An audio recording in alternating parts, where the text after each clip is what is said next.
Thank you for joining us today. We're now in session. I'm Jennifer Homendy, and I'm honored to serve as the chairwoman of the National Transportation Safety Board and chair of this Board of Inquiry. I'm joined by my fellow board members, Member Michael Graham, Member Tom Chapman, and Member Todd Inman. Before I begin, I want to yield a little bit of time to Member Chapman. Thank you for the opportunity to speak briefly, Chair.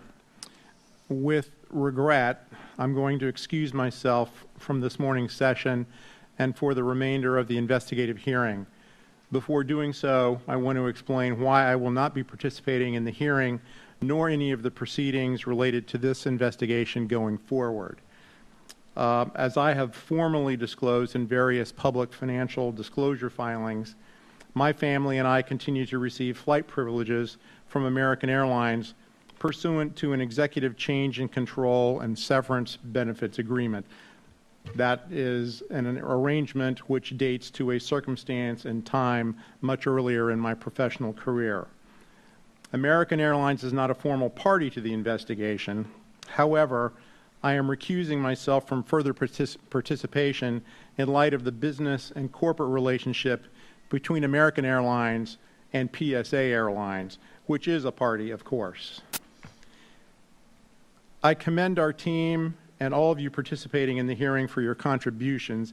I am following the investigation closely and will be observing the hearing by video from my office here in the building.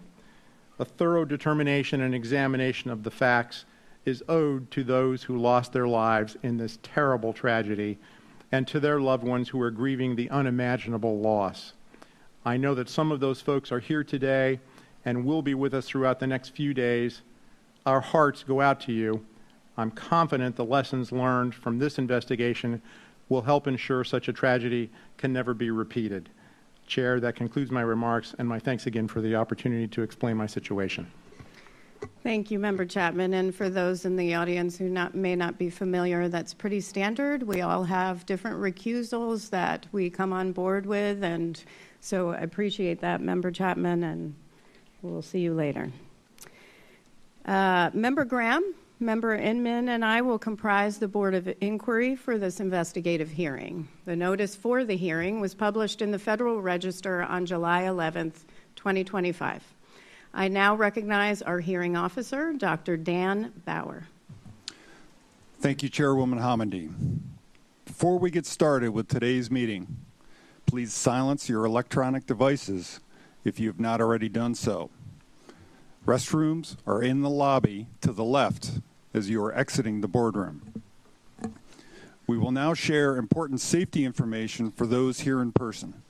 Please play the video.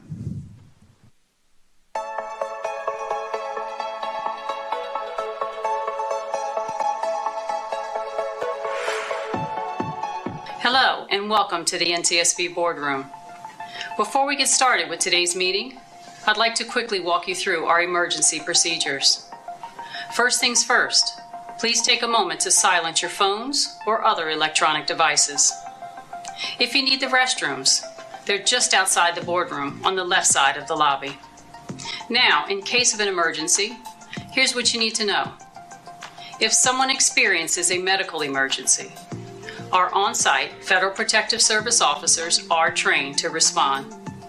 They'll call 911, perform CPR if needed, and use the automated external defibrillator device mounted in the lobby between the boardroom exit doors. They're also trained to provide first aid. There's a first aid kit at the security desk in the lobby.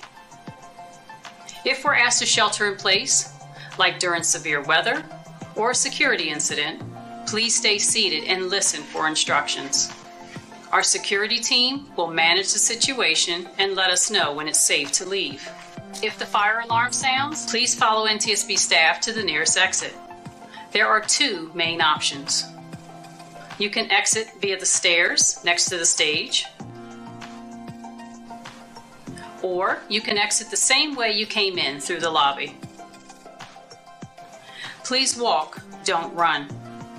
Once outside, you'll be directed to an assembly area. Stay there until we're clear to come back inside. If there's a small fire, our security officers are trained to respond using one of the fire extinguishers. You'll find them in 3 locations: by the stairwells on either side of the stage at the front of the boardroom, mounted on the wall in the back of the boardroom, and near the security area in the lobby. For anyone who needs an accessible evacuation route, you can use the door to the left side of the lobby, which leads into the parking garage. From there, turn right and follow the walkway to the street level. NTSB staff will be available to assist anyone who needs help. And finally, safety is everyone's responsibility. If you see anything that seems off or concerning, please let a staff member or security officer know right away. Thank you for helping us maintain a safe and secure space.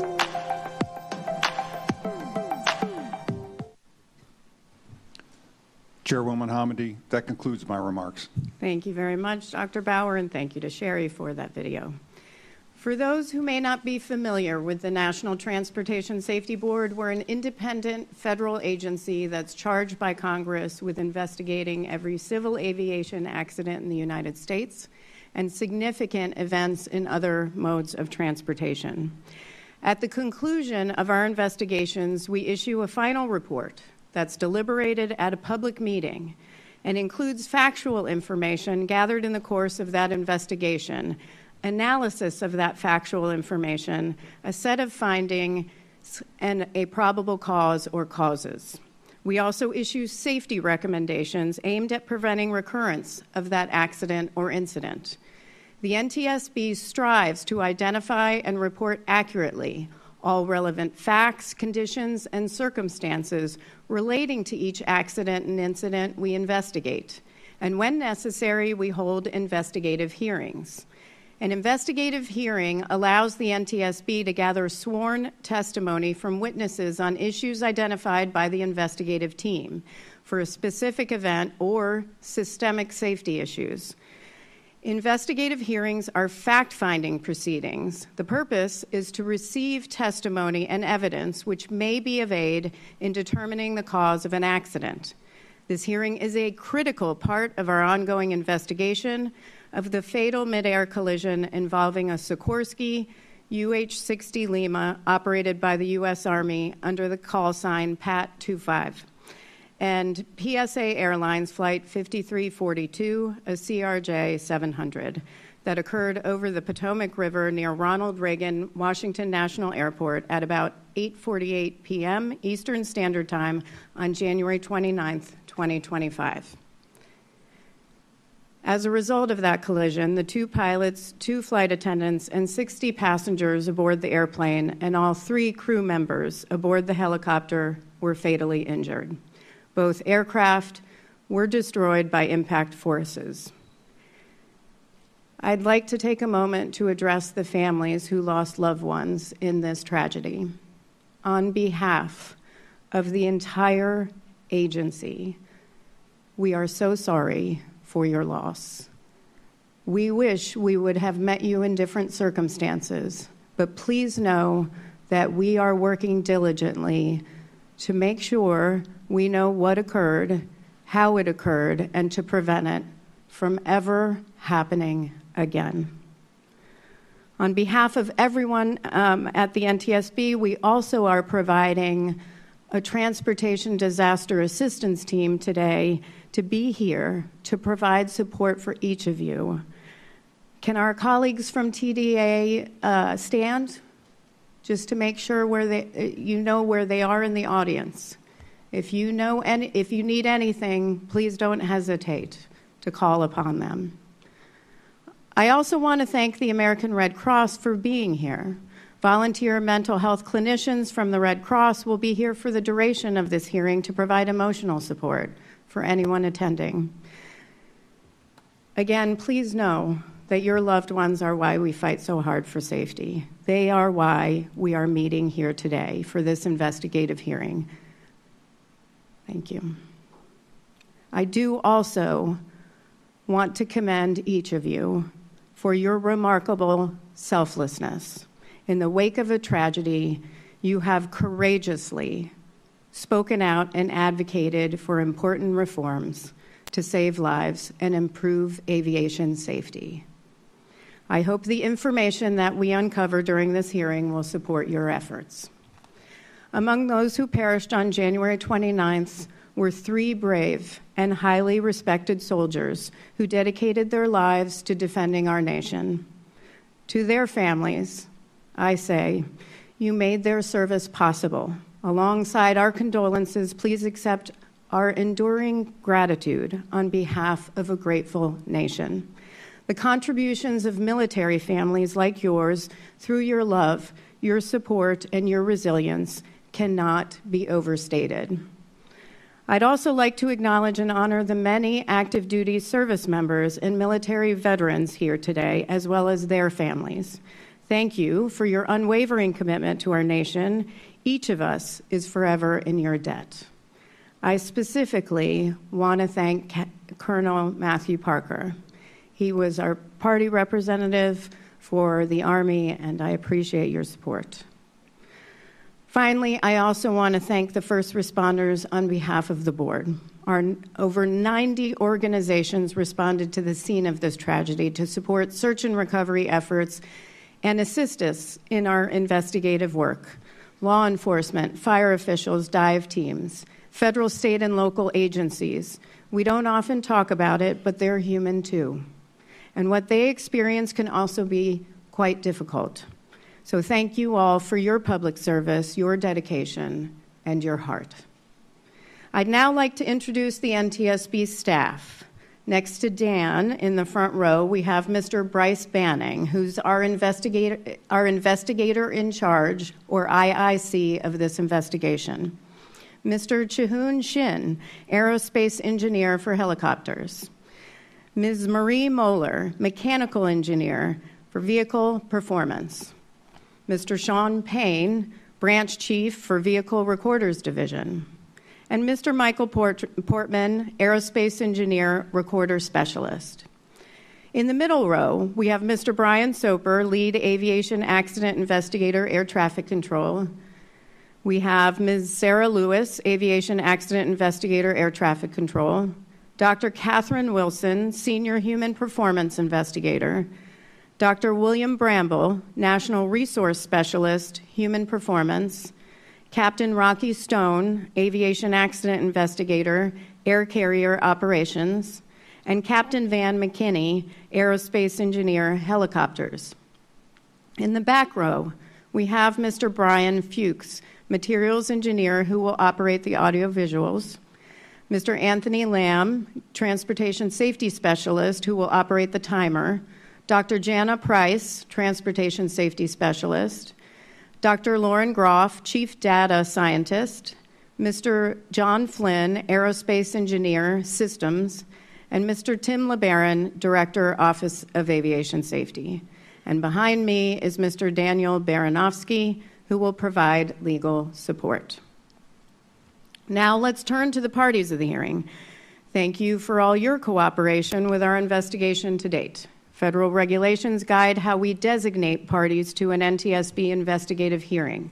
They are those persons and organizations whose participation in the hearing is deemed necessary in the public interest and whose special knowledge will contribute to the development of pertinent evidence.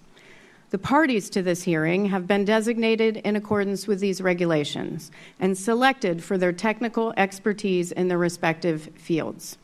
As I call the name of each party, I ask the designated spokesperson to identify themselves and then introduce others at their table. Please push the microphone button to talk and then push it again when finished. We'll start with the Airline Pilots Association. Good morning, and thank you, Madam Chair. I'm Captain Daniel Mullen, for the ALPA Party Coordinator and Spokesperson. With me today, Chris Heck, Captain Matt Gorshey, Shay Bohm, Captain Mike Palazzolo, and Captain Russell Page. Thank you. All right. Thank you very much. And continuing in alphabetical order, Federal Aviation Administration. Thank you, Madam Chairwoman. I'm Todd Gentry with the manager of the FAA's Accident Investigation and Prevention Division. With me is my lead investigator and party coordinator, Patrick Lush. Beside him is our helicopter subject matter expert, Matt Rigsby, as well as our air certification helicopter expert, Andy Shaw, and my general counsel as well, as Chris Stevenson. Great. National Air Traffic Controllers Association. Thank you, FAA. Good morning, Chairwoman. John Murdoch with the National Air Traffic Controllers Association, Safety Chair. To my right is Karina Marinas, ASI investigator, Natalie Moffett, NACA employee, Seth Myers, Air Safety Investigator, Cher Oxenberg, Voluntary Reporting Representative, and Sandy Fulmer, Eastern Service Safety Area Representative. Thank you so much. PSA Airlines. Good morning. My name is Darren Hall. I'm the Vice President of Safety and Security and Development for PSA. On behalf of the entire PSA and American Airlines family, we continue to mourn the lives of our passengers and team members lost in the tragic accident involving Flight 5342. With me here at the table, Captain Lucas Bowden, PSA's Director of Flight Operations. Next to him is Chris Saylor, PSA Airlines Director of Safety and Regulatory Compliance. Next to him is Captain Grant Clow, PSA's Assistant Director of Flight Operations and Technical. And finally, our legal counsel, Ben Allen. Thank you. Thank you very much. Sikorsky. Good morning, Chair Hamady. I'm Dave Blair, the Chief Pilot for Safety at Sikorsky Aircraft. And on behalf of Sikorsky Aircraft and all of Lockheed Martin, also want to express our sincere condolences to those affected by this tragedy. Behind me is Jill Browning, our Chief Air Safety Investigator. To my right is Paul Bowles, Counsel. And behind him is Kyle DeLong, our Director of Aviation Safety and Airworthiness for Sikorsky. Okay, and the U.S. Army. Thank you, Madam Chairwoman. First, I'd like to also provide my condolences to all the families of both aircraft involved in this accident as we get to the facts today. I'm joined here, I'm Brigadier General Matt Brayman. I'm the Director of Army Aviation. I'm joined here by my fellow colleagues, Colonel Matt Parker, who's the Army Party Coordinator, Colonel Kevin Easter, the Deputy Director of the Aviation Directorate, Colonel Noah Fontenez, our legal counsel. I've got Mr. Mike Osman, Technical Services from the Utility Helicopters Project Office, and Mr. Robert Braniff, also from the Utility Helicopters Project Office. Thank you so much, General Brayman. As a reminder, only the designated party spokesperson may question the witnesses on behalf of their respective organization. Parties are essential in helping us develop the facts around an investigation. We appreciate your valuable time and look forward to working with you further as the investigation proceeds. On behalf of the board, I'd like to thank the many witnesses testifying at this hearing in support of aviation safety. Witnesses will be questioned under oath. They will remain under oath until the conclusion of the hearing. We ask that all witnesses, and this is important, to be present for the entire hearing, all 3 days, unless you have coordinated in advance with the hearing officer, who will then coordinate with me, because you may be recalled later for further questioning on another panel. The witnesses have been selected based on their ability to provide the best available information on safety issues that are pertinent to this investigation. The witness list was reviewed by the parties to the hearing last week at the pre-hearing conference. In the interest of time, I'm not going to describe the witnesses' credentials. Instead, we have pre-qualified each witness by documenting their qualifications in writing. You may review each witness's biographical information in the public docket, which opened at 9 a.m. this morning. You can find that at ntsb.gov. I'd now like to provide a general overview of the hearing. You may wish to refer to the hearing agenda for more details. We obviously began at 9 a.m. today. We'll begin at 9 a.m. sharply on tomorrow and then the next day, and conclude around 7 p.m. today and 7 p.m. tomorrow. We expect Friday's proceedings to wrap up earlier, but please be prepared to stay the full day. We want all questions to be answered. I will not rush the technical panel, the parties to the investigation, or the Board of Inquiry. We'll break for lunch as needed throughout, so please remain flexible, and we will take smaller breaks as well. This hearing will address key issues relevant to our investigation, which are organized into technical panels. The topics for each panel were finalized at a pre-hearing conference with the technical panel, parties to the hearing, and the Board of Inquiry on July 17th. There will be 5 panels that are brought together over the period of 3 days. Today, panel 1 will run until about lunch. The topic is overview of the accident helicopter's air data systems and altimeters. Following lunch, assuming we're done with panel 1, we'll move to panel 2, overview of the DCA Class B airspace and helicopter routes. That panel will run until about 7 p.m.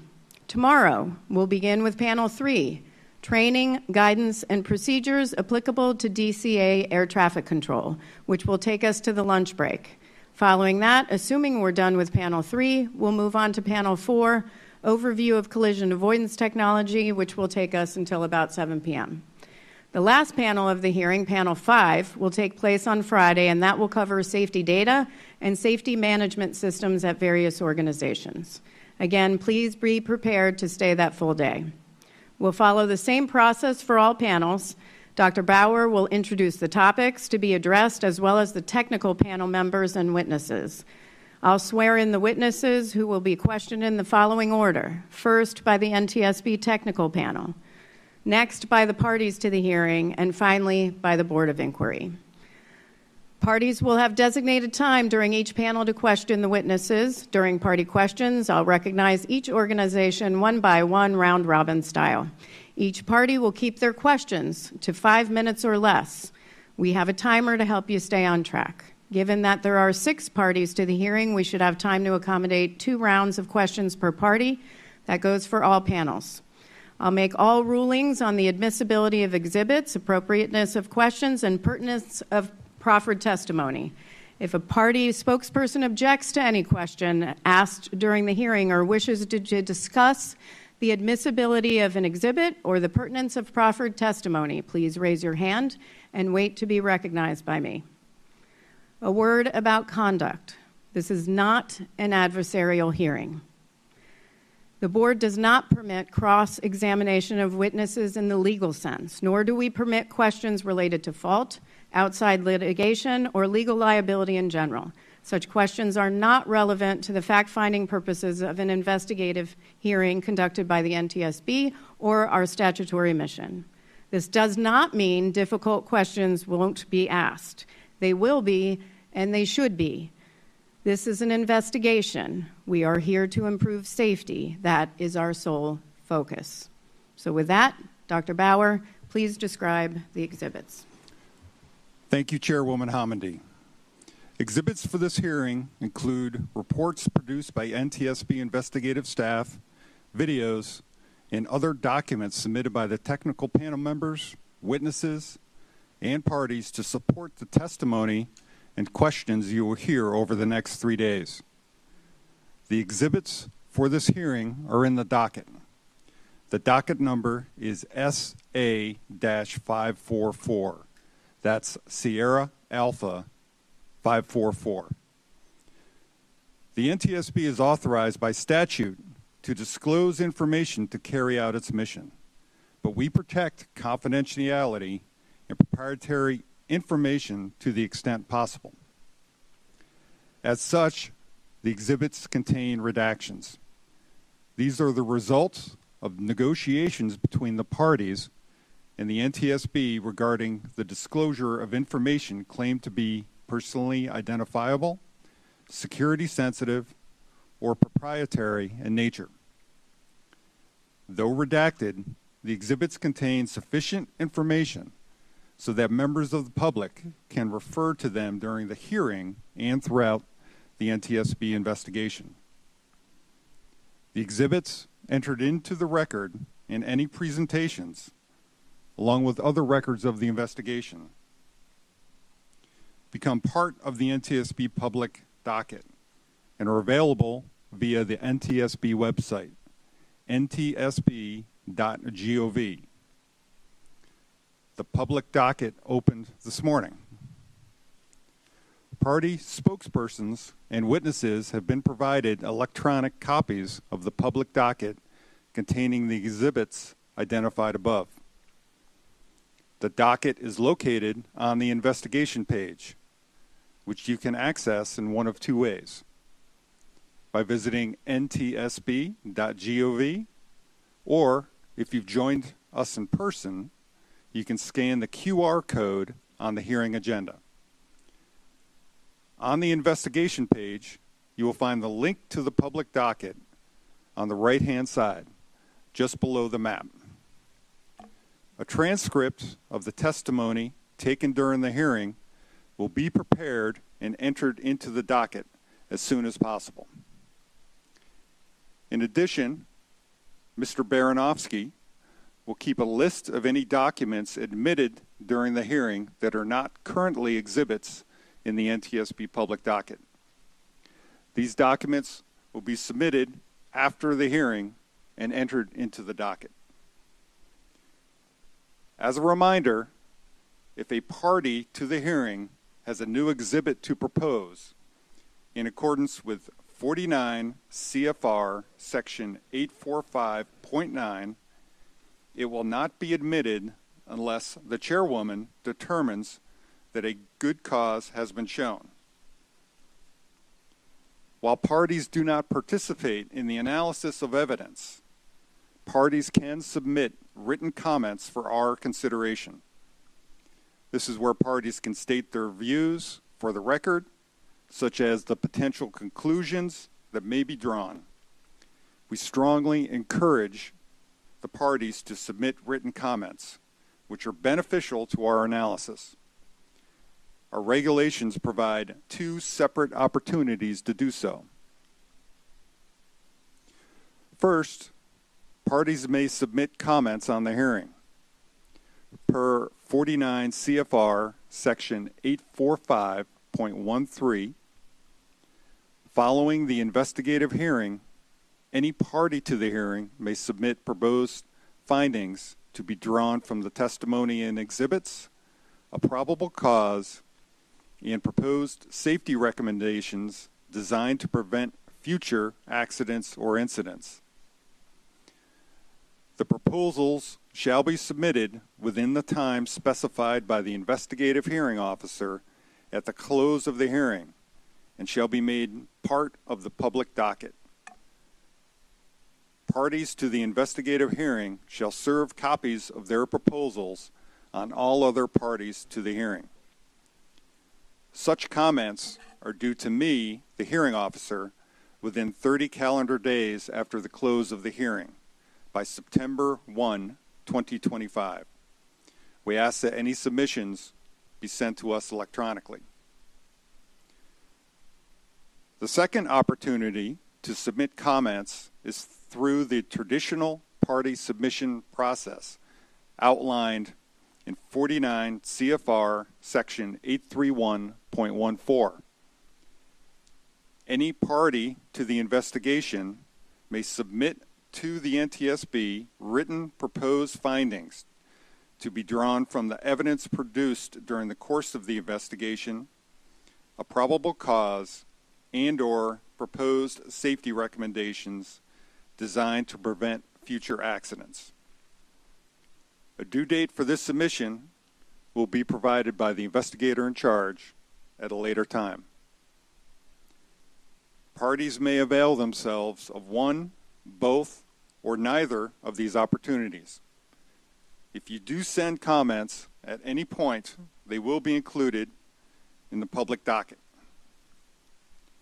As mentioned, we will consider party comments during the analysis phase of the investigation and in the preparation of the final report. Chairwoman Hamady, that concludes my remarks. Thank you. And just to reiterate, those comments for the hearing due 30 days from the close of this hearing, September 1st, 2025, by September 1st. Thank you so much, Dr. Bauer, for going through that. And I'm now going to turn it over to Bryce Banning, our investigator in charge, to provide an overview of the accident. Morning, Chairwoman Hamady and members Inman and Graham. I'll begin my presentation with an animation. The animation is about 11 minutes long and will cover a summary of the event, depict the flight tracks of the accident aircraft, and show air traffic control communications as well as helicopter intercockpit communications. There will also be audio associated with the communications mentioned. The animation will conclude with an airport security video of the accident aircraft in flight and ends immediately when the collision occurs. Events after the collision are not represented in the video. We realize that some attendees and remote viewers may find this animation and security video difficult to view and hear. We would like to take a moment to allow those currently in the boardroom to leave for the duration of the video, or turn away from your screens if viewing remotely. We will inform you when the animation and video are finished playing.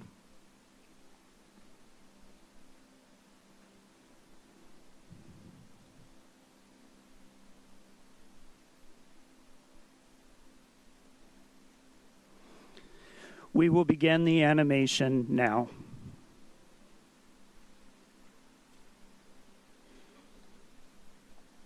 On January 29th, 2025, about 8:48 p.m. Eastern Standard Time, a Sikorsky UH-60 Lima helicopter operated by the United States Army and a PSA Airlines CRJ-700 collided in flight approximately 1/2 mile southeast of Ronald Reagan Washington National Airport, or DCA.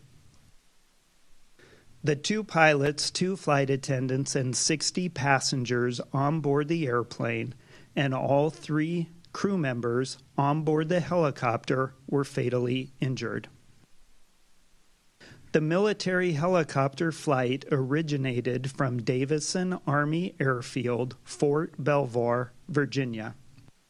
The flight was an annual evaluation for the pilot with the use of night vision goggles.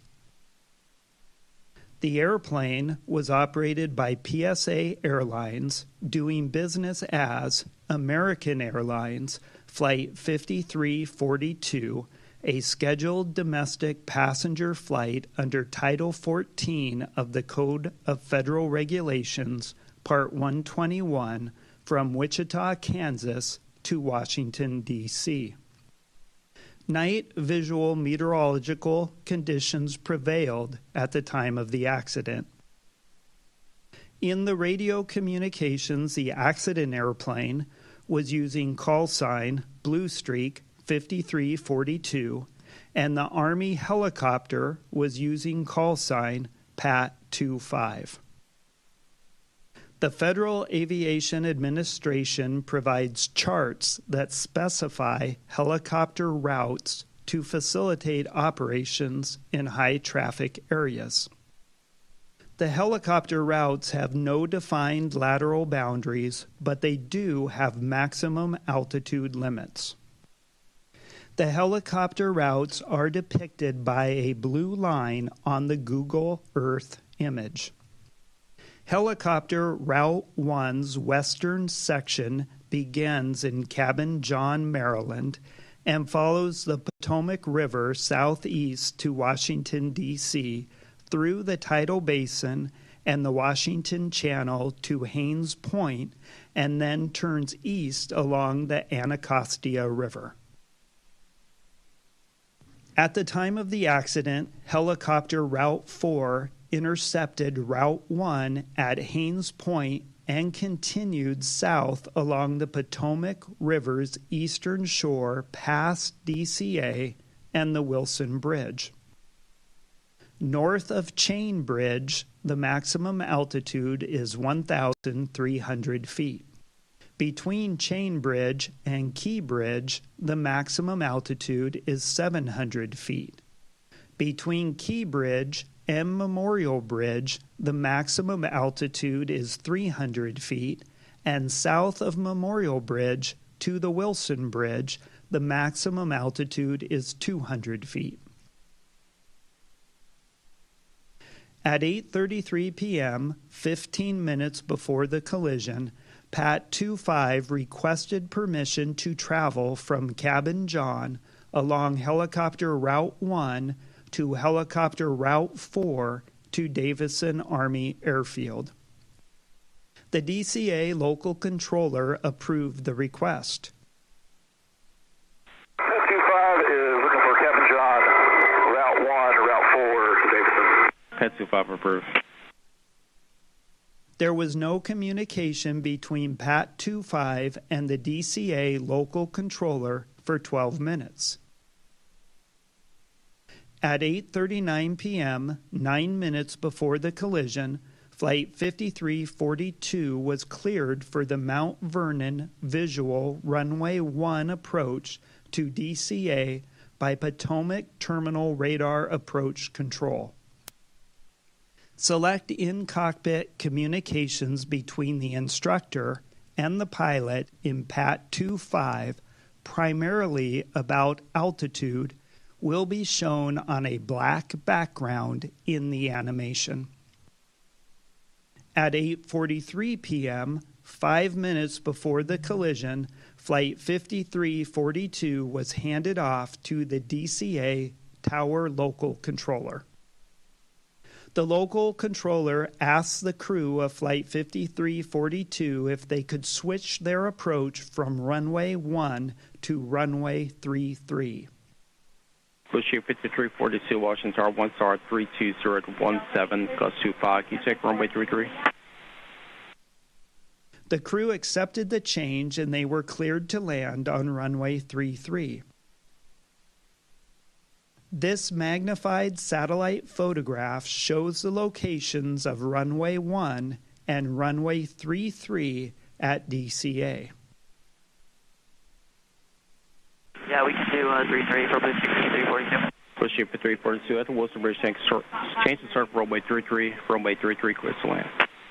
Change to runway 33, runway 33 for land, Bushview 342. There was no further communication between the local controller and the crew of Flight 5342 before the collision.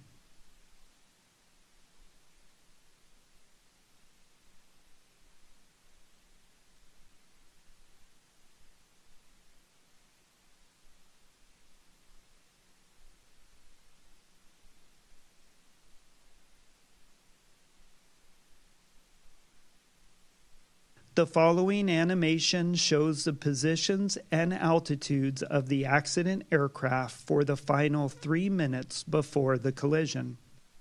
An altitude profile view of the two accident aircraft is also displayed.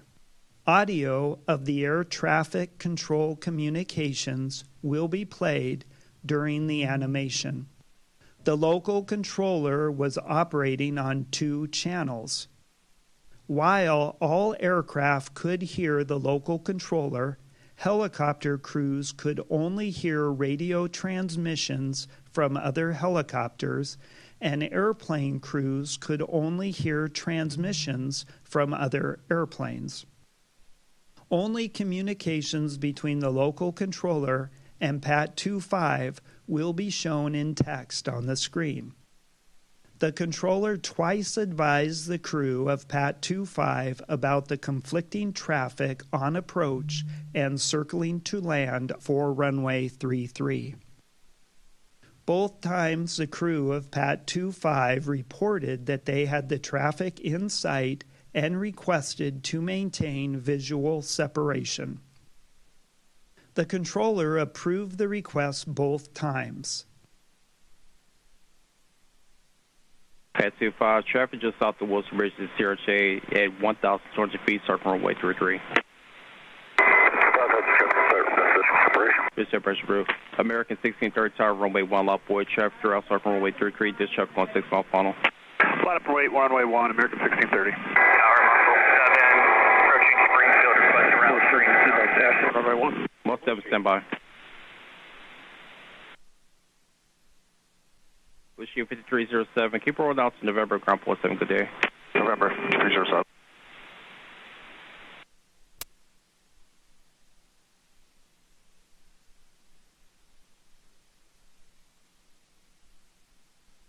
National Tower, good evening. Air Carrier 1 with you. Single medevac. American 1630 to Windstar 32014, gust 25, traffic 2 mile left base, runway 33, no delay, runway 1 clear for immediate takeoff. Number 1, cleared for takeoff, American 1630. Muscle 70 request. And request route 3 to zone 6. Most of you said route 3 to zone 6. Yes, sir. Muscle 7 approved.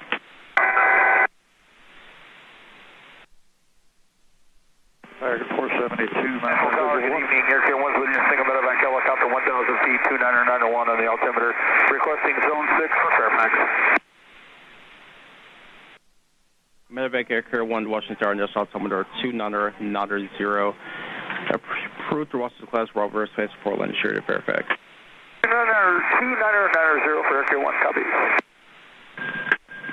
Pad 25, is CRJ in sight. Pad 25, pass behind is CRJ. This club has a aircraft in sight, precision separation. This separate.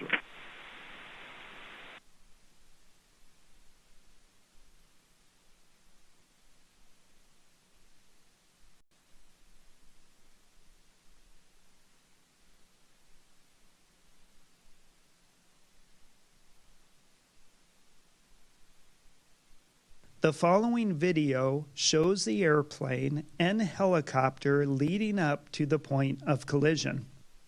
The video was recorded by a camera located near the approach end of runway 33 at DCA oriented to the south. The video shows the night lighting conditions and the appearance of the aircraft lights against the cultural lighting of the city. Aircraft lined up on approach to DCA can be seen in the right corner of the screen. The flashing lights identify the touchdown zone of runway 33's landing threshold. Flight 5342 is visible in the upper left corner as it approaches runway 33. Pat 25 appears from the left side of the screen, moving to the right as the two aircraft cross flight paths. This concludes the animation.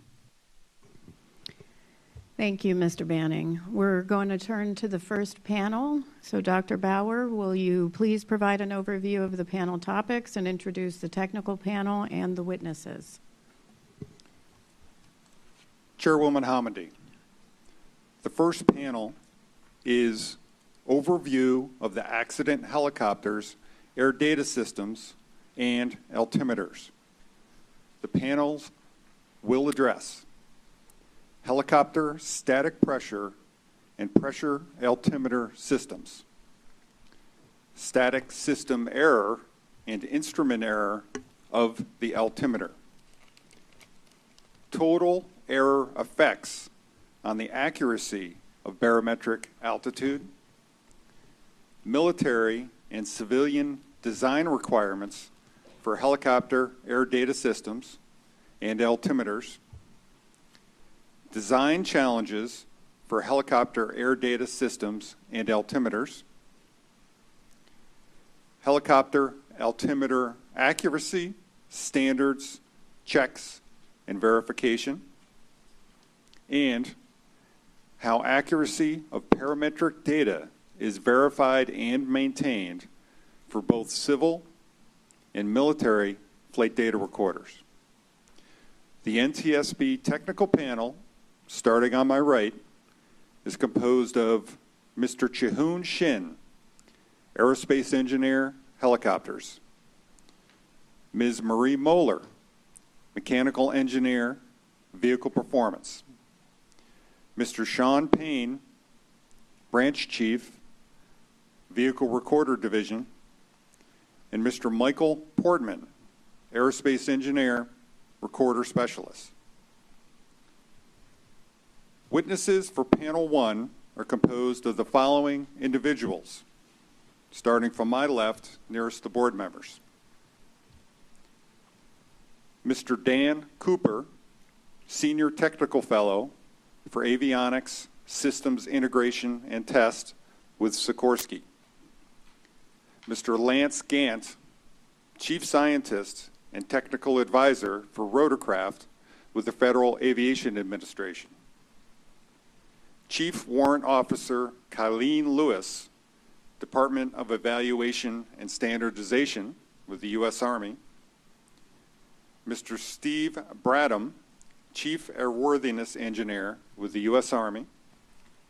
And Mr. Scott Rosengren, the UH-60 Chief Engineer with the U.S. Army. Chairwoman Hamady, these witnesses have been pre-qualified and their respective experience and qualifications appear in the docket as exhibits. Thank you, Dr. Bauer. Will the witnesses please stand? Please raise your right hand and answer by saying, I do. Do you swear or affirm that the testimony you will give in this hearing will be the truth? Thank you. You may be seated. As a reminder to the witnesses, you'll remain under oath until the conclusion of the hearing.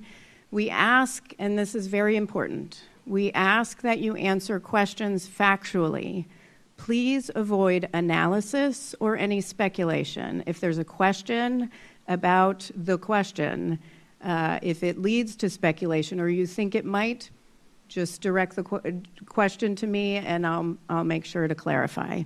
Also, I'm going to ask our staff, we've already talked, but just a reminder, and then also the witnesses, please do not use acronyms. We all use it frequently, but there are a lot of people, both in the audience and watching virtually, who don't know what those acronyms mean. So we want to make sure that they can follow along. So please try. I know it'll happen, of course, but if we can try and do our best, I think that would be much appreciated. Finally, you have microphones ahead of you, so just push the microphone button to talk and push it again when you're finished. Thank you so much for being here, and I'll turn it over to Mr. Shin. Good morning. We will begin panel 1 of this investigative hearing with a presentation from myself and Ms. Moeller.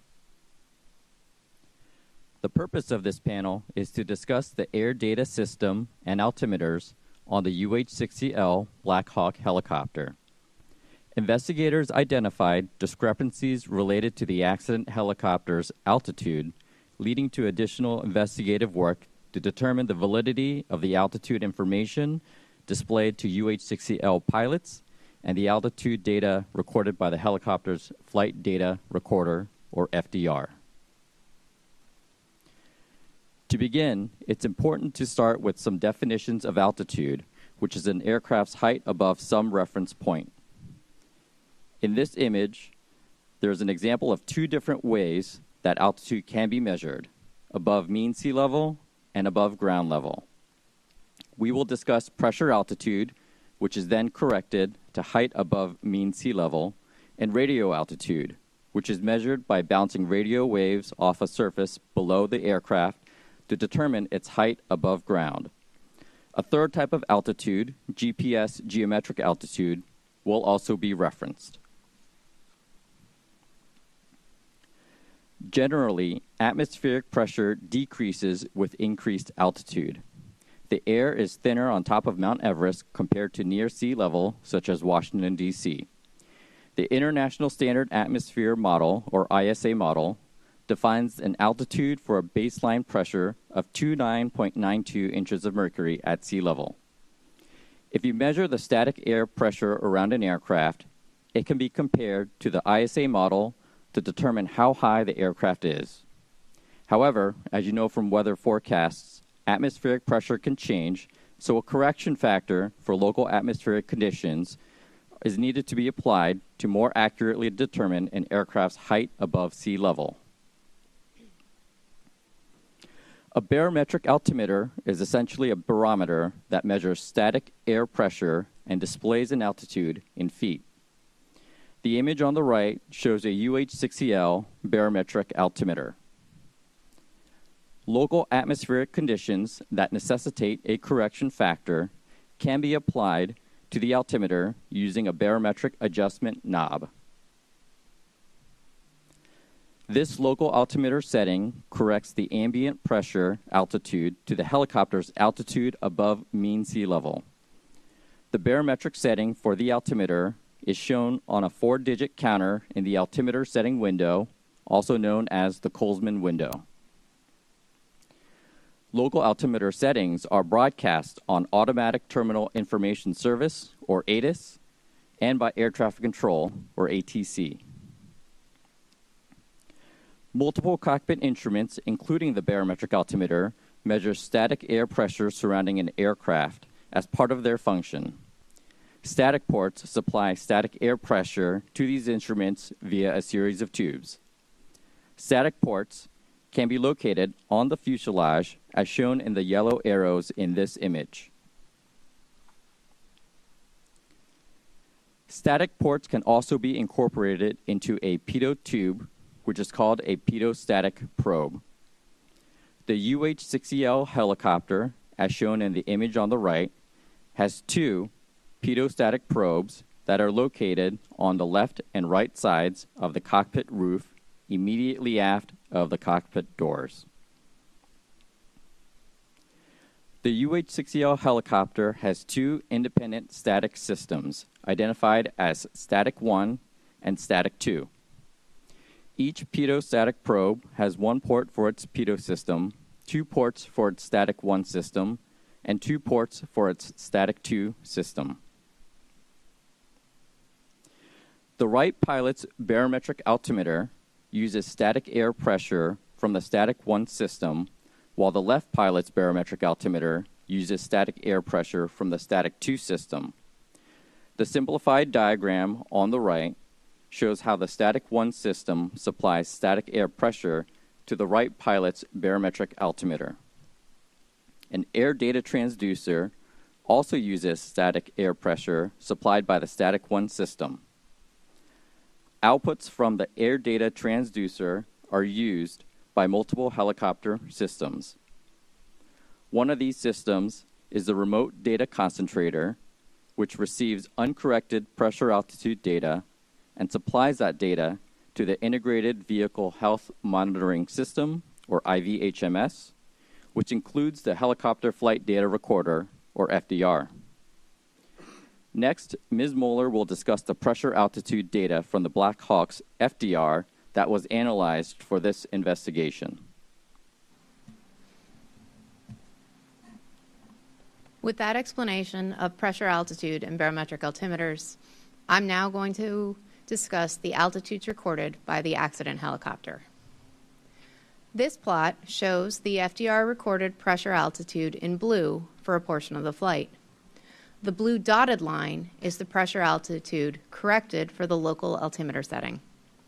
The red line is what we determined to be the actual height above sea level of the helicopter based on radio altitude and terrain, which will be discussed further in the next slide. The Army crew was trained to fly the helicopter routes around DCA using the barometric altimeter. The triangles show 3 pilot altitude callouts recorded on the CVR during this portion of flight. Altitude callouts showed a possible lower than actual altitude understanding by the crew. To explain how we determined the helicopter's actual height above sea level, I'm going to start by walking through the altitudes recorded by the accident airplane.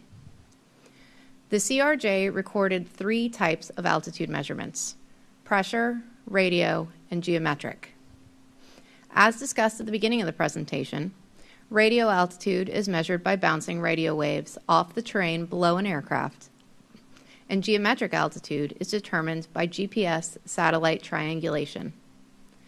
These 3 types of altitude are shown in this plot as recorded. Like pressure altitude, radio and geometric altitudes must be corrected for local effects. When these 3 independently measured altitudes were corrected for local conditions, they showed good agreement by being within 10 to 20 feet of each other, confirming they were reliable measurements of the airplane's height above sea level. After some additional checks at known ground locations, the CRJ's altitude was considered well validated.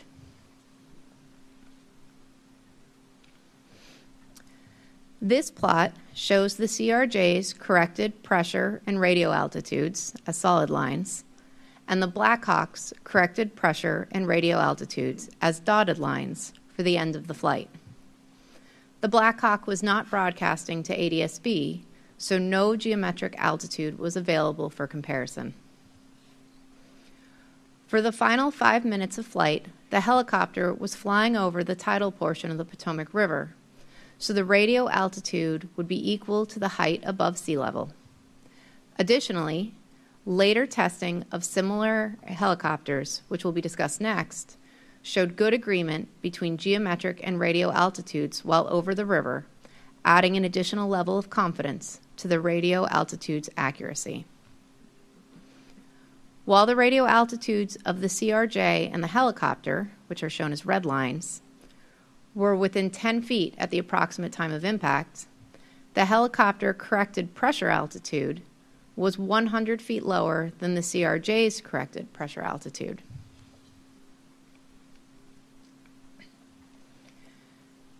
This picture shows the instrument panel of a UH-60L.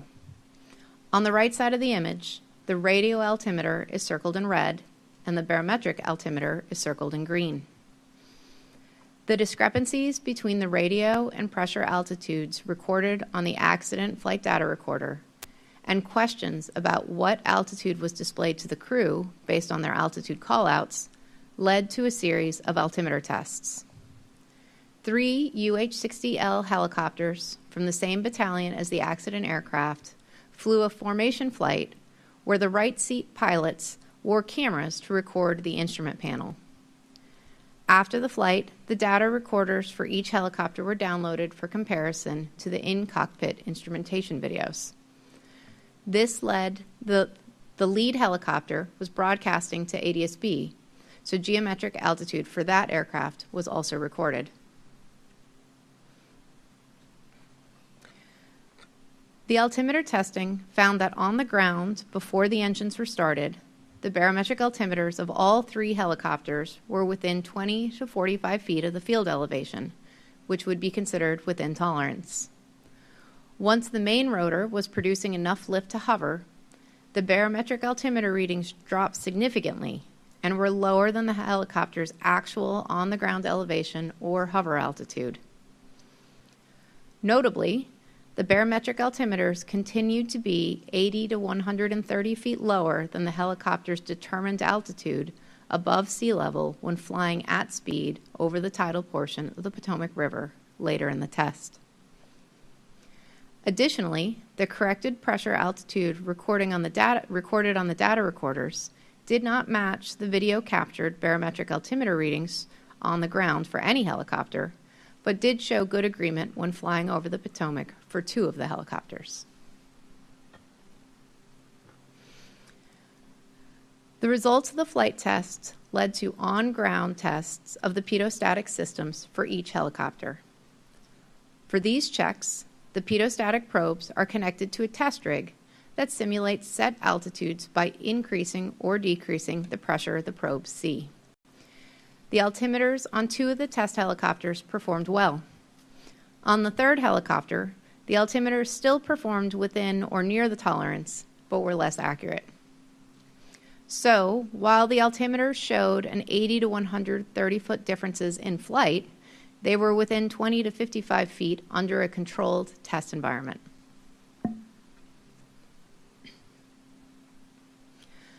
A helicopter's rotor system produces the lift and thrust that allows it to fly. The wind that you feel when you are near a helicopter taking off is the downwash produced by the rotor, which changes the air pressure around the fuselage of the helicopter, making it challenging to measure an accurate static pressure to determine altitude. The controlled environment of the pitot-static ground checks eliminated all rotor downwash effects, and those results also match the flight test altimeter readings that were made before the engines were started. But once the helicopter rotors were turning and producing lift and thrust, the altimeter readings lowered significantly and stayed lower throughout the flights. In summary, we found discrepancies between the FDR pressure altitude and determined height above sea level for the accident helicopter. Subsequent testing showed discrepancies between the cockpit barometric altimeters and the determined height above sea level on 3 other UH-60Ls. The objective of this panel is to learn more about the design of pedostatic systems and the altimeters, the unique challenges in designing such systems for helicopters, and how the accuracy of these systems is determined and maintained. Another objective of this panel is to learn more about how parametric data, particularly from the air data systems, are validated for flight recorders. This concludes our presentation. Mr. Shin will now begin questioning.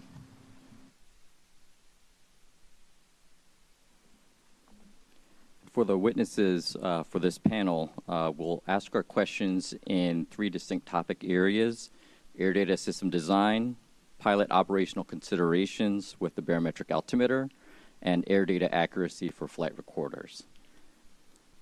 So we'll start with air data system design. Mr. Cooper, can you please describe some of the engineering considerations on the placement of static ports on a helicopter? When placing the pedo and static ports on a helicopter, you must first consider the total set of customer requirements, and then consider the complex flow dynamics, as was shown in your presentation, that occur throughout the whole flight operational regime of the aircraft. And when you say customer requirements, can you expand on that, please? What that could entail? For example, they have where they're going to operate. So if they have to land in austere conditions, sand, grass fields, have to consider impacts to material entering the probes or damaging the probes.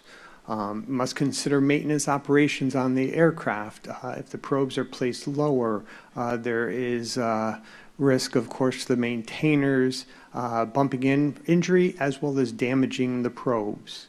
And then another area that needs to be considered: what other sensors are populated on the aircraft?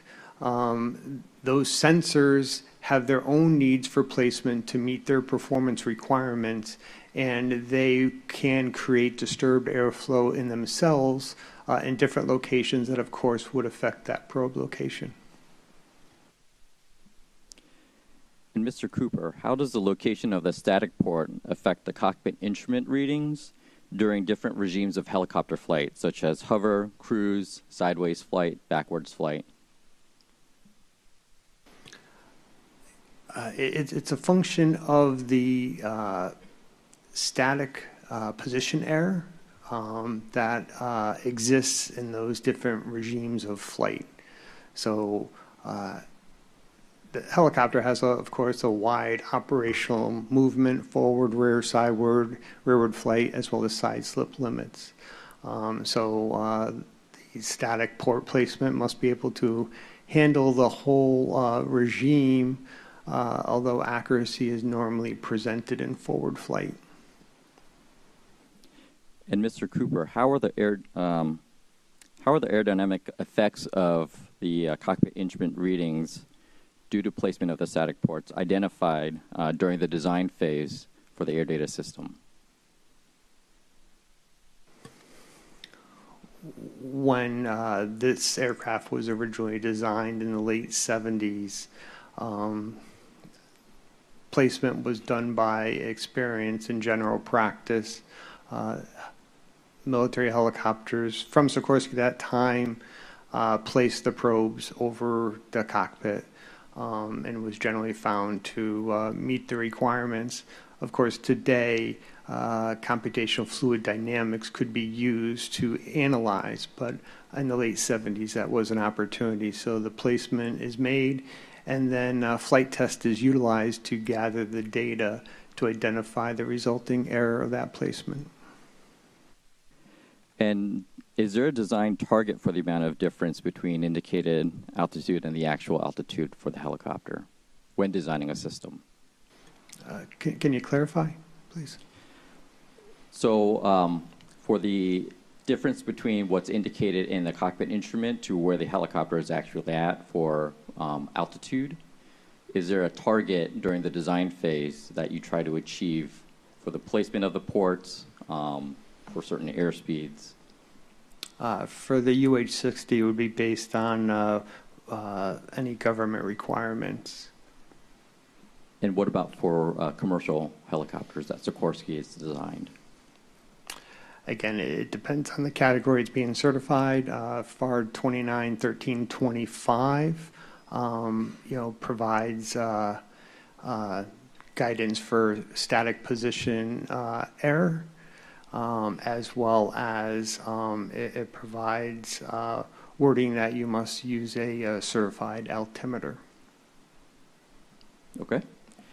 And with the complex flow environments that we've identified that are present with helicopters in designing these systems, can you please describe some of the mitigation strategies that may be used to account for these aerodynamic effects that you see in the indicated altitude? For the Black Hawk, at the time it was designed and with the government requirements that were provided, really probe geometry, placement, its installation angles is the primary tool. The UH-60 government requirements specified a specific altimeter to utilize. So that would not make the altimeter indication system an option to address any corrections. Present day, of course, with advanced equipment, air data computers give you more of an option. But again, 1970s, late 70s, that was not available, and the government requirements specifically called out the altimeter to be used, and it was provided as government furnished material property. And Mr. Bradham, how would the Army evaluate mitigation strategies developed by a manufacturer? Yeah, so typically in flight test, but if I could just back up for 1 second and just to clarify, so for a pedostatic system, we talk about instrument error, which is the actual calibration error in the physical altimeter itself, and that's what you're checking when you check on the ground without the rotors turning. And then you have what is called position error or installation error, which is the error caused by aerodynamic effects around the aircraft. And those are two independent errors with different standards. And I'd say the standards that the Army used and the standards that the FAA uses for civil aircraft are very similar, and these issues are not unique to military aircraft. But your question is how would we evaluate that? And you do an airspeed calibration in flight test, and that airspeed calibration determines, for a given flight condition, determines the position error of the pedostatic system, and then we can mathematically convert that into altimeter error, and we can assess that against a standard. So for the Black Hawk, the position error, that standard was a mil spec called mil-I 6115, which has a very similar, slightly more stringent. That gets applied that pilots have to utilize. This question is to Mr. Bradham. Yes, I think that would depend very much on the specific circumstances. There were, looking back through the historical documents, there were cases where there were small out of spec issues. One knot over a standard in one place, and the decision is made, by the government and the contractor that there's no further action required there. They can provide a correction to the operator when that's necessary, but again, I think it would depend on the particular flight condition and the particular size of and the effect of the noncompliance. Mr. Cooper, for the UH-60L helicopter, the pedostatic probes are placed above the cockpit, which is closer in proximity to the main rotor. What are the technical considerations that would lead for those pedostatic probes to be placed closer to the main rotor? in line what I stated before. It's a balance of the total set of requirements. So again, for a military utility helicopter operating in the landing conditions it does. Placement of the probes lower, as I said, could expose it to ingress of material, danger to maintainers, damage during ground operations. So that would tend to give guidance, provide an alternative by putting it above the cockpit, as was done on other military models, Sikorsky and others produced at that time. And Mr. Gant, can you describe how the FAA approaches certification of static systems and barometric altimeters on civil helicopters?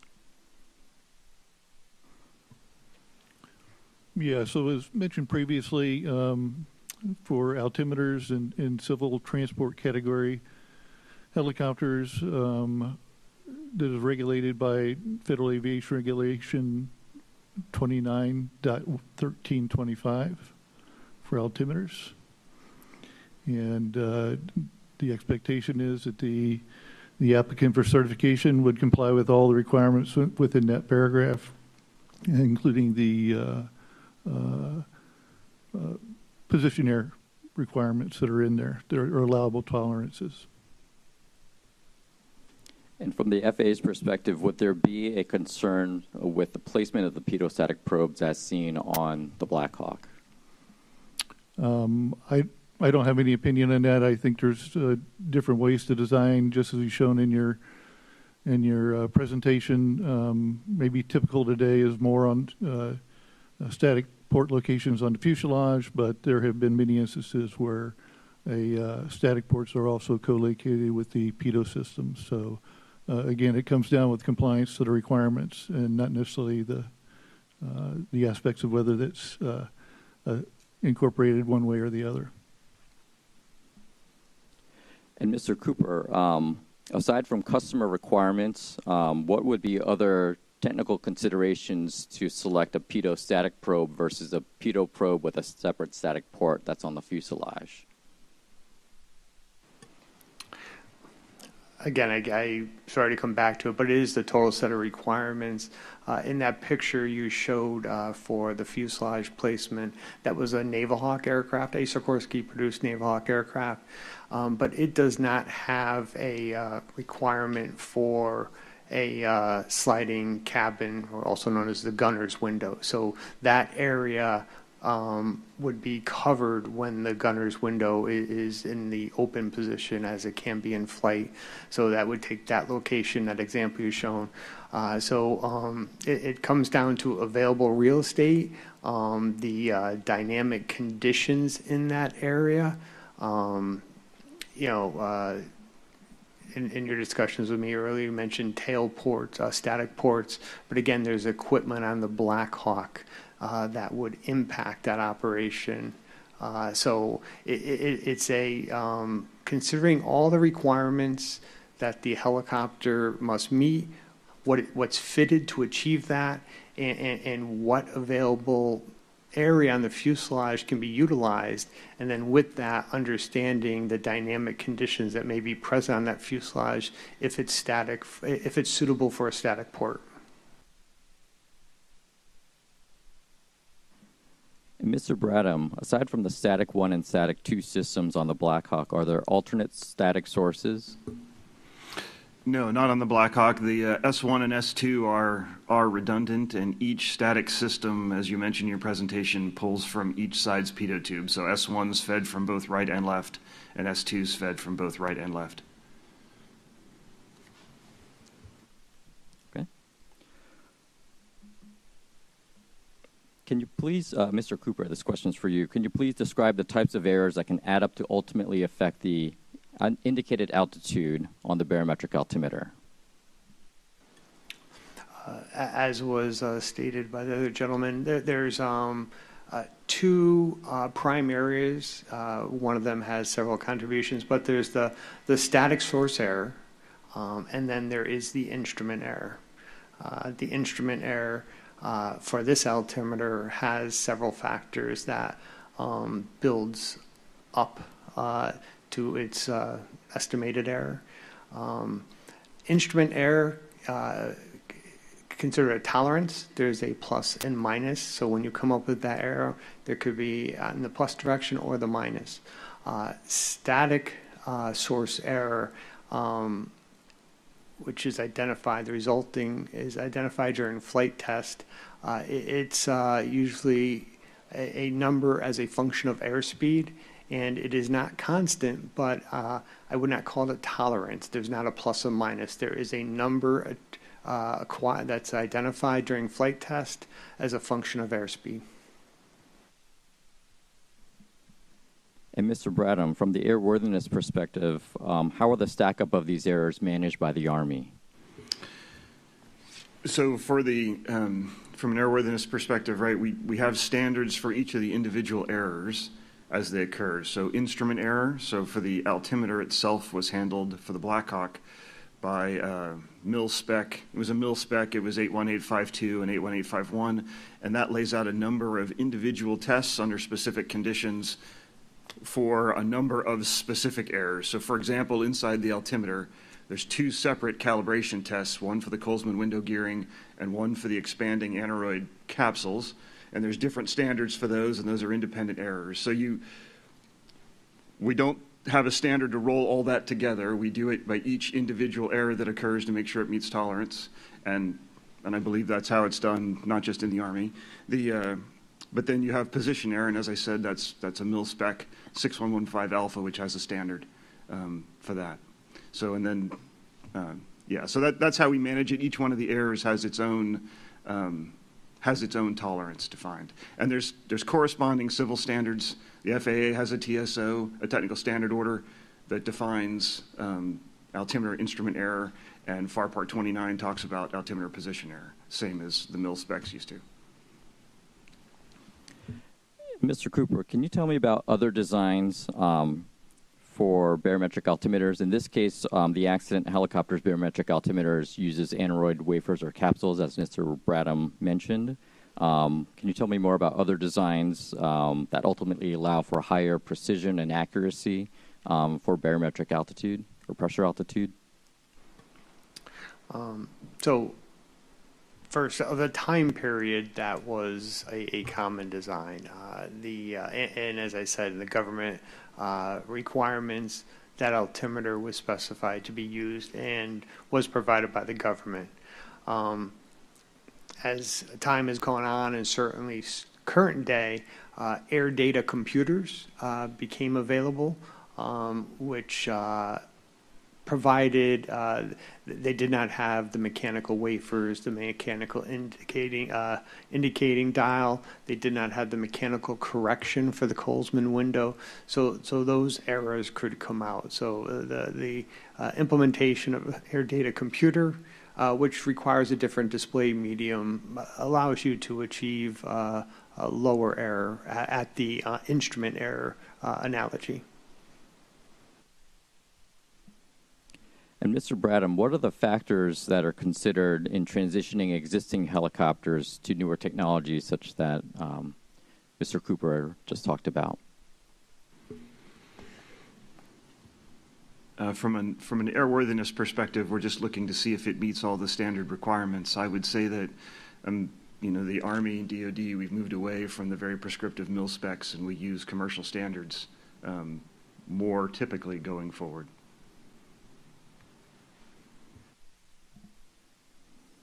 And Mr. Gant, from the civil helicopter side, at what point do the design requirements warrant transition to newer technologies that we're talking about here with air data computers? Well, we don't prescribe when a new technology has to be introduced unless it's one that we think would improve safety to the extent that we would go through the whole process of rulemaking to make that technology available. Or a requirement, in the federal regulations. And Mr. Gant, would changing operational requirements in the national airspace key into that decision of whether rulemaking is needed to require newer technologies? I would say it could factor into that.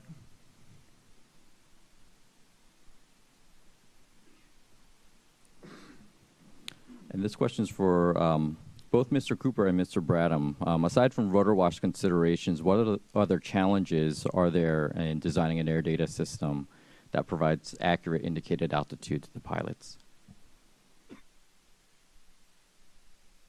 I go from my perspective, the main issue is low speed operation, right? And that's the influence of the rotor wake, which is what you talked about, right? It's why you see, when an aircraft picks up to a hover, why you see the altimeter decrease, right? It's the rotor wake coming down on the static system, and that's at low speeds, common to helicopters, that can be an issue. It's why the Black Hawk pressure instruments, really below 40 knots aren't used. So I think that's the primary issue, but the configuration of the aircraft can affect the static position error. Yeah, for low speed, it is obviously the rotor wash, but at more forward speeds, that rotor wash is not impinging on the probe, so that is not a factor at the higher speeds. Certainly above 60 knots normally is where we don't see that effect. Again, depends on the install, but it is the configuration of the aircraft, what else is installed, either originally or as the model has been utilized, and certainly the customer has updated configuration of the aircraft. So installation of items can have an effect on the static position error. Thank you. I'll hand it off to Ms. Mueller. Good morning. Mrs. Lewis, when flying at low altitudes, do you normally reference the radio or the barometric altimeters?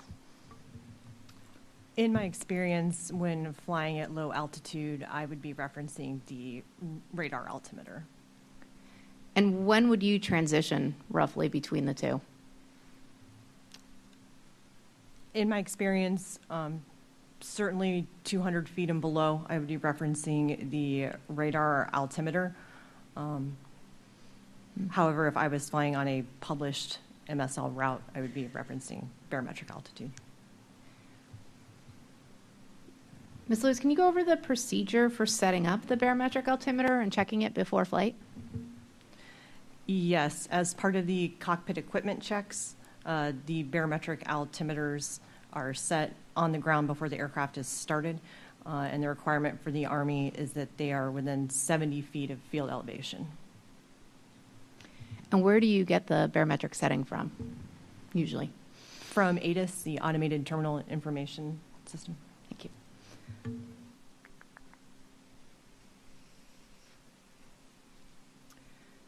Mrs. Lewis, what reason might you flag your barometric altimeter as being inaccurate?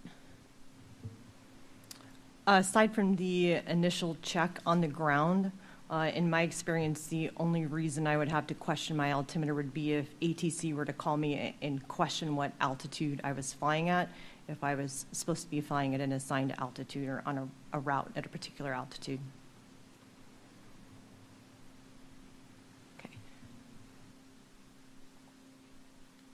So moving gears a little, Ms. Lewis, what other helicopters have you flown? I have flown the Alpha, Lima, Mike, and Victor versions of the Black Hawk, and those are the only helicopters that I have flown. Okay, thank you.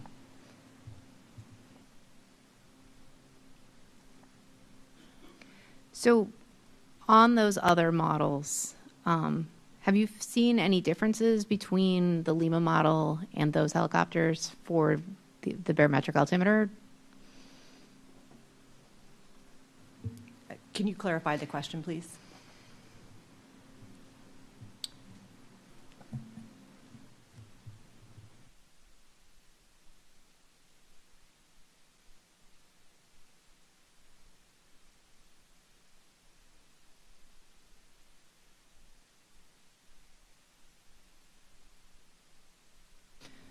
Okay, so when you're at hover in that flight regime, have you seen between like the Alpha to the Victor and the Limas different? Like, do they feel different? Like, what is being displayed on the barometric altimeter? In my experience, I'm not referencing the barometric altimeter to hover. I would be glancing inside at the radar altimeter while at a hover. I would not be paying much attention to the barometric altimeter at a hover. Okay, thank you.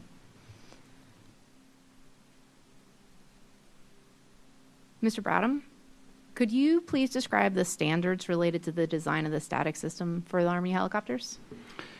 Yeah, absolutely. And I think it's important, of course, to point out again that the standards are very similar between military and civil, particularly the ones used for the Black Hawk. And so we'll talk about all the different kinds of error, right? So the standards, you have a standard for the instrument itself, which was the mil spec 81851 and 81852, which have the same tolerance. And that has a number of different tests inside it, a number of dynamic tests for things like hysteresis and friction. But I think the main ones to focus on here are the two calibration tests. You have a scale error test, which is where you test the calibration of the capsules themselves.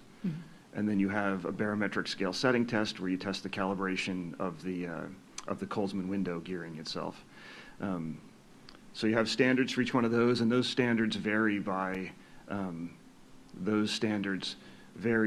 temperature and they vary by altitude. So for example, in the scale test, the standard at sea level, standard temperature is plus or minus 30 feet.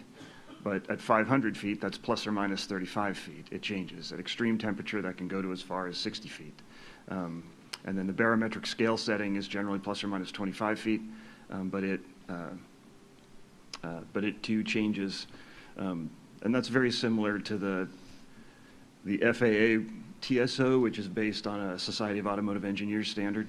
And then you have the position error standard.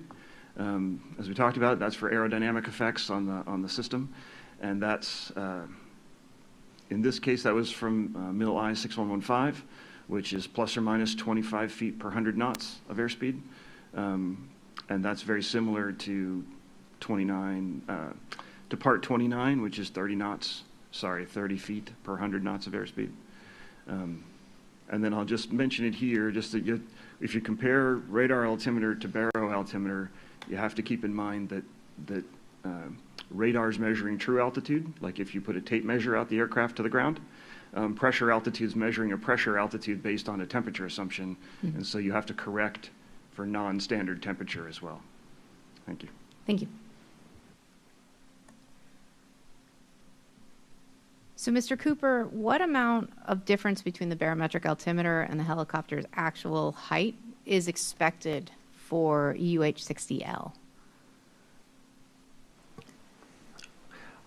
Based in my review of the government requirements prime item development spec, I've not found a standard cited for static position error, not defined. Instrument error is identified by the MIL specs that were cited, 81852 and 8851. The MIL spec that was cited, 6115A, was identified in a report, but have not found it defined in the government requirements.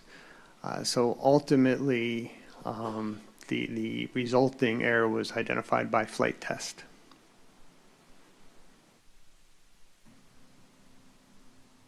So those identified by flight tests, and we've kind of already talked about this a little bit, but the error changes at different regimes and different flight regimes.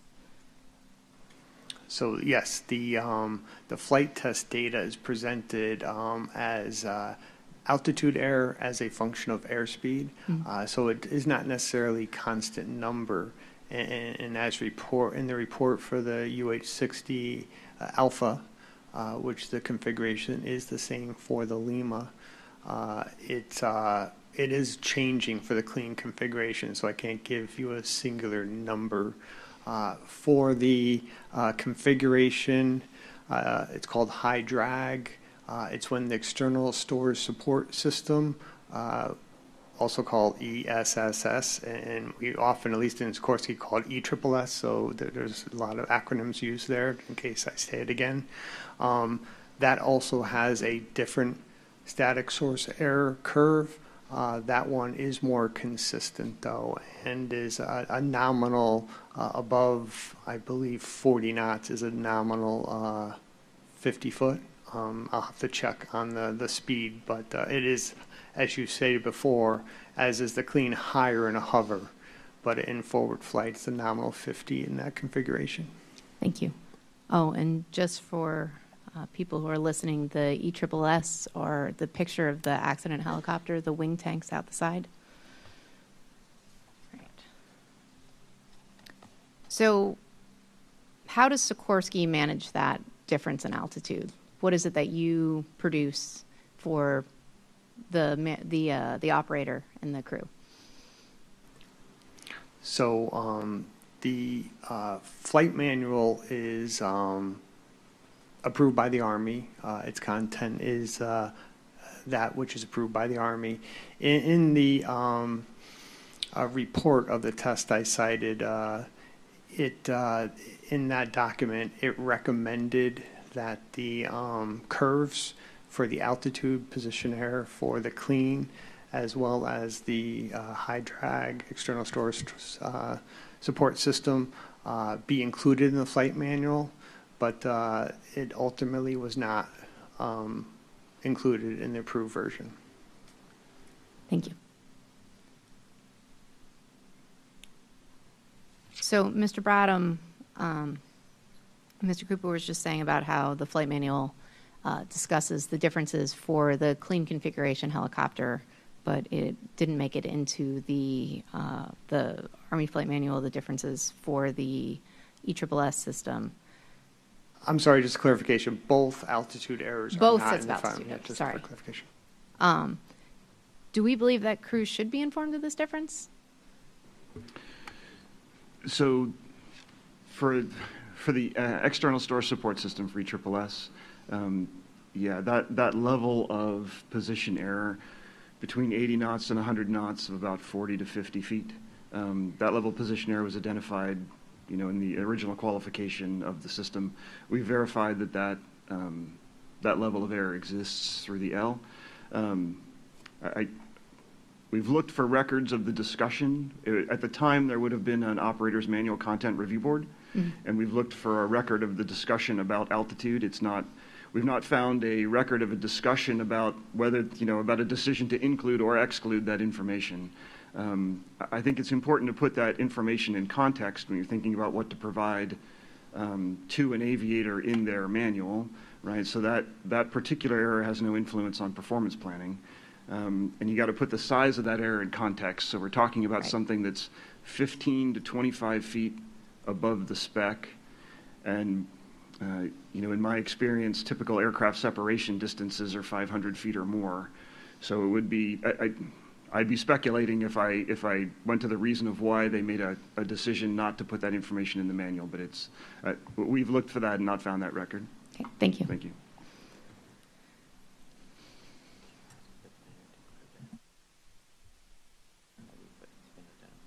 Now that it's been identified, do you plan on including it? I would say we've been tasked by the program, the Airworthiness Authority has been tasked by the Program Office for Utility Helicopters to do the analysis, which we've done, and to provide a recommendation back, which is being done right now, which will then go to the PM office for their consideration as to how to whether and how to incorporate it into the manual. Thank you. Thank you. Mr. Bradham, do you have the time frame for when that will be completed? No, I can't speak to the program office in terms of the timeline. We've been... Steve, or Mr. Bradham, I can speak to that. Thank you. I'm the Division Chief of the Utility Helicopter Programs Office. I was the one who tasked Mr. Bradham's organization to take a look at this issue. And so typically we have a 30-day turnaround on tasks for the organization. We're about week 2 of that. And that's about the time we found out about this issue. And so we should have something back this fall at the latest. And then we'd be happy to keep you appraised of that status. Thank you. And I also ask that you bring your mic closer to you. Thank you. Will do.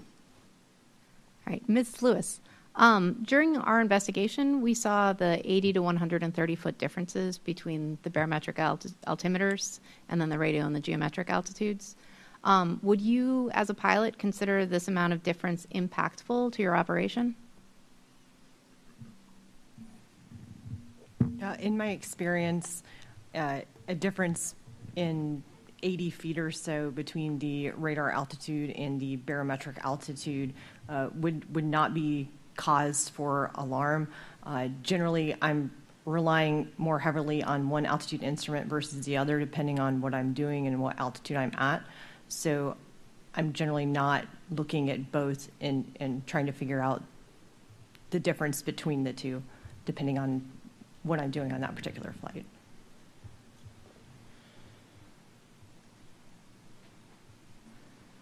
All right, this is for Mr. Cooper, Bradham, and Rosengren, just to start. But during the ground testing of the 12th Battalion helicopters, 2 of the helicopters, the barometric altimeters were within 20 feet of tolerance. But once we were in forward flight, 100 knot, with 100 knots of forward speed, the barometric altimeters showed errors of 80 to 130 feet. What types of errors do you believe could contribute to this 80 to 130 foot discrepancy? Yeah, I'll start with that one, please. So when you think about all the different errors that could contribute to that, one, you have to make sure the Colesman window is clearly set correctly, and that the Colesman window actually reflects the right barometric pressure. So the flight tests you're referring to are the ones on the 15th of May, that 1 unit flight. So backing up, it's important to point out that that's really an anecdotal event. It doesn't use the standard flight test methods that the military and the FAA would use in order to characterize a pedostatic system. So there's not an independent truth measurement of barometric pressure and some of the other things that we would use here. But so in terms of the errors, one is the Colesman window. Then you have the instrument error, which is what you saw on the ground. All 3 of those aircraft were registering altimeter low on the ground, but within spec, right, for the instrument error. Then you have the position error. So 2 of the aircraft were clean, and 1 of the aircraft was ESSS. So the clean aircraft at 100 knots, you're looking at about roughly 7 feet altimeter low in position error. For the ESSS aircraft, about 50 feet position altimeter low for position error. And then you also have to correct for non-standard temperature, because you're trying to compare radar altimeter to barometric altimeter. And so that wasn't a factor for the accident aircraft because the conditions were close to standard and you were low altitude. But on the 15th of May, those flights, you were flying at about 1,000 feet and about 9 degrees hotter than standard based on the aircraft OAT. That's about 36 feet altimeter low. So the combination of those factors, the instrument error, the position error, and a temperature correction, which all happen to be in the same direction, doesn't always happen that way, but in this particular case did, that if you carry that for the 3 aircraft, those errors ends up bringing you to relatively good agreement between rat out and bear out, if you compare them that way. Thank you. And I concur with all the statements that were made. Just one clarification, because I was involved in that ground evaluation. One of the aircraft, the right altimeter, did fall outside the Army maintenance manual check limit, so that was out of spec, and in fact, its vibrator was inoperative. So that right altimeter data would be in question for that aircraft. Thank you. Mr. Rosengren, do you have anything to add? No, I just, the only comment I have there is whenever Mr. Bradham and I kind of went through the data, pursuant to some of the questions I think we'll have later, I was properly educated and pleasantly surprised. We was able to get to doing the air stack ups within 1 foot of the differences, and so we'd be happy to provide that data to you in writing later. We would definitely appreciate that. Thank you. Yes, ma'am.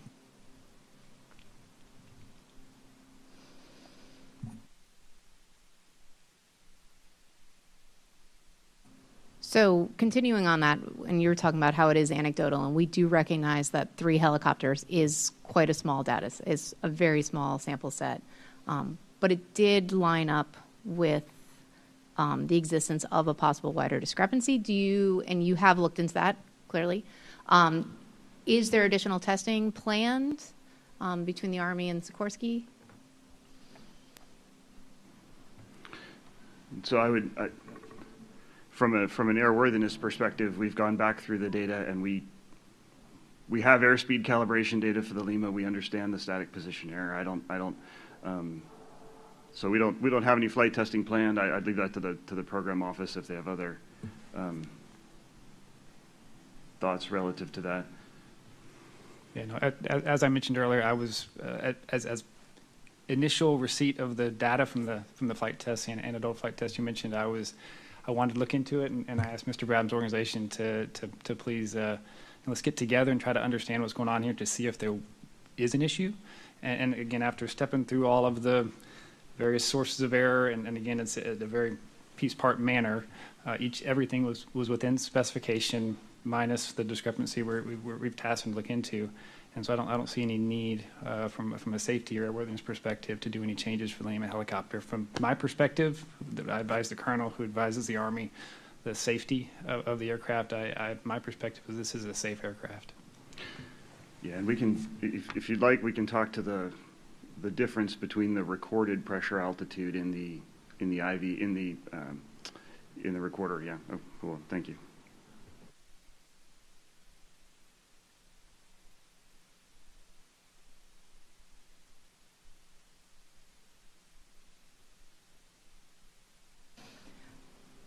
So this conversation makes me conclude that this feels like this is an inherent limitation of a barometric altimeter.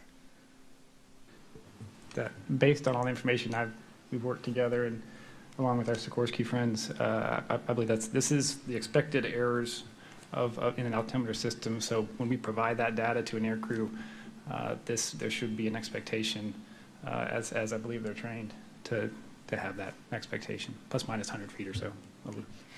Thank you very much. This is the end of my line of questioning, and Mr. Payne will begin next. Get my microphone positioned here. Hello.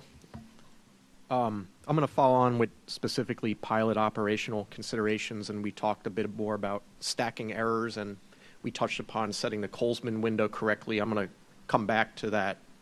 So I'll start with Ms. Lewis, and I'll have some questions for Mr. Bradham also later, as he's an experienced Black Hawk pilot. It's my understanding. Ms. Lewis, earlier you described briefly setting the altimeter, your operations around that area. As a pilot, can you walk us through in detail the process of setting the altimeter according to the Army's operational procedures? Yes, as part of the cockpit equipment checks, the barometric altimeters are set generally based off of the local ATIS information, and then it's compared to the known field elevation. And as long as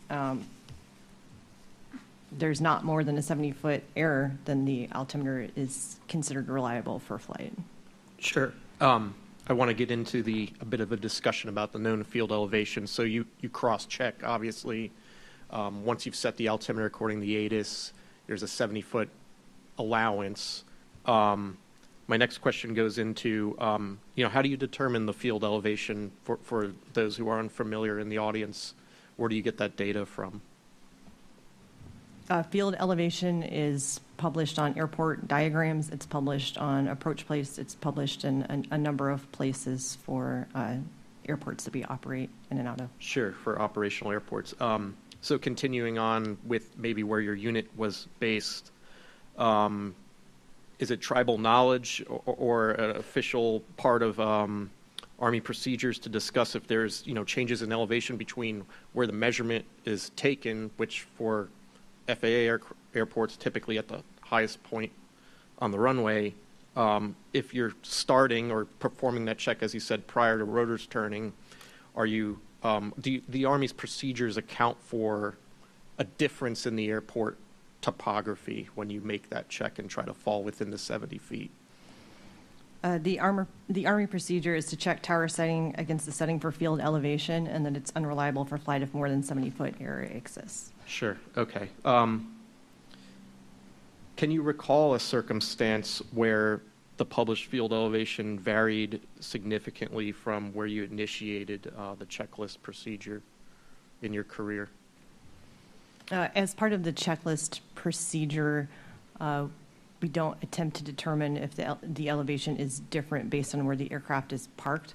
We base it off of the field elevation. Okay. I'm just going to we talked about field elevation being published at FAA or, some kind of, whether you're in another country, there's published data available. What if you're at a remote or unfamiliar airfield, you're operating there? Is there another resource you might use other than published chart, or would you rely on the topography of the chart itself in that situation? I would rely on the known field elevation if there was one for where I was landing and taking off from. And in my experience, I would have generally departed from somewhere where I had an altimeter setting. And if I did not know what the field elevation was or was unable to determine it, I would maintain that altimeter setting until I was back in location to receive an updated altimeter setting. Okay, noted. Yeah, I'm just trying to approach the situation from as many angles as possible. When you're flying in the national airspace system versus flying on deployment outside of the national airspace system, for example, do these procedures change at all, or there's more emphasis done in the NAS versus on deployment, or does it remain the same? There's no difference in how we approach setting altimeters when we're operating in the national airspace system versus on a deployment. Okay, thank you. I'm going to incorporate Mr. Bradham into this line of questioning as well, so I just want to totally lean on Mrs. Lewis. So, Mr. Bradham, during flight, how would a pilot determine the barometric altimeter is erroneous and unreliable? Yeah, so in my experience, the only time we've done that in flight right on the ground check, if you had a significant difference, between the right and the left side in the ground check before you took off. And I want to point out that ground check exists. The FAA uses that same, in the Airman Information Manual, uses a similar check with plus or minus 75 feet. But yes, and in flight again, if there was a significant disparity between the right and left side while you were flying, and I mean a significant disparity, more than 70, 80 feet, right? You would make note of that and come back. But if ATC contacted the aircraft and said, "Hey, you're not at your right altitude," and we were, according to our instruments, that then would be cause for concern. But otherwise, and I've, in my experience, I'm trying to recall if that's ever happened to me where I've had a barometric altimeter problem like that, and I don't recall one. Okay. Yeah, Ms. Lewis, you previously mentioned being queried by ATC. Have you ever experienced that in your career, or thought to a situation where you might want to question whether or not the left and right side altimeters were comparable? I have not had an experience in my career flying the Black Hawk where the barometric altimeter, if it passed the checks on the ground, was unreliable. Okay, thank you.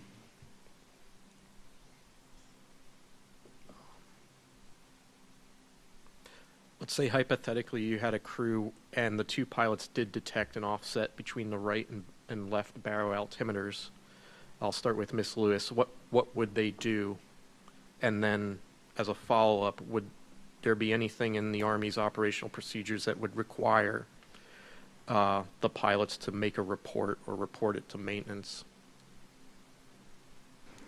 If there was a discrepancy between the left and the right pilot's altimeter, are you asking which altimeter we would use? Well, no, not which you would use, but you've detected this discrepancy. It's more than 70 feet. Is there a requirement to report that then to maintenance, your command, make a note of it somewhere? Yes, if there was a greater than 70-foot difference, that aircraft would not be flown. It would be placed on a grounding red X condition and be taken out of service until the altitude discrepancy was addressed. Okay. I'm going to come back to this question, and you touched on it previously, but you said you preferred a different altimeter for different type of operation, different flight regime. In Army procedures, is there ever an operational area where you would cross-check between the barometric altimeter and the radar altimeter? In my experience, in a situation where I was flying close to the ground, maybe 500 feet and below, if I was supposed to be at an MSL altitude, but I was flying low to the ground, in my experience, I would be referencing or cross-checking both instruments in that situation. Okay. I understand it would be difficult because it would depend on where you're operating. If you're over sea level, obviously that calculation's much easier. Going through my questions and ones that have been answered essentially without me having to ask. Thank you.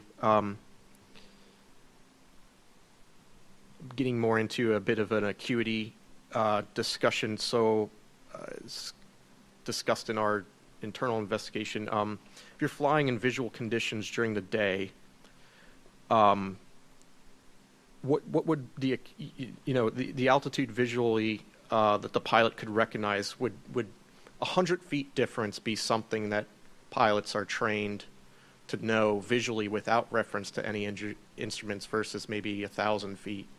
Mr.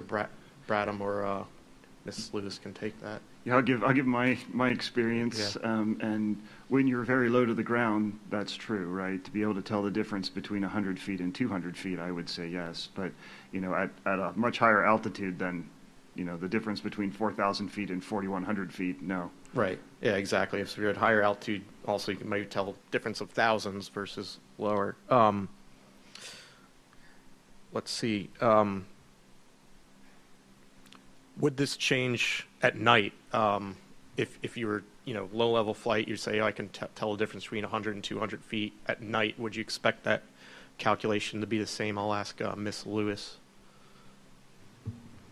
It's always more difficult to determine your altitude when flying at night, but I agree with what Mr. Bradham said, that if you're very low level, 200 feet and below, it's a little bit easier to determine, but even at 1,000 feet, 100 feet of difference is not something that in my experience, that I'd be able to accurately determine. Sure, and then a quick follow-up there. If you're wearing night vision goggles, I guess, can you expand on the possibility of doing that under NVG at low level? NVG's low level, if I have, it would help if there were known obstacles that I knew the height of as I was flying in the area out to the left and right of the aircraft. It really depends on what environment I'm flying in, what obstacles are there, buildings. It would really just depend on where you were flying out, how easy it was to determine a difference in 100 feet of altitude when looking outside the aircraft. Okay. Yeah. Yeah, go ahead. Just to follow up on Mr. Payne's question, for both Mrs. Lewis and Mr. Bradham, if you were flying in day visual conditions, could you notice a difference between flying at 200 feet versus 300 feet? That's a difficult question to answer. From my experience, I would have to say that would depend very much on the terrain that was around and how familiar I was with that terrain. I would agree with that statement. It would depend on where I was flying, and as I mentioned previously, if I knew the height of some of the obstacles or perhaps building or terrain in the area. So to clarify, if you were not familiar with the terrain that you were flying through, then what does the answer change? Can you just restate the question once just to make sure If you're not familiar with the terrain you're flying through, could you pick up on a difference visually looking out the window between flying at 200 feet versus 300 feet? Is there enough of a difference at those altitudes? Yeah, that's a difficult question to answer. I'm not sure if you'd be able to resolve that difference. I agree. I don't know that I could 100% accurately determine the difference in altitude. And my question was for days, so just to confirm my understanding, at night and under NVGs, it would be even more difficult to make that distinction? Yes. Thank you. That was my kind of operations related section. I'm going to shift gears slightly for my last few to Mr. Cooper, discussing some differences between the Mike and Lima model. So, Mr. Cooper, please describe the pedostatic system design on the Mike model.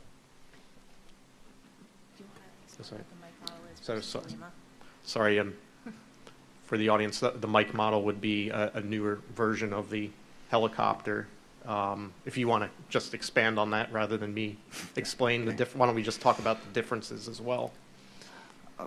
Again, it has its own set of requirements, to their vehicle, different engines, different, more capable rotor blades. So, but from an air data system, it utilizes the same pedostatic probes in the same location as the Lima.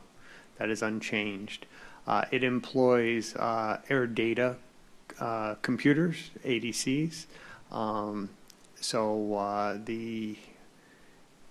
There is less plumbing because there are no, I will call them analog instruments equivalent to what is in the ALPA or Lima. So those probes feed directly, they feed the air data computers. The air data computers feed multi-function displays with digital data. And then those same ADCs through a redundant path provides air data information to the flight controls or any other subsystems within the aircraft which needs that information. There are two ADCs. Each go to their respective pedo probe, and the static, just as with the Alpha and Lima, is crossed. So there's the redundancy there. Okay, so in summary, you've replaced, you said, older analog digital systems, there's less tubing because you have two ADCs and a glass panel display. I guess my ultimate question would be, given the differences between the Lima and the Mike, would you expect more accuracy out of the Mike versus the Lima in terms of displayed altitude? Again, we talked about static source error and instrument error. I would expect improved accuracy for the instrument error aspect. The static source error is not changed. Thank you.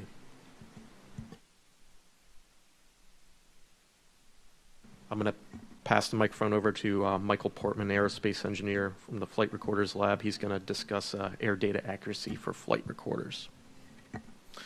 Thank you very much. All right, good morning. So yes, as Mr. Payne mentioned, I'm going to start my questions with some design requirement questions for flight recorders. So I'll start with Mr. Gant on the civil side.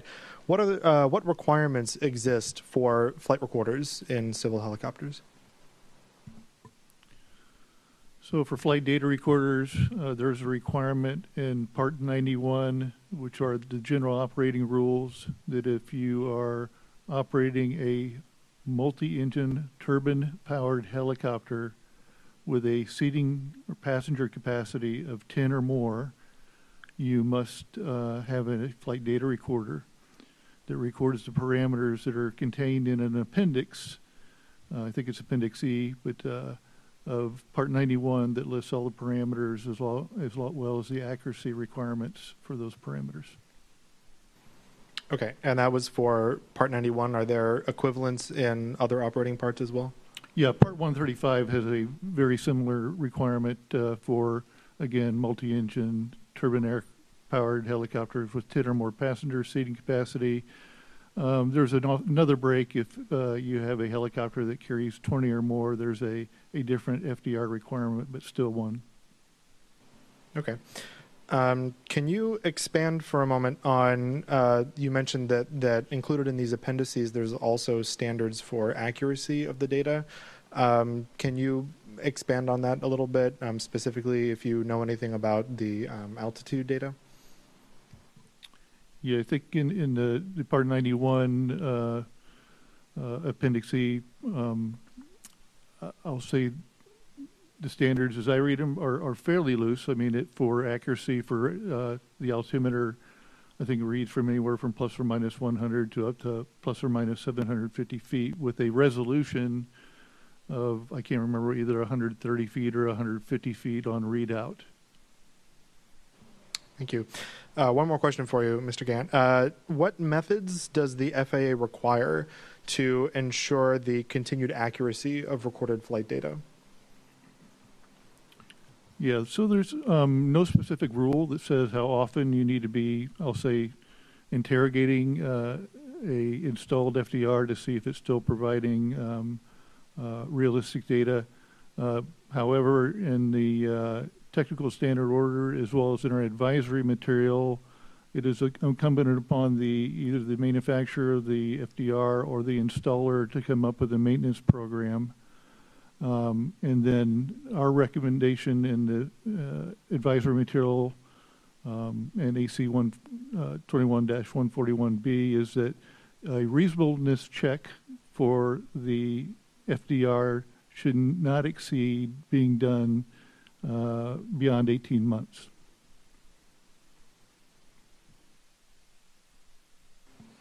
Okay, thank you very much.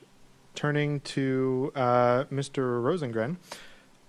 So looking at the design of the flight recorder system on the UH-60L, it's my understanding that this system was added after the initial production of the UH-60L.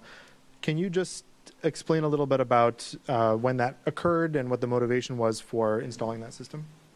Yes, sir. So it was we call it a commercial off-the-shelf or COTS solution that we bought for the Integrated Vehicle Health Monitoring System, IVHMS. It included both a health and usage monitoring system, so a PCMCA card that a data card. I can't tell you what PCMCA stands for.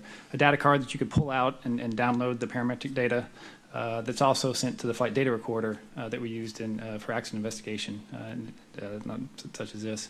And so that IVHMS, the Integrated Vehicle Health Monitoring System, produces COTS. It was around the mid-2000s. So in 2005 and 6 is when we flight tested the COTS solution that we integrated as a government MWO modification work order. So that's how we installed the system onto the aircraft. We consulted with our Sikorsky friends, but it was with our Goodrich partner who we purchased the system from COTS, a commercial off-the-shelf, and then we got the installation instructions, the modification work order to put the aircraft on after the flight test and began fielding it in 2007. Okay. And what design factors does the Army consider for the installation of flight recorders on helicopters? So first of all, it needs to be airworthy, and we asked Mr. Bradham's organization to make sure it was airworthy from a component avionics perspective as well as a software perspective. So MIL Standard 810 and DO 178 were considered to make sure that the hardware and software were airworthy. And so when we did the modification work order, we got an airworthiness release from the Airworthiness Authority of the Army to make sure that modification work order to install the Integrated Vehicle Health Monitoring System was airworthy and then before we went through the installation. Okay, and then I'll follow up specifically on the parametric data side of things. Did you have any standards or ideas that you had for what sort of things you wanted to be recorded or what accuracy you wanted those things to be recorded with? So the main reason we were putting the system on was twofold. It was for the health and usage monitoring system, which as the gentleman referred to, is our maintenance program that we use. So we download those parametric data after each flight or weekly, and we take a look at the data, make sure it mainly there for regime recognition. So by regime recognition, that's where we try to determine how the aircraft was flown, so that if we have any particular parts lives that are depending on how aggressive or non-aggressive you fly the aircraft is dependent, then we can determine that from the parametric data that regime was in, and then we can decrement the parts lives appropriately. Thank you. Next question. Which standards, or are there standards that exist that the Army uses or requires for the accuracy of the recorded flight data on the UH-60L? So we had a digital source collector operation requirements document back from 1996. We'd be happy to provide that if we haven't done that already. And in that standard, it was encouraged to have a commercial off-the-shelf solution, for which we did. So we didn't give the vendor we bought the commercial off-the-shelf solution from a data accuracy requirement. We did make sure that since it was commercial off-the-shelf, we made sure that it met the airworthiness requirements, but that it was capable to do the health and usage monitoring system requirement, as well as the flight data recorder function.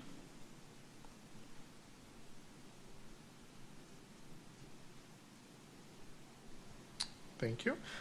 Can you describe how the Army verifies the function and accuracy of the flight recorder upon installation?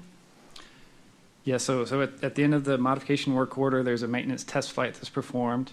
And as that maintenance test flight is performed, we have a maintenance operations check and MOC. And in that MOC, we record what the displayed altitude or other parametric parameters are. Select not all, but a select some. I'd be happy to provide that table to you. And then we record what was recorded in the parametric data. All right, and then a follow-up to that. Can you describe similar thing, how the Army ensures the continued function and accuracy of the flight recorder in operation? Sure. So as I mentioned, each time the particular installation has occurred, we do those maintenance test flights and we do the MOCs to make sure that the installation was successful. As we improve the system over time, we went through a substantial upgrade back in 2008, where the original 2005 system did not have an integrated flight data recorder. So the 2008 version, we put the integrated flight data recorder, of which we have the configuration today. We've had several software upgrades. During each software upgrade, they do a system integration lab test at the factory to make sure that the software performs as designed. And then we go through a similar airworthiness analysis of the MWO with the updated software. And then that MWO is then updated. And again, each time it's installed, we do the maintenance test flight and then do the maintenance operation check at the end to make sure that the data is correct. And just to clarify, are there any requirements for downloads at certain times specifically to verify the function and accuracy of the recorded data itself? So we download the data at the end of each flight. It's available for download and put into our data warehouse that we monitor through artificial intelligence and other means to make sure that the data is reasonable, and so that's performed on a regular basis. And is that specifically for you mentioned for doing usage and vibration analysis and whatnot? Is that specifically for that, or is it to look at a broad spectrum of parameters? Yeah, there's three specific parameters we look at. I can get to those particular parts, but there's three specific parameters we look at to make sure that the vibration data is not over any exceedances. And if those particular parameters are over exceedances, then we do an on-condition change to those parts. All right, thank you. Moving on to some operational questions, although I am going to stick with you, Mr. Rosengren. Yes, how is the flight recorder data used within the Army? I know you'd mentioned that it's mostly used for this vibration analysis. Is there any other example of, or any times that you can think of where download of the FDR data or the flight recorder data of any type has been performed for reasons other than those you had mentioned? In the operational Army, there has been programs over the years where we try to do a flight operations quality assurance type of effort. So those efforts have been done where we've used the downloaded data to do flight recreations, mission rehearsals, those sorts of things, but that never got out to the operational Army.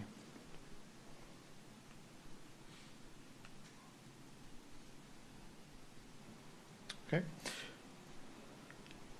Can you describe how the data is downloaded?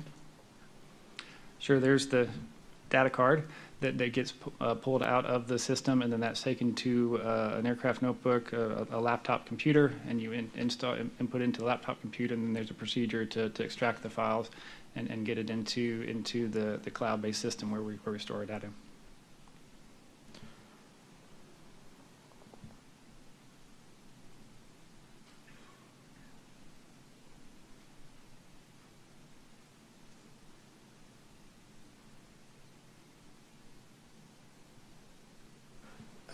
Another question for you. When looking through the data, we did notice that that there is no GPS global positioning system data that is recorded on the flight recorder. Can you just explain why that is? Yeah, as was mentioned before, the 60 Lima is an analog aircraft, and so when we did the modification work order and the installation to put the system on the aircraft, we got, it was the signals that were available, and those signals were not available for incorporation into the integrated vehicle health monitoring system. Thank you. One last question as I'm wrapping up, this time for Mrs. Lewis. On the UH-60L, the air data transducer provides pressure altitude information to the heads-up display. I'm curious, in your experience, have you ever done a cross-check while using the heads-up display between that altitude and the altitude that's in the barometric altimeter?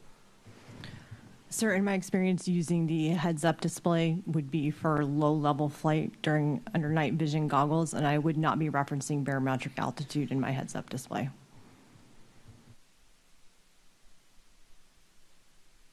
All right, thank you very much. I'll turn it back over to Mr. Shin.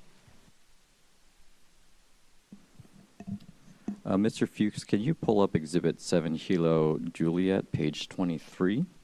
For the witnesses, that's the presentation backup slides that has the diagram for the right barometric altimeter and the uncorrected pressure altitude that it feeds to the helicopter's transponder for the UH-60L, and how that pressure altitude data gets transmitted to ATC ground radar and also out to ADSB. So, Mr. Bradham, on the UH-60L, if the right barometric altimeter provided inaccurate altitude indications, regardless of the source of the error, would the transponder transmit that inaccurate pressure altitude through the to ground stations? Yeah, so the transponder on the right side has an encoder, and the encoder sends a signal in 100-foot increments, and that signal is based on pressure altitude, so it's referenced to 2992 as the Colesman window. So if the pilot made a mistake and put the wrong Colesman window setting in, or the setting was not indicative of the true static pressure, that error would not be transmitted. But any other errors in the system would be transmitted. But the encoder is transmitted in, it's only in 100-foot increments. So, yeah, cool. Thank you. And Mrs. Lewis, for the UH-60L, are there procedures for what pilots should do with the transponder's functions if they detect that the right barometric altimeter has become unreliable during flight? For the UH-60 Lima, the transponder is required for flight, so if there was an issue with the transponder, the aircraft would return to whatever station it departed from, and that issue would be addressed before flight was continued with that aircraft. I'm sorry, if I may, could I just add one point, that the encoder, it's sending in 100-foot increments. It changes at the 50-foot mark, but the standard is at the 50-foot mark plus or minus 40 feet. So it can be 90 feet off inside its specification. Thank you. And Mrs. Lewis, to clarify, if the right barometric altimeter was determined to be unreliable during the flight, knowing that it transmits its encoded altitude to the transponder, is there any procedures to disable the altitude reporting function on the transponder, or do you just leave it alone? There's no published procedure for addressing that I'm aware of. And would you notify ATC of the discrepancy that's identified if flying in the National Airspace System? I would. Mrs. Lewis, going back to one of the previous questions about cross-checking between the left and right altimeters, and this is a question that Mr. Bradham can answer as well. Is there a published procedure for pilots to cross-check between the left and right side for accuracy between the two altimeters? The check is against field elevation. It's not between the two altimeters. So the 70-foot error, if field elevation was 0 feet, one could be 70 feet and the other one could show minus 70 feet. So it's not an error between, it's not checking for error between the two, it's the setting against field elevation. Yeah, no, I concur.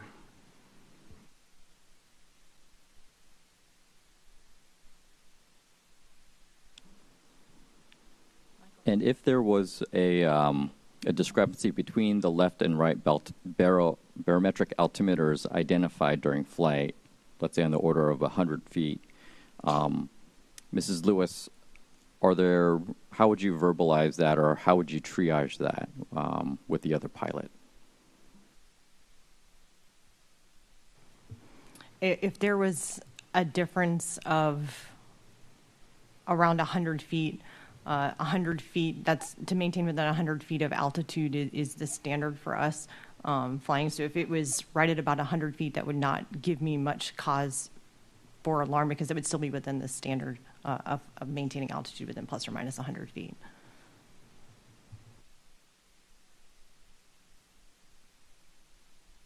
Mr. Bradham, when you were saying the additional 40-foot change on the transponder altitude, do you have documentation of that you could provide?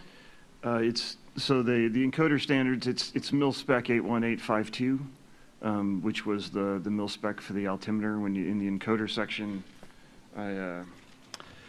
it says the standard is at the 50-foot mark plus or minus 40 feet from that. And so it's in mil A 81852. It's paragraph 356, and under encoder it said the switching point shall be at altitudes 50 feet plus or minus 40 feet removed from the nominal indicated altitude. Thank you very much. Thank you. Michael Portman has another question. Sorry to circle back. Just one last question for Mr. Gant.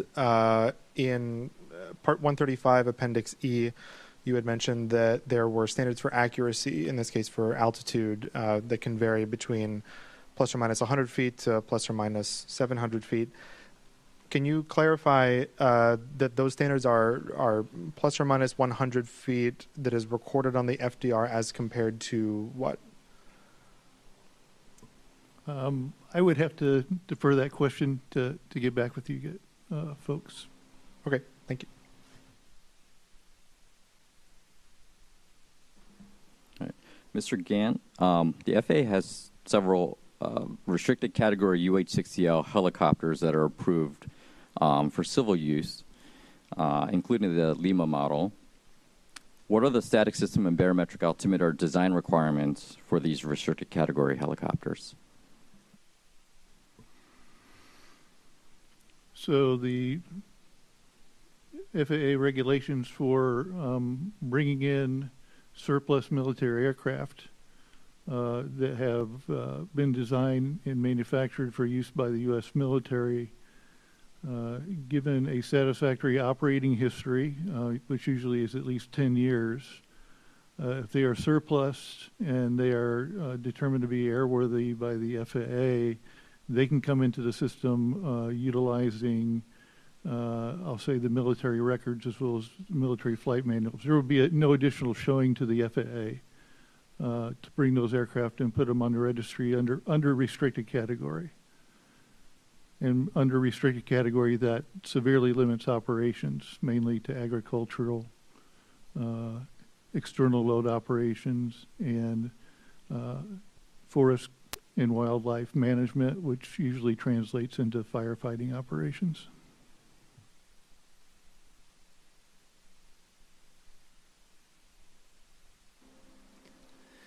Mrs. Lewis, can you just clarify for us, when flying low level, what would be the primary instrument you would reference for altitude?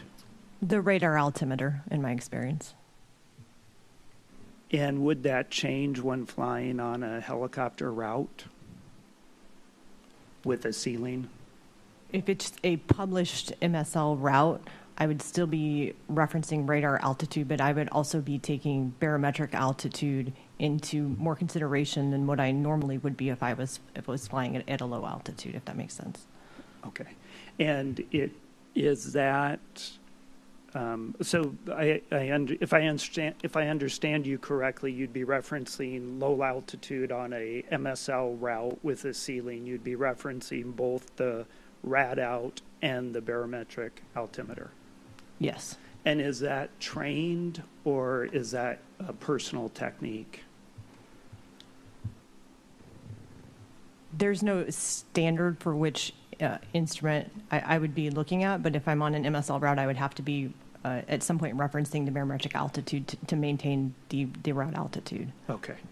Thank you. Yeah, my question, I think, really was, is that a procedure that's trained in the Army to cross-reference those two instruments, one on a route of that nature, or is that more of a personal technique for you?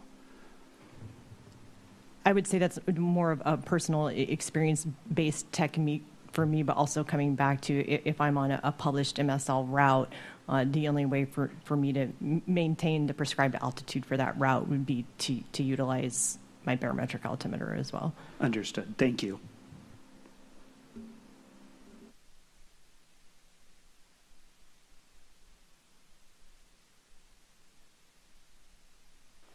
Chairman Hamidi, that will complete the technical panel's questions.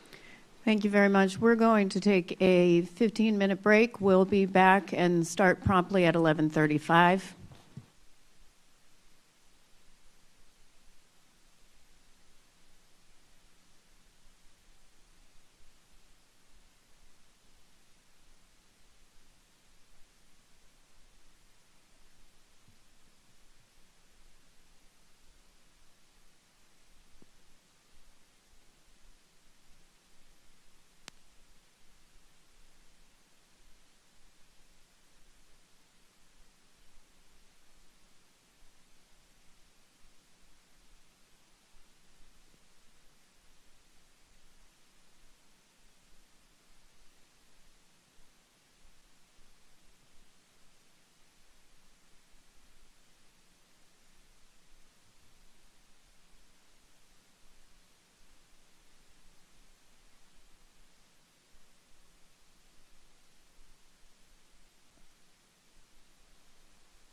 All right, I think there were some lines at the restroom, so we'll give it a few more minutes. Don't worry.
All right, welcome back.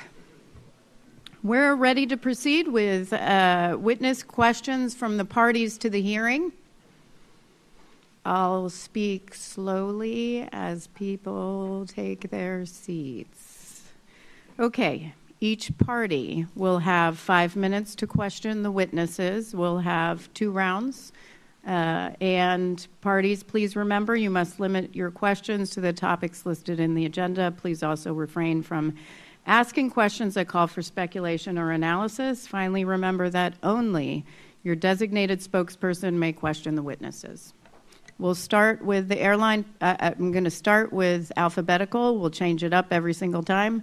So we'll start with the Airline Pilots Association. Thank you, Chairman.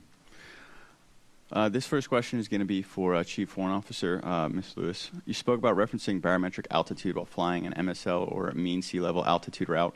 If the maximum altitude for the route is 200 feet MSL, would an error of up to 130 feet affect your operation and ability to fly that altitude accurately?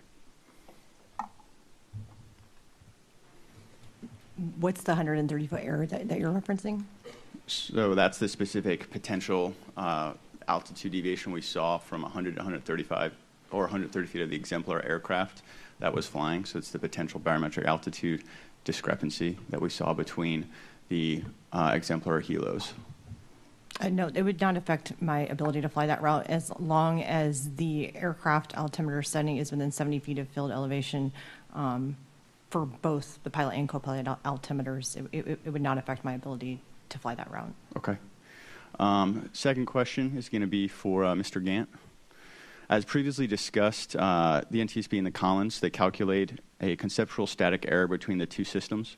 The error was calculated as 135 to 193 feet, depending on the assumed speed deviation. How does this affect safety of flight for helicopter routes with a maximum ceiling of 200 feet? I'm not sure I fully understand the question. So there was a conceptual static error that was calculated based on the forward speed of the helicopters. It was between 135 feet and 193 feet. This is from the Airworthiness Factual Report on page 53. How do you think that error, that altitude error of 135 to 193 feet, can affect the safety of flight for helicopter routes that have a maximum ceiling of 200 feet MSL? Yeah, I'm going to defer an opinion on that. My area is really around the airworthiness of the aircraft and not the operational aspects, flying routes, low-level routes. Would anyone else on the panel like to respond for us on that one? I believe you're referring to, Collins did an analysis to determine when the airspeed capsule light would come on in terms of a difference between the two sides, but that's not what the airspeed capsule light, I'm not aware the airspeed capsule light was actually illuminated. I think that was just an attempt by Collins. I'd be speculating to the intent, but I think that's what the analysis was trying to say, and I'm not sure. I just recall those numbers. Yeah, I concur. Collins was trying to identify when an alert may be provided to the crew, what level of error. It did not mean that error was existing, and that alert is for something else. It's for flight path stabilization fault. It doesn't mean that error occurs. It's just they were trying to evaluate what could, at what limit would alert crew, and was that trying to scope the magnitude of the error that was present. Thank you, sir. The next question, that is for you also, Mr. Cooper. Considering the increased airspace congestion across our continental United States, should older aircraft like the UH-60 Lima model, which lack a bit of modern instrumentation and rely on legacy systems, be more aggressively phased out, given that there's an increased potential risk in operations with commercial traffic? I'm sorry, I think that's speculation, and my role is in engineering, design, and test, so I don't think I can comment on that area. Okay.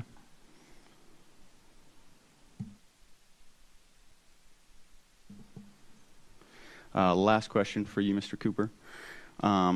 Given that operational data from the UH-60 aircraft shows the deviations, once again I'm referencing the 80 to 130 feet in the exemplary aircraft, between the field elevation and indicated barometric altitude, does Sikorsky view this as an acceptable margin within their flight envelope?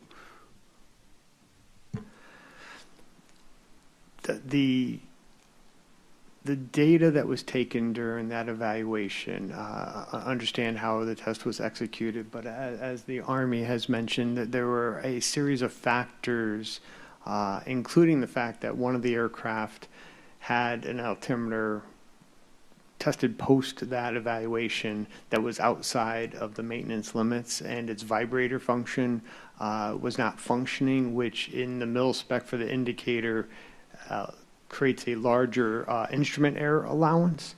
I really cannot comment on that data because I do not believe it represents the aircraft's expected performance. Thank you, sir.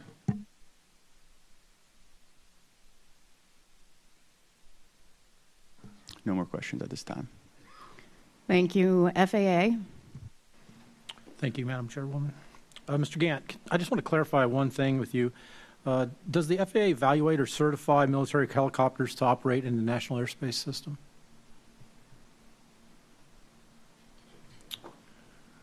Yeah, well, there's two methodologies to get a military surplus aircraft into the system under 2125. I mentioned earlier, like a UH-1L designed and built for use by the U.S. military with satisfactory operating experience.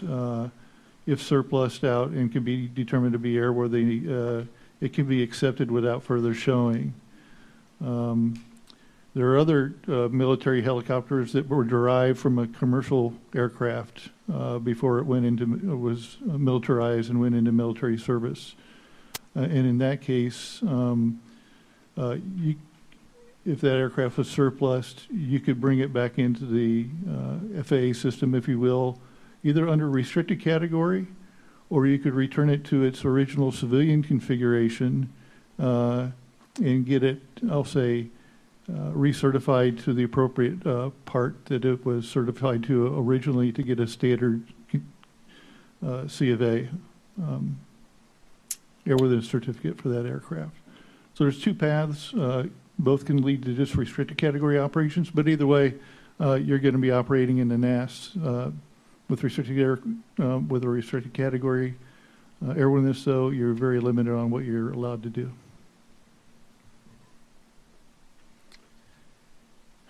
Mr. Brandom, how often are the static altimeter calibration tests performed on Army aircraft?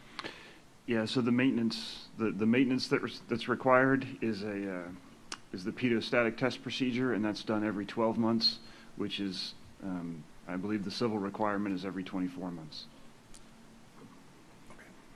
And I'd like to follow up. Would an air traffic controller know that there was a discrepancy error in the altimetry system?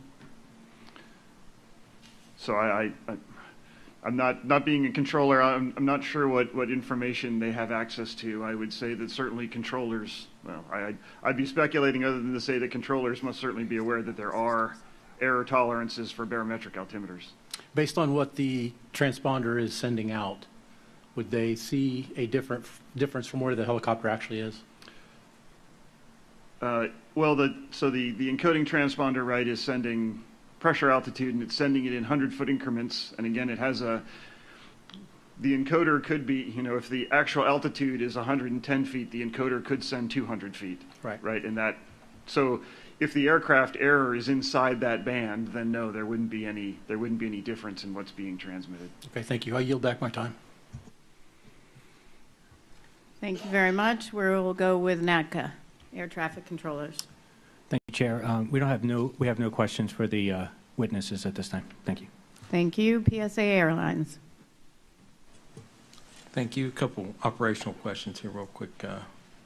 Ms. Lewis, before I want to go back to some of the questions that Mr. Banning asked was, you say that flying at low altitudes, you use the radar altimeter below 200 feet. But when flying on the published route, you'll use the MSL. You use a barometric altimeter? That's correct.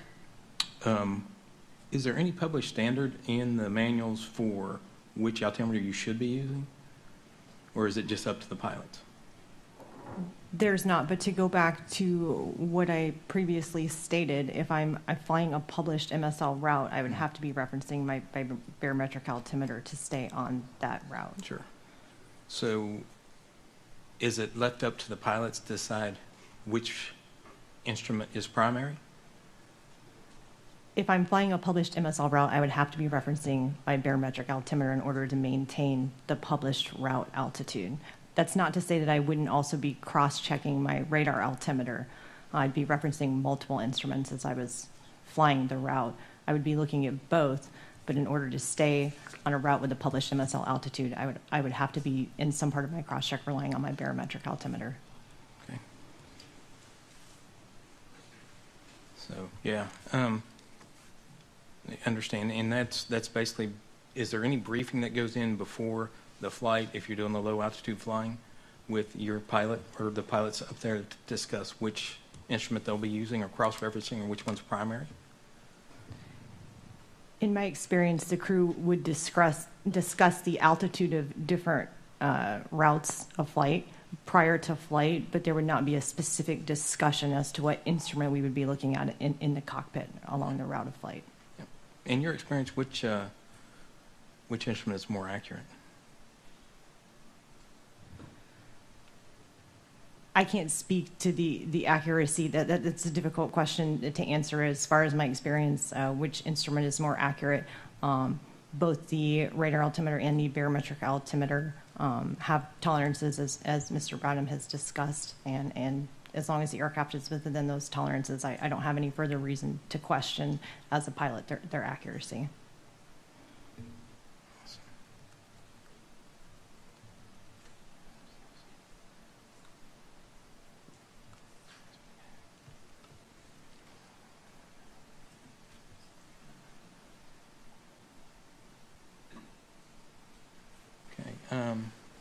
Step back to my mic here a little bit.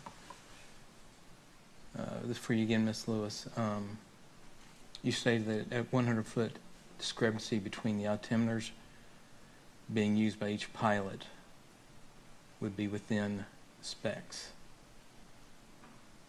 Would your level of concern be raised where you are operating with a 200-foot ceiling? I didn't say within specification. I said it would be within standard, as Army pilots are expected to hold their altitude plus or minus 100 feet. Mm-hmm. And as far as along the route of flight, no, that would not raise my level of concern if I was on a 200-foot MSL flight. That's just in my experience.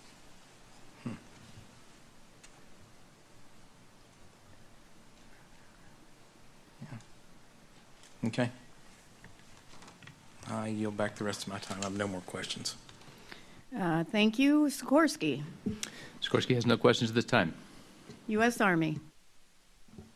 Thank you, Madam Chair. Just want to follow up on two questions. In reference to the earlier line of questioning about distance or height estimation while flying, I'd just like to ask both Ms. Lewis and Steve Bradham, based in that same vein, based on your confidence, what would you have a higher confidence level at low altitudes at nighttime using night vision goggles for height estimation or being unaided?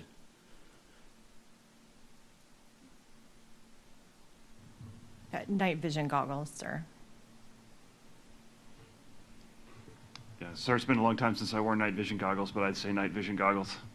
And then just to follow up a question for Steve Bradham. If we talked a lot about the inherent errors that are within acceptable range of the static system and the altimeters. Those can compile and still be within standard. Could you describe what the kind of max extent of that acceptable deviation could be, and that could be presented in the cockpit? Yes, sir. So as I said, the way we do, the way we qualify these systems is we look at each error individually. Instrument errors inside the altimeter, the static position error of the aircraft, based on the flight condition. We have standards for those individually. When we talk about a stack, they can combine, but I'm not aware of a definitive standard for the combination because you have to deal with different flight conditions and whatnot. But there's a couple of different ways to look at that. One way is just to say the maximum instrument error you could see and fly the aircraft would be 70 feet on an altimeter. And then you would add position error to that, which by the spec would be 25 feet. So that's 95 feet of error. That doesn't include a mistake in the Colesman window or not having the right barometric pressure in the altimeter setting. So that's a kind of a rough approximation of a maximum error that you might see, 95, roughly 100 feet. I think if you did that same math on the civil side, you'd see their altimeter check was 75 feet, and 129, or sorry, fire part 29 gives you 30 feet of position error, so that'd be 105 feet. Okay, thanks, Steve. Just to follow up with the FAA, and again, you probably can't answer this, but I'll put it on the record and we can come back to it in a later session. How does the FAA account for the known deviations within instrumentation errors that are acceptable? Pretty much as already described. Again, the Airman's Information Manual, I think even in the IFR Flying Handbook, talks about setting your barometric altimeter on the ground and verifying with you're within 75 feet of field elevation, and then the periodic checks every 24 months to do the ground tests of the altimeter system.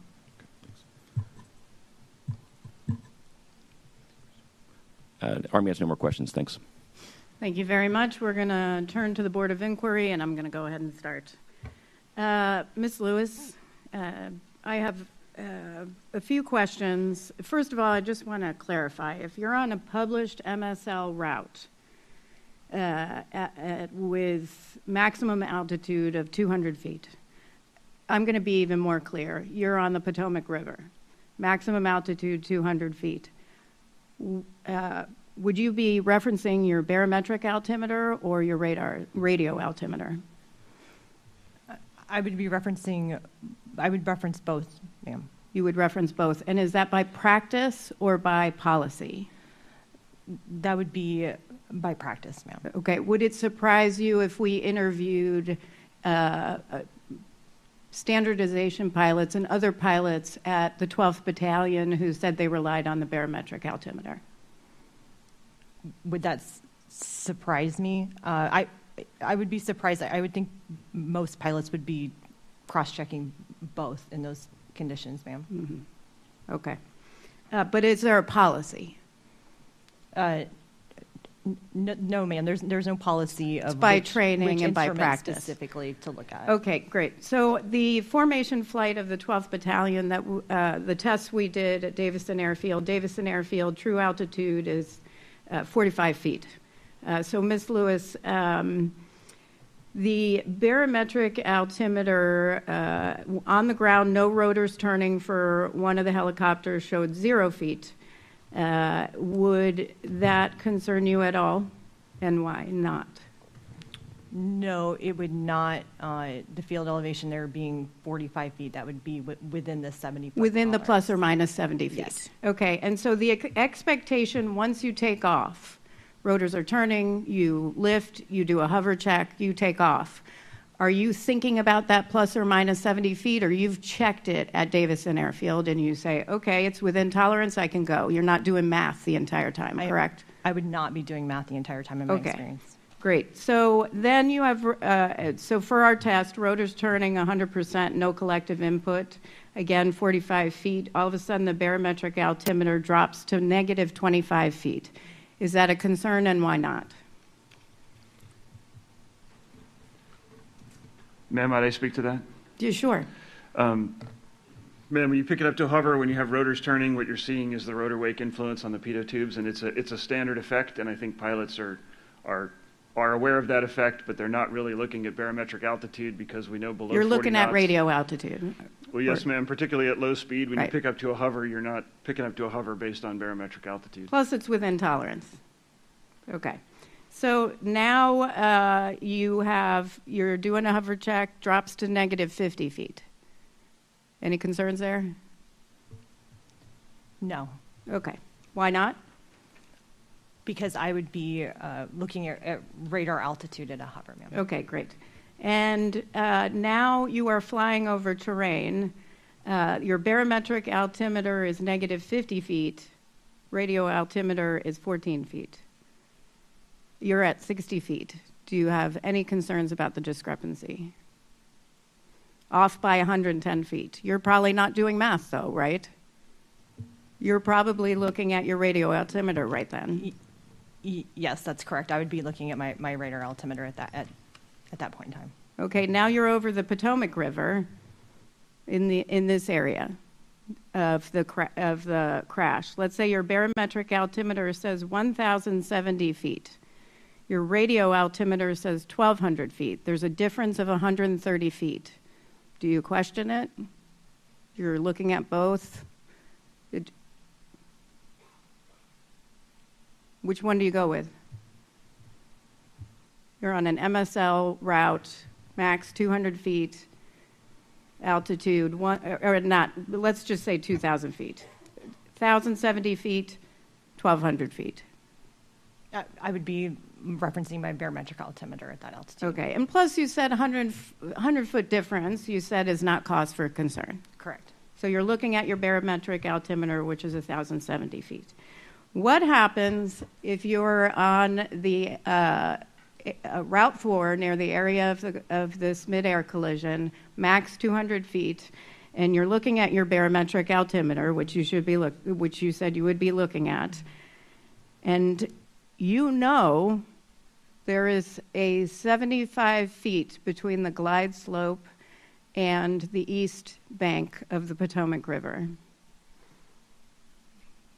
Would that cause for concern if you had a 100-foot discrepancy between the two? And which one would you go with then?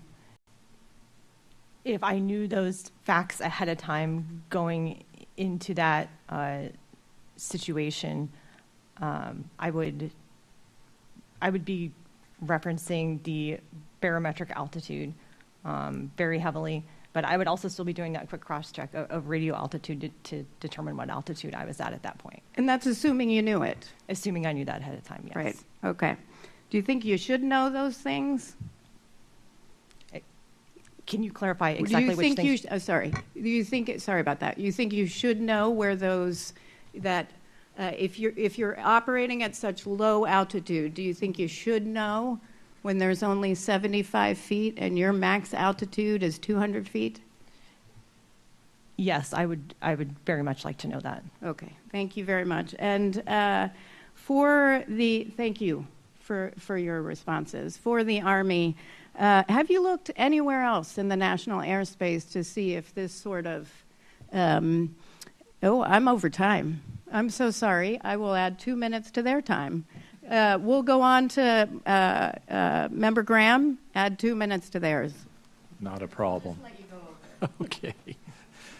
over. Okay. Ms. Lewis, you pretty much have said that when an Army pilot begins a hover of their aircraft, that they are looking at the radar altimeter. Is that correct? That's correct. Is there an altitude after the hover as you depart the field or where you take off from that you transition to barometric altimeter? In my experience, it's not a set altitude, but as I'm climbing out of the airfield and once I'm no longer at a hover, generally I'll start referencing my barometric altimeter more heavily than I would have been before. Okay. Is there a set altitude where a helicopter pilot in the Army should be transitioning to a radar altimeter? There's no exact set altitude, but anytime I'm conducting, say, terrain flight 200 feet or below, I would generally be referencing my radar altimeter. 200 feet or below would, yes. Yeah, okay. And that's just in my experience. Your experience, okay. How do Army pilots ensure obstacle and terrain clearance while flying the Washington routes or at a low altitude? In my experience, I've never personally flown the Washington helicopter routes. Okay.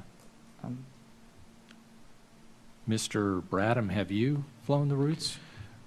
I have not, sir, but I know on subsequent panels you have an Army witness who's very experienced. He's a standardization instructor pilot for that unit. I'll ask him those. But in your experience, Ms. Lewis, how do you keep obstacle clearance or terrain clearance while flying at low altitude? What altimeters are you using? My radar altimeter. Your radar altimeter. Yes, okay. I assume you both have seen the Washington routes and their barometric routes. Have you seen other routes like this that are similar to Washington? Either one of you. Sir, I'm trying to think. In my experience, I don't think I have seen a I certainly haven't seen one that has such narrow vertical separation with an approach path the way that Route 4 and Runway 33 do. There are other helo routes through Class B airspace, but I'm not the. Okay. I'd be speculating, sir, if I went further than that. I flew low altitude fixed wing in the military, and I thought it was very unusual to see routes 200 feet or less, 300 feet or less that are MSL routes. And I'm looking to see, do you know of any other routes like that are defined that way, that low to the ground? Yeah, I do not, sir. I thought these were very unusual myself. Let me switch here just a bit. Let's. I think we were talking about the Mode C altimeter, what the transponder that sets the altitude, sends the message out on the altitude of the aircraft. And that is sent out, is my understanding, on the Lima model from the right side. Is that correct? That's correct, sir. Is that the default, or is that the only one that sends out the? So that's the only one. So the right side altimeter is an encoding altimeter. The left side is not. The left side is not. So this analog, there's only one. Yes, sir. Does the mic model have the ability to change which altimeter sends out? Yes, it does, because it has a different design. Its integrated system has a redundancy capability where if one fails, there is an alternate data path from the other sensor. Well, let me stay with you on that, Mr. Cooper.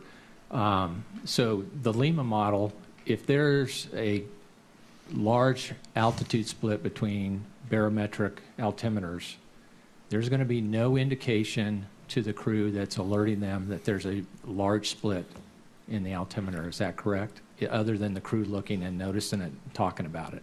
Would that be correct? Correct. What about the mic model? Is there something in the air data computer that if there's enough altitude split between the two, that they're going to get an indication that something's not right? The capability exists. It's in the multifunction display system and software.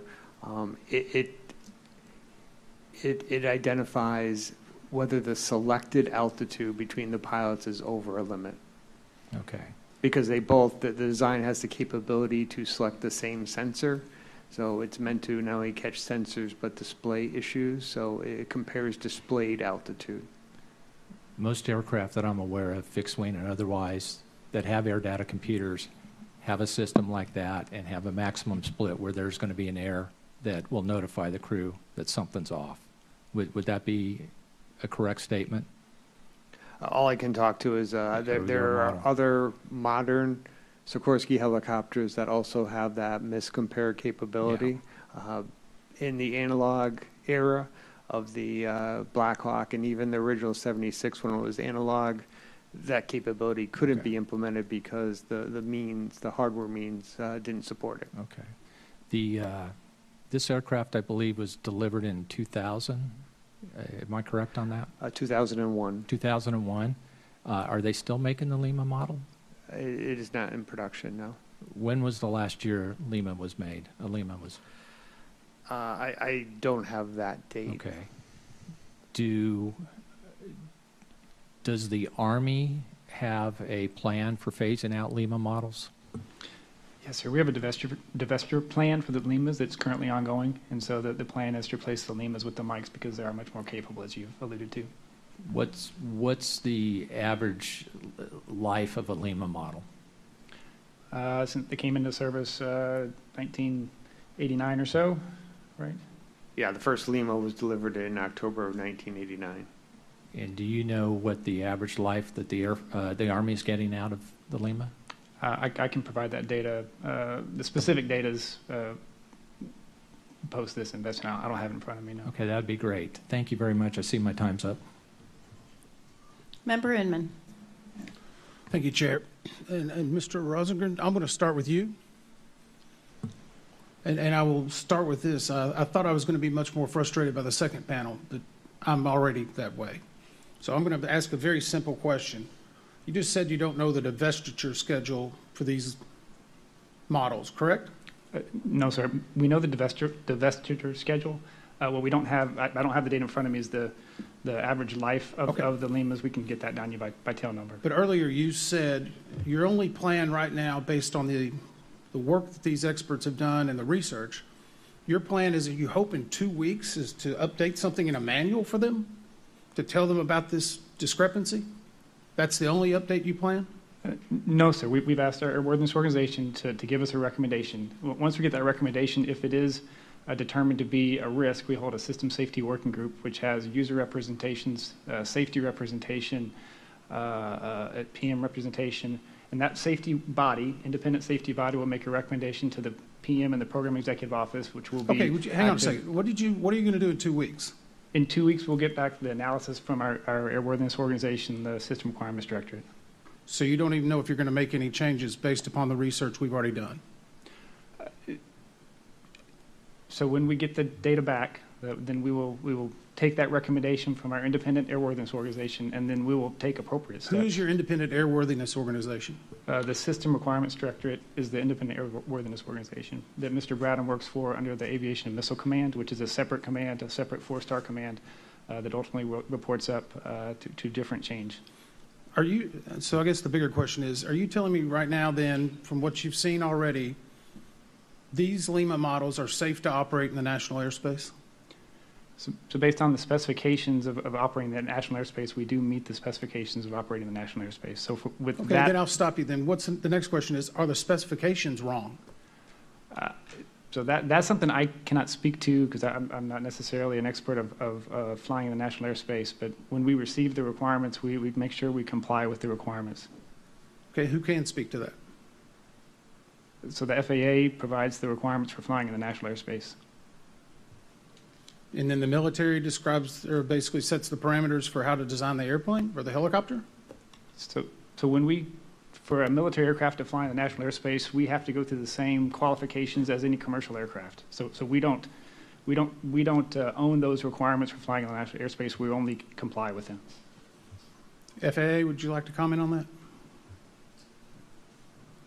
Well, again, the civil aircraft flying in the NAS, if they're under a standard certificate of airworthiness, have met all the design standards at the time that they were certified.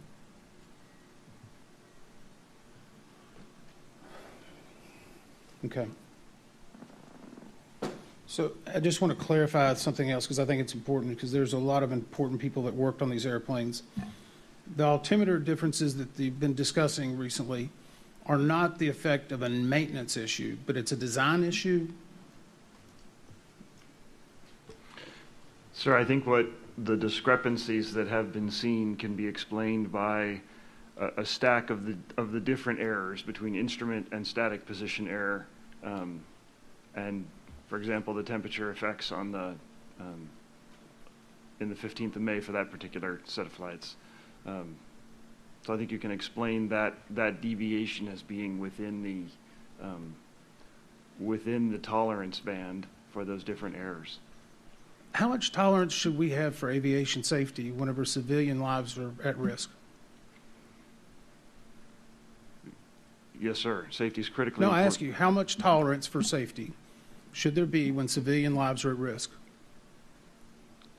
Sir, in terms of airspace separation, for how much separation should there be between aircraft that are using barometric altimeters? No, you just told me, I believe, all of this equipment in this manufacturing process is within the tolerances for safety. How much is that tolerance? I think it should be zero. Sir, I think your line of questioning, I had those similar thoughts when I saw some of the data that your team poured up with, and then when Mr. Bradham walked me through, here's the physical limitations. There's nothing anyone can do when we have these machines that provide this data. And so we have to understand there are physical limitations to that, which is offhand plus or minus 100 feet. So from my perspective, when I was flying out here, going to fly in on the exact flight that had the accident. And so my condolences to the families. I can't imagine what you're going through. My thoughts and prayers are with you. But knowing that there's plus or minus 100 feet, any qualified Army pilot or any civil pilot will go. The fact that we have less than 500-foot separation is a concern for me personally. Okay, so I'll ask you this question. There was a quote someone said, modernization decisions made this decade will affect the next generation of Army aviators. Do you remember that one? Yes, sir, I wrote that article. And that article described how we need to update and outfit with additional technologies? Yes, sir, Blackhawks are going to fly for another 50 years, and so I think it's very, very pertinent and very vital to upgrade the Blackhawk fleet today so that we can have 60 mics and even more capable aircraft in the future. So should the Limas be flying today? If I was king for a day, I would take all the Limas out of the fleet today and replace them with mics and make them better so that our soldiers have the most effective lethal fighting aircraft. No, sir, I'm not. I'll pass to the next round, Chair. Thank you, Member Inman. Great questions. Are you a party? Is the Army a party to this investigation? Yes, ma'am. So the reason why we have parties to investigations, the entire reason, is so that you can get data and get access to what we're finding in real time so you can make safety change immediately and not wait till the end of our investigation to do that safety change. When did the formation flight occur? May 15th. May 15th. So I'm a little bit confused. You have this formation flight, you know the discrepancies. What is the Army doing with the Limas, either at the battalion or the fleet, to address this? Do you plan? Did you test the other helicopters or the other Limas at the battalion? So when yes or no? Did you test the other Limas at the at the 12th Battalion to look at whether there were any discrepancies outside of what you would anticipate? I'd have to defer to the 12th Aviation Brigade for their maintenance schedule. Okay. How about Army-wide? So when we discovered the discrepancies on May 15th with some of the altitude, we queried our Sikorsky friends and got the data. We verified that the data wasn't... Wait. When was that data obtained by you? The Sikorsky data? Mm. So it was obtained in 1983. We have a model-based... No, that you just asked for. That was the 50-foot ESSS error, or external source support error. Ma'am, I can speak to that. Thank you. So it came out of the factual report that came from one of the exhibits here that Sikorsky had provided input to, and we then went through the history of that, and we looked at a number of potential contributors. We wanted to make sure that error existed in 1983. Mm-hmm. We confirmed that. We wanted to make sure that error still exists, because there have been some changes to the aircraft over time. Went back through our airspeed calibration records, through some other, investigated some other questions to make sure that in fact that error exists. We have, right before this hearing, have gone through all our models and verified that we believe that error exists. Which error specifically? And I'm speaking to the position error for the external storage support system with one tank on each side.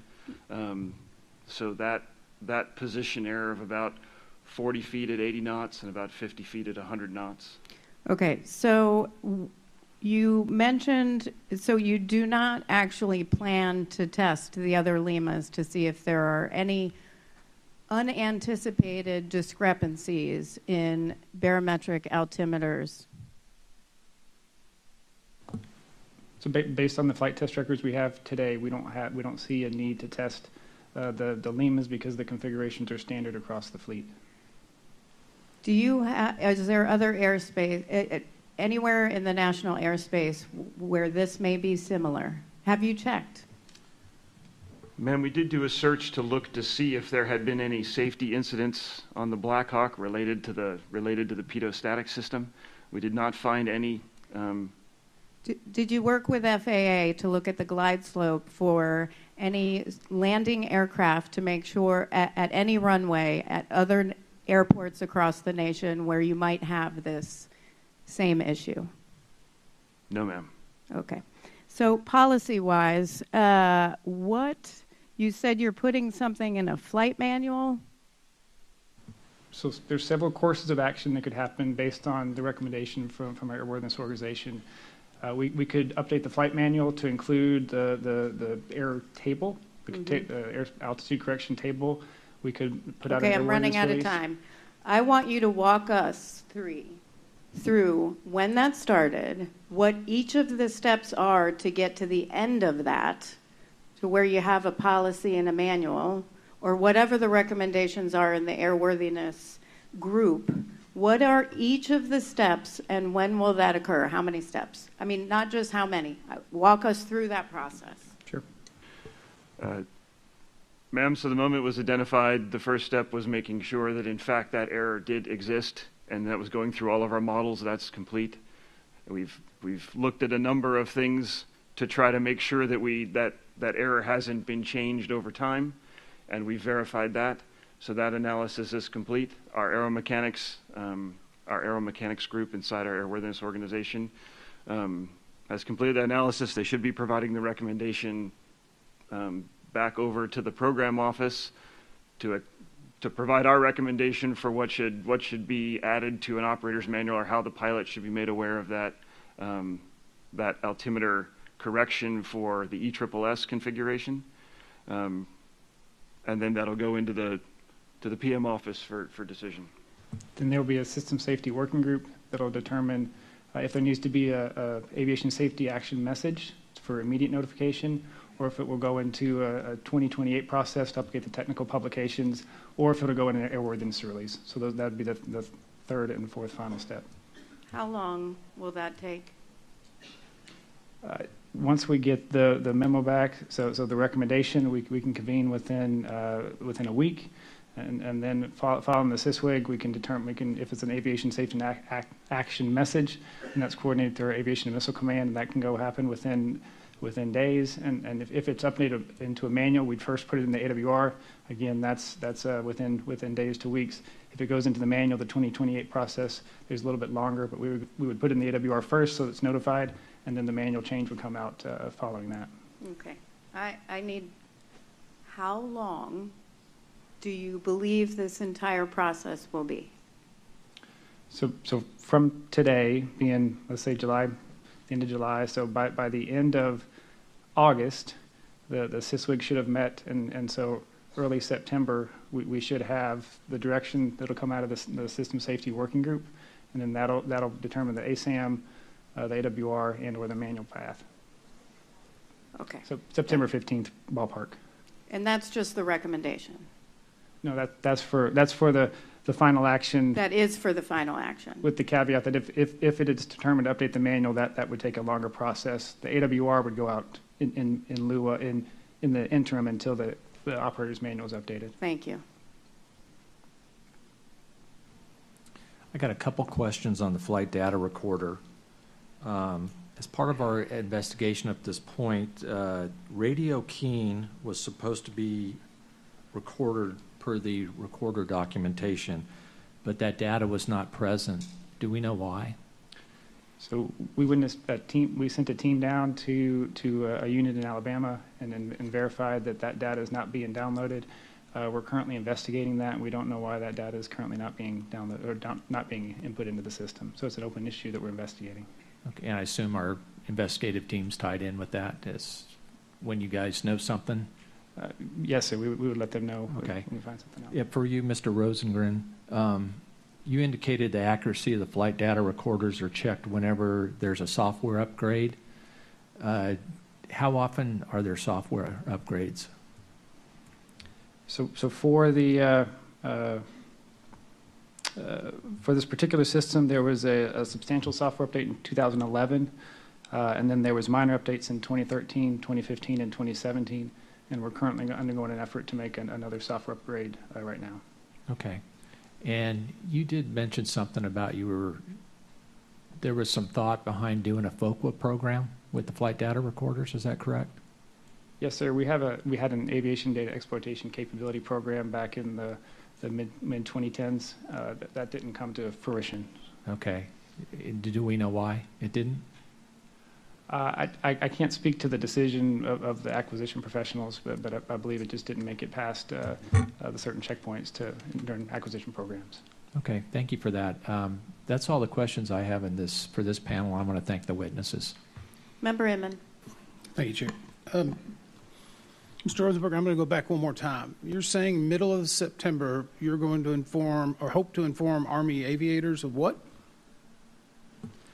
If there's a change for the altitude with external storage support system on the aircraft, if there's a recommended delta altitude discrepancy. Yeah. See, I think, Chair, and I can just let me clarify one thing too, and I want to point this out. The parties that have been involved with us from the Army have been very helpful and I think worked with us very well. I think that was discussed earlier. So we're appreciative of this. This is the first time we're actually interacting with you all as witnesses, which is, I think, is probably some of our frustration of what we're hearing in this testimony. And the reason I bring that up is, in a personal sense, I used to live at 400 Army Navy Drive when this crash occurred. I looked out over the Pentagon, DCA. Chair and I stood on runway 33 the night that this accident happened. I moved to McLean specifically so I wouldn't have to face that and my wife wouldn't have to see me wake up in the middle of the night. Whenever I moved to McLean, though, I found out after being there the last 2 weeks, I'm on one of your flight paths over 495. Over the last weekend, 5 of those Limas flew behind my house. And you're telling me it's going to be 2 months before you tell them that there's a discrepancy in their altitude? Could you hurry it up? Yes, sir. We would do, that's a worst case scenario. We'll do everything to exceed that time frame. How about telling them now? We are in public testimony, and so we have put it out there in public testimony. I hope every Army aviator is not having to watch the NTSB.gov live stream to figure out that there's a discrepancy in their altitudes of the planes that are flying around us. Sorry for my frustration. For Sikorsky, how many of these Lima models are still in operation around the world? Sorry, I don't have that number. I'd have to. I cannot answer the Army numbers, and we'd have to go back to determine our international operators. Could you please? Okay. How many were manufactured with this variant, I guess, is a good question. How many are still operating with a certificate? Yeah, we'll find out. We can get the answer to both. Okay. Has Sikorsky received any reports of conflicting altitude readings elsewhere outside of the military? No, the answer is no. I requested information from our database and went through it, and I did not see any reports as such. How much does a Lima model, how much did you sell a Lima model for? I'm sorry, I'm engineering. I don't know the cost data. Okay, can someone from the Army say how much you paid for a Lima model? I don't have that data either, but we'd be happy to provide that for you. That and how much the Mike model cost? Yes, sir. We also noted that I believe it's in the chairman's or the group chairman's report, and I'm going to just cite it a little bit. If I can pull it up here.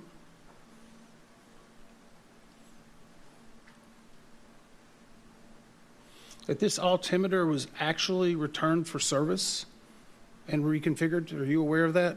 The right altimeter? I was not aware of that, sir. Okay, it's in the group chairman's report for helicopters. Have you read the group chairman's report for helicopters? Yes, sir. I've read all the exhibits for this hearing. Well, I'd refer you to page 39 and 40. So if you don't know that that was done, I think it would be helpful to read it. Oh. Both the altimeter had been overhauled and recertified in 2018. Have you went back and looked at other recertifications and overhauls of altimeters to see if they're still within specs?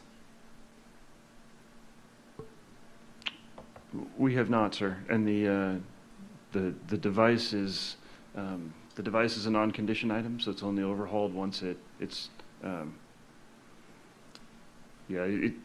doesn't get pulled and overhauled in a regular interval. It only comes out when it no longer passes its checks.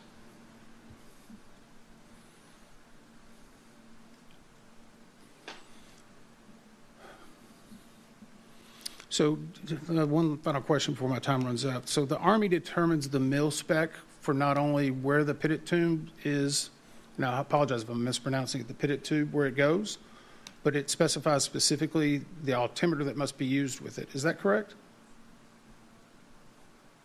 the original requirement specified the altimeter to use and actually provide it as government furnished property, but it did not specify where the probes would go. So was that Sikorsky's decision of where the probe would go? That was before my time, but I would believe so, yes. And you earlier said that that was technology, I guess, in the 70s at the time that it was decided, right? Before you had flow test and other type of testing? That is correct. Have you not reevaluated that the test to determine if a design change should occur now that you have new methods? No. Again, there's been no further requirements for any different. No, I'm not asking about a requirement. Has Sikorsky, now that it has additional ways to test, maybe went back and looked at its aircraft and said, we know better things, we should suggest a change in where these pitot tubes go? No. Any reason why? As I stated before, when you consider there's limited real estate on that aircraft where these could be put, and other operational considerations. So again, austere landing conditions, worrying about damage to their probes, debris impacting the pitot or static ports. The other devices on the aircraft, which would limit separate static ports like what was shown in the presentation. So again, limited areas and no identified need for different performance. We'll keep going.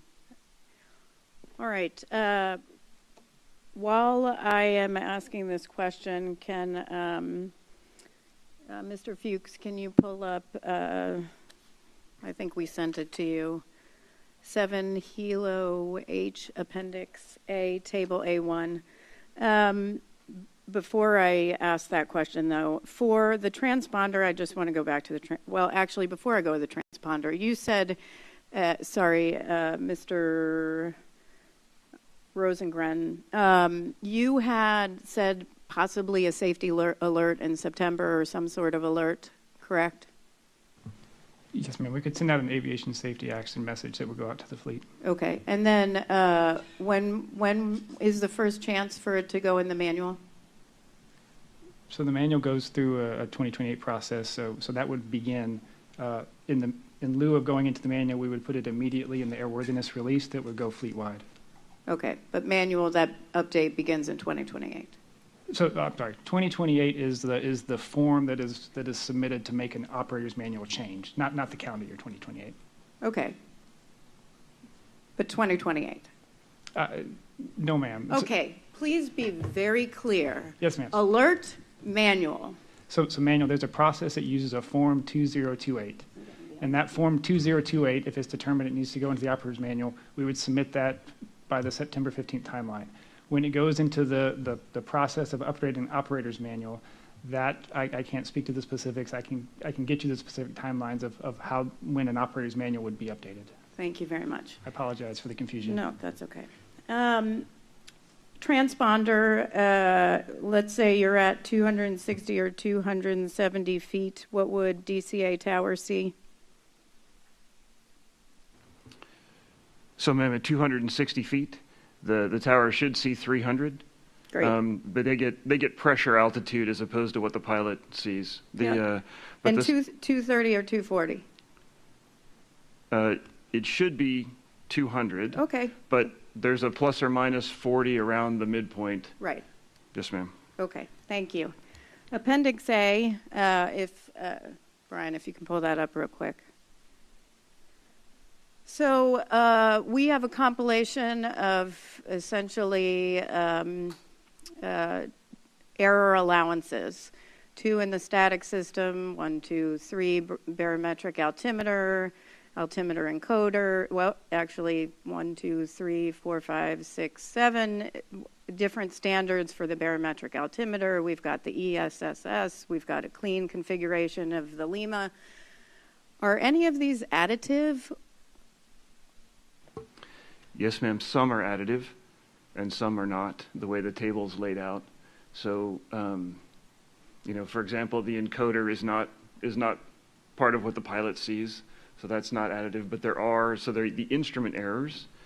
The errors inside the instrument tend to be random, and they can combine. But so, for example, if you had a 30-foot scale error and a 25-foot barometric setting scale error, you would combine those through a method called the root sum of squares, and you would get roughly, that's a 39-foot expected error range for And those. So some of them are additive. Yes, ma'am. Thank you. For what the pilot is seeing, are any of these additive? Yes, ma'am. So the instrument errors, and those are the ones you're verifying on the ground when you do the pre-flight check or when you do the pedostatic check. Then you have to, when you take off in flight at a particular flight condition, you have a position error, a static position error, and those are additive. They can be different, so one can be positive and one can be negative, and they can cancel each other out, or they can add to each other, but they are additive.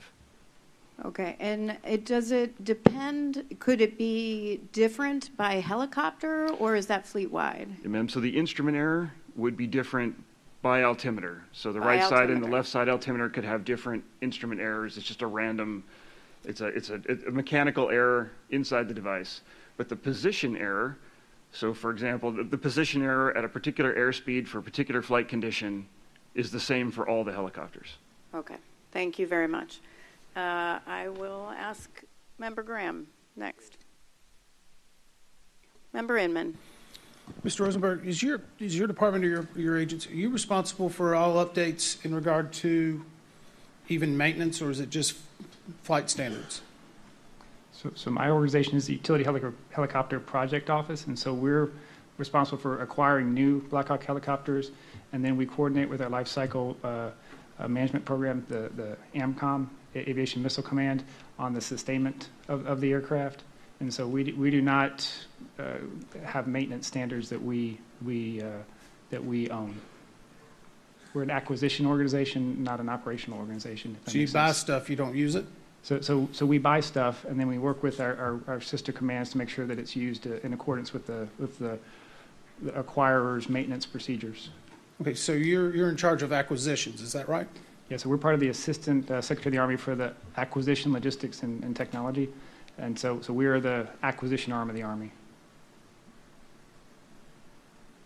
So just help me understand this then.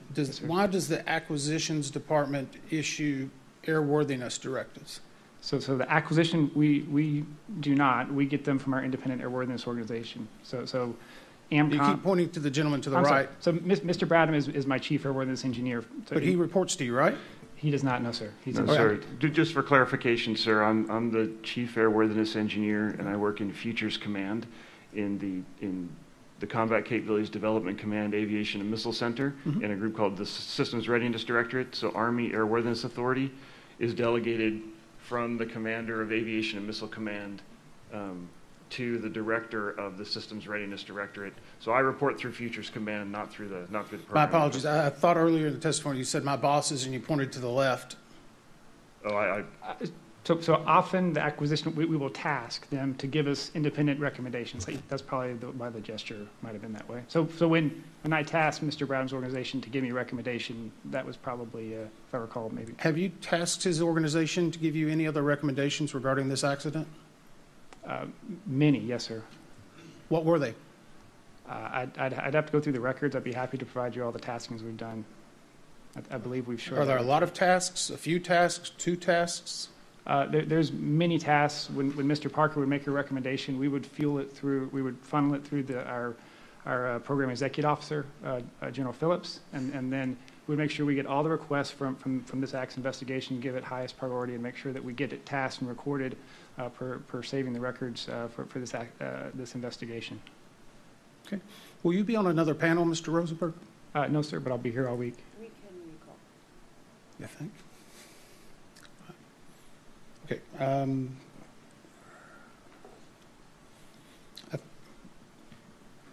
going to be done for.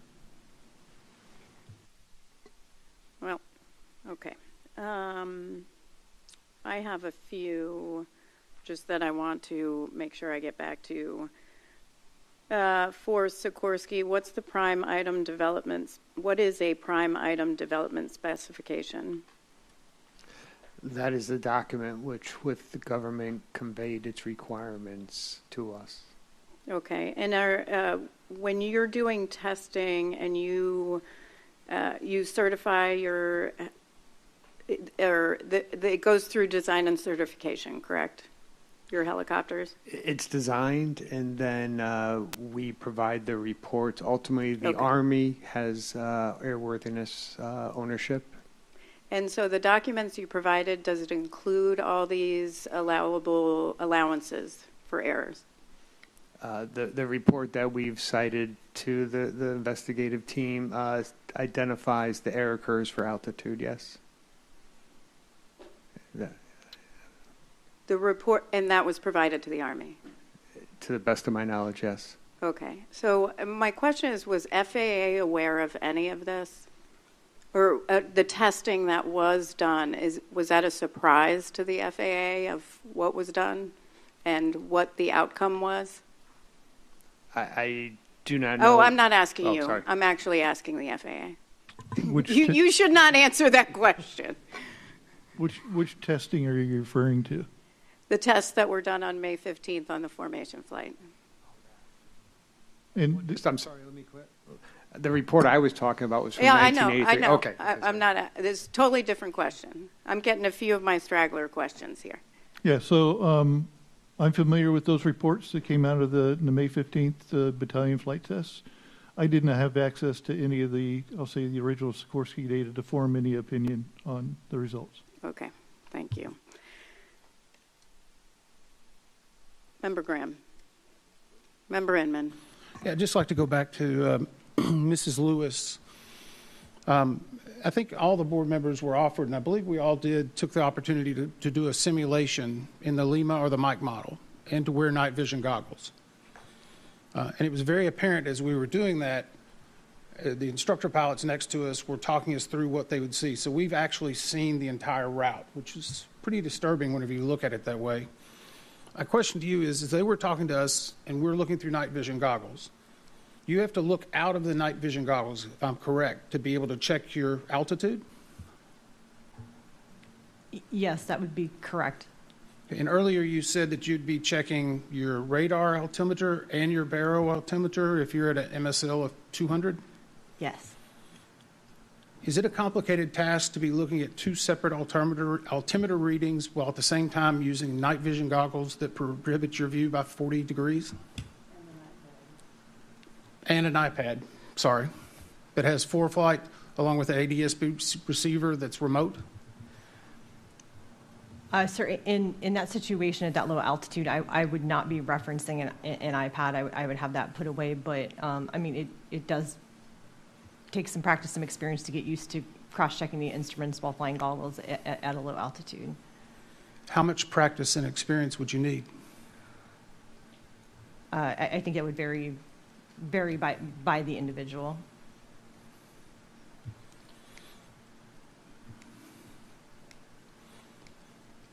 So let me just clarify that again. And the chair brought up a good point regarding the iPad, which has the ForeFlight, which is where their charts are supposed to be, correct? That's correct. So let me go back to you have a night vision goggles on with a 40-degree field. We now need to check the radar altimeter, the baro altimeter, but we don't need to be looking at the iPad? As I had stated before, I haven't flown this particular route, but at that low of an altitude, in my experience, I would want to know the route that I was on, that close to the ground, and not have to be looking inside the aircraft in an iPad. So would the instruction as a standardization pilot, would the instruction be to not have aviators look at their iPad, which has the charts on it? In my experience, at that altitude, I would not want someone inside the aircraft looking at an iPad. Well, can we hold until panel 3 on Yeah, that that's one? fine. And then if you'd like, we could recall the witness for that panel. And I realize you may not have flown this route. I apologize. Have you had a chance to read all of the docket material that we've released, Mrs. Lewis? I've reviewed all of the docket material for the air data systems and altimeters. Did you find anything disturbing in what you read? In my opinion, the amount of clearance between the helicopter route and potentially the altitude of an aircraft passing over top of it was concerning. I hope so. Okay. Thank you, Chair. Thank you so much. Now, I'm going to go back to the technical panel to see if they have other questions. And then my understanding is, because I'm getting texts from the team, that there are some party questions. So I want to make sure we are within schedule, so I want to make sure everybody's questions are answered. So we'll go back to technical team, then we'll come back to the parties.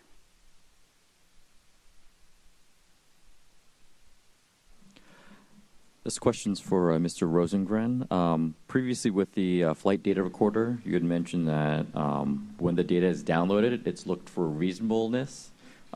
Is there a standard for reasonableness with the FDR data? So just for clarification, we don't download the FDR data. We download the HUMS data, which is in the data card, but they come from the same remote data concentrator, so we're confident that they're similar, minus a few recording rate differences in hertz. So we download the HUMS data. I'm not aware of any standards. I can get back to you if I find out anything different. One thing does come to mind. So the 3 parts that I did mention, there are some vibration standards we looked for to make sure that those 3 parts aren't exceeded. But outside of those three parts that we track, I don't know of any particular standards we use. Okay, we'd appreciate it if you could get us that information, and particularly if the pressure altitude data is looked for, and if there's a standard for what's considered reasonable for that parameter. Jumping a bit, my next question is for Mrs. Lewis. This is a scenario-based one, based on what the chairwoman asked about flying over the Potomac River route.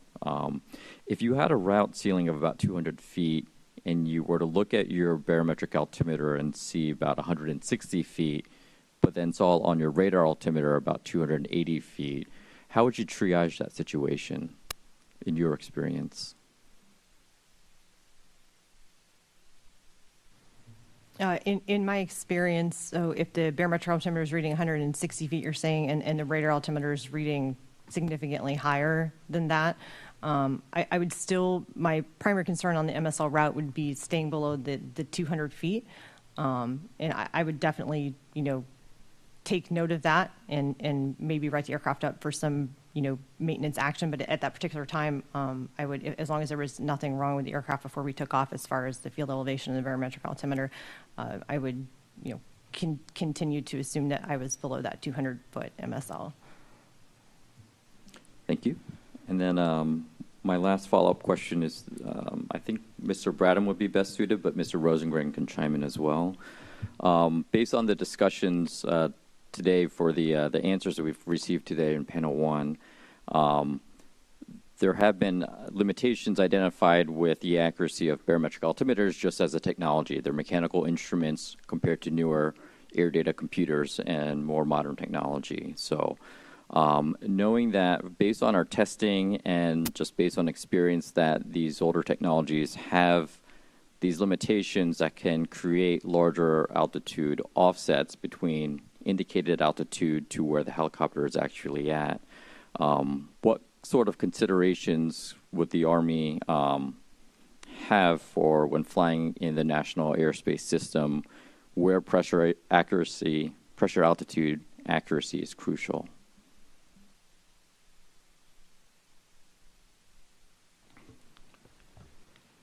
So I think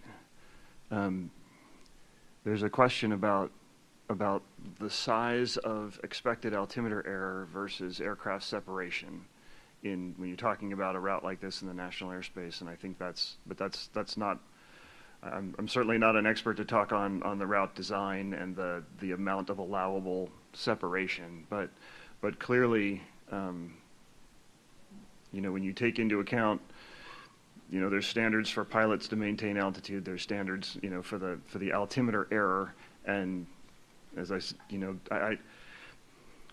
thinking about this, I don't think that we envision a situation where, well, prior to this incident, myself personally, in my experience, I wouldn't have envisioned a situation where you'd be operating on barometric altimeter, you know, with less than a 500-foot separation.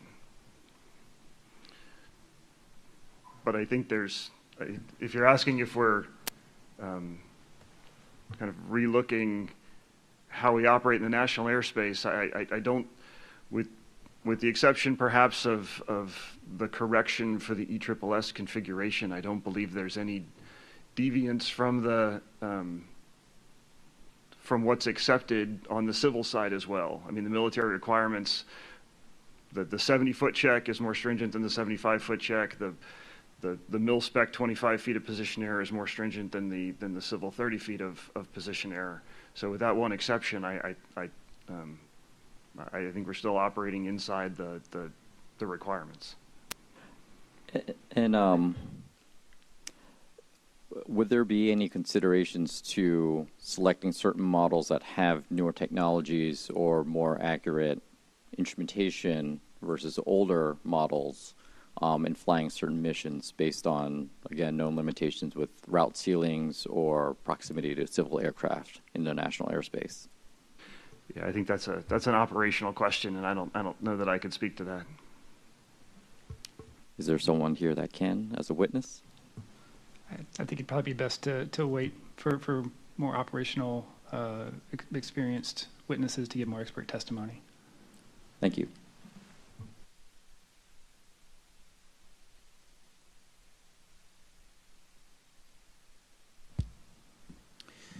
Yes, just one follow-up question. Mr. Rosengren or Mr. Bradham, given your knowledge of the various electronic devices on the UH-60L model, are there systems that are currently installed that record the helicopter's position and either radar or geometric altitude over time that could be used for operational data monitoring for safety assurance purposes? So we do include the radar altitude in our parameter data and the flight data recorder and the HUMS data, so that can be used. We don't record the GPS data. Okay, and does that, where do those data go? So that data goes to the same places, the flight data recorder and the health and usage monitoring system. I'll call it a card, PCMCA card. So those are downloaded to the integrated vehicle health monitoring system. Okay, but who receives those data? So those are downloaded after mission day, as I mentioned before, by the operational units, and then they're uploaded to the cloud so that we can access it as an Army enterprise. Okay, so at a higher level, the Army monitors those data? The Army has access to it at a higher level, yes, as well as operationally. Could those data be used to determine if battalion helicopters are exceeding the maximum altitudes on the DC helicopter routes? Yeah, so the information that's recorded, so you have radar altimeter that's recorded, but you don't have terrain being recorded, which you would need. The recorded pressure altitude out of the system, it's very difficult to map the recorded pressure altitude to the pilot's barometric, what the pilot's actually physically seeing. So the recording in the HUMS system is not recording from the pilot's altimeter the way the transponder is. You're recording from a transducer that's on the same static line, but not connected to that instrument. So although they have some of the same errors, the instrument error that's in the pilot's instrument and the error that's in the transducer recorder path, those are different sets of errors. Yeah, and so in some cases, when those errors are close to each other, you get good agreement. And in some cases, when those errors are not close to each other, you get significant disagreement. But unless you have a reference measurement, you can't parse that out. Yeah, I'm not asking about comparing the two types. What I'm asking is, does it contain, it sounds like it does record radar altitude. Does it record position? It doesn't record latitude and longitude. Is that what you mean by Yes. position? No, but it does record the parameters needed to reconstruct the flight. However, you do need a known data point. As our NTSB friends did here, they knew the data point that we took off from on the on the flight, and so they were able to reconstruct the May 15th flight from that known data point. But it doesn't Okay. include absolute time or absolute position. So it would require considerable analysis. It would require considerable analysis and considerable note-taking on at least a known reference point. All right, thank you. Yes, sir.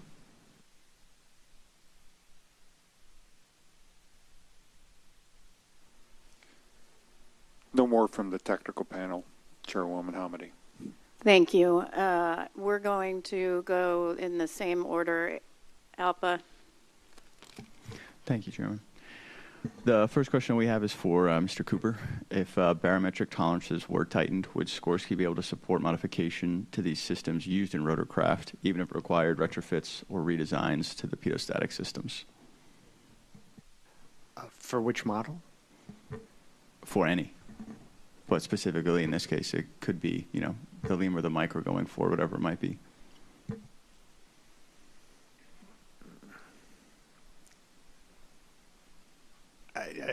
Tighten to what limits? If they were just tightened, say, we'll give you a number, say, plus minus 50 feet or something for field elevation barometric altimeter checks. For the Lima, some, again, because it's a compilation of errors, as has been stated, it would require changing out of the government furnished provided indicator. So with that indicator, there's some limitations as to where you can tighten tolerances. For the others, it is plausible that we could analyze requirements and determine alterations to the probes. So plausible, but again, we would need the exact requirements. It's kind of hard to provide an answer, for just a broad. Of course. But so you're saying it would be possible, but it would have to be analyzed. Yes. And the configuration, like I said, the external storage support system configuration has a larger error, and need to understand how that applies also. Thank you. Next question for Chief Warrant Officer Lewis. In your opinion, should any considerations be given to using different helicopter model types and low altitude routes located in congested areas? As I stated before, I've flown the different variations that the Army has of the Black Hawk. I have not flown in the DC route structure. I have flown both the Mike and the Lima in low altitude, and based on my experience and not having flown here, I don't want to make a recommendation. I feel it's outside of my experience of which one's best suited to fly here. Okay, understood. Thank you. That's all from ALPA. Thank you, FAA.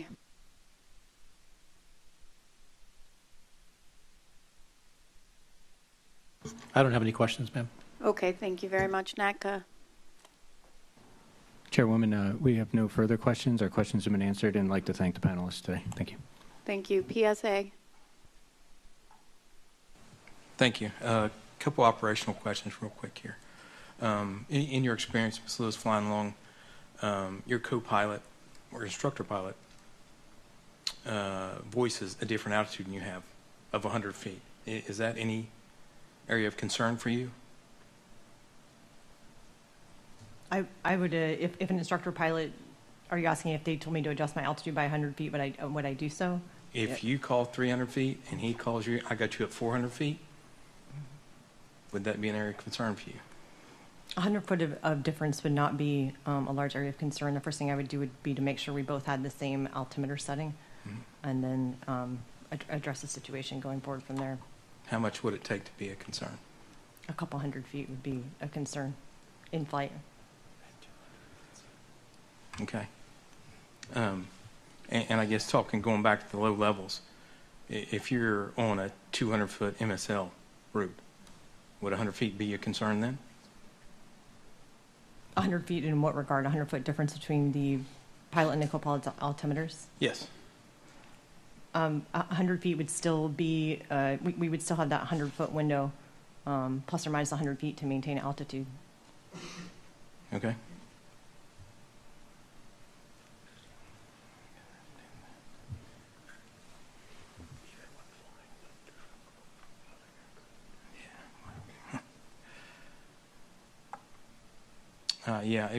Sorry, my next question. An example you were given by the tech panel You said if the barrel altimeter was 160, radar altimeter displayed significantly higher, over 200 feet, you would continue to rely on the barrel altimeter to conclude you were below 200 feet.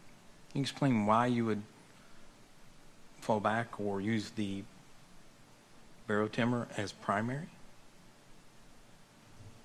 In my experience, if the barometric altimeter checks out good on the ground before I take off, and as we stated before, pilots generally, they're not out flying doing math between the barometric altimeter and radar altimeter, adding up altitude differences and considering that during flight. So as long as it was good on the ground before I took off, I would continue to assume that my barometric altimeter was accurate. Okay. I have no further questions. Thank you. Thank you. Sikorsky. One quick follow-up question. Mr. Cooper, just to clarify, you said that the pitot probe location on the Black Hawk was determined primarily by Army operational and performance requirements for the Black Hawk. Is that correct? No, I said that those feed into the consideration of its location, right? You know, the available real estate on the aircraft, the required operational envelope of the aircraft, and what other equipment and considerations would normally feed into that selection. You know, I honestly have to say in the late 1970s, I don't know why they picked the exact location, other than various other military products of that time, including those delivered to the Army from Sikorsky, had their probes in an above cabin location. So I think you're also saying that other military aircraft at that time had probes in that location as well. Correct. The CH-53, the H-3, and the S-54 crane, X-64 crane had those upper locations also. Great. Okay. Thanks, Mr. Cooper. U.S. Army. Just one follow-up question, Madam Chairman. For Mr. Gant, we've talked a lot about altimeter errors and the deviations that are within the acceptable ranges. Are these unique to the UH-60 Lima, or is this consistent in commercial and general aviation across the national airspace? It's across all fleet types. The physics doesn't change, although between the FAA and the military we might have slightly different requirements. You know, maybe just by way of background, for transport category airplanes, the position air requirement is the same, plus or minus 30 feet per thousand, or per 100 knots, excuse me. And that's been in place since 1958. No further questions. Thank you. Can you pull up that chart again, Brian? Okay, so I will ask this question of Mr. Cooper. The model of helicopter that was involved in the collision, understanding that there are different requirements when you're ordering, is this model generally sold to other branches of the military? There's UH-60 derivatives to the other branches of the military, yes. How about outside the military? There are international customers. They're international. Okay, thank you very much. And is there a difference on where the pitot probes are for the mic? No, there's not. Okay, thank you. Can I ask I don't know if it's for Mr. Bradham or for Mr. Rosengren, I just wanted to go back to what you're working on for the flight manual and the safety alert. Did I hear you right that you are focused on the Lima with the ESSS and the outboard fuel tanks? So, ma'am, it applies to the mic as well. So it applies to the... with the outboard fuel tanks? Yes, ma'am. With the ESSS wings and one tank on each side is the configuration that has been tested historically, and that's where we have good data on that particular configuration. And that's what you're focused on for the policy change? Yes, ma'am. For the or for the alert? Yeah. Yes, and ma'am. any sort of change to the flight manual? Yes, ma'am. The reason why I'm asking is if I'm looking back at the formation flight, for the 12th Battalion, I mentioned the numbers, the difference between the barometric altimeter was 1,070 feet and the radio altimeter was 1,200 feet, off by 130 feet. That was for the ESSS. The lead helicopter and the third, I believe, were the clean ones, correct? Yes, ma'am. Correct. Okay. So they don't have the outboard fuel tanks. Correct. My question is, the barometric altimeter on the lead helicopter showed 1,090 feet, radio altimeter 1,180 feet, with a difference of 90 feet. On the third helicopter, it was 1,100 feet and 1,180 feet, with 80 feet of difference. Does that concern you at all? So, ma'am,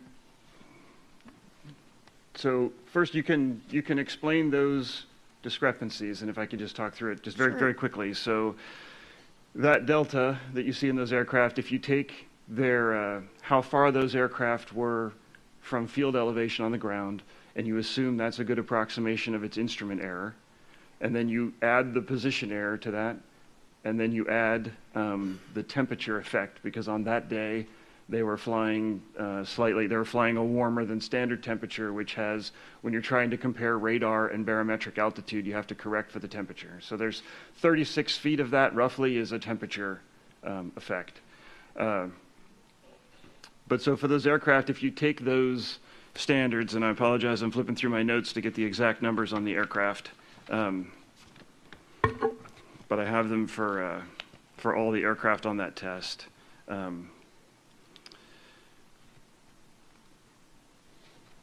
So for example, ma'am, so for aircraft number 1, it was 45 feet low on the ground.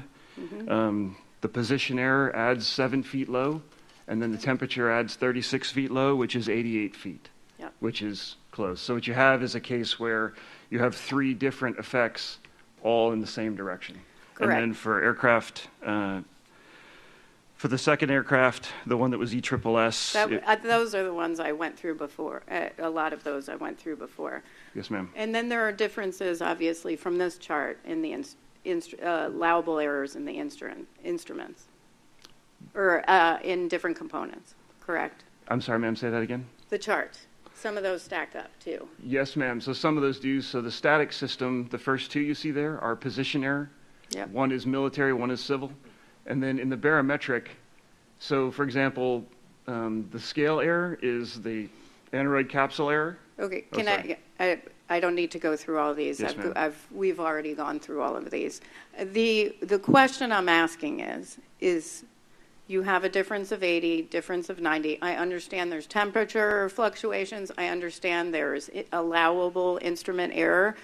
What I'm getting at is, would you be concerned if this mid-air collision didn't happen and you knew you had 75 feet of separation between the glide slope and the east bank of the Potomac? Yes, ma'am. I'd say prior to this incident, that would not, I don't believe, have concerned me significantly. Understanding the vertical separation that existed in this case, yes, that would concern me. Can I ask one more question? Was there at any, does anyone, and I'm going to ask everyone to answer this question, were there any efforts by the Department of Defense or Army to get helicopter Route 4 back in place after the Secretary did the work, thank you, of taking it off the map? I'm sorry, ma'am, I don't know. That's not a Does anyone else area of know? my expertise. I don't know either, ma'am. I don't know, ma'am. FAA, Sikorsky. Okay, thank you. Member Graham? Member Edmund? Does the technical panel have anything? We've got time.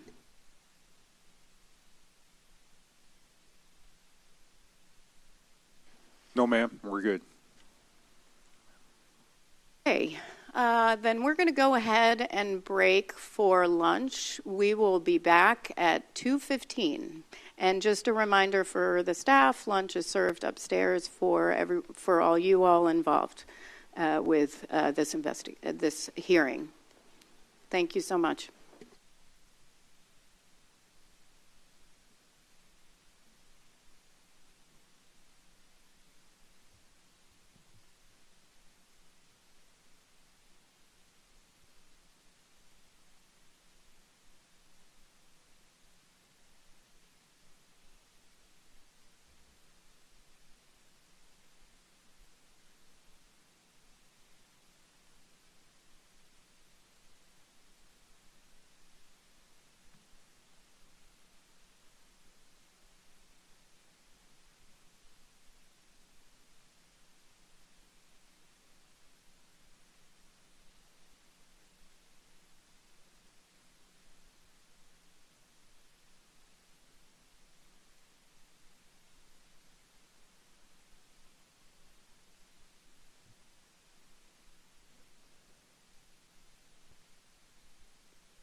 We were going to start at 2:15, but there's a really long line to get into security, so we're going to give it a little bit more time so people can get through.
All right, we're going to go ahead and get started.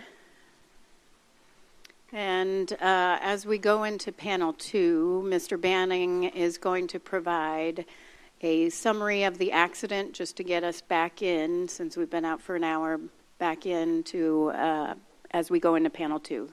Mr. Banning.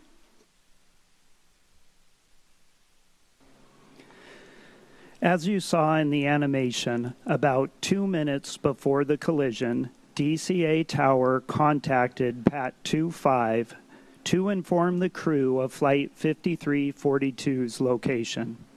At this time, the aircraft were about 7.5 miles apart. Flight 5342 was just south of the Wilson Bridge, and Pat 25 was over the tidal basin. Pat 25 stated that they had traffic in sight and requested visual separation, which the tower approved. 15 seconds before the collision, DCA Tower contacted Pat 25 a second time and asked if they had the CRJ in sight. At this time, the aircraft were about 1.25 miles apart. Based on information obtained from the CVR, the crew of Pat 25 did not hear the controller's instructions to pass behind the CRJ. Pat 25 again stated that they had the aircraft in sight and requested visual separation. The controller approved. The collision occurred about 8:47 and 59 seconds p.m. Eastern Standard Time. At the time of the accident, one controller at DCA Tower was managing both airplane and helicopter traffic. During the final 2 minutes of the accident flight, the controller spoke to 6 different aircraft, including Pat 25. As mentioned in the animation, all aircraft could hear the controller, but helicopters could only hear other helicopters on their frequency, and airplanes only other airplanes. Air traffic control procedures will be discussed as part of Panel 3. At the time of the collision, Pat 25 was in a near level attitude at an altitude of 278 feet and a ground speed of 90 knots. Flight 5342 was lined up with runway 33 and descending at a ground speed of 110 knots. At the time of the collision, the airplane was in a slight left roll and the elevators were deflected to near their maximum nose-up travel. The helicopter's air data systems and altimeters were discussed in Panel 1. DCA Class B airspace contains a high volume of helicopter activity that includes local and state law enforcement, all branches of the military, Homeland Security, the Federal Bureau of Investigation, the National Park Service, and medical transport. The volume and complexity of mixed operations required letters of agreement that outline specific procedures. Helicopter Route 4's ceiling was 200 feet. However, helicopter operators were encouraged to fly above 100 feet for noise reduction. Route 4 ran along the eastern shore of the Potomac River, but did not have defined horizontal edges. The runway 33 approach path was located over the Potomac River for a distance of about 4,100 feet. Runway 33 has a 4-light precision approach path indicator, or PAPI, that provides a 3-degree glide slope to the runway. At an altitude of 200 feet over the river's eastern shore, a helicopter would have about a 75 foot of vertical separation from an airplane on approach to runway 33. Panel 2 will discuss the airspace surrounding DCA and the helicopter routes. Flight 5342 was equipped with Traffic Alert and Collision Avoidance System, or TCAS. The flight crew of Pat 25 was equipped with iPads with the ForeFlight application installed, which had the capability of displaying aircraft that were radiating Automatic Dependent Surveillance Broadcast, or ADSB, out.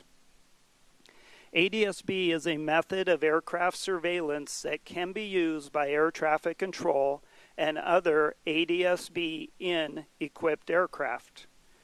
PAT 25 was not transmitting ADS-B data at the time of the collision. However, both aircraft were equipped with transponders and tracked by radar.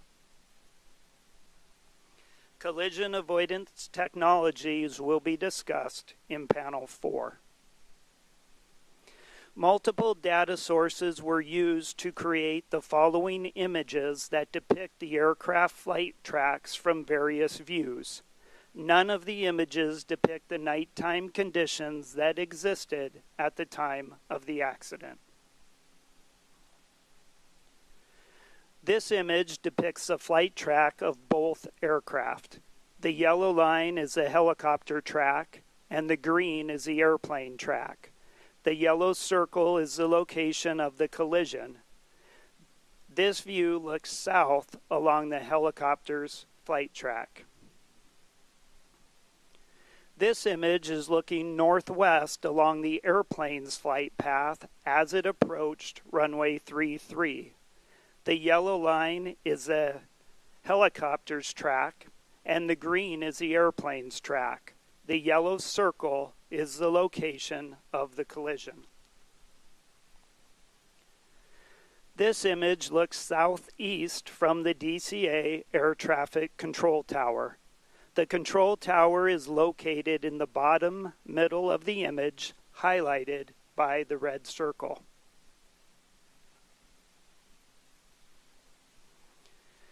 As a result of the accident, the NTSB issued 2 urgent safety recommendations to the FAA to prohibit helicopter operations on Route 4 when runways 15 and 33 were in use, and to designate an alternative to helicopter Route 4. Immediately following the accident, the FAA implemented temporary airspace restrictions around DCA. Shortly thereafter, the FAA removed the section of helicopter Route 4 between Haynes Point and the Woodrow Wilson Bridge. Additionally, the FAA prohibited the use of runways 1533 and 422 at DCA during specific helicopter operations in the vicinity of DCA. The United States Army directed the accomplishment of operational checks of aircraft transponders to include ADS-B out functionality. Panel 5 will discuss safety management systems, including mid-air collision risk in the National Airspace System. NTSB was notified of the accident on the night it occurred, and a GO team launched the next morning. The staff listed on this slide assisted in the initial response and/or are supporting the ongoing investigation. Member Inman acted as the agency spokesperson on scene.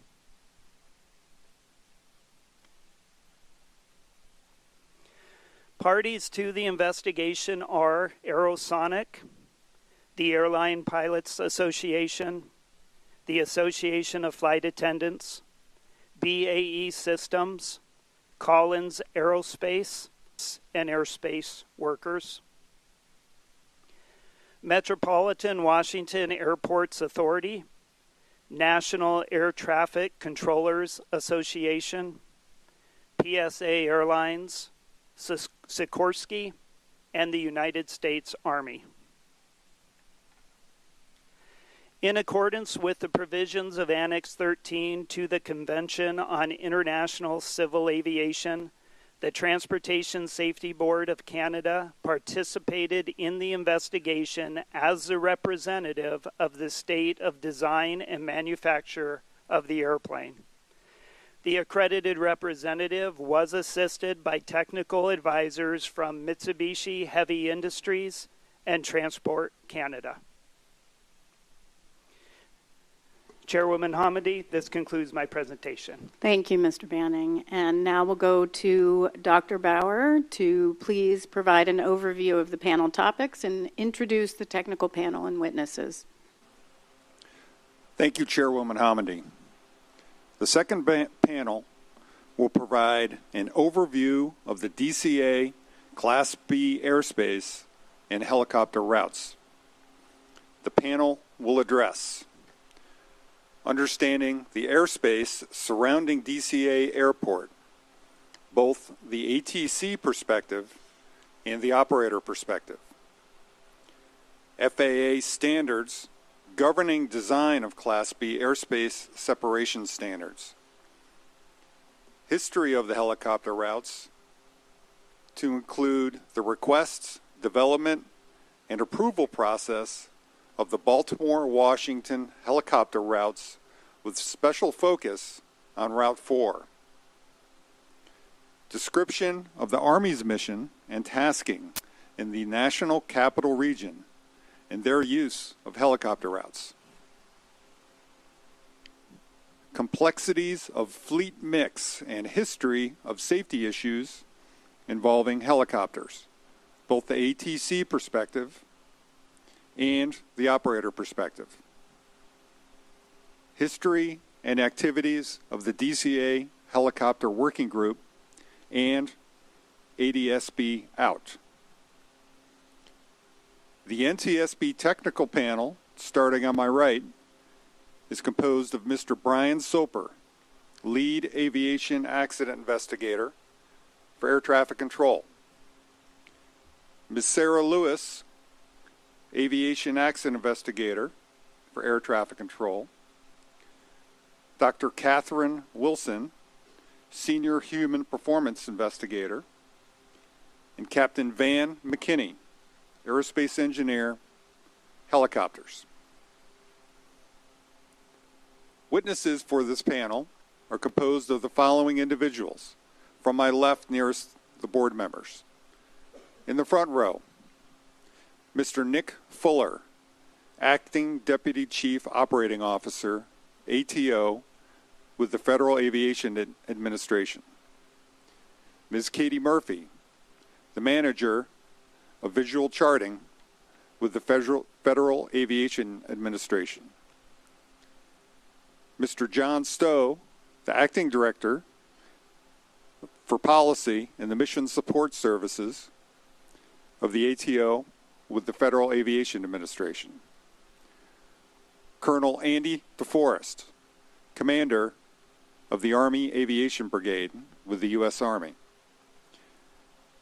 Mr. Clark Allen, Operations Manager of the DCA Airport Traffic Control Tower at the time of the accident with the Federal Aviation Administration. And Dr. Steve Kasner, an aviation human factors researcher and author and retired NASA Ames employee. In the second row, we have Mr. Rick Dressler. He's an aviation site manager with MedStar Transport of Metro Aviation Incorporated. Lieutenant Colonel Paul Flanagan, the product manager of Assured Airspace Access Systems with the U.S. Army.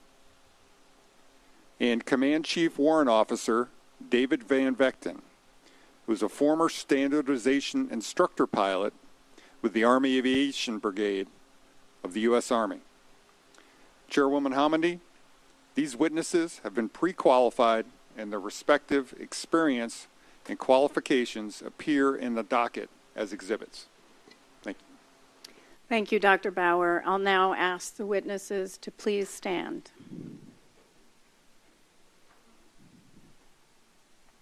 Please raise your right hand and answer by saying, I do. Do you swear or affirm that the testimony you'll give in this hearing will be the truth? Thank you. You may be seated.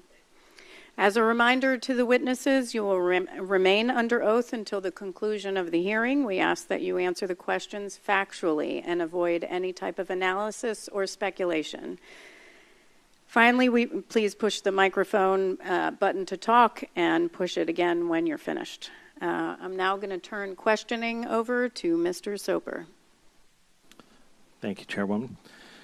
Mr. Allen, could you please provide us with an overview of the DCA Class B airspace, and please include some of the most prominent complexities, challenges, and constraints from an air traffic control perspective.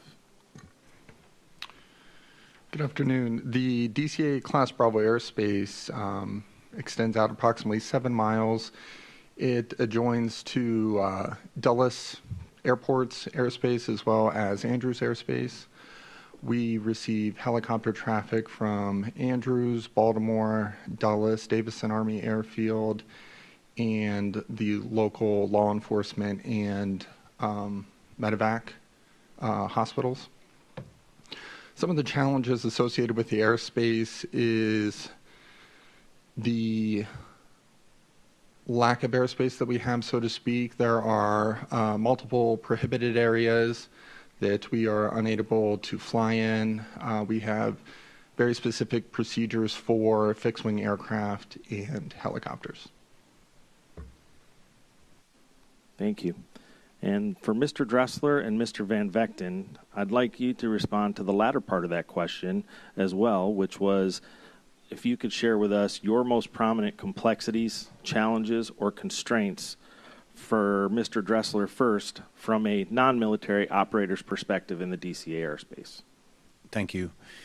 For my perspective as a medevac operator, we're actually very privileged because in terms of priority, when we use the term medevac, we move everyone out of our way, including Marine HMX.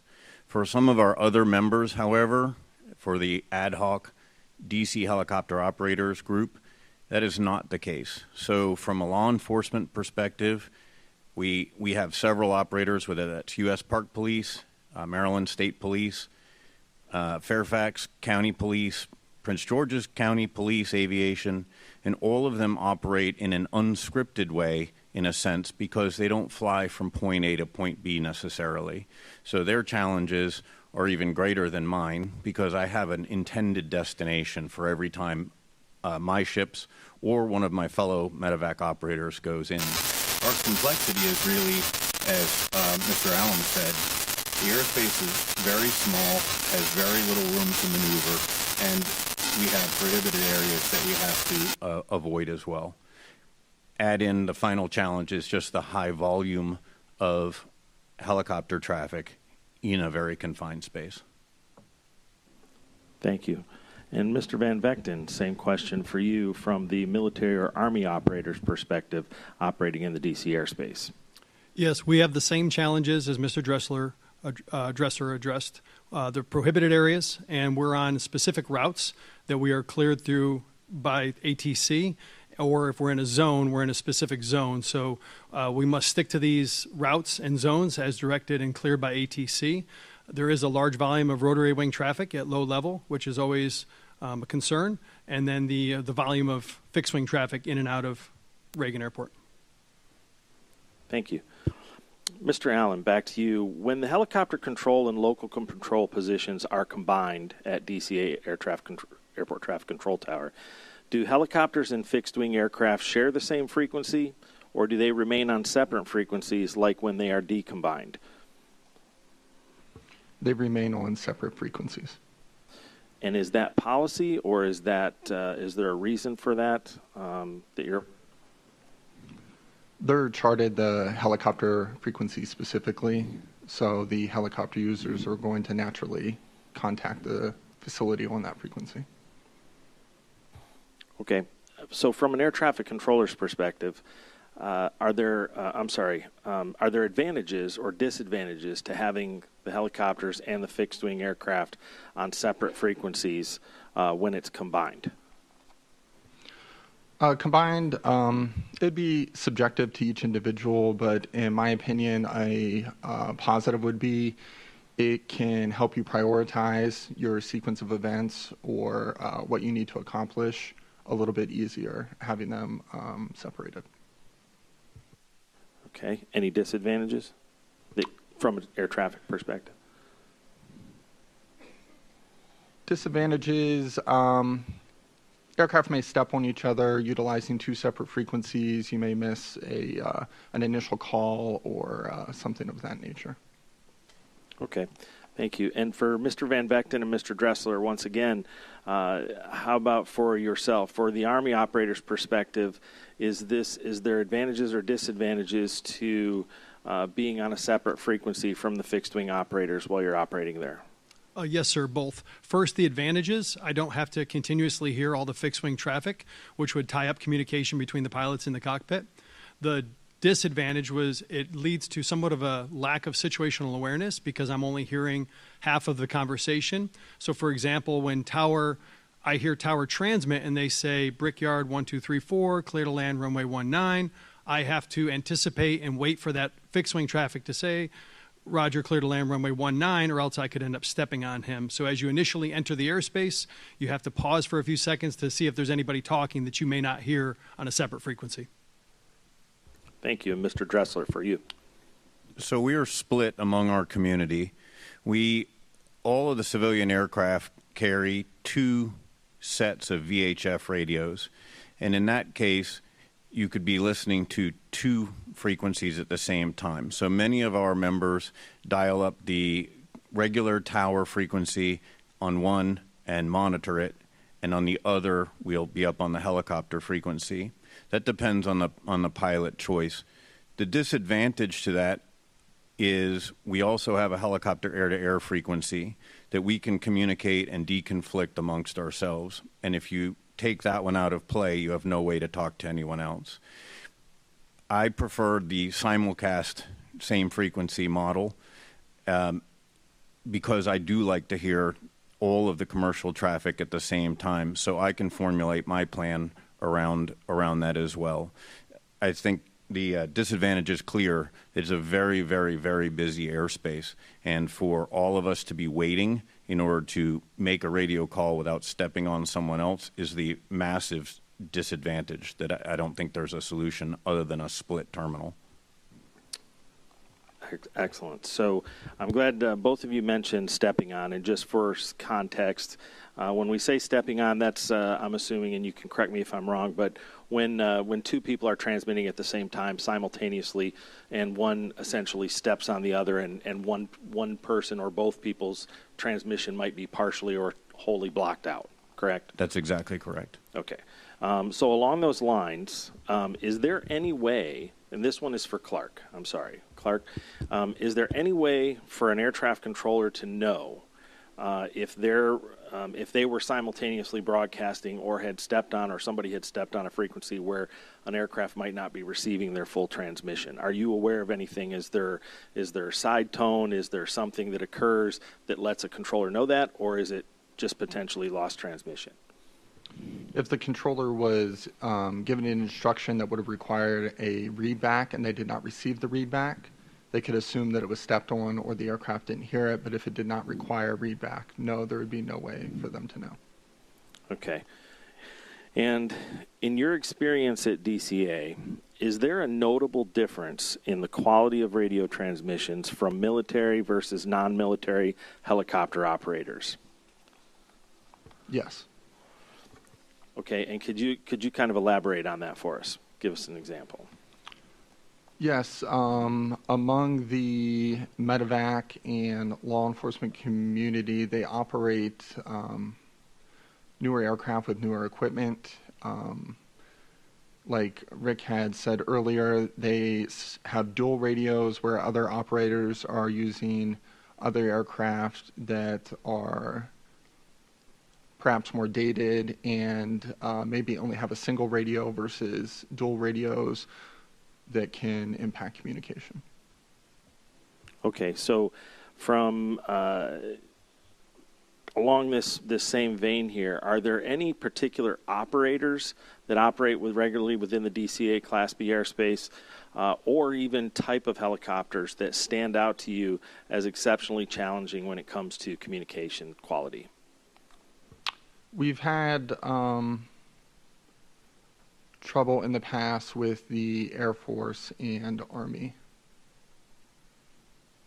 Okay. And does the helicopter control position at DCA have a UHF frequency available for use if requested by military pilots? Yes, there is one. Okay. Have you ever known or have you ever experienced a military pilot to request a UHF frequency since you've been there? Or? It's maybe occurred less than a handful of times. Okay. And Mr. Van Vechten, for you, along this same thread here, are you aware of any feedback or have you had flight crews report similar concerns that they've received about the reception quality from their aircraft while flying here or anywhere around the area? No, sir, I have not. Okay, thank you. I'm going to shift modes just a little bit here to helicopter route history and the development of those, and with a little bit of a focus on Route 4 as well. So, Mr. Stowe, could you provide us just a brief explanation of what helicopter routes and helicopter zones are, if you can? If this is out of your area, please let me know. What is their primary purpose, and how do they fit into the airspace structure within the DCA Class B airspace specifically? Absolutely. I would specifically reference Air Traffic Order 7210.3 when describing the helicopter route chart program. Chapter 12-4-1, helicopter route charts are graphic portrayals of discrete and or common use helicopter routes and or operating zones located in high density traffic areas. Their purpose is to facilitate helicopter pilot access into and egress from or operation within charted areas. And that's a direct quote, but generally speaking, these charts facilitate reduced or easier controller-pilot communications. There's a level of understanding when a helicopter pilot were to check in with a controller, reporting a route, what the expectation is, where they would be flying, where they would be ingressing and egressing. Overall, it helps with efficiency and streamlining traffic flows as well. Okay. So along those lines, this for Ms. Murphy or Mr. Stowe, we heard earlier in Mr. Banning's presentation that the helicopter routes had no defined lateral boundaries. Could either of you explain why that is? I can take a shot at it. So the helicopter routes are non-regulatory. They are merely recommended paths. It is expected that all pilots remain in contact with air traffic control while flying. As for the lateral boundaries, what is currently charted is nothing more than a symbol used to showcase the routes pictorially so that they look good, if you will, cartographically. Okay, so how would, looking at those lines on a helicopter route chart, how do I know if I'm in compliance with that route from a lateral standpoint, if it has no lateral boundaries and it's just generally the area? So I guess to build on her response, and I think to lead into the question, the charts are recommended for the purpose of streamlining pilot controller communication and expectation, so the controller doesn't have to continuously assign a route. Knowing that there's no prescribed lateral boundaries and there's general recommended altitudes unless the controller specifically assigns via clearance or operating instruction to maintain an altitude or comply with the published altitude, it would be incumbent on the controller to ensure that they're monitoring the route of flight and address any conflicts and maintain or ensure a proper separation. Okay.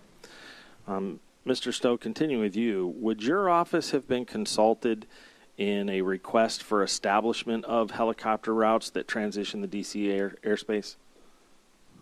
So the local air traffic manager is responsible for initiating updates, changes, or initiating new helicopter route chart establishment. They would generally work with the Mission Support Services service centers who would support establishing a local work group or task force, as it's referred to in the 7210.3, which would be comprised of local operators, and then a lot of local coordination work would be done, and then that would ultimately be passed off to the charting office to actually publish the charts. Great. Mr. Fuller can thank you later because you just answered his question. Mr. Allen, are you aware of DCA air traffic control tower management and or the bargaining unit if they had any input or involvement in the development of the route structure at DCA Airport Traffic Control Tower? Now, I think it's been in place for quite some time, so you may not have been working there when it was, but do you have any awareness if the facility did have input on that? Whenever we made helicopter route and zone changes in 2023, I believe it was, it was facility driven between the bargaining unit and management. Okay.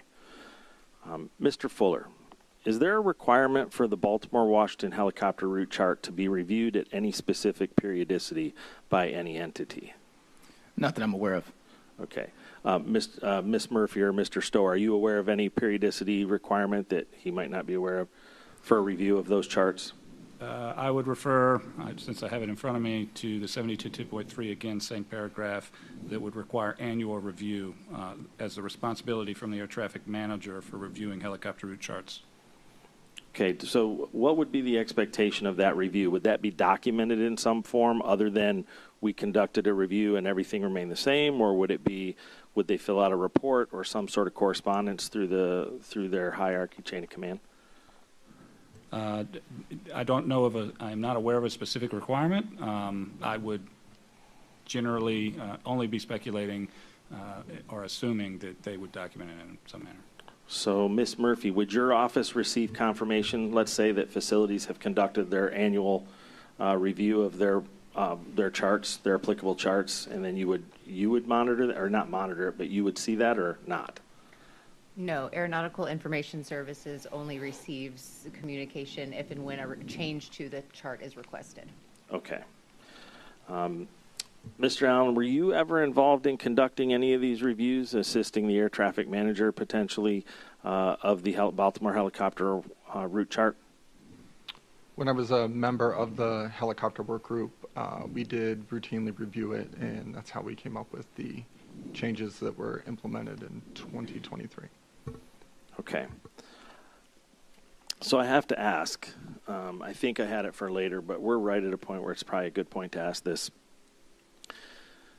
Helicopter Route 4, the helicopter route in question in this event, do you recall either as part of the helicopter working group, as part of annual reviews conducted, or part of local safety council, anything that identified Route 4 as being problematic or conflicting with regard to your traffic flow at DCA Airport Traffic Control Tower? Yes, we had those discussions. Can you elaborate on that just a little bit? When we met with the larger user groups of the airspace and discussed different improvements, ways we can make the system safer, more efficient, it was brought up with several different options, either to eliminate a portion of Route 4, move Route 4 over to 295 in Maryland. And both of those options we were told we were unable to do due to continuity of government operations or security. Okay, thank you. So for Miss Murphy, do you have a history of the development of the route of the helicopter route structure there?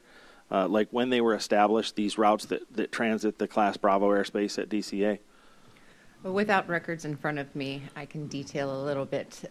Route 4 appeared in totality on the first edition of the Baltimore-Washington helicopter route chart effective February 13th, 1986. It was largely unchanged until 1991 when air traffic added a compulsory reporting point at the Wilson Bridge. After that, there have been no changes until this early spring, post-accident, and we continue to work. That is helpful information. So along with that, at its inception, Do you know, or are you aware, by looking at that back then, did DCA have a runway 1533 at that time? I do not know without the chart in front of me. Can anybody up there answer that question? Mr. Allen, do you know back that far if that runway had always been in existence there? I wouldn't know that. Mr. Fuller? I'll take an IOU to get back with you and answer on that. No problem. Okay. So my question would be, knowing what we know today with that root structure where it was there, would there have been an expectation that there would be consideration given to its proximity of the approach corridor to 3.3 and the departure corridor to 1.5 in this case? I can take a shot at it. I think consideration of proximity and local traffic flows, patterns, or what the needs of air traffic are, is going to be highly site-specific and dependent on traffic flow densities within the airspace that may change over time. Not having specific knowledge of DCA, but broadly, the helicopter charts aren't specifically established to maintain separation. That would still rely on air traffic control to actively separate aircraft. Which brings me directly to my next question. Was Route 4 procedurally separated from the approach path to runway 33 or the departure corridor from runway 15? To my knowledge, no. I would have to defer to local air traffic as to what the consideration was when the routes were established or amended. Understand. Mr. Allen, what's your understanding of that? No, it is not procedurally separated.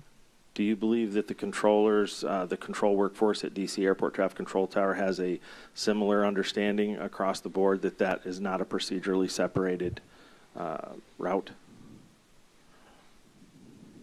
I can't speak for everyone, but I would say a majority do. Okay. Mr. Dressler, did you or any of the other helicopter operators that you've been working with in the group there have an expectation that Route 4 was procedurally separated from fixed-wing aircraft there? No, we did not have an expectation it was procedurally separated, but our group rules of the road are pretty explicit in saying that we would never fly underneath an aircraft on final. Okay. And Mr. Van Vechten, same question for you. Did the involved Army helicopter unit have any belief that Route 4 was procedurally separated, that if they were on that, they would be separated from fixed-wing traffic arriving 3.3, departing 1.5? Yes, sir, I did. You had that thing, and was that a similar belief across the unit? Yes, sir. Following the incident, I contacted many of my fellow co-pilots that were there, and everybody had the same assumption that we were not allowed to cross the departure and approach path of 1533 while on Route 4. We were always told to hold at the golf balls down by the sewage treatment plant just northeast of Wilson Bridge or at Haynes Point, which I'd done 100% of the time when I was on Route 4 and 3315 was active. Okay, so that may have confused a little bit. So the belief there would have been that you did not believe it was procedurally separated. Because procedurally separated, just so we have an understanding, when I say procedurally separated, meaning if you fly that route at the altitude you're supposed to and an aircraft flies that approach the way they're supposed to, they will have appropriate standard separation and will miss each other if they are both flying their prescribed route, right? That would be procedurally separated. What you are saying is that you believe there to be a mitigation in place. You were aware they were not procedurally separated and that without a clearance from air traffic control, you would either hold at a particular area or request clearance to proceed across. That's correct, sir. When I say procedurally separated, yes, I meant that a procedure prevented us from crossing 1533 while on Route 4. I should have prefaced that with a definition there of what I was saying. So thank you for that.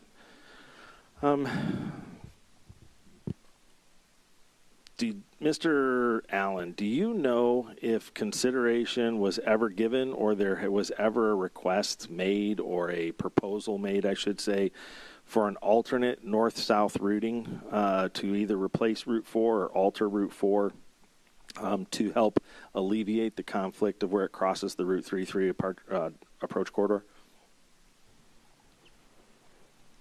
There was discussion, like I previously mentioned, to either remove a portion of it or move Route 4 over towards the east, towards 295. But the zones also allow for north-south flow. Do you know how high that proposal made it in the request chain at all? Did you receive any feedback or disposition of that proposed? I don't know how high it went. Okay. Mr. Fuller, do you have any awareness from your office? Did that ever reach your level?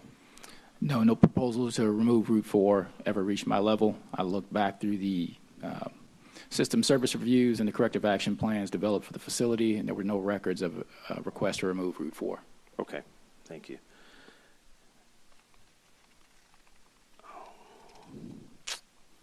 And Mr. Allen, one last question for you in this area, and then I'm going to pass it along. Who, from your experience working at DC Airport Traffic Control Tower, who is the primary user of the helicopter routes inside the Class Bravo airspace? Is it a real mix? I guess what I'm asking is this a mix of a lot of helicopter operators, or is it primarily the military using the routes? How is it split up there? Or is it just a total mixed bag? I would say a majority would be the various military branches with some of the other users mixed in at a lower level. And how about Route 4 that was being used that day? Who is the primary user of that, or users? It would be the military. Okay. All right, that's all I have for now. I'll pass it along to Van.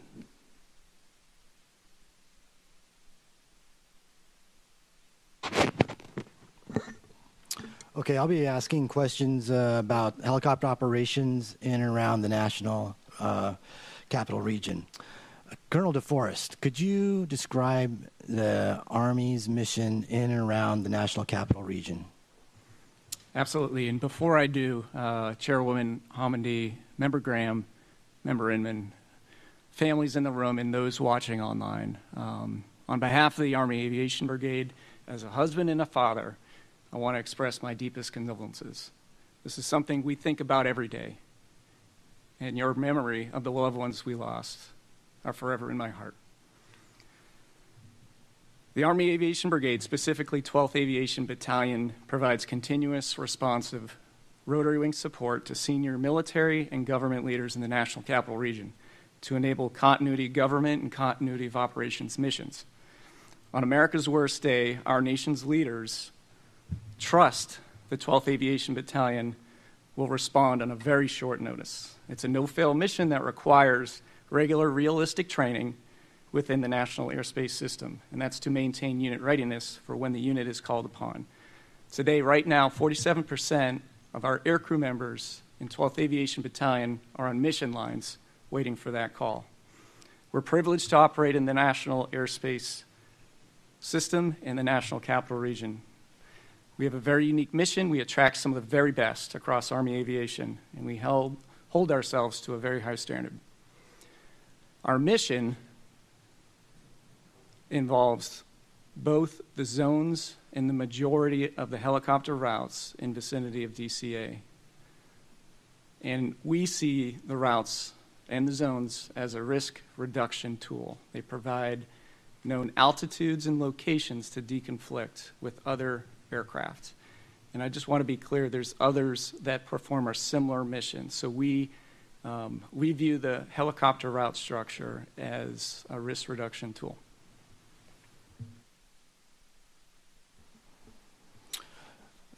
So do you consider the use of the routes essential to the mission? Yes, I believe they are essential to accomplishing our mission safely. And can you describe any types or categories of operations along those routes that are commonly used? Now, could you be a little bit more specific on types of operations along the routes? So you have mission essential operations, training operations, non-mission essential operations. So what would all those be considered essential? And for the training, so the mission rehearsals that we do conduct, and I think we understand familiarity, aircrew familiarity of the region, so knowing the altitudes, the terrain, the buildings, the hazards, that is absolutely essential. And those routes provide predictability to our aircrews. So for our mission rehearsals, yes. Thank you. This is questions for Mr. Dressler. Could you describe helicopter operations, non-military helicopter operations in the NCR, National Capital Region? Certainly. Since 2001, all of the civilian helicopter operations are mission only, and they're comprised of law enforcement with various entities I mentioned, U.S. Park Police, FBI, Metropolitan Police Department, Prince George's, and Fairfax counties, to name the law enforcement I can think of, and then all of the medevac operators. So medevac is easy to explain, that we're transporting critically ill patients, usually from tertiary treatment facilities outside of the city, to some of the world's best trauma centers, including Washington Hospital Center, George Washington Hospital Center, and Georgetown. And the transport of those patients into those critical areas in a very ground traffic laden environment is a lifesaver day in, day out. On the law enforcement side, the law enforcement officers perform both patrol, and then they may, in fact, transition into operational status during an active pursuit of some kind, generally speaking, a priority call of a crime against person, meaning homicide, carjacking, etc. And those operations have no specific destination in mind. They're merely performing those orbits or those pursuits while in flight.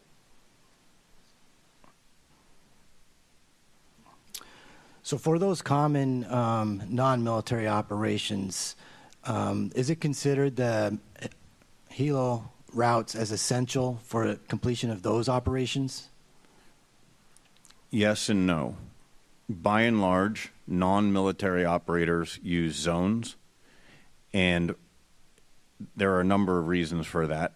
And one of those reasons is to deconflict with military operations, who are primarily on routes. In the case of medevac, we may not know exactly where our start point is, and there may not be a convenient route to get a critically ill patient where they need to go. In the case of law enforcement, these were originally in the 80s called police zones, and the reason for that is because other traffic would be confined to routes, and police would have the ability to patrol in those zones. So I think it's a mixed bag.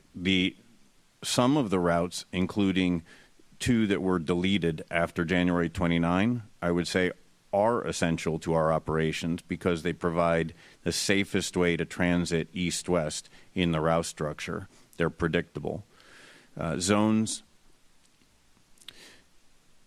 one limitation of the chart is that the altitudes are maximum altitudes. So, for example, a zone altitude might be a maximum of 1,400 feet, and that doesn't afford as much predictability as some of the routes themselves are very altitude specific.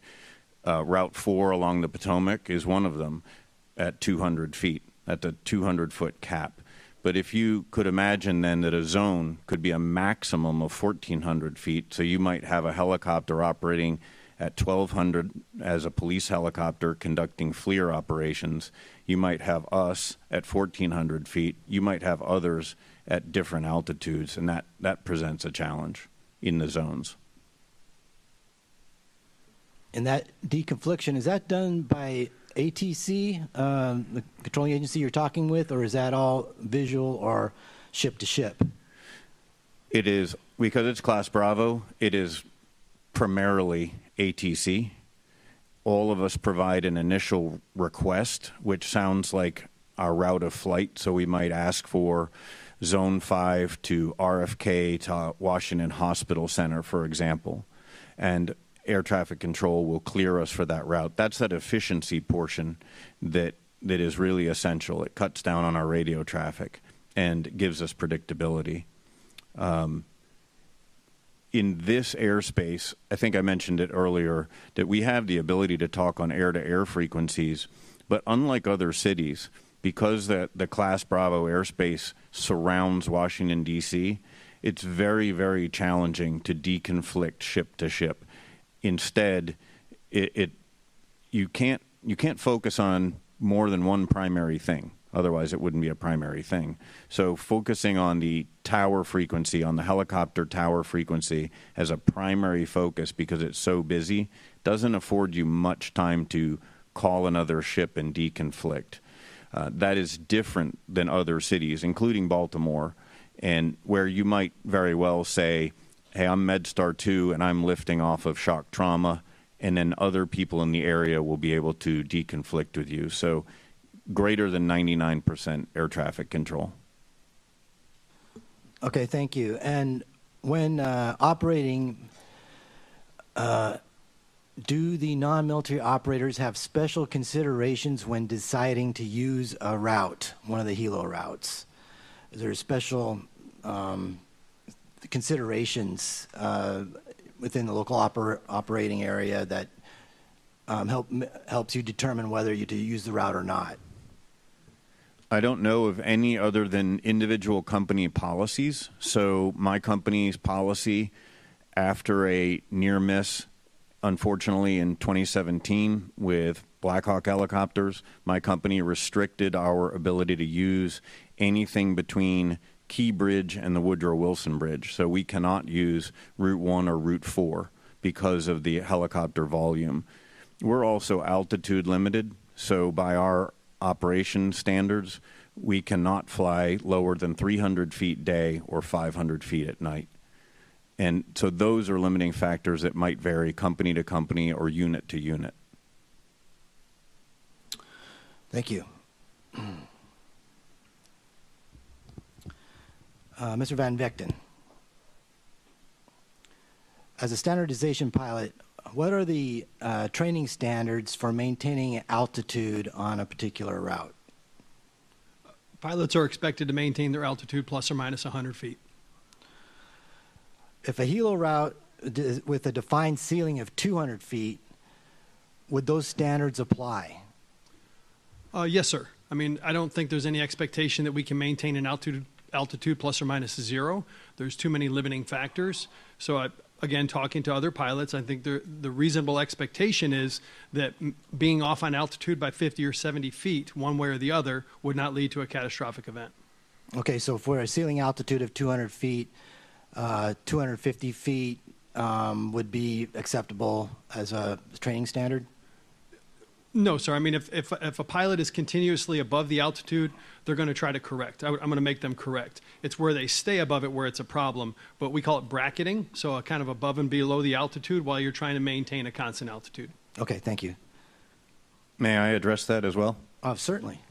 I hate to disagree, but at least on the civilian side, that is a hard altitude for us. We do not accept a plus or minus of 100 feet in the DCA route structure.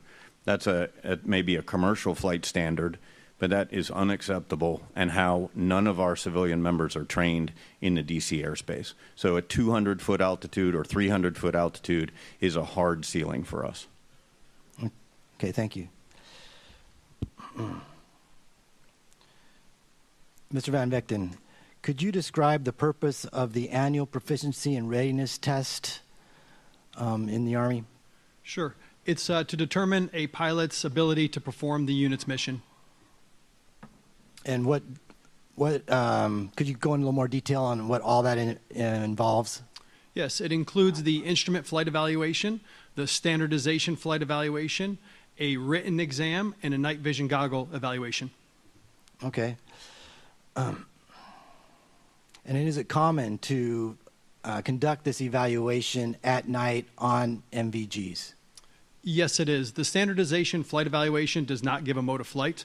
The NVG, night vision goggle evaluation, obviously must be conducted under night vision goggles. The standardization flight evaluation, if conducted under the most demanding mode of flight, which is NVGs, will count for both evaluation, so you don't have to waste the blade time doing a daytime standardization flight evaluation and then going back out at night to do the same task under goggles. You can accomplish both at the same time. Okay. Since we're talking about NVGs, can you estimate the percentage of night Army operations where NVGs are utilized? Can you clarify, please? What Just you mean? like, are NVGs normally utilized during almost all Army night operations? Yes, ideally that would be the case. I would much rather be aided with night vision goggles than unaided, of course. And is NVG crew proficiency important? Yes, it's extremely important. Night vision goggles is the most demanding mode of flight, and so that's what we would train to the most rigorous standards. Can you recall what the requirements are for that? As far as annual, yes. It's 9 hours semi-annual per semi-annual period, 18 hours total, and you must fly 1 hour of NVGs every 60 days to be considered current. Okay, thank you. And for people to help everybody understand the benefits and limitations of NVGs, could you describe what some of those advantages and disadvantages of using NVGs are as from an operator perspective? Sure. First, the advantages, the quite obvious ones. Best visual acuity while unaided is 2200. So where 20/20 would be like good vision, your best visual acuity you're going to get while you're night unaided is 2200. So the ability to see is the number one advantage with night vision goggles. It amplifies light, allows us to see in darker environments, and provides better acuity for the pilots. The negatives, depth perception, obviously is much more difficult to judge because we have monocular vision, whereas right now I'm using binocular vision, so it's much harder to judge depth perception. It was mentioned earlier, the limited field of view, so approximately 40 degrees compared to roughly 180 degrees, what I have right now. But it's also, it's easy to confuse ground lights with aircraft lights. You can see through haze, which is an advantage initially until you're fully engulfed in poor weather, and then it becomes a disadvantage. So those are some of the advantages and disadvantages. And what about being able to see aircraft silhouettes? Do you just see point lights, or can you actually make out the shape of the aircraft? Well, it really depends on the distance from the aircraft. Normally, I'm not close enough to make out the silhouette of an aircraft. So they mentioned earlier about looking underneath your goggles. So as you're flying night vision goggles and you see a light that is potentially a hazard, it's common practice to look underneath the goggles to verify what it is, because you could very easily confuse, say, a vehicle passing on Wilson Bridge as an anti-collision light as it goes across, or a vehicle on elevated terrain making a turn. It flashes into your eyes, so you must visually acquire what it is. So you really can't see the silhouette. Our goggles have trouble seeing blue and green lights, so the right side of an aircraft would be much more difficult to see. A red light is much brighter, and then white lights obviously are bright as well. And how are the crews trained to compensate for the more narrow field of view? By scanning. Could you explain that a little bit more, please? Yes. So we have a saying: we cannot increase our field of view, but we can increase our view of the field. So as I scan my head from left to right, I kind of move my eyeballs from left to right inside the goggles, increasing my view of the field. We try not to get tunnel vision or get fascination fixation on an object. So we're constantly scanning to pick up different reference points to pick out objects in the distance. And that's a common training technique? Yes. Okay.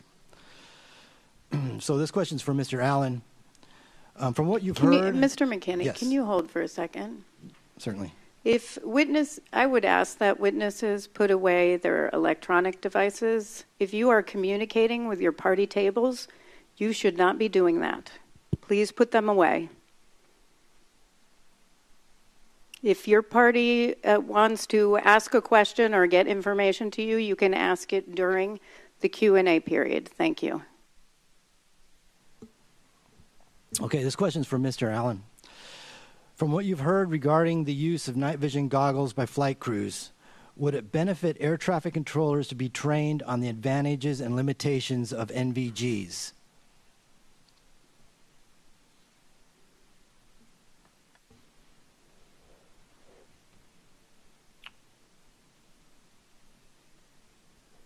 Currently,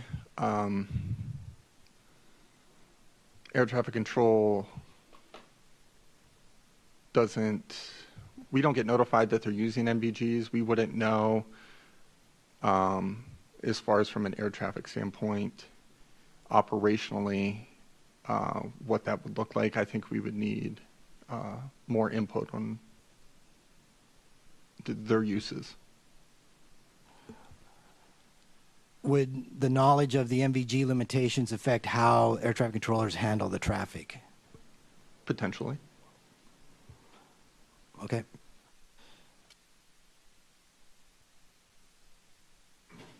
Can I add to that? Certainly. So it would generally be the expectation for air traffic that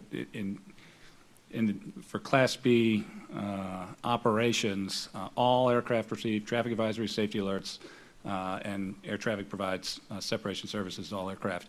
We're also heavily dependent on see and avoid and relying on 91.113. I would refer to the 7110.65 Class B separation criteria for helicopter to helicopter would be that IFR or VFR helicopters are not separated from other helicopters. So it would be dependent on pilot see and avoid, independent of the use of night vision goggles. Okay, thank you.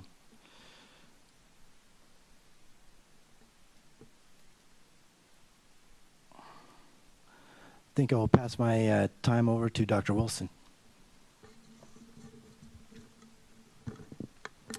Thank you. I want to go back to something that Mr. Allen said when we asked about moving Route 4, if there had been any discussions about changes to Route 4. You said that the response you got was something to the effect of continuity of government operations and security. And then it piqued my interest, Colonel DeForest, because in the mission statement that you said, you mentioned continuity of government operations. And it made me think, was the Army, you or the Army, aware, or did you see any proposals that you were able to provide feedback on regarding changes to Route 4? It piqued my interest that the wording was very similar to what the response to DCA Tower was, and then the Army's mission.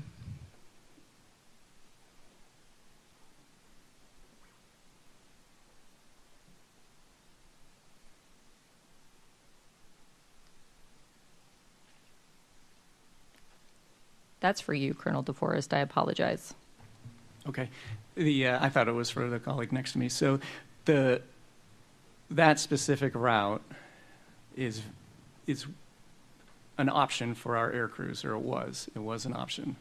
And when we look at our response times of our air crews in certain locations within the National Capital Region, so Route 4 was heavily used by our air crews on our mission rehearsals. So my question was, were you aware of any proposals to make changes to that route?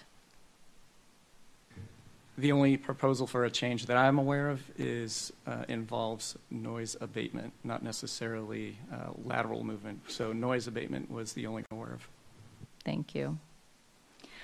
Mr. Allen, you mentioned when we were talking about radio transmissions and some of the difficulty with some of the operators, you mentioned both Muscle and Pat, that you might have more challenges with the radio communications with them. Are there any other concerns or challenges when Muscle and Pat are operating in the DCA airspace that raise concerns for controllers? I think additional concerns are they do conduct a fair amount of training missions. New folks arrive on base or maybe come up from a National Guard unit or something that aren't as familiar with the airspace. So being unfamiliar in a high volume, high complexity airspace naturally has its own challenges.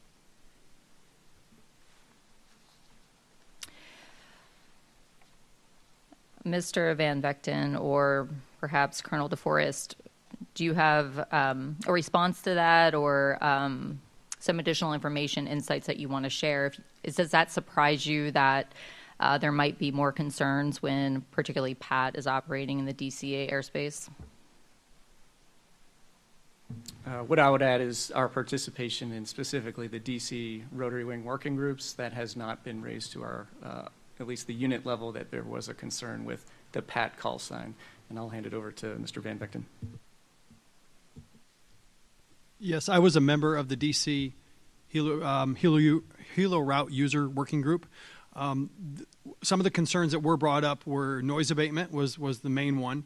And then when police and MedStar are operating in the zones, just keeping military rotary wing aircraft out of the zones. That was a couple of the concerns that they brought up, because we know that when a police helicopter is in pursuit, both people inside the aircraft are probably looking inside or looking down in the street, and they're not looking outside the aircraft. So we avoided the zones that were active, and anytime Falcon, which is the DC Metro, was active in a zone, we would avoid those zones. But I was not aware of any requested changes. Mr. Allen, going back to the proposal to make changes to Route 4, do you recall when that proposal was made? We had attempted it when I was part of the helicopter working group in the 2021-2022 timeframe. Okay, thank you. And was there a documented proposal that you recall?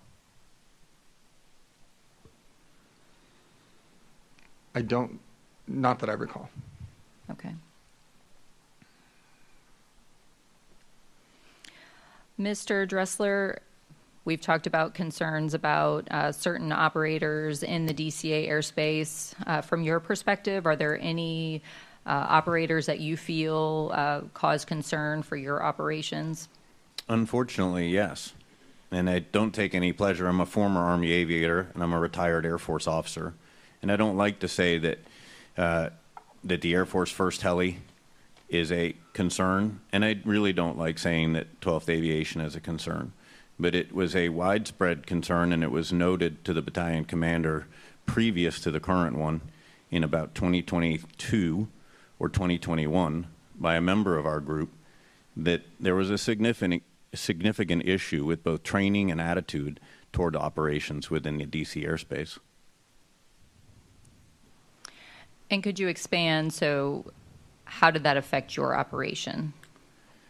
Well, when you combine that with our 2017 near miss, my company and the other operators in the area either curtail operations, or there's not much we can do when we have a medevac patient and we're trying to get a critically ill patient where we need them to go. But our best answer is to maintain extra vigilance.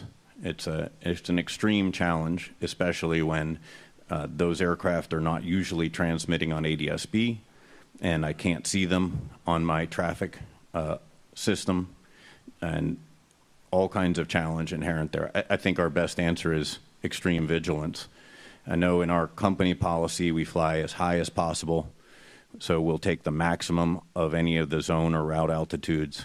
And the air traffic controllers, we have a fantastic relationship with them and have always had that, where we can ask for something different. So if I need to ask for a deviation, and the same with all of our members, we're not bound by that, and they'll grant those requests whenever possible. The best answer I have for you is see and avoid, which is the basic tenet of every aviator on the planet.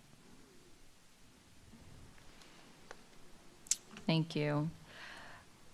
I'm going to jump to a different question, because that's twice now that I've heard see and avoid being used. So, Dr. Kastner, if you could talk about see and avoid, what are some of the benefits of it from a pilot's and an air traffic control perspective, but also what are some of the limitations of see and avoid?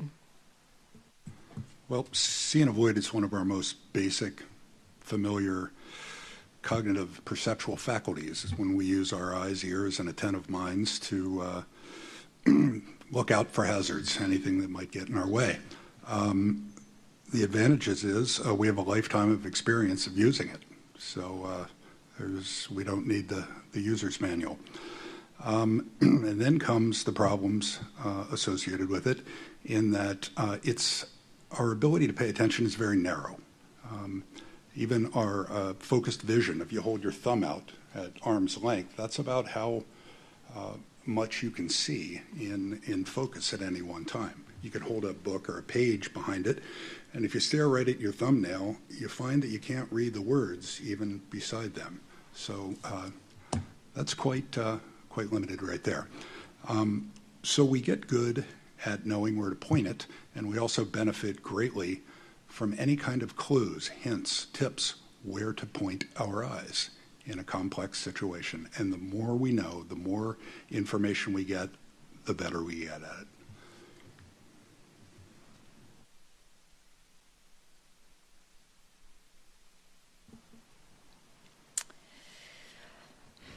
Also for you, Dr. Kasner, one of the questions that Mr. Soper asked of the panel members were some of the complexities of operating within the DCA airspace, and some of the things that were mentioned was a mix of traffic, the nearby airspace of other airports, prohibited areas. It's a small airspace. So we've got this high-density airport, mixed traffic with different performance capabilities. We've got nighttime conditions, we've got intersecting runways, we've got cultural lighting. So with all of those things, again, if you can speak sort of from the performance and how we operate. Well, they challenge it, for sure. It makes it harder. But again, the more I know about them in advance and the more information support I get while I'm exercising that vigilance, the better it's going to be, certainly. What about in terms of, if you can expand a little more, in terms of workload, situation awareness, how do we manage all of those things, and how are we able to do it? We know that controllers are able to operate with these complexities, so what are some of the processes that they go through? How do they manage all of this information in order to make efficient decisions? It's all very challenging. And we get so many sources of information coming our way. So, for example, we talked about hearing other aircraft on the radio, what we call the party line. You gain so much awareness. You can gain so much awareness by listening to what other people are saying. What are they doing? What are they having trouble doing spotting another aircraft? I want to know if I'm that aircraft that they're having trouble spotting. You just take whatever clues are out there and, of course, provide as many as you possibly can with your charts, your ATC directives, your training, anything. Speaking of charts, you're familiar with both helicopter and airport charts, given your experience. Looking at the DCA and the helicopter charts for this area, is there other information that you think is missing? More information is needed? Less information? Is there any insights that you have from a human factors perspective on the charts as they're currently presented? Yes, I like both charts, and I would like them to be one chart. I would like the information on the helicopter chart to also be shown in some way on the airplane charts and vice versa. If there are helicopters operating in the vicinity of my approach course, my glide path, I at least want to know about that. And we spoke a bit about airport familiarity. That's just the kind of thing that I'd like to know when I'm coming to DC for the first time or the second time. The experienced pilot probably already knows about it, but for me coming in there the first time, it's the first thing I want to hear. Some might argue that these charts are already full of information, and is there a risk that by putting more information, we're just cluttering the chart, and that information is just going to get lost? Yeah, you really have to weigh the costs and the benefits there. Certainly more symbology on the chart is going to make it more complicated, but then what's the cost of not knowing about it at all? It's a tough needle to thread, but I think this one, there should be something there.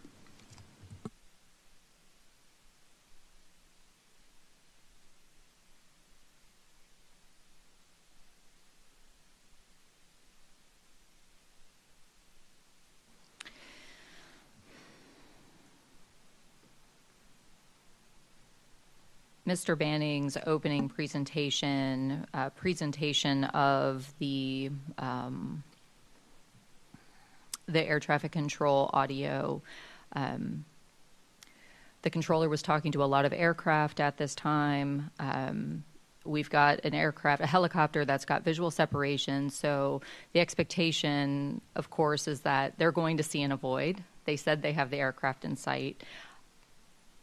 What does that do to, from a controller's perspective, how does a controller, from the human factors perspective, so I'm talking to another aircraft, and how do I switch gears from this primary task that I've got aircraft calling me, I need to talk to them, now I need to shift gears and say, wait a minute, this guy who I thought was maintaining visual separation is now on a conflicting path with another aircraft. And so how does that information processing work, and how do we shift gears in order to, from that primary task to another primary task? Well, I'm certainly no air traffic control expert, so difficult, but it sounds like workload and complexity to me. And another thing we call context switching. It's very difficult. Suppose you're having two conversations. You're talking to someone in the room and someone on the phone. It actually takes a while to go back and forth. You have to reload the details in your mind. It's the same thing we explain why it's dangerous to text and drive or talk on the phone and drive. Switching back and forth takes time. Thank you. I appreciate everyone's responses. That's all the questions I have for now. I'd like to shift to the history and activities of the DCA Helicopter Working Group.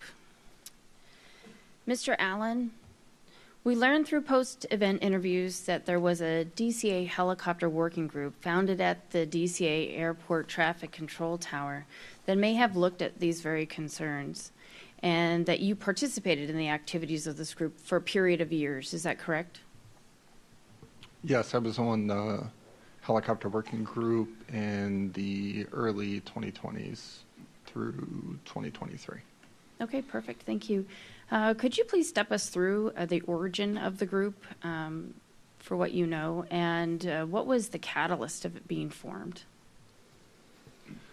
The helicopter working group, prior to me joining it, had always, as long as I had been at DCA since 2013, there was always some version of it, and as time went on, the panel members may have changed over the years, but it would consist of management personnel and NACA bargaining unit employees, and their level of involvement as they saw fit for the group. Did this group have a mission statement, a statement of work, or anything along those lines? I don't recall specifically. That's fine. What organizations or personnel were represented on this group? The group itself was contained within the facility.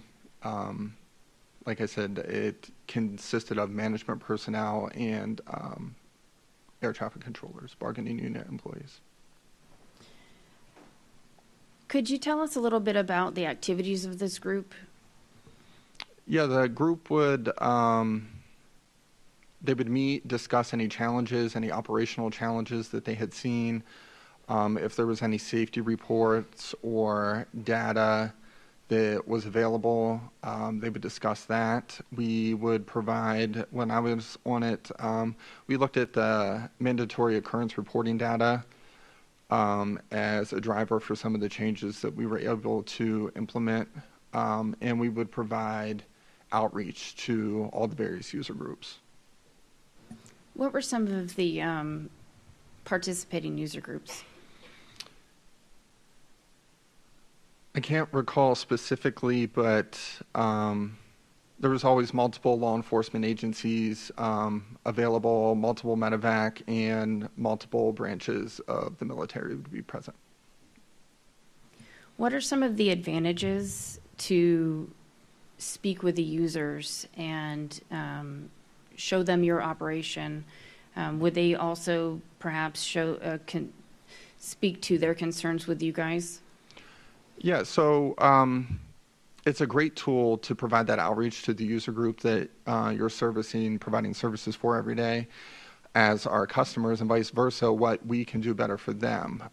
Anytime you can take the user out there in the airspace and put them together with the controller and share those stories, share that perspective, and get eyes on what each other's operation is, that's that much more knowledge that you can gain, that much more safety that can be gained by that. Thank you. I appreciate that. Do you recall if, while serving on the helicopter working group, did the group ever propose changes to the helicopter route structure, which we've kind of already discussed Route 4, so we understand that portion. But did the group ever propose changes or any other operational safety improvement change recommendations that would pertain to operations within the DCA Class Bravo airspace? Yeah, we proposed several others. We proposed lateral boundary changes to some of the zones, and in addition, altitude changes to certain zones and routes. Was there any formal, safety risk management process conducted in assessing these change proposals?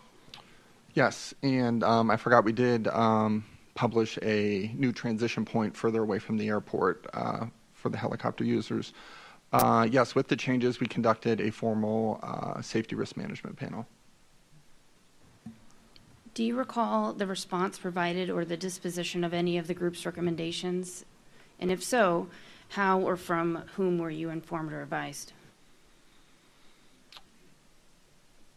We conducted the safety risk management panel after multiple rounds of meetings with the user groups and making adjustments as needed, and settled on a final product. We conducted the safety risk management panel, and I believe the final document, there was no hazards identified with the changes that we were going to make. With that, since there was no changes left to make, we had environmental study done. That was completed, and the last part was charting the changes that we had proposed.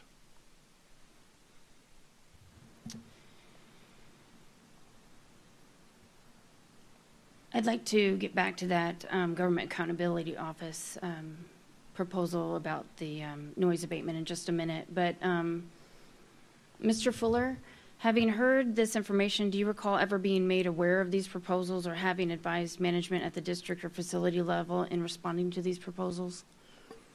I believe the specific proposal he's discussing was in 2022, 2023, sometime around that frame. And those helicopter chart changes were made and weren't effectuated. Okay. In 2019, this is what we were talking about just a minute ago, the Government Accountability Office was tasked with conducting a study into the problem of helicopter noise over the Washington, D.C. area after a spike in community noise complaints.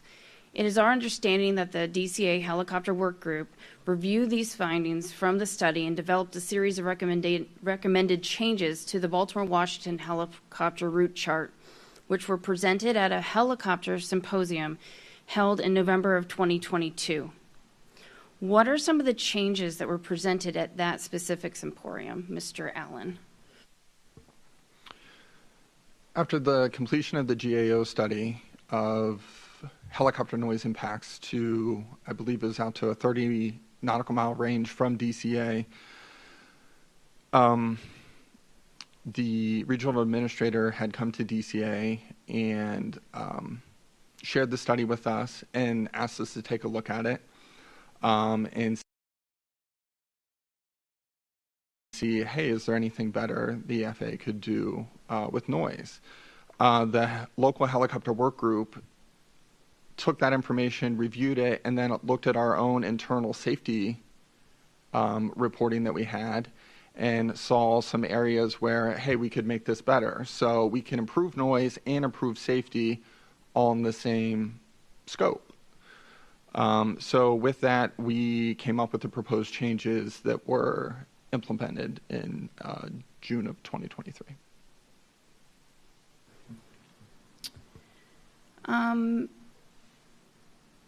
Upon reviewing your proposal during the helicopter symposium, I noticed that you had, Mr. Allen, your facility had hoped to chart hotspots on the Baltimore-Washington helicopter chart. Can you speak a little bit about what are the hotspots? What are hotspots, first of all?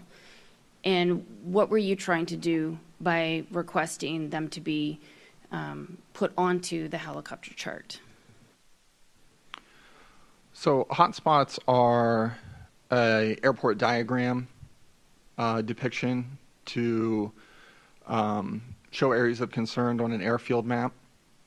We were attempting to, since we were not able to change Route 4 and the proximity of some of the other routes or heliports or hospitals, we if we weren't able to change them, or we can't move a hospital, then let's at least draw attention to it for the users. So our attempt was to take something similar on an airport diagram, apply it to the VFR helicopter chart, and draw attention to it, since we weren't able to change the location of helipads or, in this instance, also a route. Mr. Allen, what was the feedback received by from some of the attending helicopter users about the proposal to add hotspots to the Baltimore-Washington helicopter route chart? From my recollection, everybody was satisfied with, adding an additional layer of safety to the helicopter map.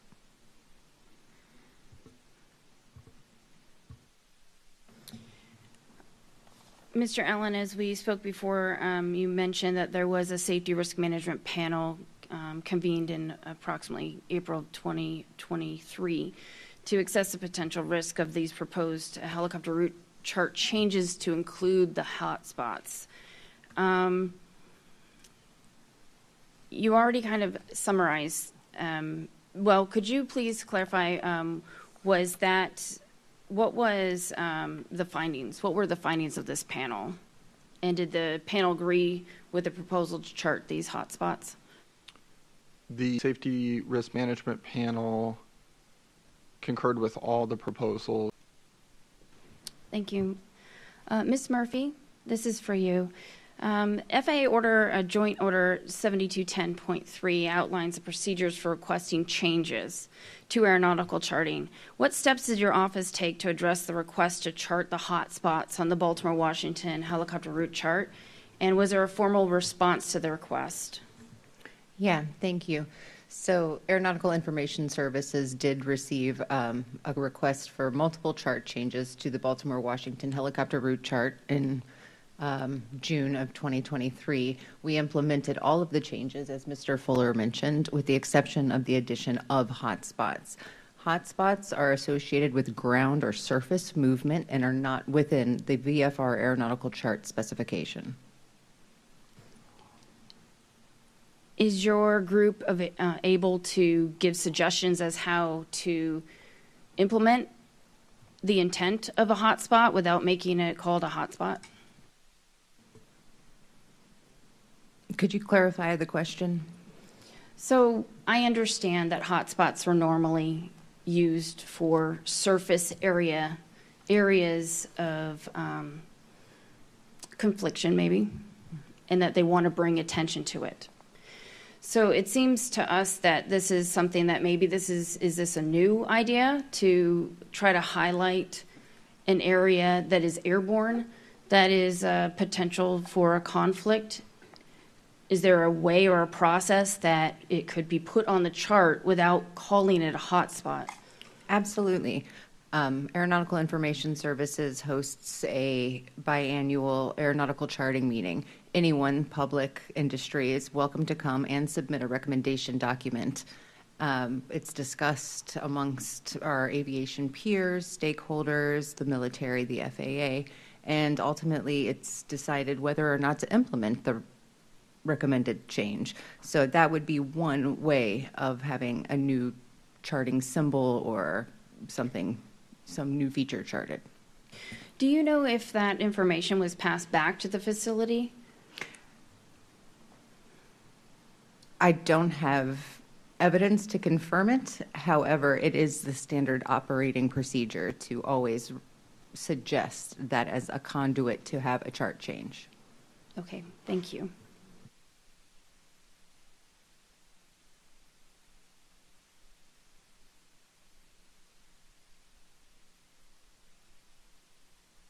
I think I'll pass it to Van. Thank you.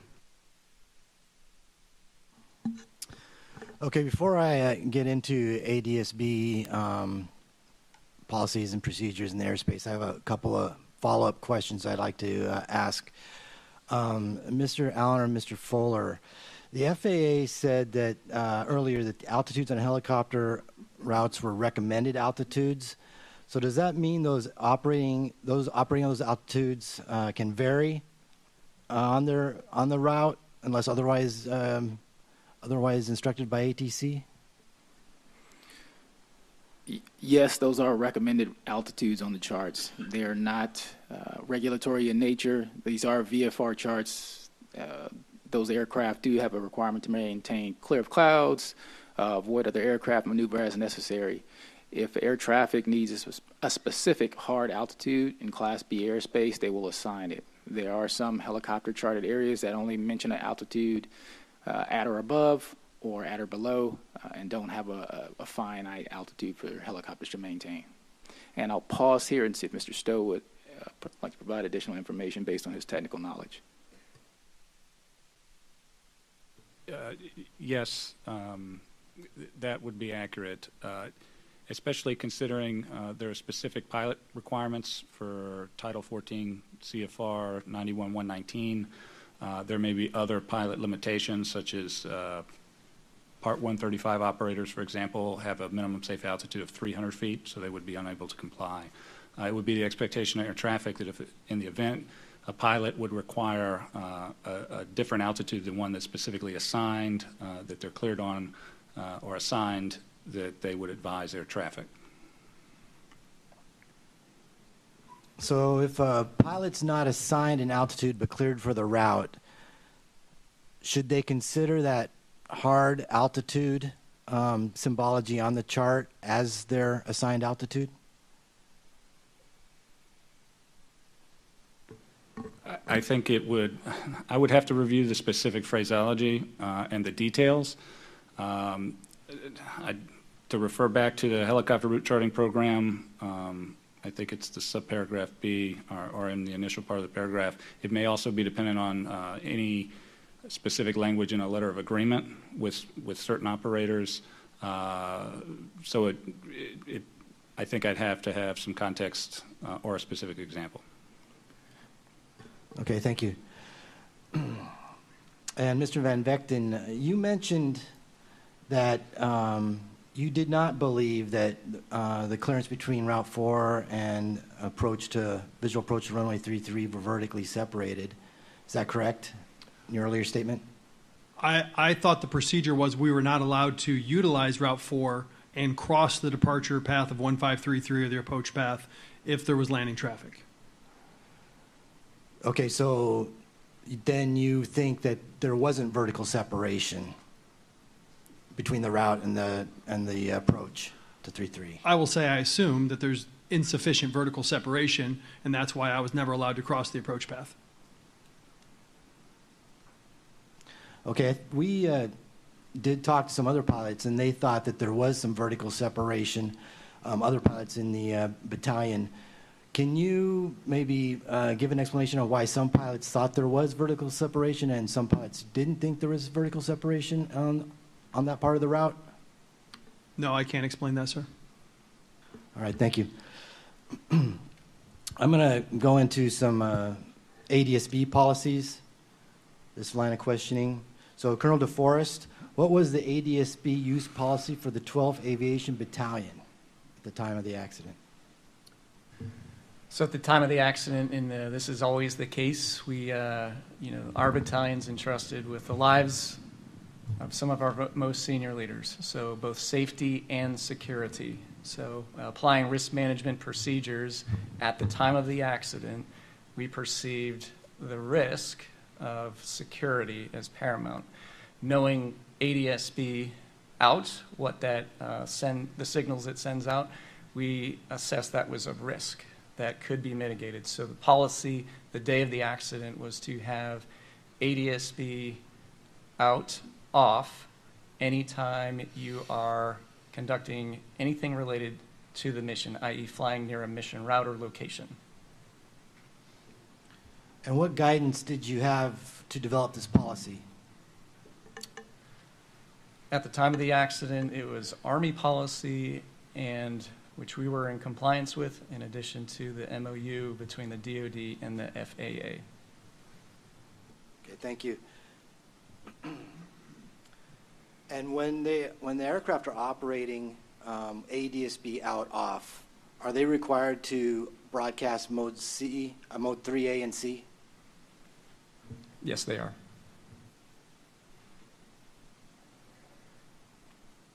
And one part of the SOP states that the air crews are not to change transponder modes in flight.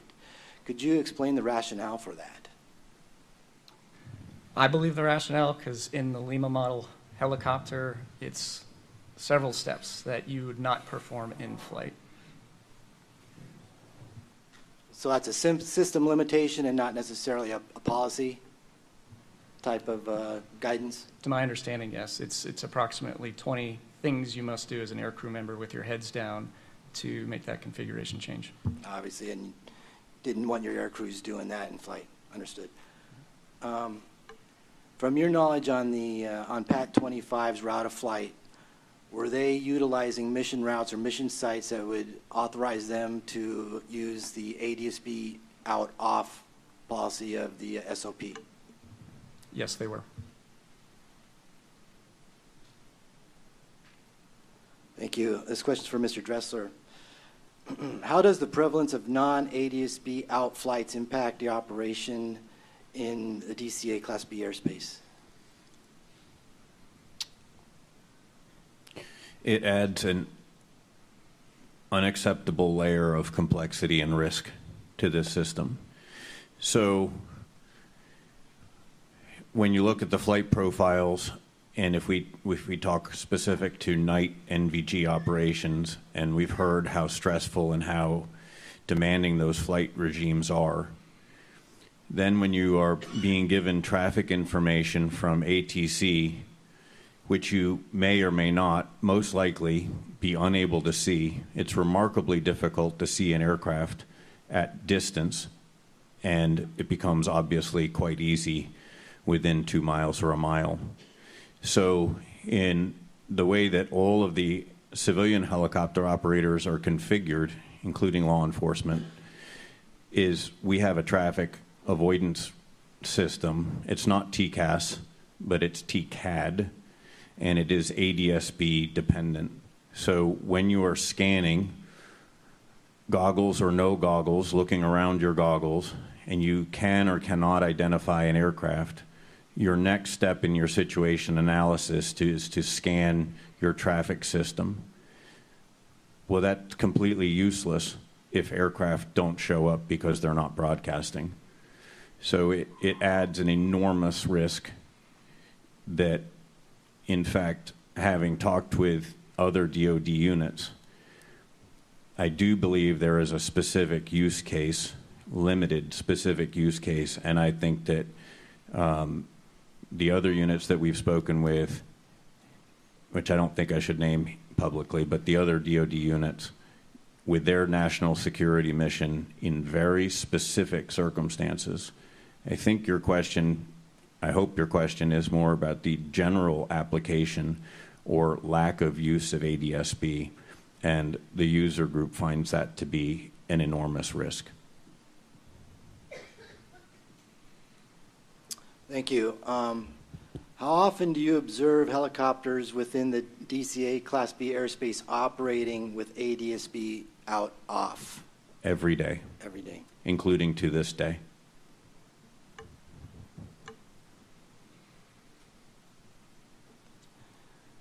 And for those situations, what is your primary technique for avoiding that traffic?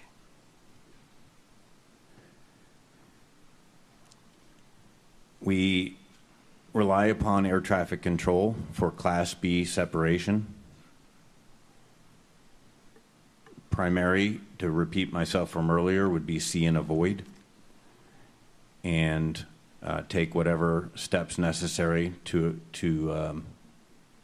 change our route, our altitude, our airspeed to avoid, and further try and emphasize on frequency, make a call that might restate that we're operational. So a law enforcement member might have notified air traffic control that they are on an orbit, on a mission orbit, and perhaps the air crew of the other aircraft, specifically DoD aircraft, may not have heard that. Maybe they were coming off of another frequency, transitioning, say, from Andrews into DCA. So my third answer to your question is we'll restate our mission profile in hopes that that other aircraft is now alerted to the fact that there's an operational aircraft in the way. Thank you. This question is for Mr. Allen. How does the prevalence of non-ADSB out flights impact air traffic operation within the DCA Class B airspace? With our STARS radar that we use with fusion mode, the ADSB out off has no impact. Would an air traffic controller know if an aircraft was or was not transmitting ADSB then? No, we're not required to have that capability turned on the radar screen. Does having aircraft with with ADSB out off, does that impact any of the ATC services that you can provide? No. From an ATC perspective, is there any safety or operational benefit to aircraft that are operating with ADSB out on?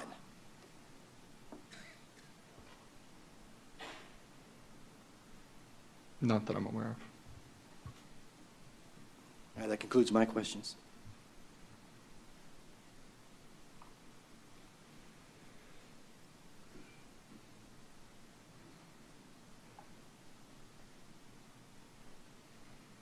I actually have one follow-up question here that we were discussing. I hate to go back to this one same area again.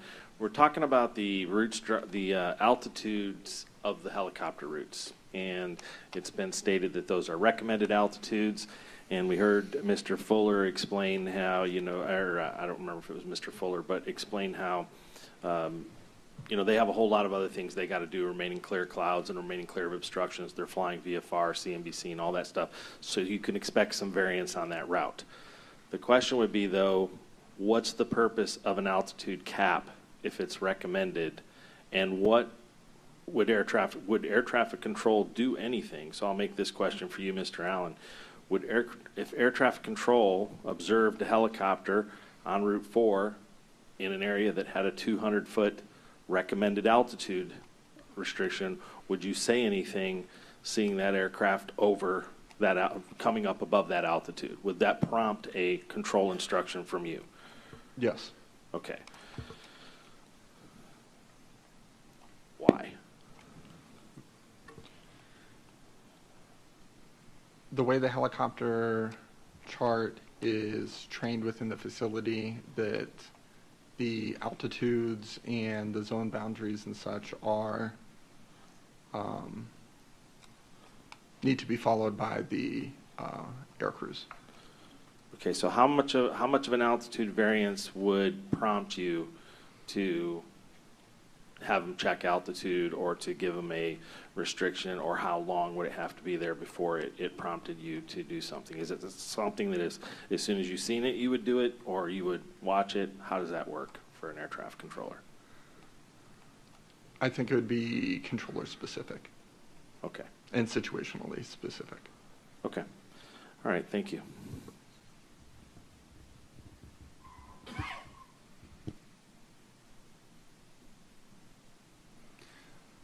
One follow-up with that same line of questioning from Mr. Soper. So you just said it was controller specific. So is there any FAA guidance in terms of altitude deviation when you should start talking to a flight?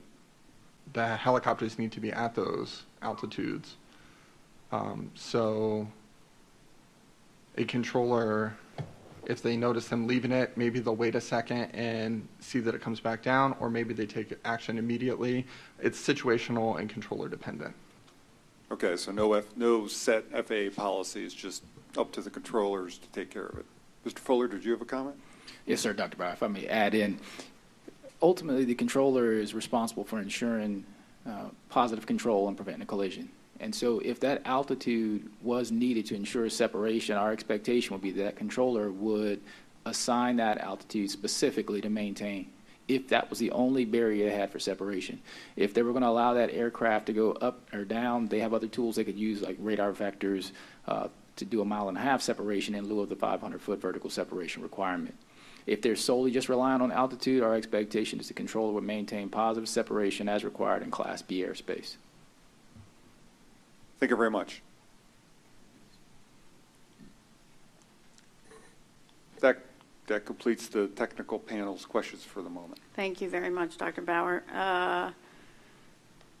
Normally, I'd say we could take a break, but I actually don't know if the restrooms are working. So if you have to go to the restroom, I'd say go ahead, but we're not going to take a break. We're going to go right to parties. So we are going to go ahead and start with the U.S. Army in reverse alphabetical order. Thanks, Madam Chairwoman. Just clarification for the FAA. We talked about within the Army conducting, on the 29th, conducting what we would call an annual proficiency evaluation test. Do commercial carriers and other activities conduct similar tests within Class B airspace?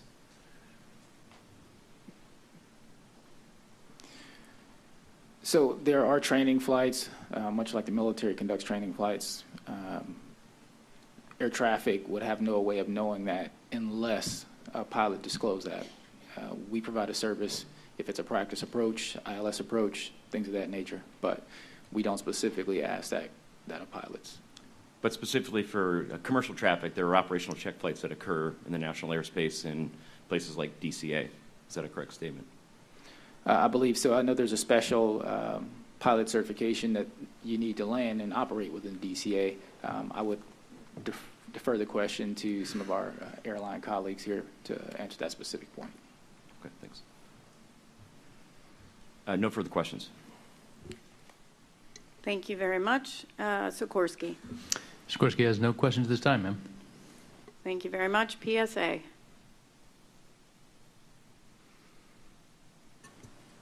Thank you.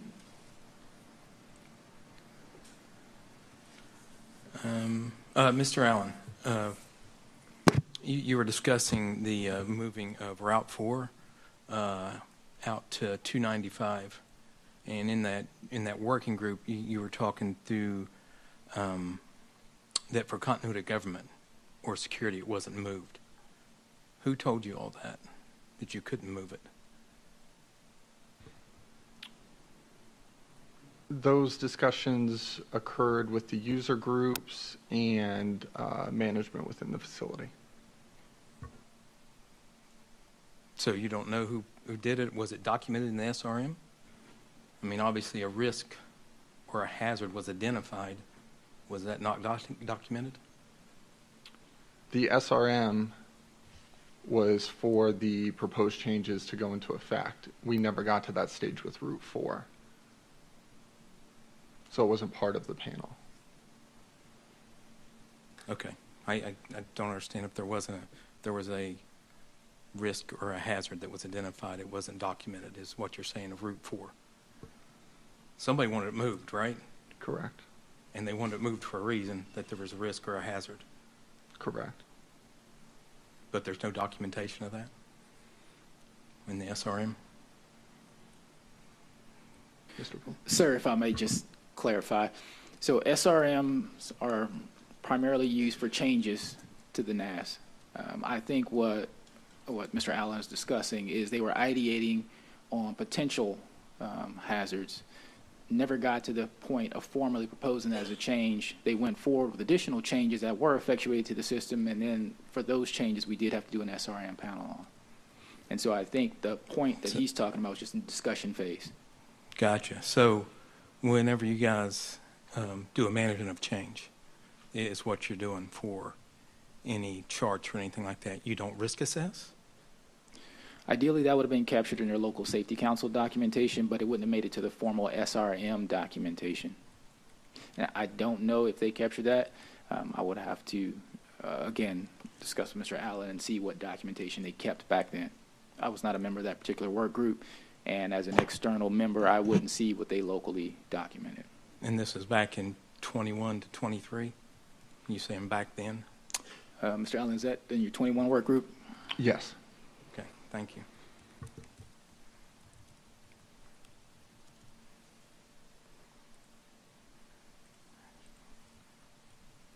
Okay, sorry, I'm trying to...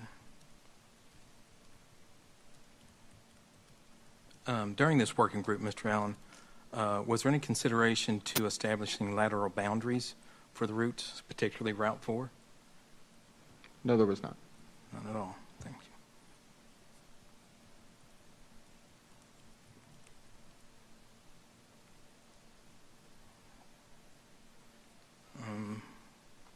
I guess getting back, was there any written SOPs between ATC and the Army battalions on that prohibited traffic from proceeding down Route 4 when there's landing traffic in 3-3?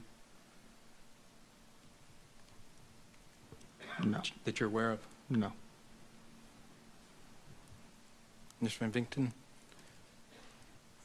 I know you mentioned that you've never went down Route 4 when there was landing traffic.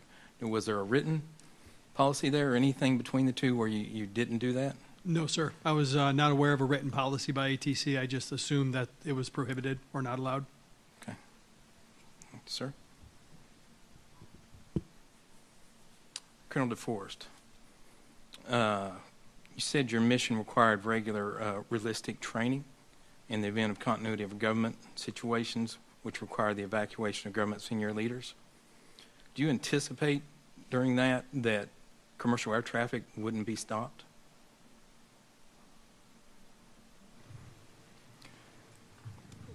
Tough, realistic training has to, if you think of the different scenarios, our response times are very quick.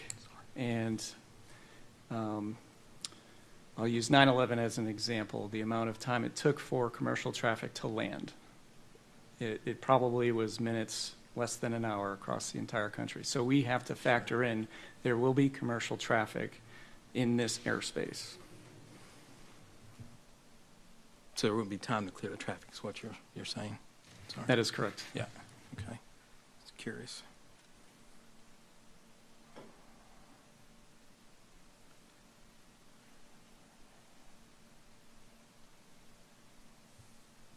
All right, Mr. Allen, Mr. Murphy, if the helicopter routes have no lateral boundary, is there some limits to how far off the line the helicopter can go?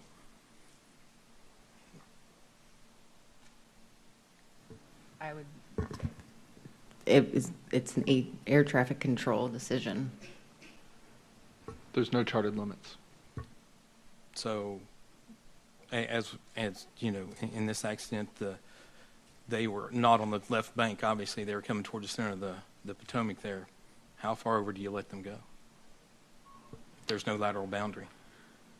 As Mr. Fuller stated earlier, it is a VFR chart. The altitudes are recommended. There is a key that describes the route of flight for the helicopters, but it is incumbent upon the helicopter to report locations and air traffic control to provide the Class Bravo services. And sir, we are working, our current helicopter working group that is active at this time is working with our users to establish lateral widths to those helicopter charts, and along with compulsory GPS reporting points. So yes, we didn't in the time have those in effect, and we currently don't at this time, but the long-term goal is to have defined widths and reporting points. Thank you. I see I'm out of time. Thank you, Chair. Thank you very much. And we will go to NADCA. Thank you, Chairwoman. First question is for the U.S. Army. Mr. Van Vetjen, could you let us know, or could you advise if the pilots or the flight crews are able to monitor multiple frequencies while operating the helicopter? Yes, you can. Most of the UH-60 Limas in 12th Aviation Battalion are outfitted with ARC 231 multiband radios, so I can have 2 VHF radios and 2 FM radios. But there are some legacy aircraft where it's 1 VH, 1 UH, and 2 FM radios, so we could monitor multiple radios at the same time. Thank you. Was it common practice or recommended for the air crews to monitor both local frequencies when operating on any of the helicopter routes? No, it was not. Okay, thank you. And then just going back to your time operating, and you spoke of operating on Route 4 with, but not with aircraft landing runway 33, thought that was prohibited. Were you ever operating on Route 4 with aircraft arriving or departing National Airport? The airport in general, yes, sir. Thank you. Just over Mr. Stowe or Ms. Murphy, just regarding the charted helicopter routes, are they considered ATC instructions? No, they're not. They're recommended paths. Okay. And then if the paths are only recommended, how does one know when to use the recommendation or not? What is the expectation? To follow air traffic control guidance. So they would be cleared on the recommended route? That is my understanding. Okay, thank you. And then just with the design of the route, is the intent of the route to be separated from other routes or other obstacles, aircraft, anything along those lines? I don't know the answer to that. I can add that it's probably very situationally dependent locally on what I guess the needs are of the facility. It probably depends, or I would suggest it depends heavily on complexity, need to standardize, or I guess standardize the traffic flow for the purpose of ensuring separation.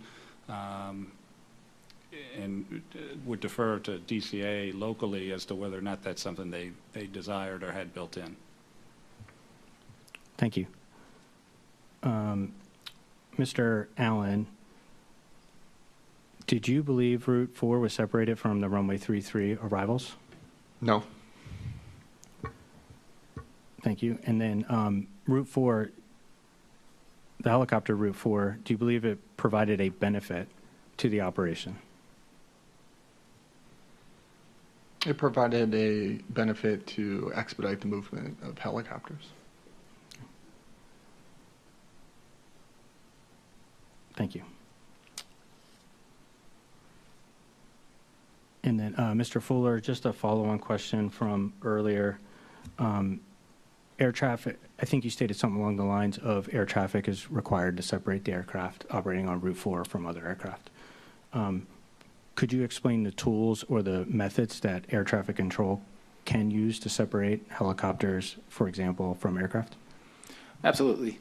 They can assign altitudes. They have a certified tower radar display, and they're trained on providing suggested headings, altitudes, courses to deconflict those aircraft. In addition to visual holding as another tool, they can instruct the helicopter to hold at a prominent obstruction like Haynes Point, like was previously mentioned. There's a myriad of options for controllers in Class B to provide positive control there.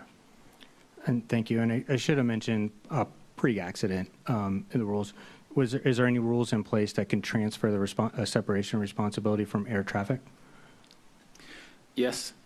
Prior to the accident in the DCA Class Bravo airspace, if the pilot reports traffic in sight and advises they will maintain separation from it, the controller only need to approve it, the operation, or they could issue the traffic and then instruct the pilot to maintain visual separation from that aircraft. They are still required to maintain Class B separation before and after the application of visual separation. And in that particular case, in this operation, they would normally advise the other aircraft that traffic hazard in sight is maintaining visual separation. Thank you. No further questions. Thank you very much. FAA. Thank you, ma'am. Chief Warrant Officer Van Vechten, can NVG be qualified in a simulator? No, you cannot. Okay. Mr. Stowe, if routes are not procedurally separated, what's required to maintain legal separation in Class B airspace? In Class B airspace, it would be dependent on a number of the tools previously mentioned by Mr. Fuller. The radar separation requirement would be 1.5 miles and 500 feet for a VFR target from a IFR, VFR, or fixed-wing aircraft weighing 19,000 pounds or more, or target resolution or 500 feet for aircraft if it involves aircraft weighing less than 19,000 pounds. There's also tower-provided visual separation, just an option, as well as visual, as was previously described. Thank you. Mr. Allen, for visual separation, once approved, who's responsible for maintaining that visual separation? Are you referring to pilot or tower applied? Pilot. Pilot applied, it is incumbent on the pilot. Thank you. That's all I have. Thank you, ma'am. Thank you very much. ALPA. Thank you, Chair. First question is from Command Chief Officer Van Vechten. How often are routes 1 and 4 used for night vision goggle check rides? I would say more often than not. It was one of our primary routes, and in my opinion, I saw it as one of the safest routes because 96% of traffic utilizes runway 119, so 96% of the time you're parallel with traffic, and it's not a factor. So that would be the why then for this case is why it was used. Correct, yes, sir. Just to follow up, so you say that it's 96% is mainly going to runway 1, but even so, this is a complex airspace. Do you think it is an airspace where potentially we could limit NVG check rides and do those someplace else, where it would be potentially more beneficial to get away from the congestion? Because of the unit's mission, I do not think it would be more beneficial to move the annual check ride from there. You must be familiar with your airspace that you're expected to operate in when conditions are not ideal. So on a check ride is when we would train those pilots to fly there.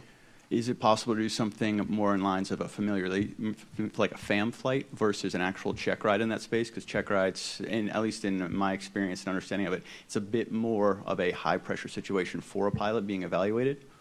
Sure. Local area orientations are always conducted prior to the check ride. You would never take your initial flight in the DC Hela routes as your check ride. The DC Hela routes, Route 1, 3, 5, and 1, 3, 4, 5, and 7 are part of the local area orientation checklist. So you must have seen those routes prior to taking a check ride. Okay. Was there any Army guidance to maintain a minimum lateral distance from the shoreline? No. Okay, so there was no internal of, hey, we fly right over the shore or hug the shore, maybe not written anywhere, but sort of procedural or technique only? Yes, sir. We'll call that tribal knowledge is hug the shoreline while traveling south or northbound, unless you have opposing traffic and you have to utilize rules of the road. Of course. Is there a safety or risk assessment that is accomplished prior to each helicopter training or operational flight? Yes. Are air carriers in proximity to runway environments included in that assessment? No, they're not currently on our assessment. Okay. This is going to be, we'll pivot to Colonel DeForest.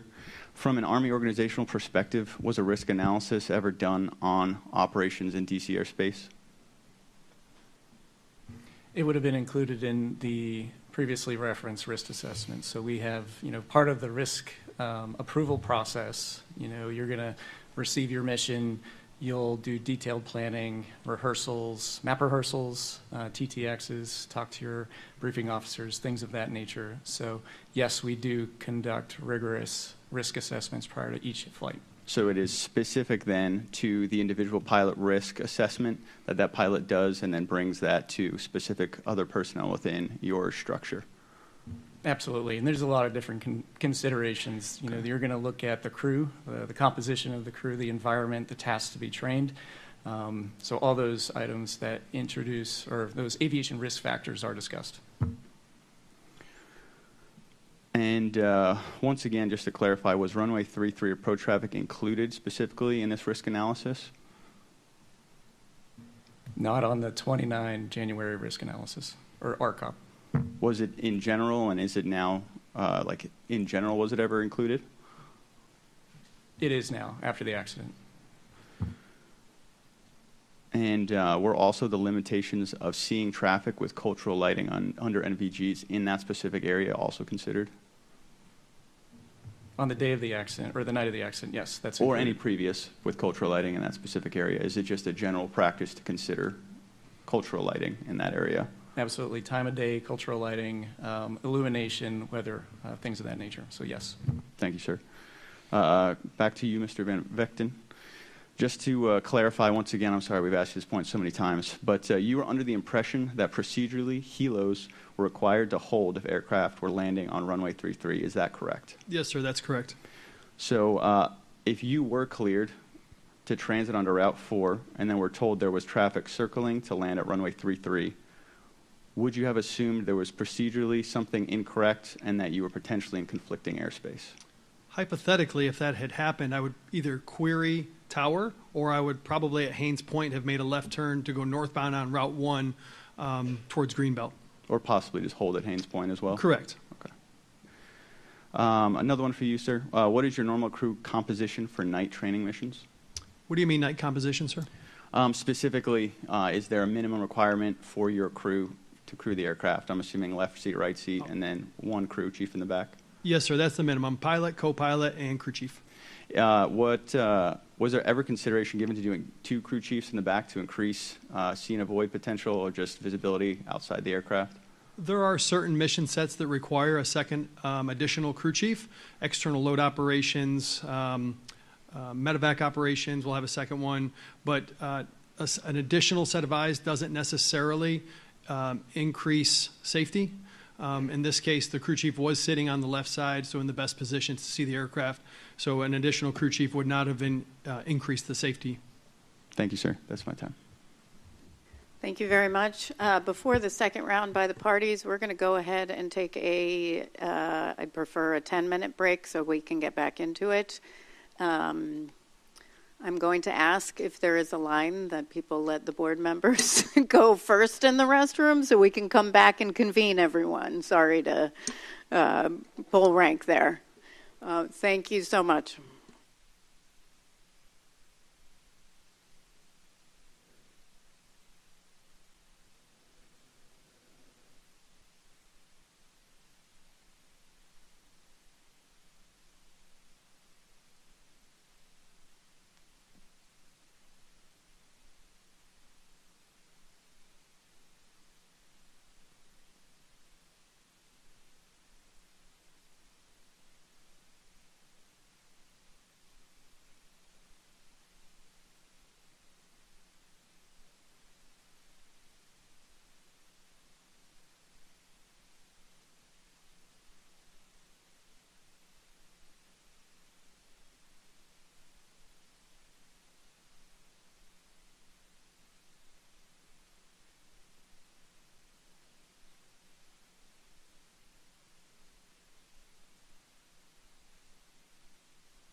right, if everyone could take their seats.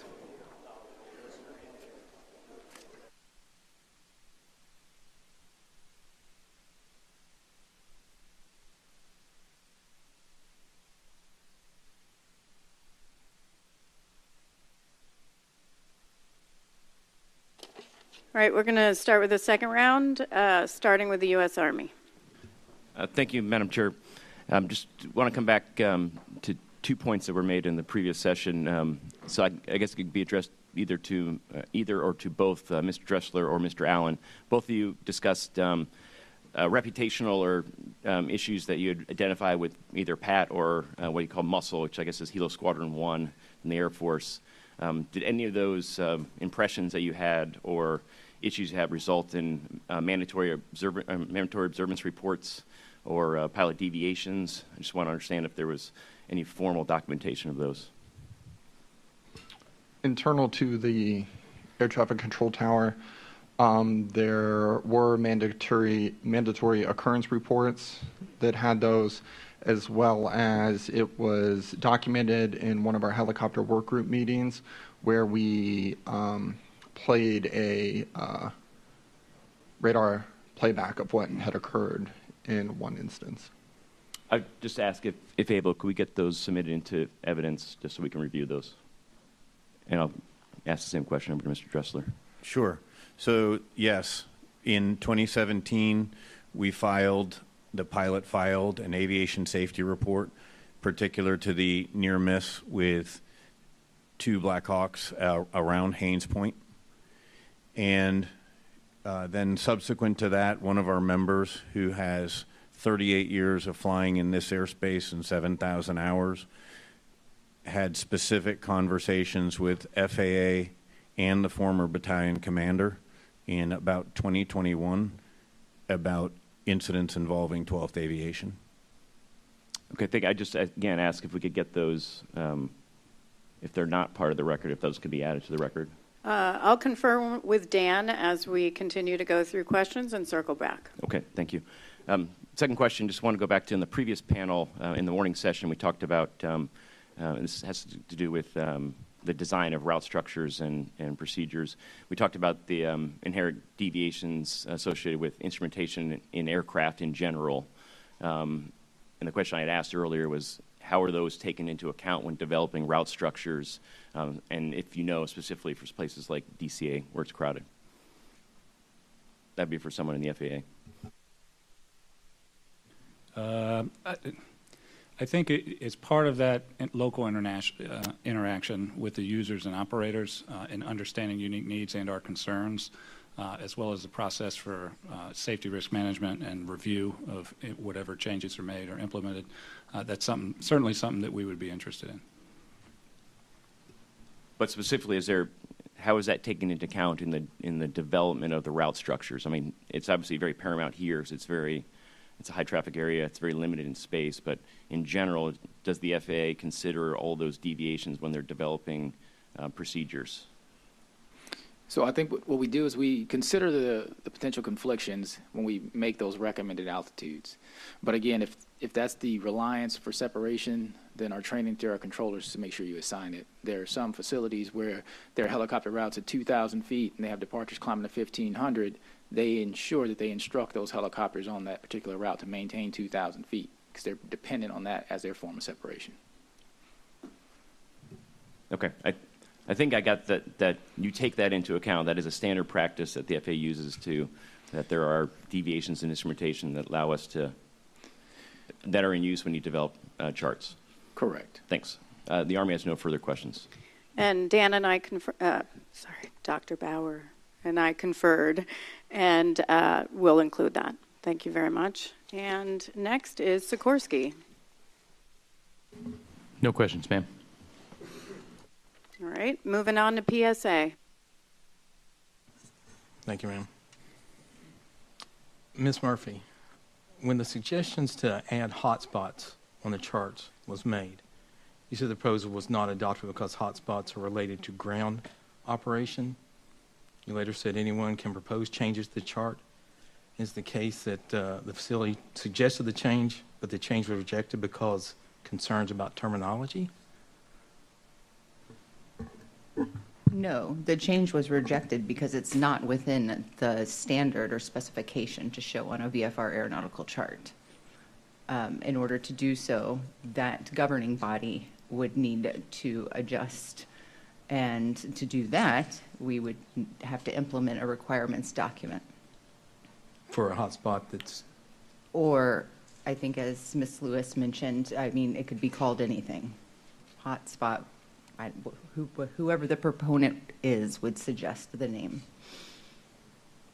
is there any action on that now? Is there any talk of that now to do that since this event? No, there's not.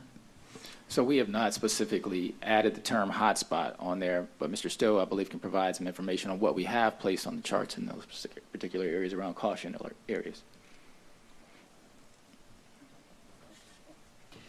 So what we did since January 29th, was added a graphic to the back of the chart supplement. We added several caution notes and labeled what would have been the hotspot areas as high traffic density areas. And so again, this is a supplement. It's a supplement to the VFR aeronautical chart. Moving forward, I imagine there will be other caution notes and pilot callouts for the actual aeronautical chart. And post-accident, we've put procedures in place where the aircraft and fixed-wing aircraft and helicopters are not allowed to interact in that area. And so if we do have a priority medevac helicopter that needs to transit that area, we don't allow arrivals and departures, particularly at runway 15 or 33 at all. They're not allowed to interact. Is that on IFR charts too, the cautions? And you mentioned on VFR charts. Caution notes are shown on both IFR and VFR charts. However, the ones that are associated with helicopter activity are solely shown on the VFR charts and, as I mentioned earlier, within the chart supplement. So not on IFR charts then? Correct.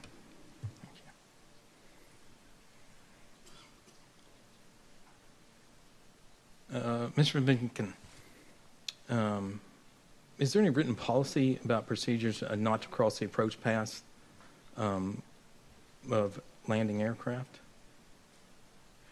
No, sir. Nothing there from Route 4 or anything like that No, whatsoever? sir, not that I'm aware of, no. Thanks, sir.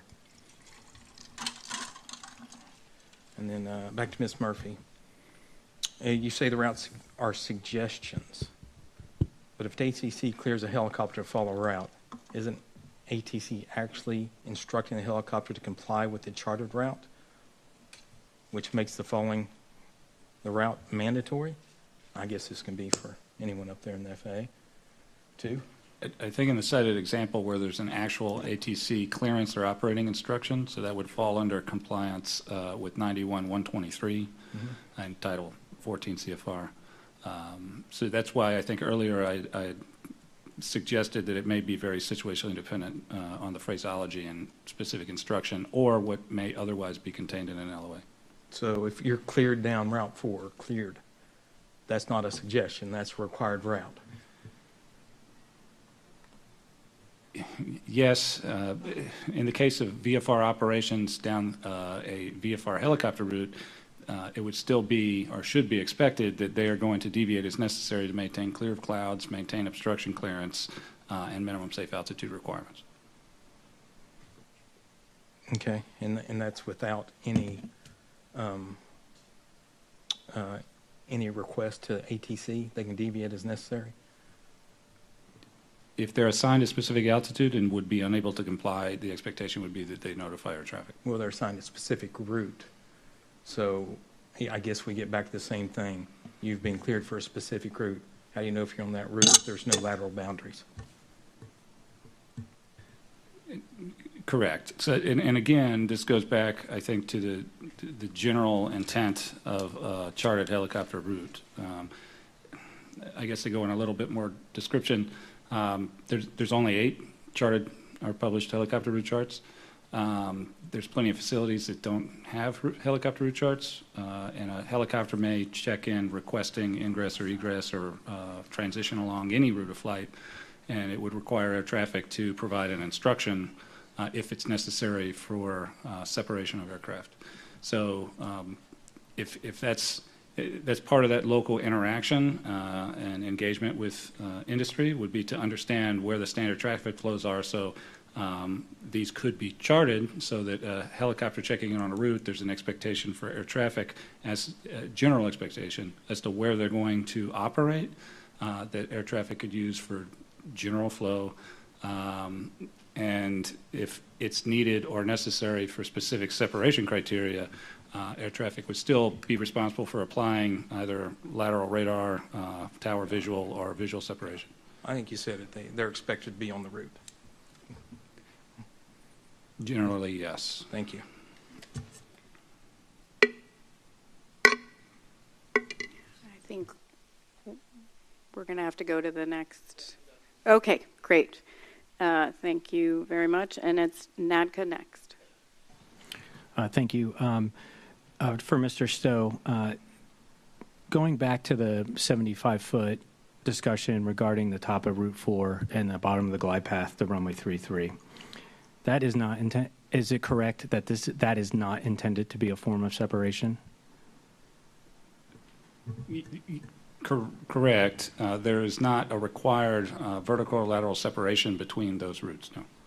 Okay, so then is it correct to say that some form of separation must be provided by either air traffic or the pilot?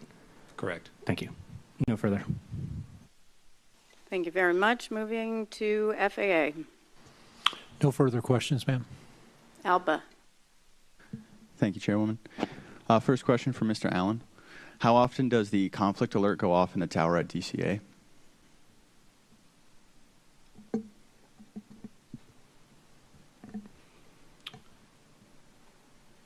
Within the parameters that it's set for, I can't compare it to another a standard facility. shift, say?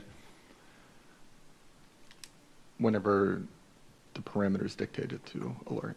Would you say it's often, though? I'm sure at times it's more frequent than other. If there's more volume and more complexity in intersection routes, yes, it's going to go off more. If there isn't any volume or complexity, it's not going to go off as much. In DCA's complex environment, then it would go off often? Potentially. Okay. Do you think that that's possibly enough to desensitize the controllers? I can't speak to human performance. Okay. Another one for you, sir. Would ADSB out have resulted in an earlier conflict alert? Not that I'm aware of. Does it give adequate time to at least resolve the conflict? Specifically the conflict alert? Yes, typically when it goes off, yes. Does ATC have the tools to protect aircraft in these low altitude environments, specifically where some of their equipment has also become inhibited? Yes. Okay. This is more of a general question for the FAA, so please, if anyone else has input. Has the FAA mandated the publication of helicopter routes on charts used by air carriers in the vicinity of Class Bravo airspace? Not that I'm aware of. If you're specifically talking about IFR charts, yes. No, we have not mandated that. In lieu of this, can we just simply ask why not? In lieu of this, what we are doing is looking at modernizing our airspace along with our equipment. And so we're looking at modernizing our procedures, our rules, our requirements. And what we've done is put out training and guidance to our controllers to provide positive control. And so don't rely on the helicopter routes. If you need to ensure separation, provide an altitude or a heading to make sure that the aircraft stay apart. Particularly DCA airspace, we don't allow them to mix at all. And if there's a helicopter that needs to transmit or transit the airspace because of a priority route, we stop arrivals and departures. As Dr. Kastner did say earlier, simply knowing where a threat is the first step to being able to avoid it. So would that not make sense to allow at least an awareness between both parties? We're certainly willing to consider anything that will enhance safety, and so we'll definitely take that idea back as something to consider. Awesome. How is local airspace safety information shared with the industry to ensure it is included in airlines' special airports training? Specifically, airlines have their training specific to each airport. How are you guys getting that information to them to make sure that it's included? So that way, once again, there is awareness. So we have a robust voluntary safety reporting system. We share information back and forth with some of our airliners that that have also voluntary safety reporting systems and have agreements to share information, de-identified, of course. We also participate in the U.S. Aviation Safety Team, the Commercial Aviation Safety Team, and SIS information sharing portals with industry.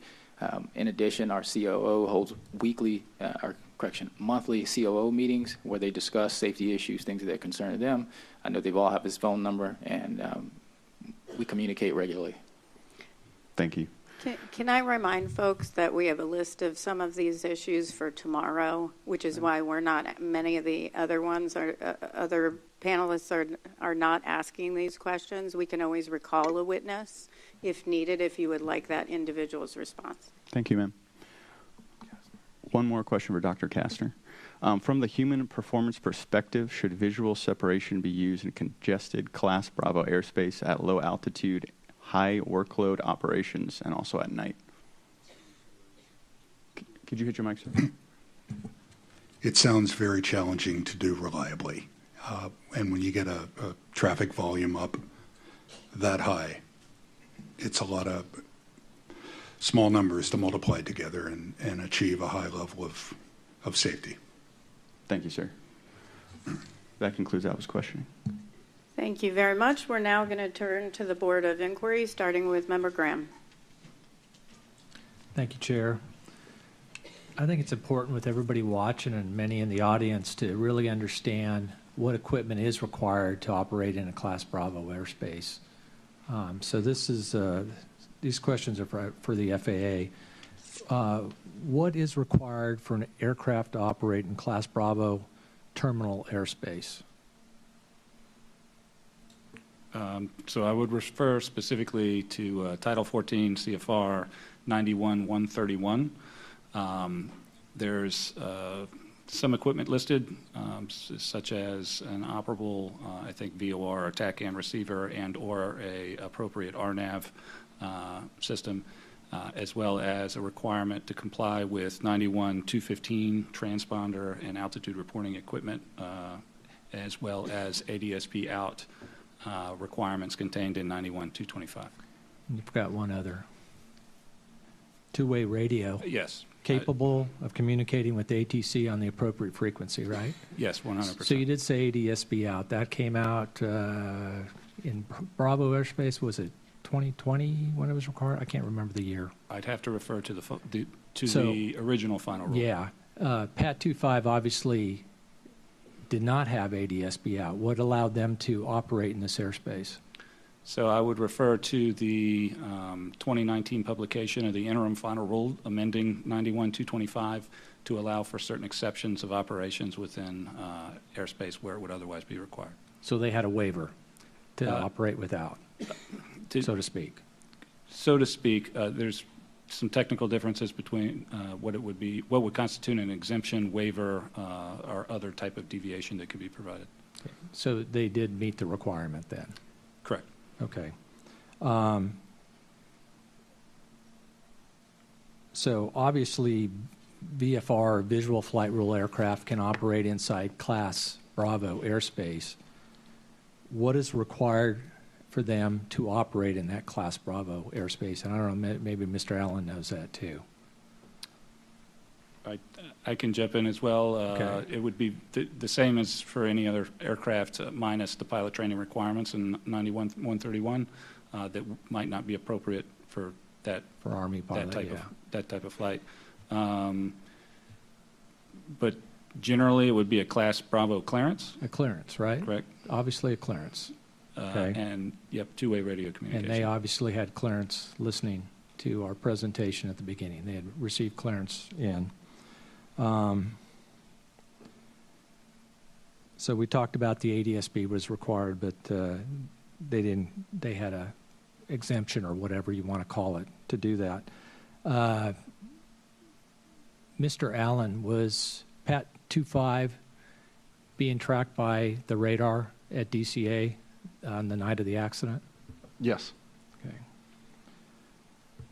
Is sequencing and separation for visual flight rules aircraft inside the Class B airspace dependent upon radar? You can utilize radar or scanning out the windows. Okay. Thank you for that.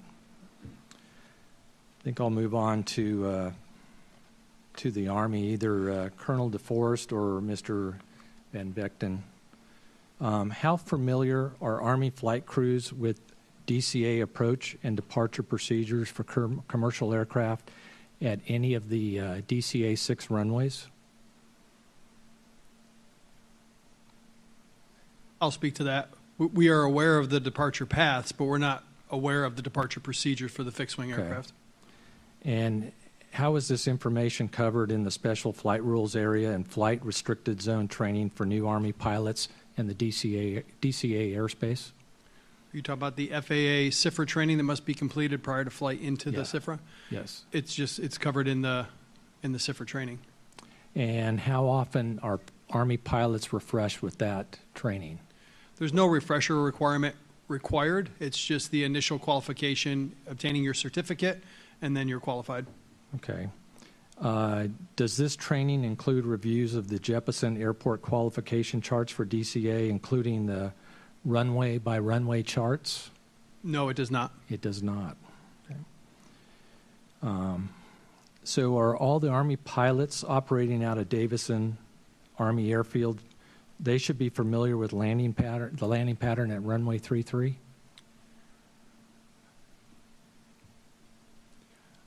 I mean, we're aware of the 1533 runway. I don't know what their traffic pattern is when they're cleared for a visual, but I would assume an ILS is a straight in, but we're not familiar with the traffic pattern for 1533. Okay.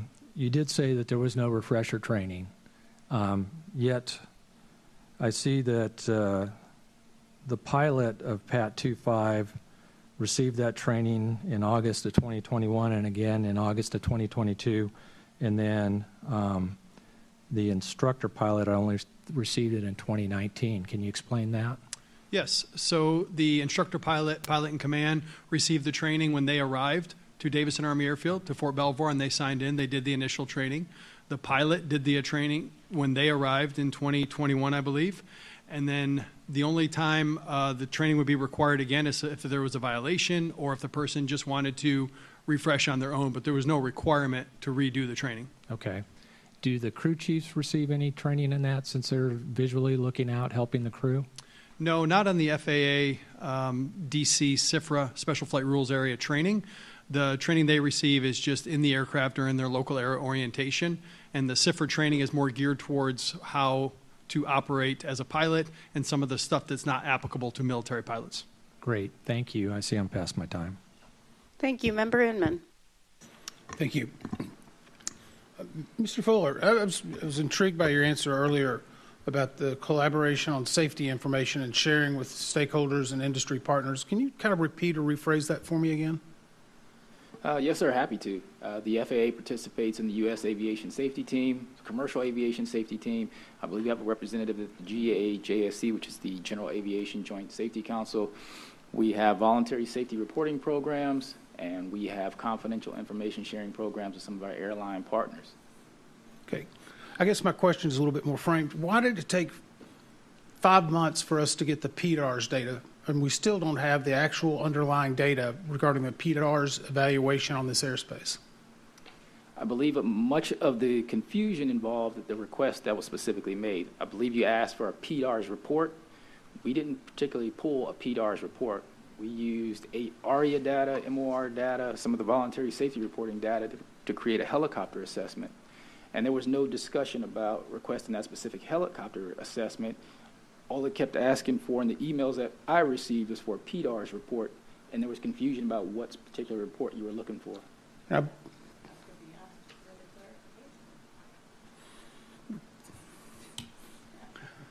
Okay, I'll go back to this collaborative environment, I guess. At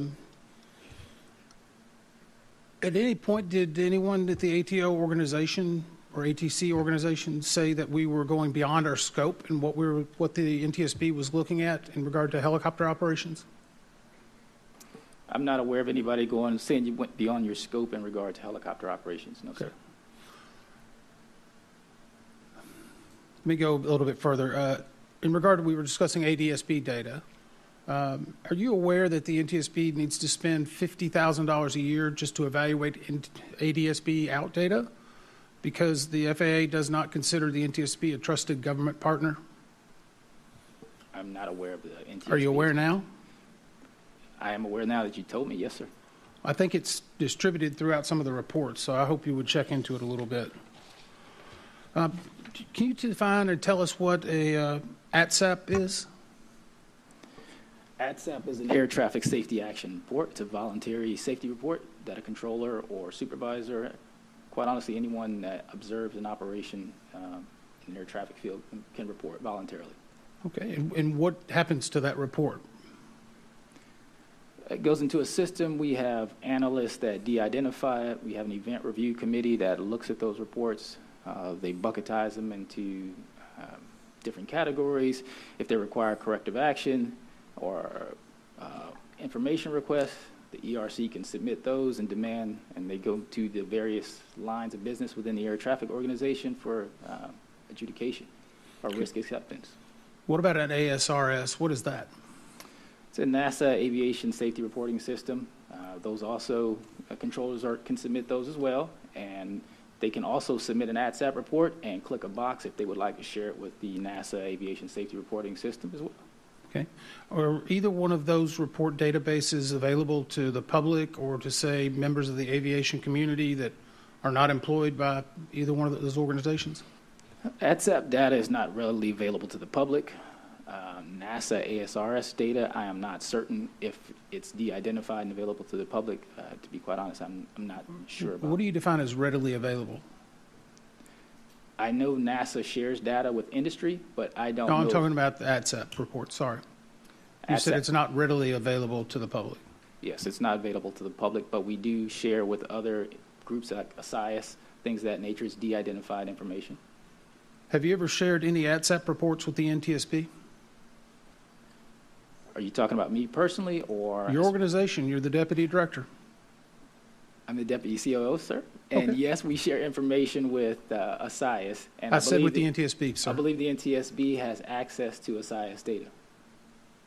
Do we have access to the ATSAP reports? Not the reports that have not been de-identified. Whenever they're de-identified, do we get access to those? I believe you get aggregate safety data. Aggregate, right? I'm curious because in each one of the interviews with every one of the controllers, they mentioned that they filed an ATSAP report before they even spoke to us. Are you going to aggregate that data before we see it? Or what they filed? A controller's ATSAP report, I would not even see. I'm out of time. Mike went over 2 minutes, so go ahead. You think you're saying I'm on a roll there, Chair? I understand. I just want my 7 minutes. I understand. Let me move into just a little bit of a different line, and I'm going to actually go to Colonel DeForest. Can you break down your mission critical versus training mission versus moving people from one position to another as far as operations prior to this accident? I'm just trying to get an idea of how much volume you do in each one of those different buckets. Absolutely, board member. So I'll break it down. From all the flights that we do, 60% are during the day, 40% are at night. Of those, 43% are what we called mission practice. So anything involving a mission-related task. Is that out of the full 100%? Yes, sir. Okay. 29% are proficiency requirements. So these are Army aviation regulatory. What percentage, I'm sorry? 29%. 29%? Okay. So those are your instrument check rides, your A parts, things of that nature. 10% are mission validation, so that includes full dress rehearsals, envision a multi-ship into one of the areas that we operate into. 9% are going to be your senior leader movement missions. And then the other 9% of our maintenance test flights of a 6,000-hour annual flying hour program for 12th Aviation Battalion. And how many flights a year would that be, roughly? Or if you don't have the numbers, somewhere in the general area? Prior to 29 January, we have a monthly average of 226 launches per month. So close to over 2,500 per year?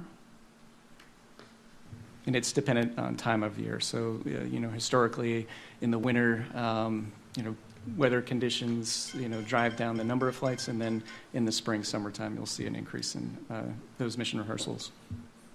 Okay, I'm to my 7 minutes now. Great, thank you very much. Mr. Fuller, you're Deputy COO of ATO, the Air Traffic Office at FAA. Do we have FAA's commitment that all FAA employees participating in NTSB's investigation of this mid-air collision, and that all FAA employees that are participating in this hearing will not be retaliated against? Yeah, the FAA has a zero tolerance policy for whistleblower protection. Great, thank you very much. Mr. Allen, Mr. Soper had asked earlier about the discussion to move or eliminate helicopter Route 4. And Dr. Wilson had asked you when that was, and you said 2021, 2022 timeframe. Is that correct? Correct. I'm not 100% sure of the time around that frame, time. but around that area. And then Mr. Soper had asked you, Mr. Fuller, were you ever made aware of those proposals, or were you advised by management about those proposals? And you said you were not aware of any. Is that correct? That's correct, ma'am. Where were you in 2021 and 2022? In 2021, I was a deputy director of the Central Service Area. And in June of 2022, I transitioned here to Washington, D.C. as a deputy vice president of safety technical training. And you're the deputy director for Central Service Area, which is, and I'm just looking at your bio here, where is that located? Where were you located? I was located in Fort Worth, Texas. There are 128 facilities that fall under my purview. They stretch from New York down to Arizona and through generally the Midwest and Southwest. Would you be made aware of such a proposal? No, I would not. Okay. So I just want to remind everyone that you were sworn to provide truthful testimony, and that while that is the truth, I give you that, it's half-truth.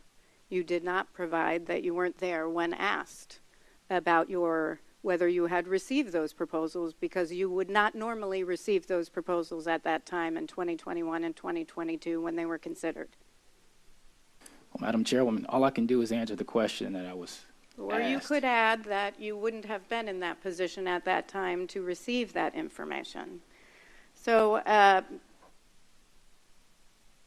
Mr. Allen, well, actually, Ms. Murphy or Mr. Stowe, were you made aware? I would not have been made aware at that time. Okay, so Mr. Allen, I am guessing by your responses to Mr. Hall with PSA that it never made it to the SRMP. Do you know why? From my recollection, the removal or the potential of moving Route 4 never even made it into the full proposal document or PowerPoint further discussions we had with the users, because it never left the verbal conversations. Okay, but verbal conversations were done with who? It was done with the user groups and the management within the facility. Okay, so management within the facility, did it ever, how high? It would have been the operations manager and air traffic manager at that time. Okay, an air traffic manager is responsible for reviewing the routes according to Ms. Murphy. Is that correct? Correct. Okay, so would you normally expect, and just to go back to Mr. Fuller, you had talked about when an SRMP is pulled together. What did you say on what were the standards for? You said change, right? Normally, it's typically evaluate change to something within the NAS, either a piece of equipment or a procedure that can be done for existing hazards, but typically the normal fashion is when there's something changed. Okay, I'm just going to read FAA's own safety risk management policy, which says that SRM is, and I apologize because I am reading this and apparently need glasses to do it.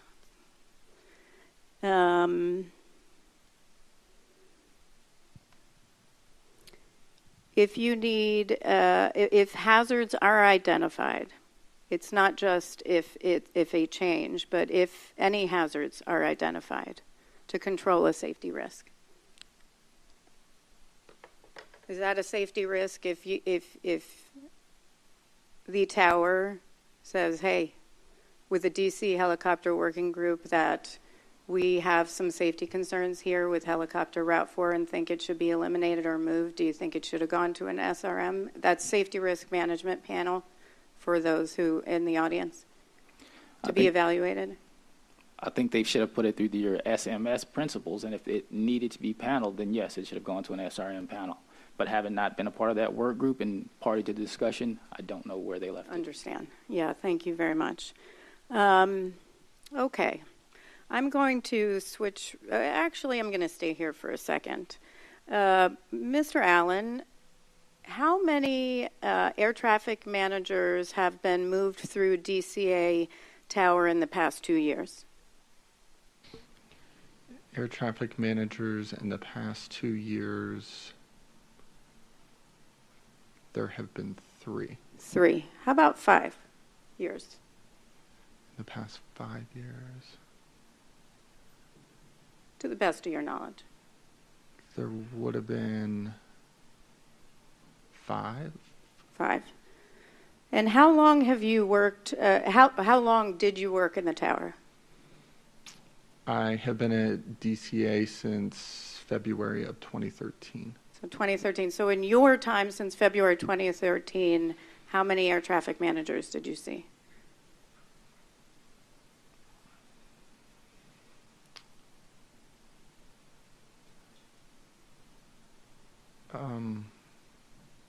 Approximately 10. 10 air traffic. Yep, that's fine. I mean, if you don't have to be totally exact. If it's 9, it's 9. Yeah. So 10 since 2013. Ms. Murphy, you said the air traffic managers, and I know I'm out of time. If you wouldn't mind me finishing. Air traffic managers are responsible for considering any sort of changes to routes, any sort of changes, amendments, evaluation of routes annually. You've had 10 air traffic managers in a pretty small amount of time. You've had 5 in the past 5 years, 3 in the past 2 years. How are they supposed to know to do that if you keep switching air traffic managers? My only response to that is that it is defined in the FAA Order 7210.3. Oh, hold on.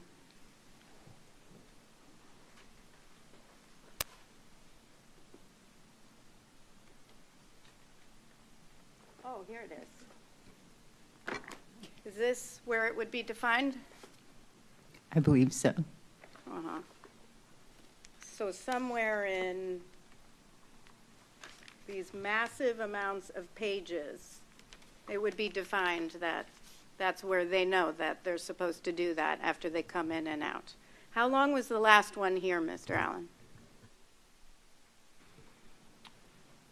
The last air traffic manager was there maybe 10 months. 10 months. Okay, thank you. Member Graham. Thank you, Chair. In 2021, the Government Accountability Office, the GAO, issued a report on aircraft noise in the D.C. area The GAO report details, among other things, how FAA has established maximum altitude limits for helicopters to ensure the safety of helicopters and commercial passenger aircraft. It also found that military helicopters make up the plurality of helicopter traffic in the DCA airspace. For the FAA, the report also notes that FAA officials said existing minimum and maximum altitudes for helicopters were set to maintain safe separation for helicopters between commercial passenger airplanes and ground structures. And any change to minimum or maximum helicopter altitudes would require higher altitudes and steeper approaches and descents of commercial passenger aircraft coming into DCA, reducing safety for all aircraft operating in the airspace. For the FAA, would you continue to agree with this statement that any changes to the min or maximum helicopter altitudes reduces safety for all aircraft operating in the DCA airspace?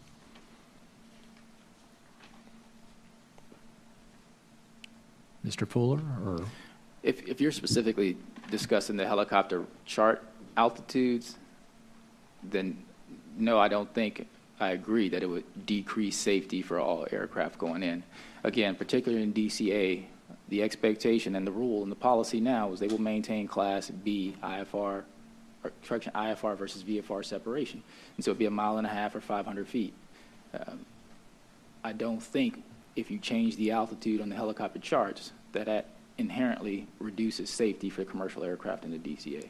But wouldn't it be less because you got an IFR to VFR aircraft? Because they're on the VFR. Isn't the helicopter route a VFR route? The helicopter is a VFR route, but you could still, in the expectations, you could still hold that helicopter until that IFR aircraft completes its approach, or you could vector that aircraft to go behind it. Okay. For the Army was also with the work with the GAO on this report and noted that changing helicopter altitudes could affect mission safety, particularly in challenging situations like poor weather conditions. Does the Army still believe that to be the case, that changes to minimum or maximum helicopter altitudes reduces mission safety? Now, that'd be a consideration for each and every mission. So the Army, specifically Aviation Brigade, 12th Aviation Battalion, is committed to supporting the fly-friendly program. So each mission, you'd have to make those considerations. Specifically, if it was a low ceiling, reduced visibility, the crews would talk about that in their during their risk discussion, not only with the commanders but also their mission briefers. Given these safety realities, the GAO did not recommend any changes to the helicopter routes or altitudes in the region, instead recommending better information sharing with operators in the region. However, the subsequent helicopter symposium hosted by the FAA and sponsored by the DCA Helicopter Working Group expanded the scope of the proposed changes and recommendations from what GAO had presented to include significant changes to the helicopter route chart. So this is for the FAA. Why was the decision made to expand the scope of the symposium and subsequent changes beyond information sharing? So I can speak to the changes that were made. The increase in altitude, we did those in locations that were further away from fixed-wing traffic. They were not along the final of either runway or the departure corridor of either runway. In fact, the departure corridor for runway 1 or the arrival corridor for runway 19, we reduced the zone footprint and pulled the boundary of the zone further away from the final to increase safety. Okay. Despite the FAA's own assertion in the 2021 GAO report, which we reiterated here, changes to minimum and maximum helicopter altitudes would reduce safety for all operating in the DCA airspace. In 2023, the FAA finalized revisions to the Baltimore-Washington helicopter route chart, including raising maximum altitudes on routes 2, 3, 5, 6, and 7, and in zones 2, 3, and 5. What changed from the FAA's own analysis presented in the GAO report, in 2021 to these finalized altitude revisions in 2023 that showed FAA changes to maximum helicopter altitude would not reduce safety for all aircraft in the area.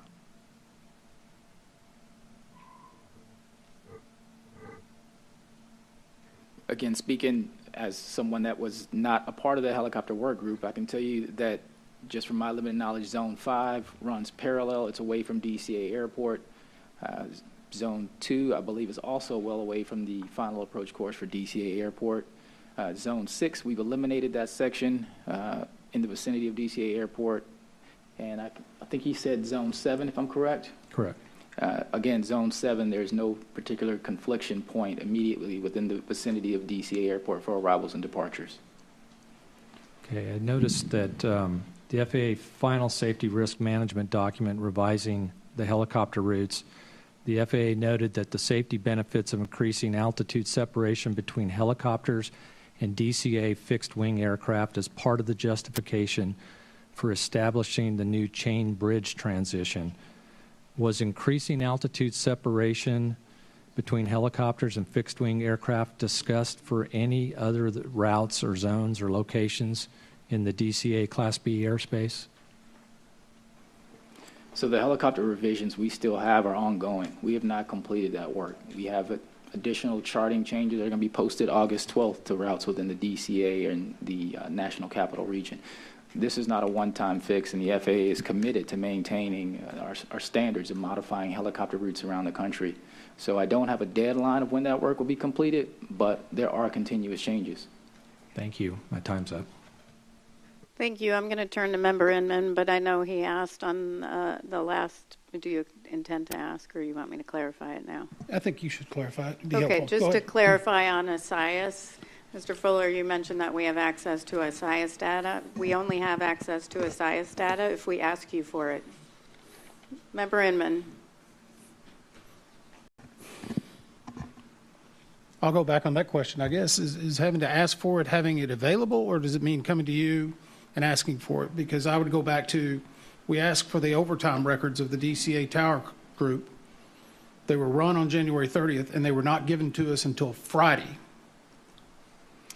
So Friday of last week. I think part of the fog of war, and particularly in the DCA accident, is there were a lot of requests being made outside of our normal processes and procedures. In the ATO, we alone processed over 300 data requests for the NTSB. For the particular overtime request, I don't recall seeing that on the list. Even on the emails I received from Madam Chairman Hamandi last week, I don't recall overtime being one of the data requests that was still outstanding. Sir, were you prepped on the materials that were in the docket for today's hearing? Yes, I was. It's in the group chairman report from Air Traffic Control. As far as the Not having the overtime request, it's in the group chairman report, which was agreed to and coordinated by all the parties. Again, the data request in the group chairman report is not saying that it came through our normal channels. I don't know who made that request and to who that request was made. It did not come through our normal EIM that exchanges data information back and forth with the NTSB. Just to clarify it, because I know we have some limited time, but Chair, is it okay if I ask somebody, Mr. Soper? Could you Yes. clarify that for us? We're trying to catch up right now where we made the request. Sorry, We know we're- we made the request verbally with the EIM for sure. We I think absolutely did that. Yeah, that's fine. I think what Member Inman is asking is, did you follow the channels prescribed to you to ask for information? Yes, because when we're on site or conducting an investigation, we can put it into KSN or we can go directly to the EIM and make the request, and then we back that up in KSN afterwards. Correct. In most cases, yes. And then when we didn't get the information, I had to come in with an email 3 different times. Yet you were requesting that information since April. Around there. We're trying to find the exact date where we requested the overtime. Yeah, I agree. Mr. Fuller, let me ask you this. Do you think the FAA has been totally forthcoming in providing all of the information that we have asked in this investigation to date? The FAA has been totally transparent in No, this investigation. forthcoming. Absolutely. We've been totally transparent and forthcoming with everything we've had in this investigation. Did you read the group chairman's reports? Yes, I did read the group chairman's report. Did you indicate where there were multiple data points that we had not received the information, and these were written over a month and a half ago? The group's chairman report does not indicate who made the request or to whom they made the request, and so it's difficult for us to follow up. All the group chairman's report said is an overtime request was made. No, It I'm did talking not about data in general. There were other group chairman report data requests that still had not been received. And again, I don't think that that was totally accurate in what was in the group chairman's report. It was agreed to by the FAA as a party for the group chairman report.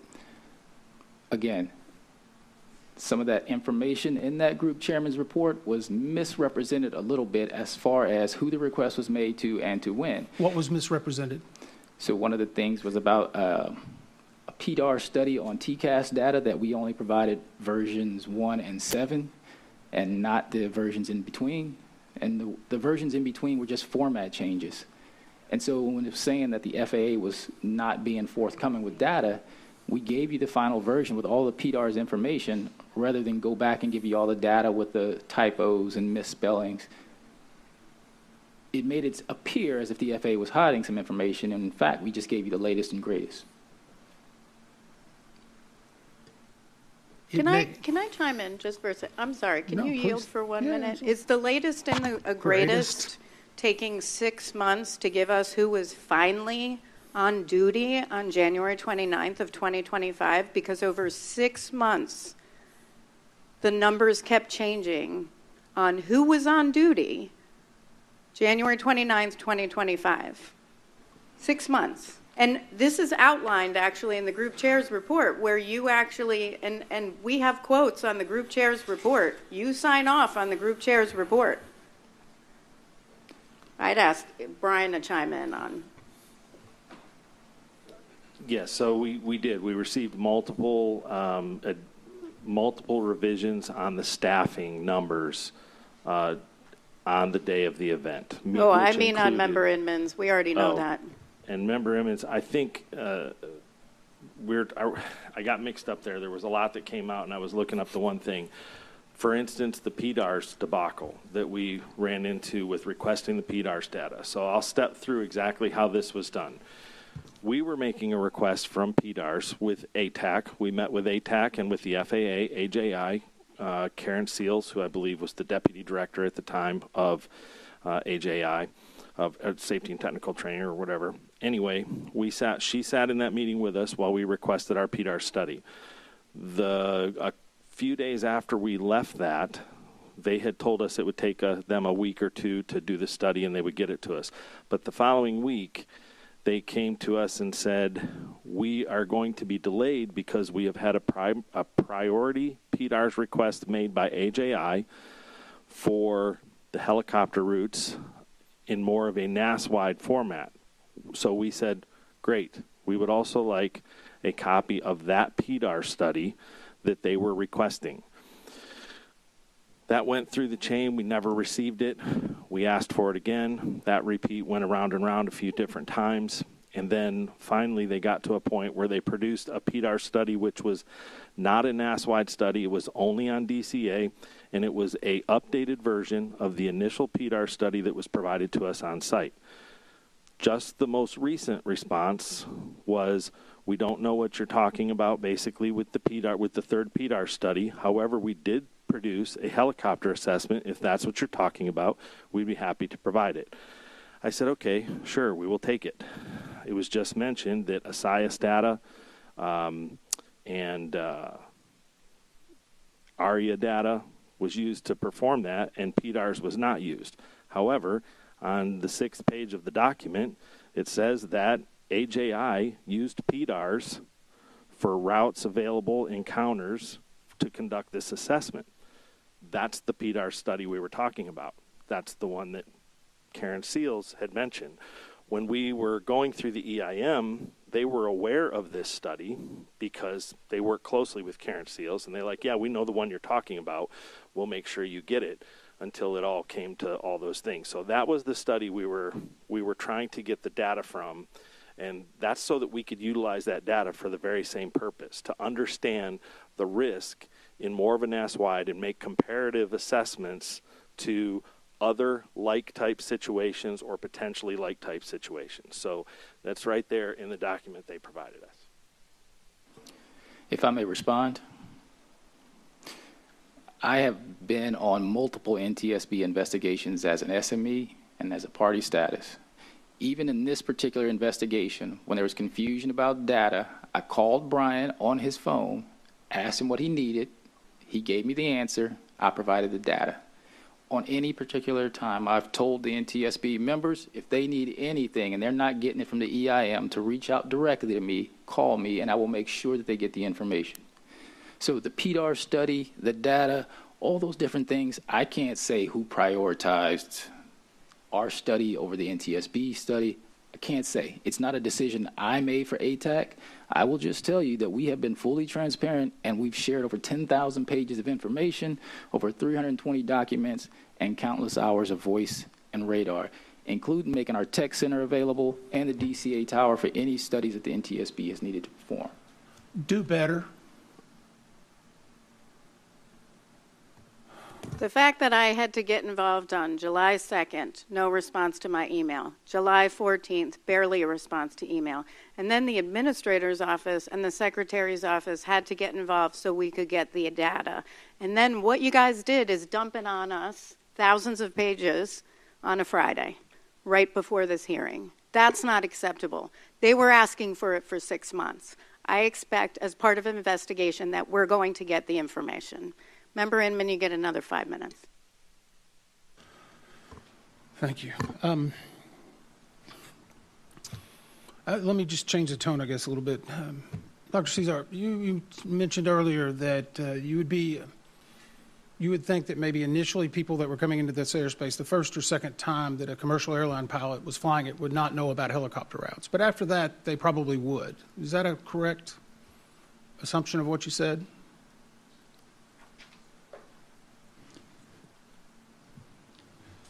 Could you repeat? I'm sorry. Could you repeat that? I didn't catch my name at the beginning there. Okay. Certainly didn't expect your name, did you? It's all right. Earlier in the day, you talked about helicopter routes and that having commercial pilots know about helicopter routes might be a little bit confusing, but you think when they first flew into DCA, they might not know about it, but after a few times they would. If it's not on the chart or part of the airport qualification training, yeah, I can't imagine why they would unless they're a helicopter pilot themselves. As far as subsequent visits to the area, I'm not sure. Did anything call their attention to them? Maybe it would, maybe it wouldn't. Is that, I'll go back on that. I apologize. I may try to ask you another question in a later panel on it. Let me go back to something in regard, and I think this is important that we talk about these helicopter routes and national security, and fortunately, unfortunately, in a prior role, I kind of understand what was going to happen. But General DeForest, in the event that you are executing your mission for continuity of government, are you going to be worried about commercial air traffic and running a helicopter route? In that scenario, we would be preparing for both local, federal, rotary wing, DOD, commercial air traffic in that airspace. You would expect commercial air traffic? Yes. Okay. Mr. Allen, if there was a continuity of government issue, would you expect for commercial airspace to still be operating in the DCA area? It would be dependent on notification. They may be notified to evacuate, and we may not be aware of it as far as air traffic is concerned. So we would continue to operate as normally. Okay. And I've looked back through a lot, Mr. Allen. You've been around at DCA Tower for how many years now? 12 years. 12 years. We've asked a lot of questions. I'm just asking you for your opinion. Are there things that we're not asking you that you would like to tell us that are important for the safety of the people that operate in and out of DCA?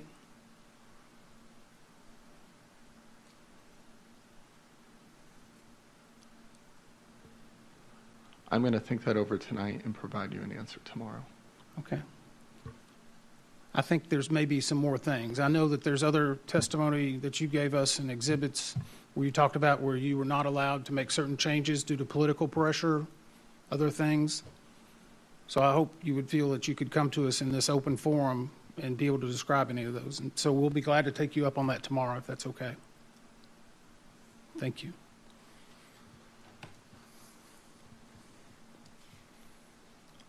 Mr. Fuller, you mentioned earlier that the long-term goal was to have widths and GPS points for helicopter routes. Is that correct? Yes, sir. What's a long-term goal in your mind? Well, we're working with industry and any kind No, of... sir. What's a long-term goal in your mind? If it were solely at my will, it would be done immediately. But these things take time. And if we're working with industry and we want everybody invested and have a say-so, these things take months. Does industry get to decide what the GPS points and widths would be when regards to aviation safety? No, but they certainly have some input, and their compliance and things that maybe we hadn't considered, or some equipment capabilities that we're unaware of. We need industry partners with us to share that information. What group is working on this GPS widths or GPS points and widths? Who is leading that effort? We have a national helicopter work group. Okay, who's leading the National Helicopter Work Group? It's a gentleman by the name of Steve Zucala. Okay. And how long has he been with the organization? I don't know certainly offhand, but he's at least 20, 25 years. Okay, and who does he report to in the hierarchy of the FAA? Ultimately, he reports to the COO and the administrator. Okay. I see I'm out of time again.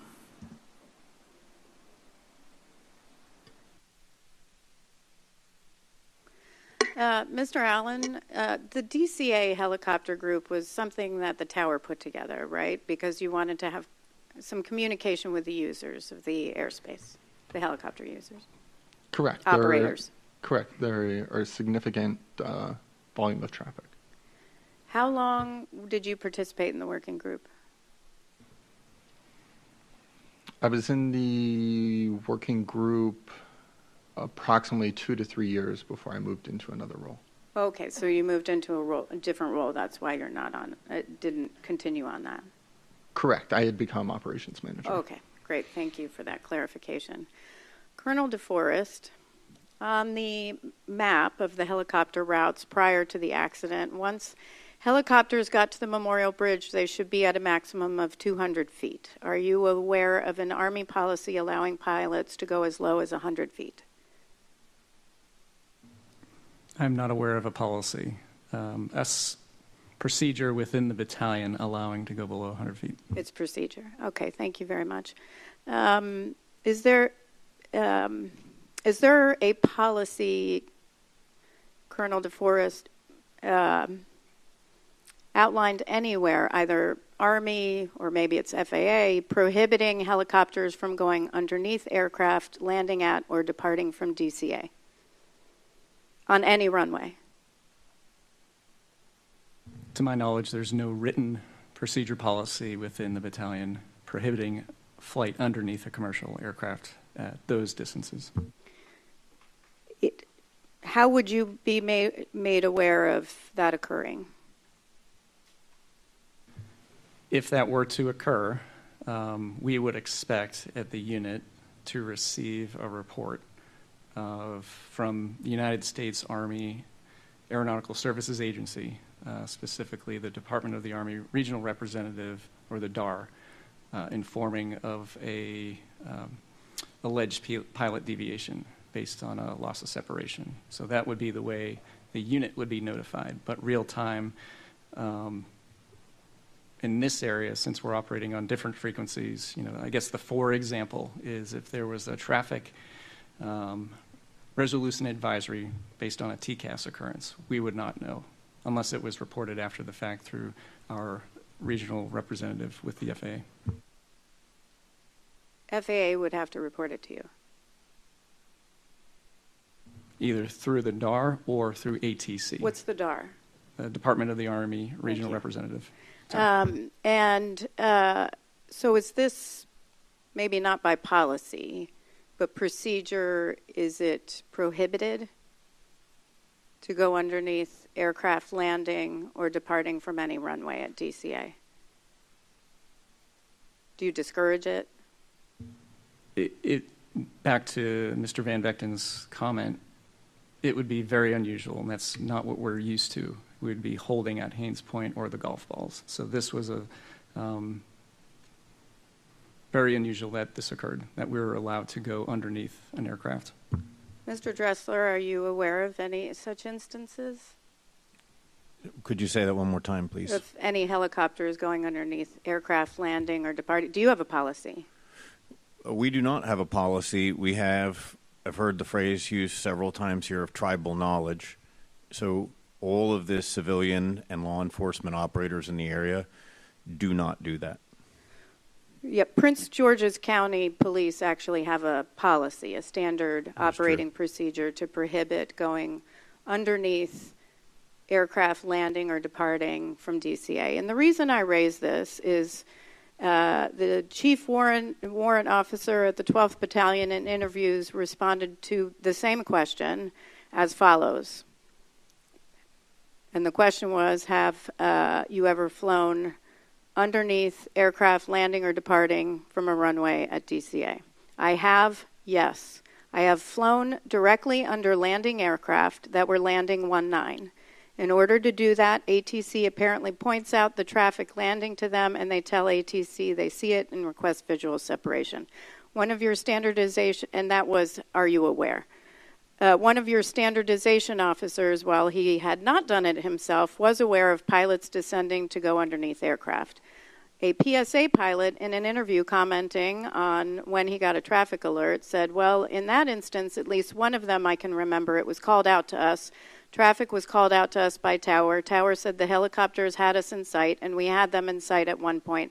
But then we lost them because they went underneath us.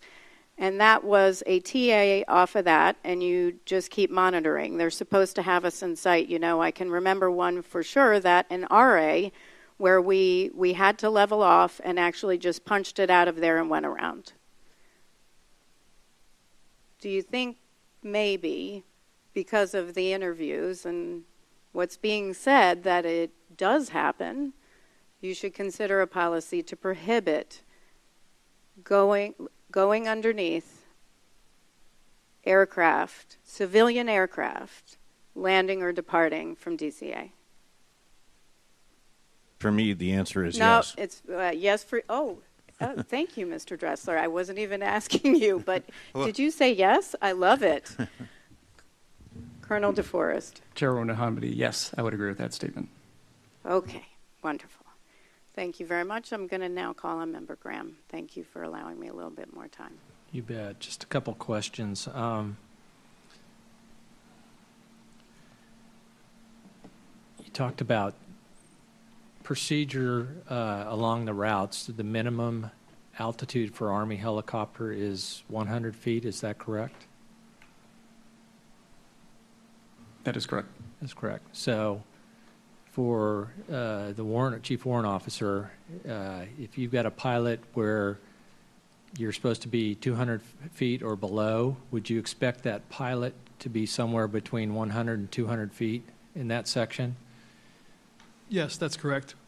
Even though I know we've kind of determined that these routes are advisory in nature only, it seems like? Yes, we strive to fly the altitude as charted, as close to the height as possible. Okay. And then you said that you would expect, if there was traffic landing on 3-3, that either if you were coming from the south to be held at the golf balls or coming from the north to be held at Haynes Point. And that would be air traffic control directed? Yes, that's correct. Mr. Allen, is that a normal procedure for the tower? It's not a written procedure, but it is technique that has been taught. To keep separation of aircraft? Yeah, to allow them to pass behind. Okay.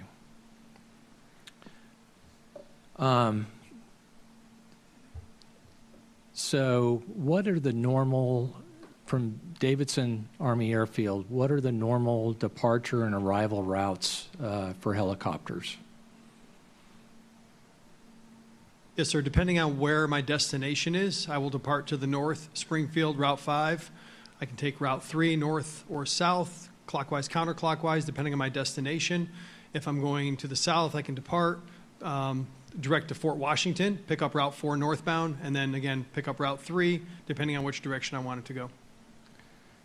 So why would somebody be using Route 4 on the evening of the 29th to go to Davidson? Route 4 is typically the most utilized route because, in my opinion, it was the safest because it's parallel with 96% of the traffic. It keeps you as low as possible, so it keeps you below the approach and departure paths of runway 1 and 19. And it's quicker. One of the hot spots that were identified back in the working group was the Pentagon transition because it's such a narrow margin between the Pentagon itself and Arlington National Cemetery. So we would not utilize that much. Route 1 to 4, 4 to 1 was the primarily used route. Okay. Are there more restrictions on 3 and 5? Like noise restrictions or anything? Yes. So in June of 2023 is when they raised Route 5 from Springfield to Glebe Road. They raised it from 13 to 1400 because near Route 7 on Four Corners near Falls Church, we had some particular persistent noise complainers, and so they raised the altitude, and we tried to avoid that route as well. So if when you're flying down Route 5 and then you pick up Glebe intersection and you descend down to 400, there's a lot of buildings. You got the Army-Navy golf course, so we try to avoid that, especially at night. It's preferred to take the river southbound for noise abatement purposes because it's clear sailing all the way to Fort Washington, and then you turn right, and you're on an extended right base for 3-2 into Davison Army Airfield. Great. Thank you for that. And Chair, I don't have any more questions in this panel, but I want to thank all our witnesses. Thank you, Member Inman. Thank you, Chair. I'm going to go back a little bit on the noise issue. In regard to on Route 4, is there a problem with hovering due to noise mitigation or noise concerns? There's not a problem, sir, but that's not something typically you would do, especially under goggles over water. It would be very difficult to determine drift and position. So we would slow our airspeed, but I can't really think of a situation where I would come to a hover for traffic.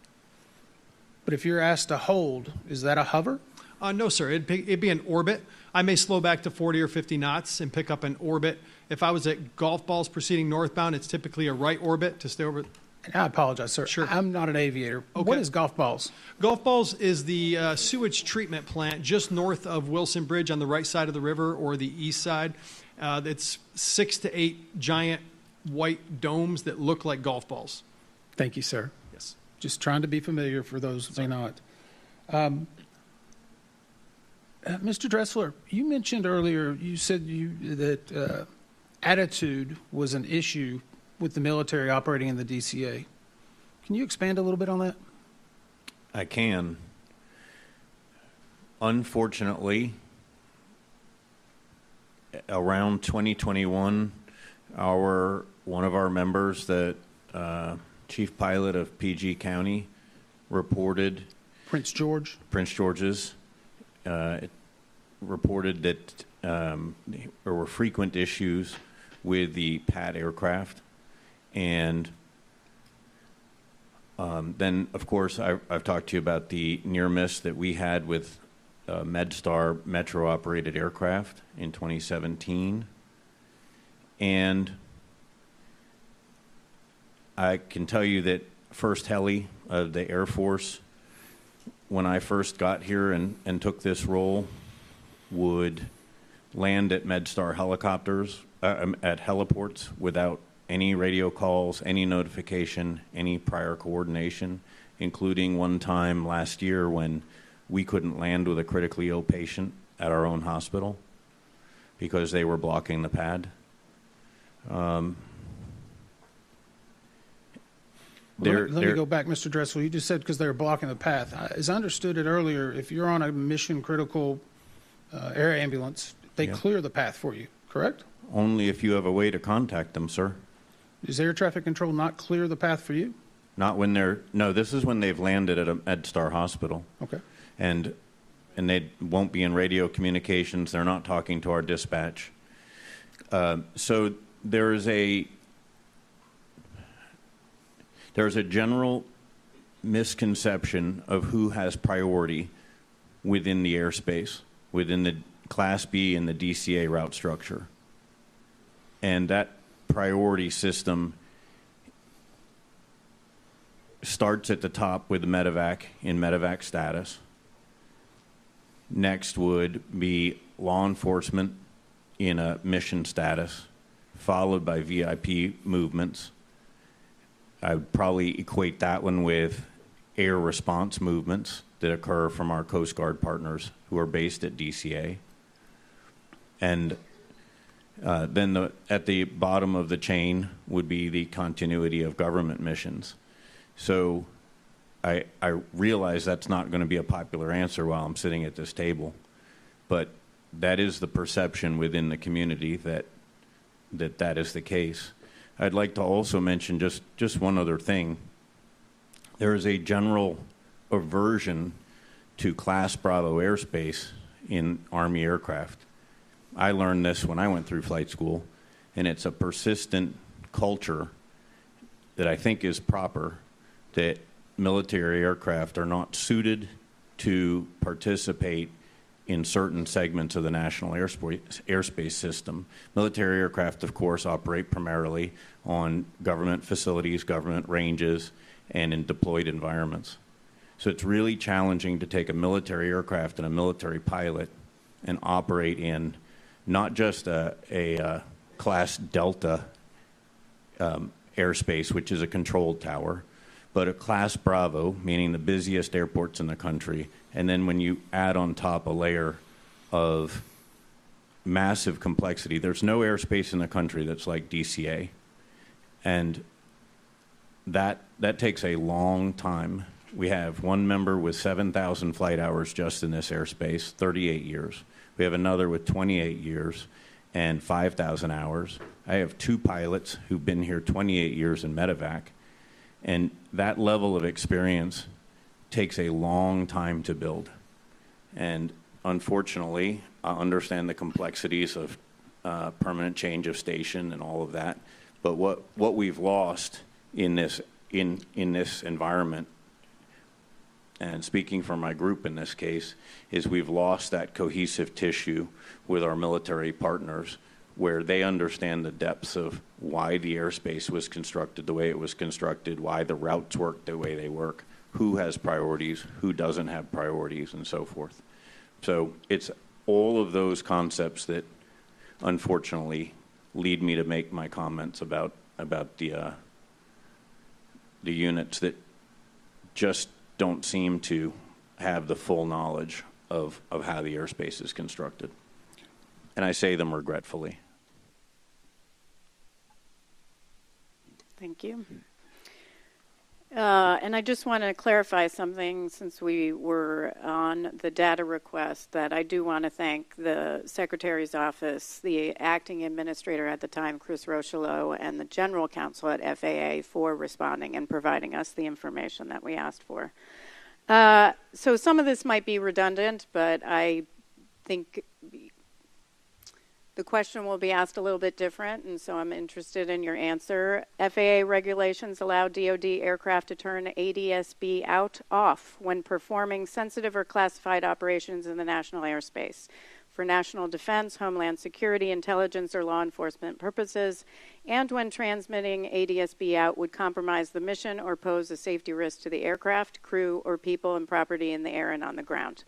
A memo from the Department of Army dated August 9th, 2024 outlines when ADSB out should be turned off within the national airspace. It states that air crews conducting sensitive or classified operations shall consider during pre-mission planning operating their transponder, collision avoidance, situational awareness, and other onboard systems to emit the least flight information required to meet airspace access and safety requirements. Before I continue on that, what is a local area orientation flight, Colonel DeForest? Yes, Chairman Hamidi. The local area orientation would include several of the DC helo routes. I would characterize both north, west, and south of DCA predominantly is where we would focus on our orientation flights, to include Davidson Army Airfield, of course. So all-inclusive of most of the helo routes in DC. And does it contain sensitive sites? You would, let me rephrase this. The local area orientation flight would be for a new pilot or a pilot that's going to fly this route.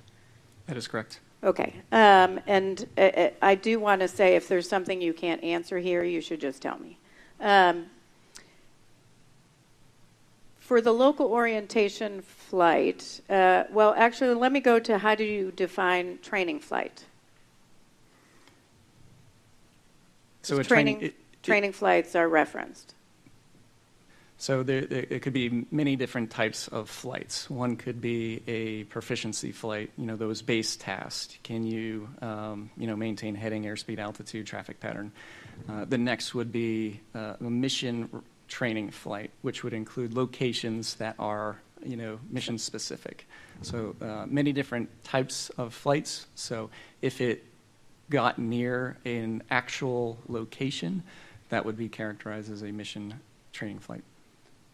Okay, so this was basically a check ride and an NVG annual check, correct? That is correct. On this evening. So, and that's considered a training flight? Yes, that would be considered a training flight. Okay, under the Army's policy, are all local area orientation and training flights defined as sensitive or classified operations? For this specific training flight, it included, because it was an annual proficiency readiness examination, so we would want to include some aspect of the mission in that evaluation, and that's what the instructor pilot did.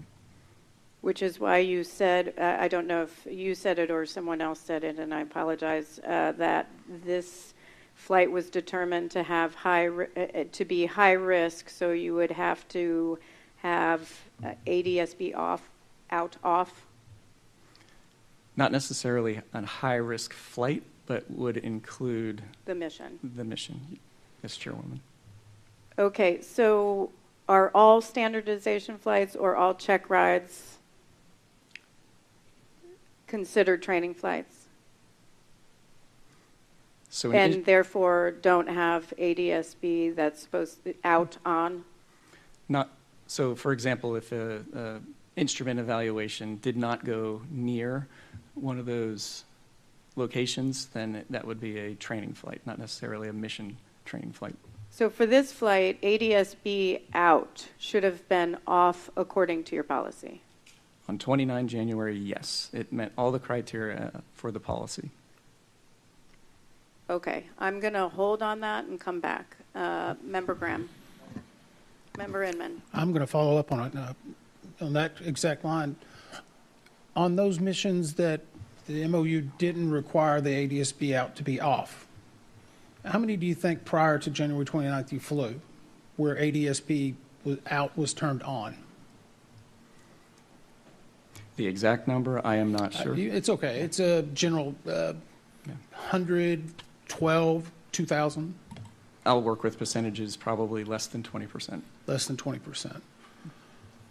So on those 20%, and I know you probably can't break it down, but based on what we had found in the evaluation working with your team, on those Lima models, in the Mike models, even if you had it turned on, would it be broadcasting ADSB out?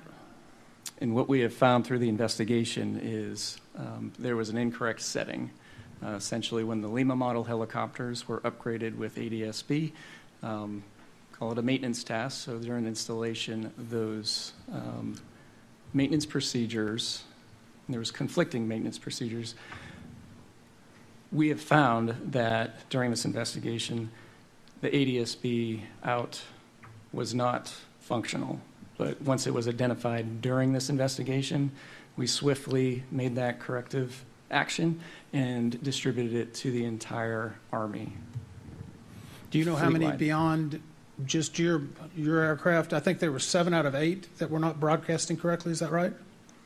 I'm not familiar with the exact amount, but it was the majority of this 16 that we currently have at Davidson Army Airfield. Do you have any idea how many other models were affected throughout the national airspace? I'm not aware.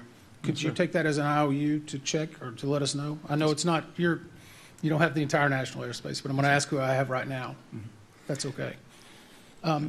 But what I would add is the Army did, issue a safety action message that was widely distributed, and we received it almost immediately once we determined, at Davidson Army Airfield there was a potential fault. And we appreciate that. I think we were made aware of it, so thank you. Have either one of the representatives of the Army, have either one of you been in the DCA tower cab? I have not. Check. Yes, sir. I've been up there a few times, and I've taken pilots up there for tours. Okay. Did you actually kind of look a little closer at what the helicopter operator, what they do and how they operate, just to get familiarized? Yes, sir. And while I was there was actually helicopters on the DC Healer routes. So we were actually able to see the calls and see the communication between the aircraft and the tower. Great. Did anything surprise you whenever you were in there doing that tour? No, sir. Mr. Allen, I guess for familiarization with the DCA, this I found to be very interesting as we read the interviews. We've been talking a lot about routes, and we've talked about the river. We've talked about how it was constructed. Whenever a controller is controlling from that helicopter position, do they actually see the routes on their terminal? Are they able to know if an aircraft is within the route or not? Or the zone? They can visually observe out the window. On the radar display, they can pull up the route map or the zone map or both maps. And a hard copy of the map is also available in the tower. Do they ever pull them up on the radar scope itself? Yes. Okay. Yep. I'll go back on that one then. I apologize. It seemed like in reading a number of the interviews with the controlling staff that they spoke or talked to us about that they did not usually see or have the river indicated, nor the route overlaid on top of it. Does that seem correct, or is that just a misperception in reading the documents? It would be controller preference to overlay the entire helicopter map if you wanted to do the routes and the zones with the items that are already depicted on there. And then in addition to that, all the data tags and stuff, it can become very cluttering. You can turn it on, turn it off, you can dim it, you can make it brighter. Mm-hmm. You can really customize it to what each controller would like to see and how they want to see it. So it would be a controller's prerogative. What if the controller was operating in a combined environment when they were doing not only local control but helicopter control? Would they have both up at that time? They could if they chose to. Okay. See, I'm over. We're close. You weren't over. Okay. I'm going to go back to ADSB. Colonel DeForest, so the accident helicopter was capable of transmitting ADSB out. And what it was not transmitting ADSB out on the accident flight, you just talked about why. And we found, though, that the accident helicopter's transponder began to respond to Mode S interrogations near Cabin John and continued until the mid-air collision occurred. However, the actual data wasn't transmitting. In fact, the accident helicopter had not been transmitting ADSB data for 730 days. Under your policy, are aircrew permitted to switch between transponder mode or to turn on ADSB out during operations while in flight? No, they're not. Have you ever heard of a situation where the transponder would just start spontaneously responding to Mode S interrogations? I'm going to stop right there. I'm not aware of any. So I'm not asking you to speculate. Have you ever been aware of a crew member to turn it on in flight, of a crew member turning on ADSB out during flight in violation of your policy? I'm not aware of that in flight per the policy.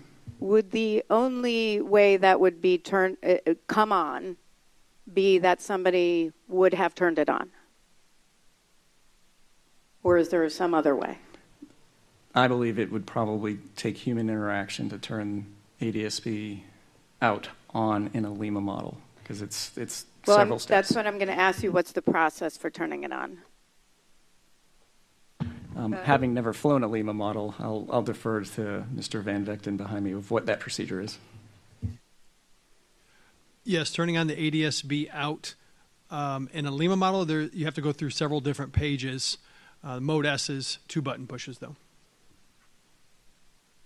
So you would have to you would have to go through several menus. Yes, ma'am, that's correct. That. Okay. What would have occurred in this flight had the time setting been correct and had the ADSB out been on, because it was on, just not transmitting? Colonel DeForest or Mr. Van Vechten, whoever wants to answer. For ADSB, I'm not aware of a crew member cockpit indication that ADSB. No, I mean, what information would have been provided? In this case, if it was transmitting ADSB out, what would have been provided? What would have occurred in this situation if, in fact, it was operational and didn't have this setting error? Sir, I can take that. Yep. In your blind spot. Hello. So if ADSB out was working, you would have had, in addition to the mode S identification, you would have had the position, the barometric altitude, the geo altitude. You would have had a velocity vector. Is that what you're asking for, ma'am? Yes. So in this situation, had the setting been correct, because it was on, that's what it would have been provided. Yes, ma'am. Thank you. Who was responsible for installing the transponders? What organization or entity, not person?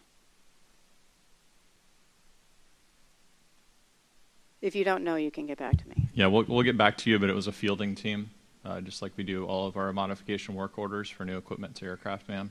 And it's various groups of contractors or civilians who go to units to do this activity. I see. So the Army contracts it out, and then a contractor would do it.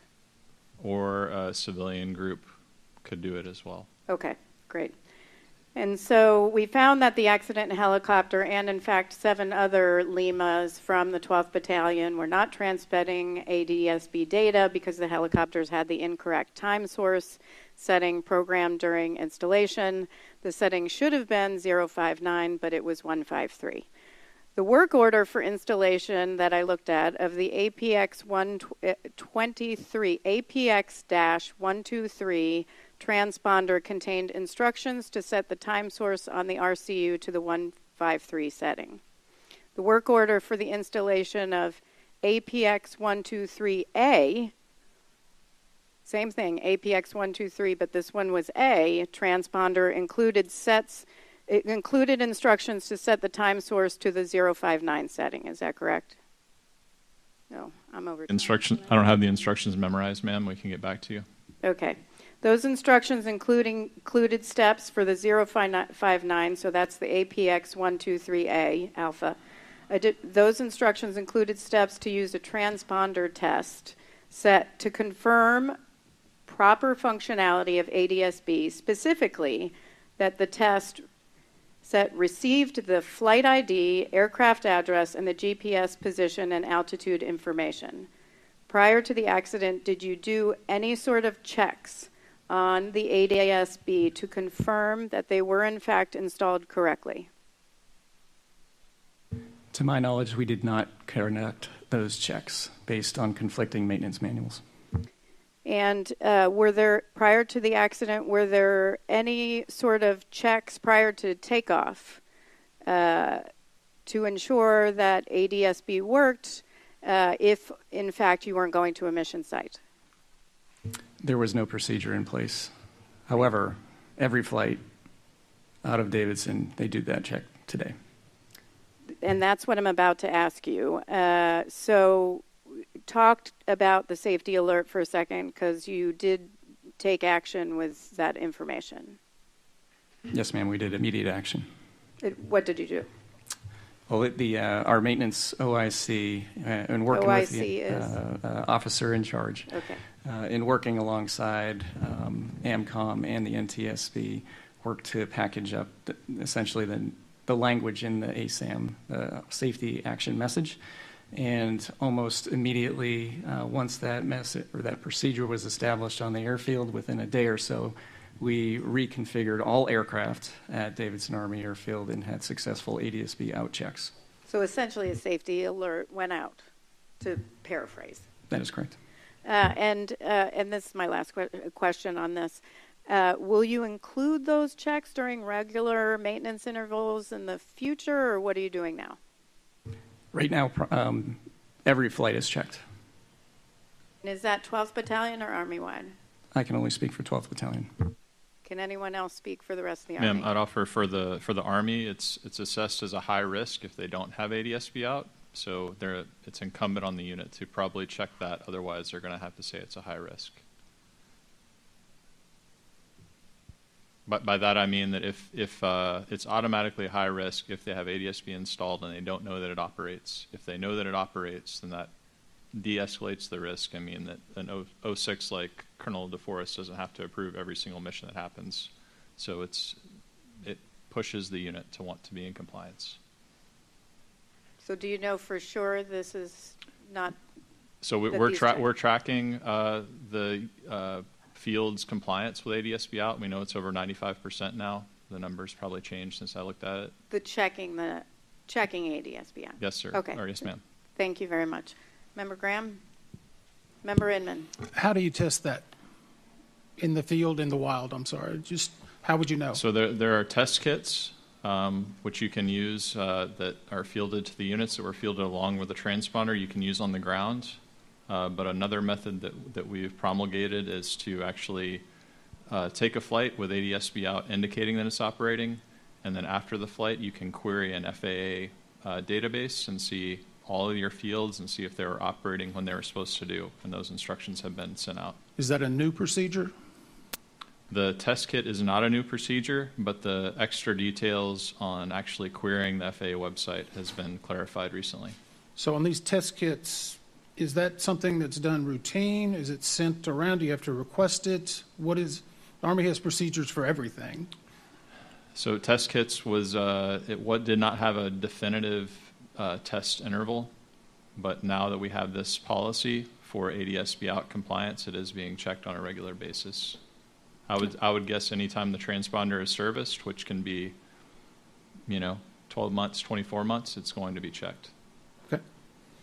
Mr. Phillips? Do you have the transcript, the page?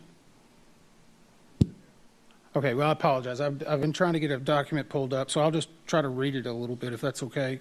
And this goes back to Mr. Allen. We talked about earlier having the actual, if you will, for lack of a better term, helicopter route displayed, and that's on the STARS display, is that right? Yeah, on the tower radar display. And that's something that's normally done, is that correct? If the controller chooses to display it, yes. Okay. They choose to display, or do they normally have that up? It's controller dependent. If somebody's new in training, they're going to have all the maps up and have them displayed so they can continue to learn and orient themselves with the arrivals and departures and the other items that are associated on the radar map.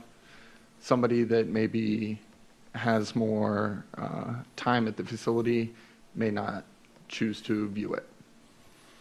I'm just going to go to page 64 of the transcript of the local controller on the night of the accident. The question was, do you have an overlay of helo routes on your tower display? Answer, yes. Answer, you can put the helo map on the STARS. Question, okay, was it up that day, or do you normally not have it on? Answer, normally we don't have it up. Question, is the Potomac River dictated or I think we now have it up, sorry. Cool. Yeah. Yeah, it starts at line 13. Is the Potomac River identified or depicted on the radar maps that you use? No. Isn't the Potomac River the actual map itself? Is that not the guidelines or the parameters? You can depict the map, or depict the river, I'm sorry. So why would this controller not believe or say that you could? I can't speak for his answer. Okay. Colonel DeForest, for the Army, I guess, we've had a good opportunity to hear. There's been a lot of lessons learned, and I want to commend a lot of quick action, it seems like, to try to correct things across the entire NAS. What other areas that are safety items that have been identified so far that have not been corrected?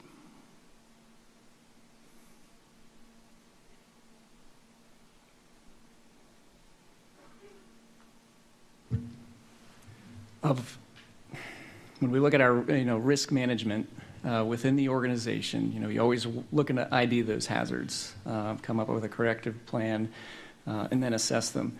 To date, throughout this investigation today, I am not aware of anything, but I asked anybody in the room if they know something, please inform us.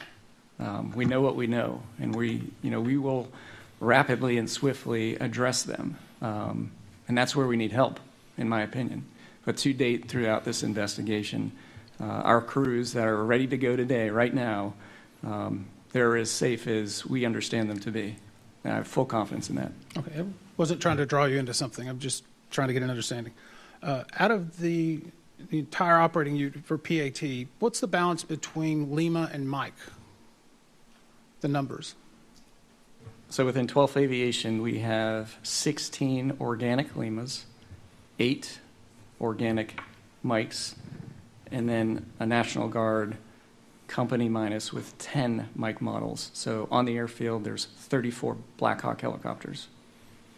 And how many of them are Mikes versus Lima? So within 12th Aviation, 16 are Limas, 8 are Mikes, and that's organic to 12th Aviation.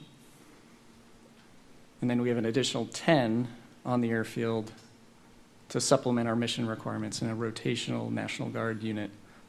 And they have 8 Mikes. So in total, there's 34 Black Hawks.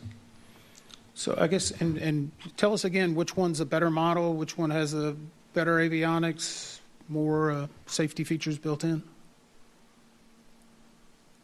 This would be, in my opinion, both the Lima and Mike are adequate for our mission. No, sir, that wasn't the question. Which one's a better aircraft? I've got to ask for a clarification on objection. We're talking about other airplanes not assigned to this accident, why we're discussing Mike models used for having to discuss it in another forum, but the relevance to the accident of the 29th, the relevance to the Okay, that's fair, Brigadier General. That's fair. I'll tell you what, I'll reframe the question. PAT 25, who determined or decided it would be a Lima model or a Mike model? That would be based on the approval level of the weekly flight schedule, and that's the battalion commander, so Army Lieutenant Colonel. So is there any deliberation of whether or not it's a mission critical flight to determine whether it's a Lima or a Mike model flying? Yep, and I'll defer to Mr. Van Vechten on that one. The flights chosen for the aircraft chosen for the flights is based on the crew currency and qualification. So if you're assigned to one of the 2 Lima companies, you maintain currency in a UH-60 Lima, and your evaluation will be done in a Lima, and vice versa with the Mike. There was only a few of us who maintained dual currency because we didn't want the interference going back and forth between the 2 aircrafts because they are significantly different. Okay. See, I'm out of time, Chair. Don't worry, we have several more rounds. 7 o'clock is not going to happen.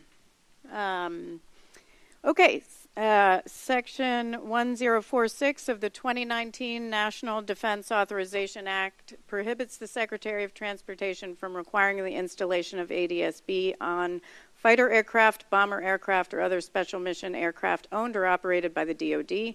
2, denying or reducing air traffic control services in U.S. or international airspace to such aircraft on the basis that they are not equipped with ADSB, or 3, restricting or limiting airspace access for such aircraft on the basis of the aircraft are not equipped with ADSB. This is outlined in a memorandum of agreement between DoD and the FAA. That MOA goes through the roles and responsibilities of both parties to ensure safety in the D.C. airspace. The MOA is dated April 16th, 2024, which was prior to this particular accident. How often is that MOA reviewed?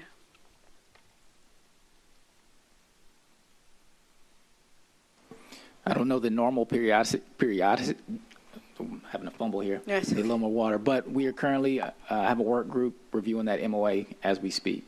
Okay. Okay. Do you guys need more water? You're good. Okay. So is that codified or written anywhere on the how often that MOA is evaluated or other MOA? I don't know at this time. I would have to check back with the administrator's office to find out how often it's changed. Understood. So you said the MOA is being updated now. Is that right?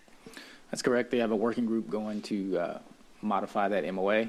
In the meantime, the administrator has put out strict guidance on the National Capital Region. Yes, thank you, and thank you for that. Excellent work. So generally, how do, and I'm going to ask you maybe Mr. Van Vechten, maybe, I'm not sure, I might get that wrong, and Mr. Fuller, could you talk about how DoD and FAA coordinate to ensure operational safety in the DCA region and more broadly in the national airspace? So we have military liaisons in all of our field offices. In addition, we have what they call liaisons for certain areas. And so I know that we have a lieutenant colonel based here in headquarters that I meet periodically with to discuss changes. We have a CIS operations security team that meets with the military to discuss potential missions or changes to the letter of agreements, things of that nature. At our command center, we have DoD assets embedded within our command center out in, and they coordinate mission-specific requirements or airspace challenges to alleviate weather concerns, but we are in continuous and constant contact with our DoD partners. Okay. So I'm going to switch gears a little bit. The volume and complexity of mixed traffic requires so that's an MOA.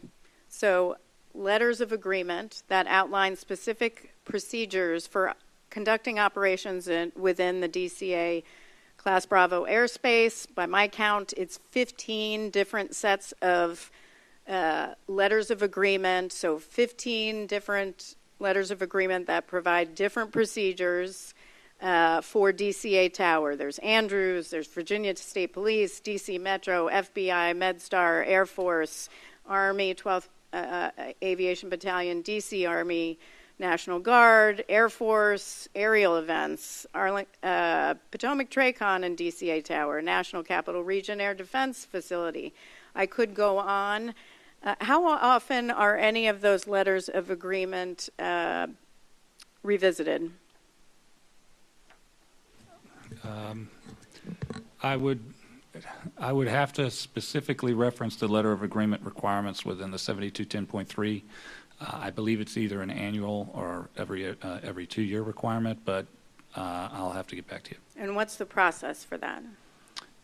It would be a local facility review. Any updates, changes would be required to be reviewed by the Mission Support Service Center and also coordinated for environmental. So DCA Tower would do it? Yes, correct. And do they bump it up or they just decide? Can you clarify? Do they make recommendations and someone higher up decides? No. Makes the final decision? The air traffic manager would be signatory to the LOA. Okay. How does having 15 LOAs, and I'm just going to, you've got 15 LOAs. We've got, I'm just going to take a current. Air traffic control procedures. I mean, it's pretty lengthy. How does this affect workload? I mean, that's a lot. Well, different procedures. So do you mean locally or in general? I'm going to ask how it affects DCA Tower. Okay. I'll defer. So the having 15 LOAs is not, I would say, uncommon. Sure. Pre-accident, the majority of the LOAs with the helicopter users were just in reference to special VFR operations. There is several of them that do include additional items, mission requirements that they may have, but the majority of them had the same language for the special VFR requirements. There were some differences. Yeah, So there are some differences for specific units or missions. And how do controllers, and I'm asking, and you know what, I'll ask during training tomorrow. I'll ask that during training tomorrow. Okay, Member Inman. Thank you, Chair. I'm assuming you okay. Colonel Force, in regard to the PAT-25, the mission on that night, I'm going to get a little bit into your tasking in the National Capital Region. Had the crash not have occurred, what would have been the continuation of this flight? Can you walk me through to the end whenever it's finished and over?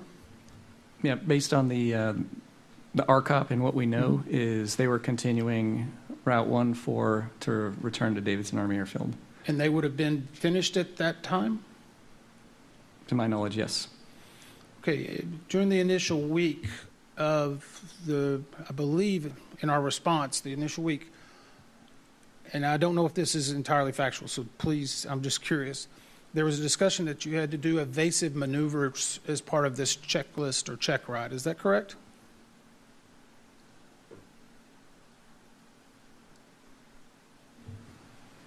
Evasive maneuvers that's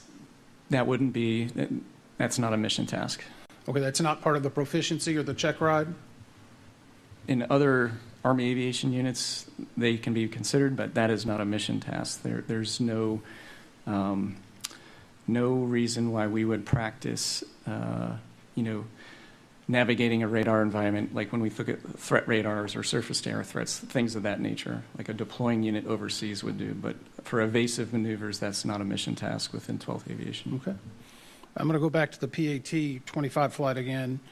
Was there anything that prohibited or required this flight to occur while commercial operations were occurring at DCA? There was nothing commercial related that would prohibit this flight along their planned flight route. My question, I guess, could they have done it at 2 a.m.?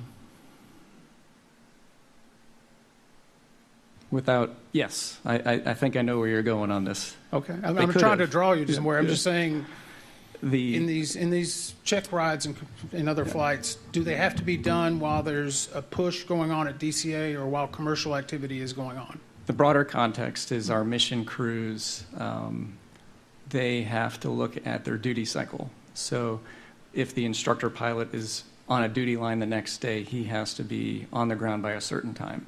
I don't know if he was, scheduled against a duty line the following day, but there's a very finite window where we can, based on our duty schedule, conduct training both day and night. Is that a complicated task for your battalion? It's a challenge, but it's sustainable. We are resourced to sustain that type of level of scheduling. Had that flight not have occurred, let's say a weather caused that flight to delay, does it automatically get moved to the 2 days later, 1 day later? Does it fall into another cycle? It would be based on instructor, the person being evaluated, and then aircraft availability. So I wouldn't anticipate more than a 7-day delay. And at the time of that flight, were all your pilots still staying current, I guess is the best way to describe it?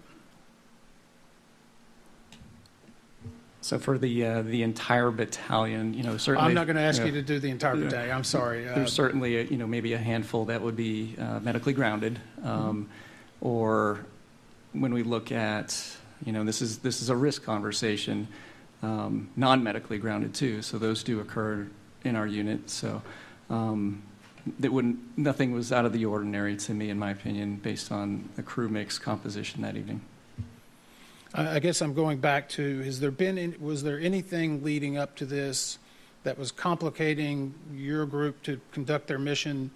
Lack of parts, lack of people, transferring of positions. I'm going for a very broad concept here, and I know you've been interviewed a couple of times, so I'm just trying to get your opinion in that. Yeah, my honest opinion, right?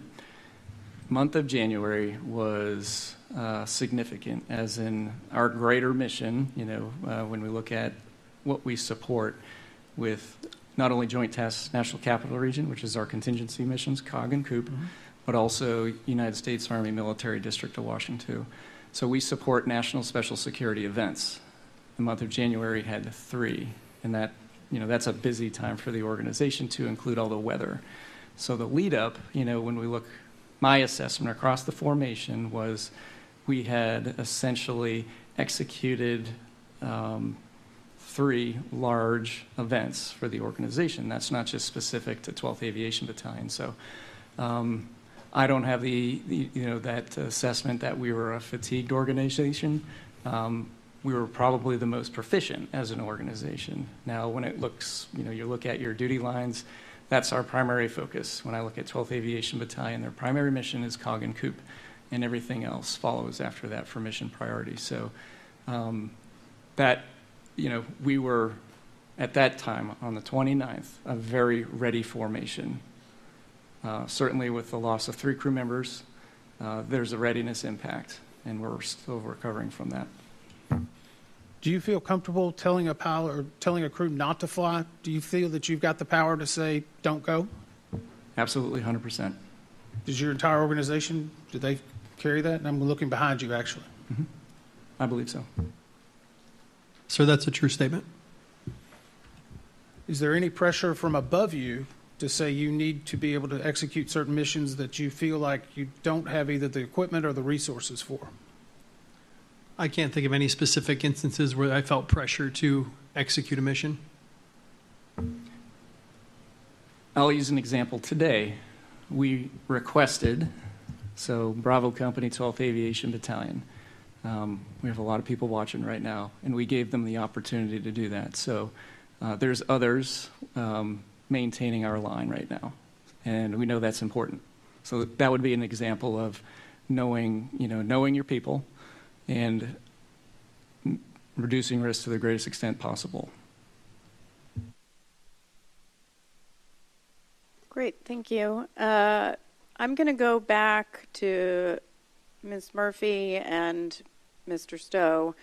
The helicopter routes we know have no lateral dimensions, no lines per se. Mr. Stowe, I just want to make sure I have this right. Did you say that controllers are responsible for monitoring flights to ensure they stay on the route? I just want to make sure I have it right. I think the context would have been they would be responsible for monitoring the flight to ensure they have the appropriate separation.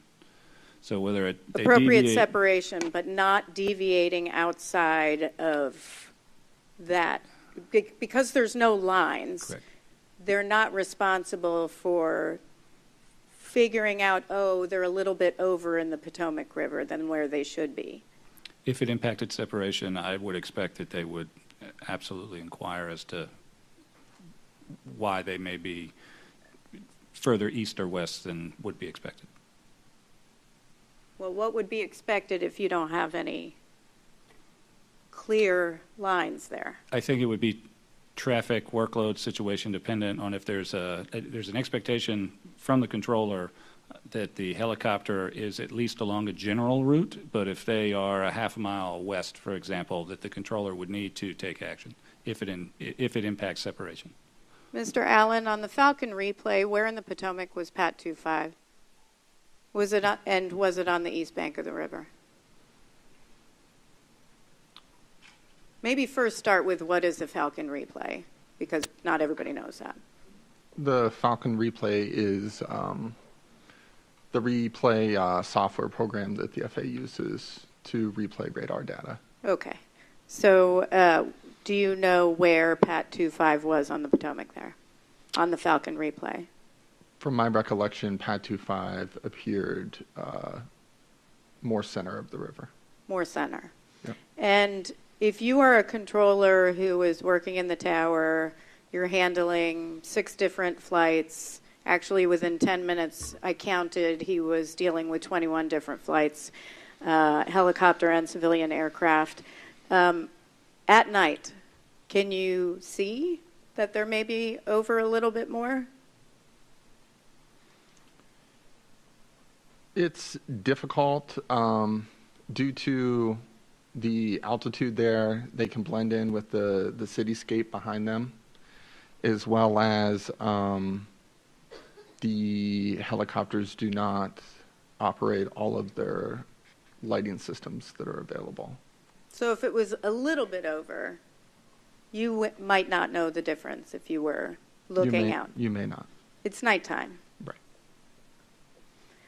So I'm going to ask again, whose responsibility is it to ensure you're on the east bank of the Potomac River?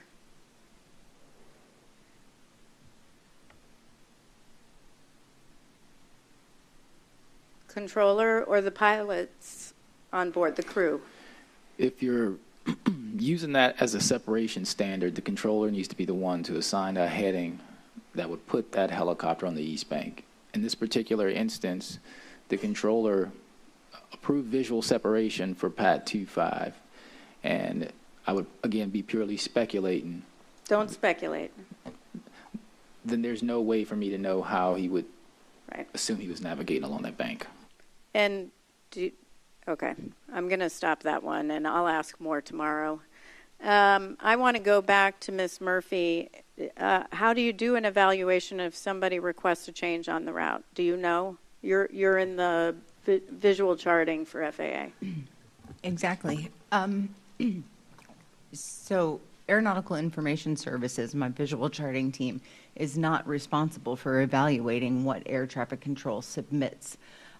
We do work alongside them, and if we see something completely out of the ordinary, say an altitude that would just be impossible to fly at, we'll question. Aside from that, we really are, the Aeronautical Information Services visual charting team receives the information, we receive the data, and we chart it as requested.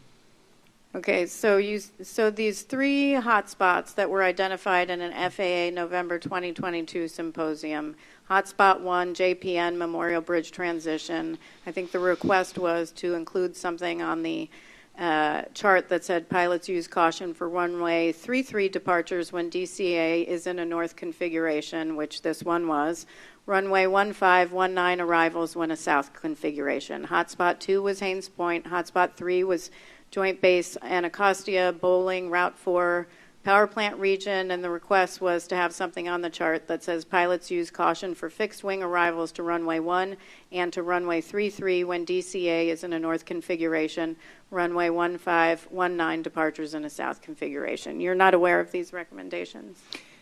I am aware of those recommendations. As I mentioned earlier, in 2023, Aeronautical Information Services received the requests from the DCA Helicopter Working Group, and I believe that's where those recommendations were made. Again, we implemented all of them with the exception of the addition of hotspots due to the fact that they are not within the VFR aeronautical charting standard. Did you offer an alternative?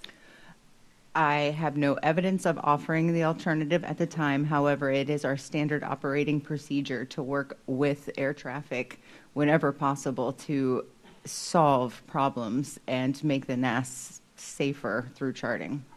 Okay, because I know you said they had some other route they could bring this up. Yeah, it was the aeronautical charting meeting that Aeronautical Information Services hosts twice a year. It's our outward-facing outreach so that stakeholders and aviation industry can make recommendations for the aeronautical charts. It just sounds very bureaucratic to me. You can just go seek it somewhere else rather than perhaps you might come back and say, well, we can't do this, but we can do that. Oh, we do, absolutely. So what we do is we'll work with them, and I think as a result of the working back and forth, we added a caution note. I don't want to misspeak and say something that I don't know about for sure, but we work with the air traffic control offices to solve and address any issues that they might have. Can I just ask, the request for, and I'm sorry, I'll be done. The request for language that said Pilots use caution for fixed wing arrivals to runway 1 and to runway 33. You did that? When in a north configuration? I cannot confirm without it in front of me. Can I take an IOU? Yeah, I don't think you did that. Okay. I know that we added several caution notes at that time and also modified others. I just don't recall exactly which ones they were. I'm just going to say that this is the very event that would have been that would have been the cautionary note for north configuration, fixed wing aircraft landing on runway 33. Member Inman. Member Graham. Member Inman. I'll follow up on that. For charting, do you handle the entire United States? My team does, yes. Your team does. Are you aware of the special notices for LAX? I may be showing you something you haven't seen, but the LAX, have you? It's not up there. Don't worry. Okay, I don't know exactly what you're talking about, so I can't comment. Yeah. The reason I bring it up is we found this as an exemplar of. I know we put some. You said you put some cautions in the notice section, right? LAX currently has a special notice, a caution, says intense helicopter operations. That seems a little bit more than a caution. It actually specifically describes when operating a line parallel and 1 mile north, the 91 extension gives all of those. They need to make regular position reports when not in contact with ATC. They give additional specifics. I guess I'm curious, how does LAX already have intense helicopter operations, and it's been there for some period, and DCA, which is being described by everyone here as being one of the most complex helicopter systems in the United States, did not have one before this accident? They did not ask for it. But they did. Did they not? They asked for hot spots.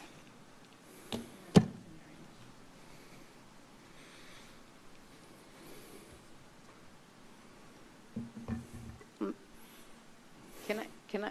Yeah, please. Can I? On March 15th, 2023, the working group formed for a safety risk management panel focused on exactly that. Let me just quote what it said. These routes and zones, referring to the Baltimore-Washington helicopter route chart in the Ronald Reagan Washington National Airport ATC Tower airspace, that's what it said. These routes and zones are heavily traveled by medevac, military, law enforcement, photo missions, VIP movements, and support other special operations. In conjunction with the helicopter routes and zones, there is a high volume of fixed-wing aircraft that operate in the immediate vicinity of the published routes and zones. The current helicopter routes and zones have changed very little since 1999, while airlines, aircraft types, approaches, volume, complexity, crews, and many other factors have evolved. The Baltimore-Washington helicopter route structure has not. With the current route zone structure, helicopter operations are occurring in a proximity that has triggered safety events. These events have been trending in the wrong direction and increasing year over year. And then they recommended action. But are we really going to say, well, they didn't do enough? I'm not looking for an answer right now because honestly, I don't get it. Every sign was there that there was a safety risk, and the tower was telling you that. Yet you know what FAA did? After the accident occurred, you transferred out the air traffic manager, two assistant general managers, and the support, staff support manager or support person. I'm sorry, I don't know the exact title, but what you did is you transferred people out instead of taking ownership over the fact that everybody in FAA in the tower was saying there was a problem. But you guys are pointing out, welp, our bureaucratic process, somebody should have brought it up at some other symposium. Are you kidding me? 67 people are dead.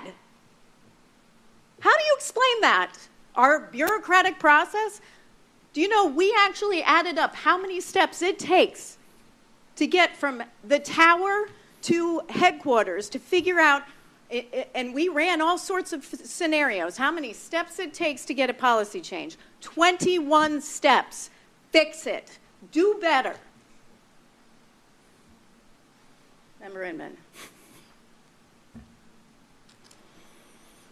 I don't know if that was my time or yours, but I don't think it doesn't matter. We're here for a different reason. I'm going to go back to, actually, I'm going to read something. As part of this process from the FAA, did you go back and look at the ASRS reports around DCA? We did do an evaluation of the ADSAP safety reports and the ASRS reports around DCA, correct? For the ASRS, was anything troubling for you in looking through those reviews? We noticed there were a few indications of helicopter conflicts with fixed-wing aircraft. They weren't in the vicinity of helicopter Route 4 and runway 33 primarily. This one was an oldie but a goodie, but it just tells you, I think it came from 2013. It's number 1127815. This is where an actual controller agreed and said he was describing a conflict event involving a helicopter operating a photo mission and an air carrier arrival.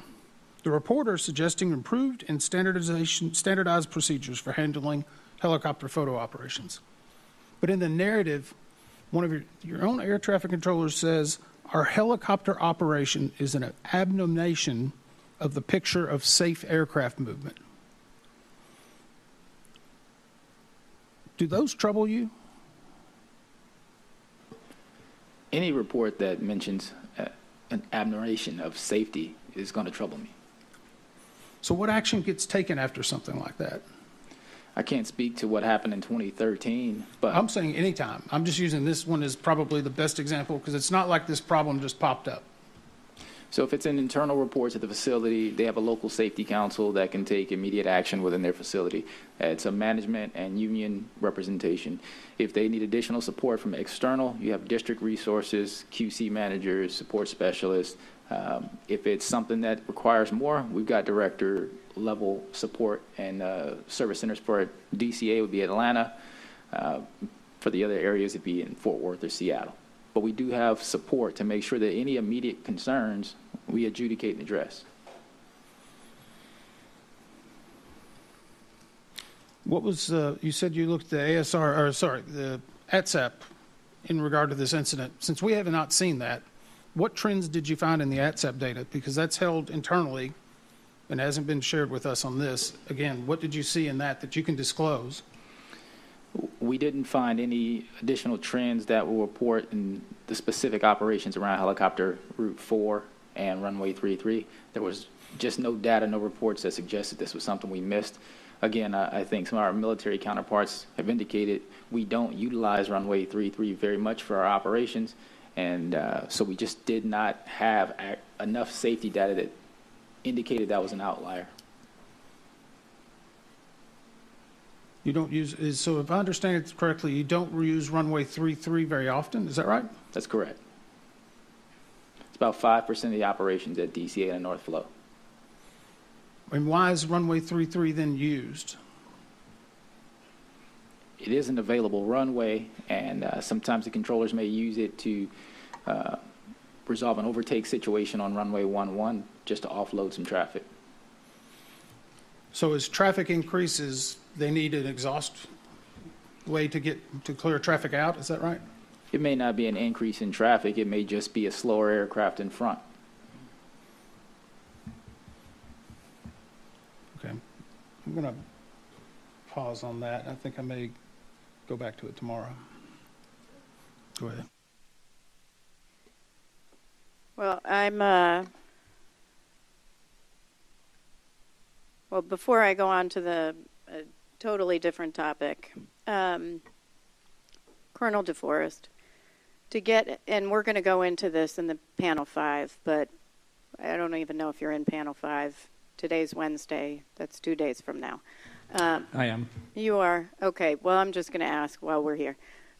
Do you, in order for you to get this information of ATC has raised concerns, apparently several times, you'd have to ask FAA, correct? Or FAA would have to notify you? That is correct. And we have an agency, the United States Army Aeronautical Services Agency, that would provide that to us. And Were you? Go ahead. I'm and sorry. we do receive what we call updates to the field. So within our brigade, we have an airfield division that does regular and routine interaction with the FAA. These types of reports that we're discussing right now, they're not pushed to us. Let's just call it that. And I know I saw you in some of the minutes, and not you, the battalion in 2019, 2020. The hotspots and the like that were put forward by Tower. Was this investigation the first time you learned of that? For me, since being in this unit since August, yes, this is the first time. How about anybody else in your unit? Were they aware?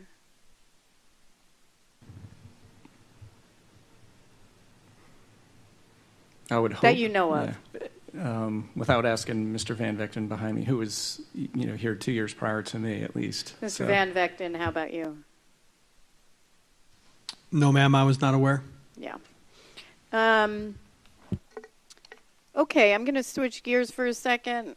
I'd apologize, but I'm not going to. There are 10,000s of pages in the docket, so I have more questions. But I'm going to switch gears, Colonel DeForest and Mr. Van Vechten. For pilots coming into the Army Aviation Brigade, what experience or background in aviation are you seeing compared to maybe years ago? So this is when we look at flight hours. Flight hours, sorry. It's less than it was years ago, and this is something Army Aviation is tackling. Yeah, I was a little bit concerned, a little bit surprised, sorry. When I was reading the transcripts, it seemed that I would have expected the people we interviewed would have had more hours than they currently have. It seemed kind of low. In fact, Colonel DeForest, you mentioned in your interview that you asked Mr. Van Vechten, sorry, talking about you, what the greatest challenge is. And you said, I think, my opinion, consistent across a lot of Army aviation units is what we're seeing is that composite cockpit time steadily going down and down and down. So he meaning Mr. Van Vechten, used the example about 5 years ago, we would have had thousands and thousands of hours cockpit. Now we have hundreds and hundreds of hours cockpit, and that is usually, I've heard that before in other organizations. I experienced it when I was in USA PAT as a battalion commander, same, very similar challenge. It's the aggregate flight hour experience across aviation formations is steadily decreasing. Is that one of your biggest challenges, I would think? Absolutely. Just like the airlines are probably experiencing now.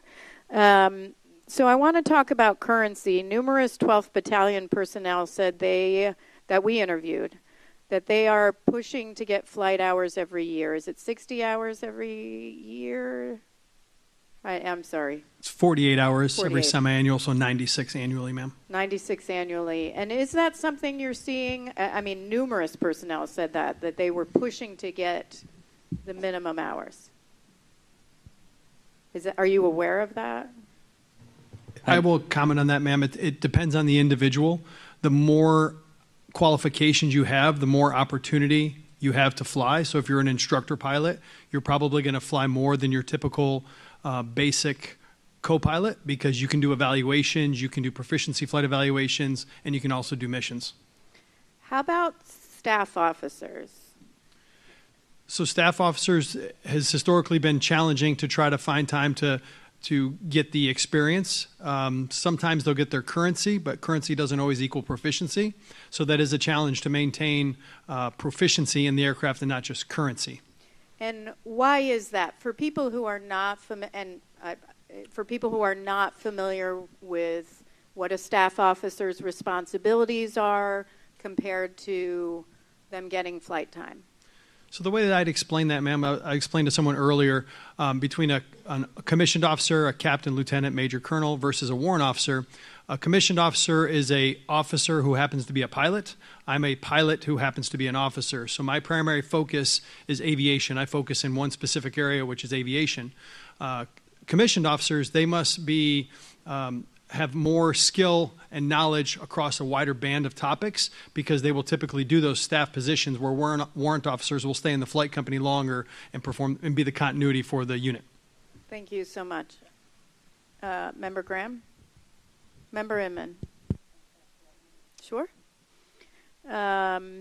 Continuing on, what kind of training did pilots who were joining the 12th Aviation Battalion receive from the Army for operating within the DCA airspace?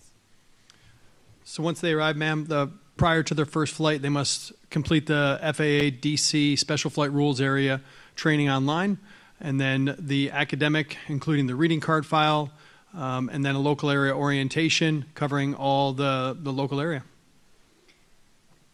Thank you. And in flight school, what model of aircraft are they trained on?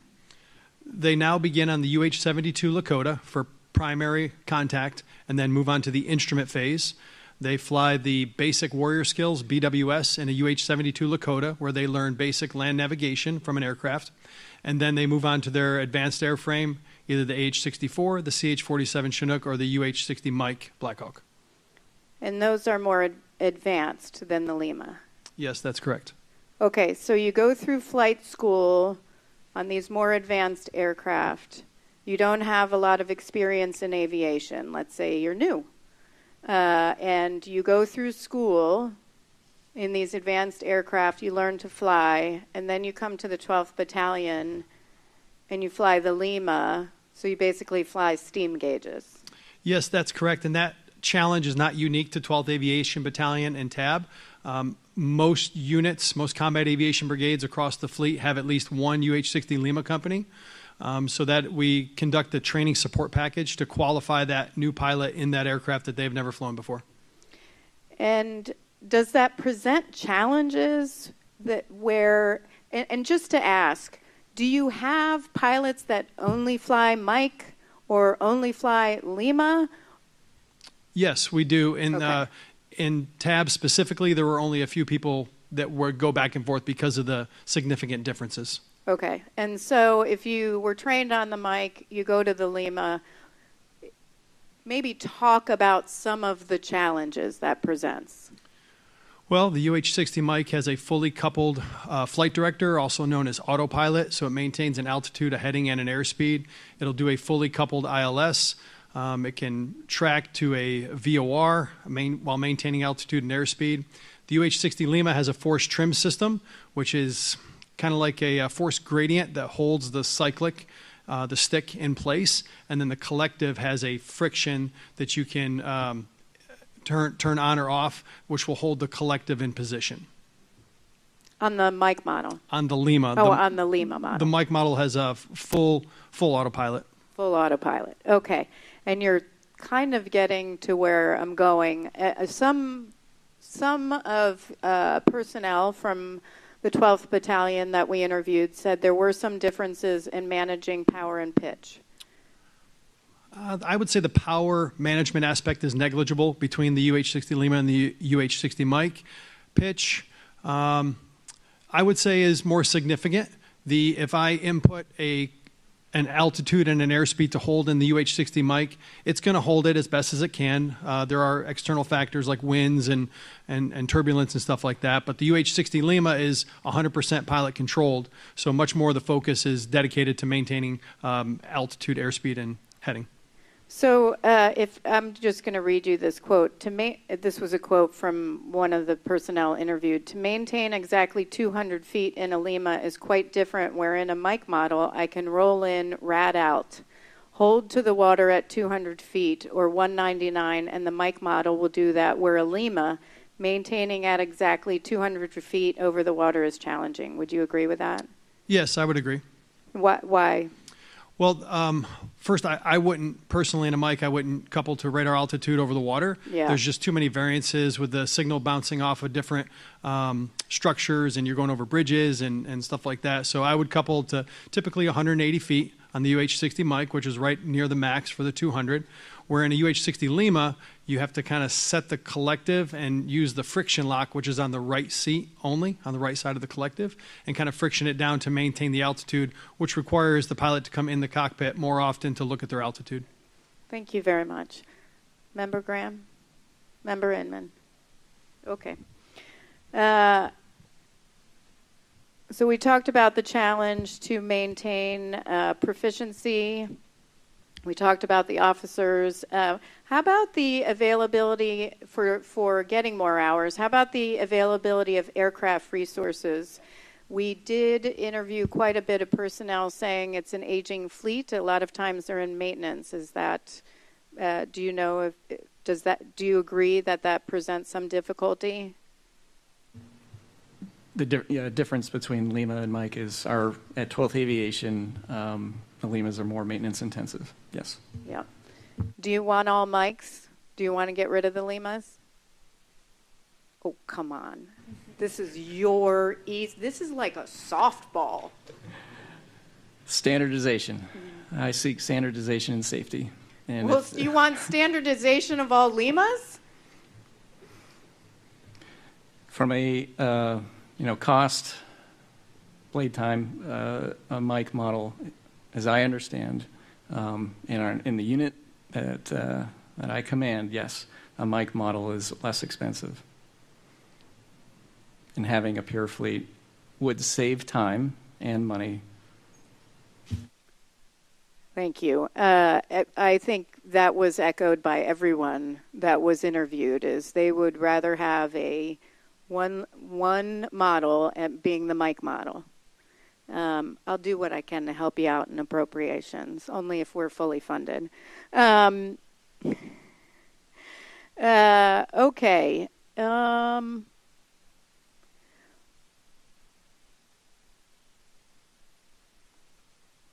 How are crew trained on the approaches to DCA runways? How are they trained, for example, on a circling to 3-3 approach? There's no training that takes place for that, ma'am. For rotary wing aircraft, we don't train fixed wing procedures. I'm sorry, I don't mean how are they trained in knowing that a fixed wing aircraft would do that? That would have to be through personal knowledge when you're given a circle to land, but that's not something typically we would discuss as helicopter pilots about fixed wing procedures. For instance, I've heard pilots be cleared for the Mount Vernon visual. I'm not familiar with that, but I assume they come in from Mount Vernon and then fly a visual approach. But we don't specifically train helicopter procedures or airplane procedures, excuse me. I guess what I'm wondering is if you're flying a helicopter, you're on the Potomac, how are you trained to know that a fixed-wing aircraft would circle to runway 33 and what that flight path would be? You'd have to kind of interpolate based on when you initially saw the aircraft, which in this case was at Wilson Bridge. If I heard tower say you're cleared circle to land runway 33, you'd have to kind of visually find the aircraft when it's circling to land, which would be very difficult under goggles. So that's not part of their No, ma'am, that's training? Not. No. Okay.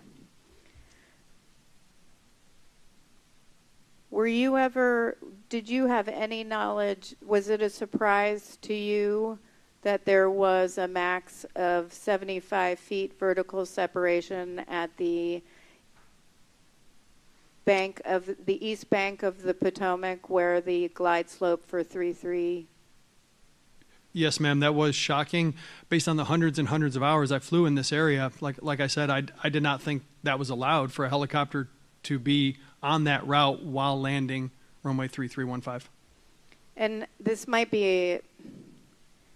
not be a fair question, and you're welcome to get back to me, but if you did know that before, how would that have changed your operations? If I knew that there was the vertical separation, 75 feet. I would have told pilots not to cross the center line of the approach path until you saw the aircraft either take off or land. Thank you very much. Member Inman. Well, first, Member Graham. Member Inman.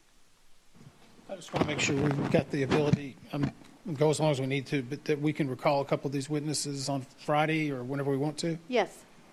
Thank you.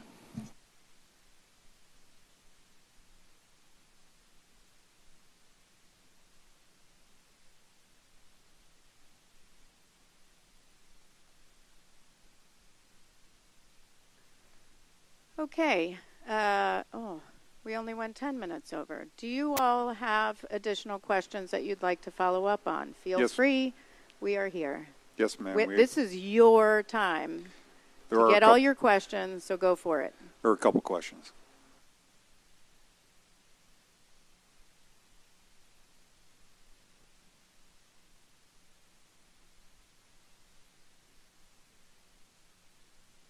We figured that out. Okay, I just have a few clarifying questions because I want to make sure we are able to all leave on the same page and that we document things correctly and have a full understanding. So I know we've danced around these things a good bit, so I apologize for rehashing. But to understand the VFR helicopter routes, if I understand what I've gleaned here today, helicopter routes they have no lateral boundaries, they are suggestive in nature, or they are suggestive, and the altitudes that are published with them are suggestive, not mandatory. And helicopter routes are requested normally by air traffic managers at facilities that feel they need or desire helicopter routes to move traffic. Can I ask you, Mr. Allen, you had said earlier when you responded to a question about the helicopter flying in altitude, you expected them to be at the published altitude that was listed on the helicopter route chart. Is that correct? Correct. And do you feel that that is the controllers, the control workforce at DCA ATC, that's how they would understand it as well? Correct. Did it surprise you to hear that these altitudes are suggestive in nature, barring an actual additional instruction from air traffic control?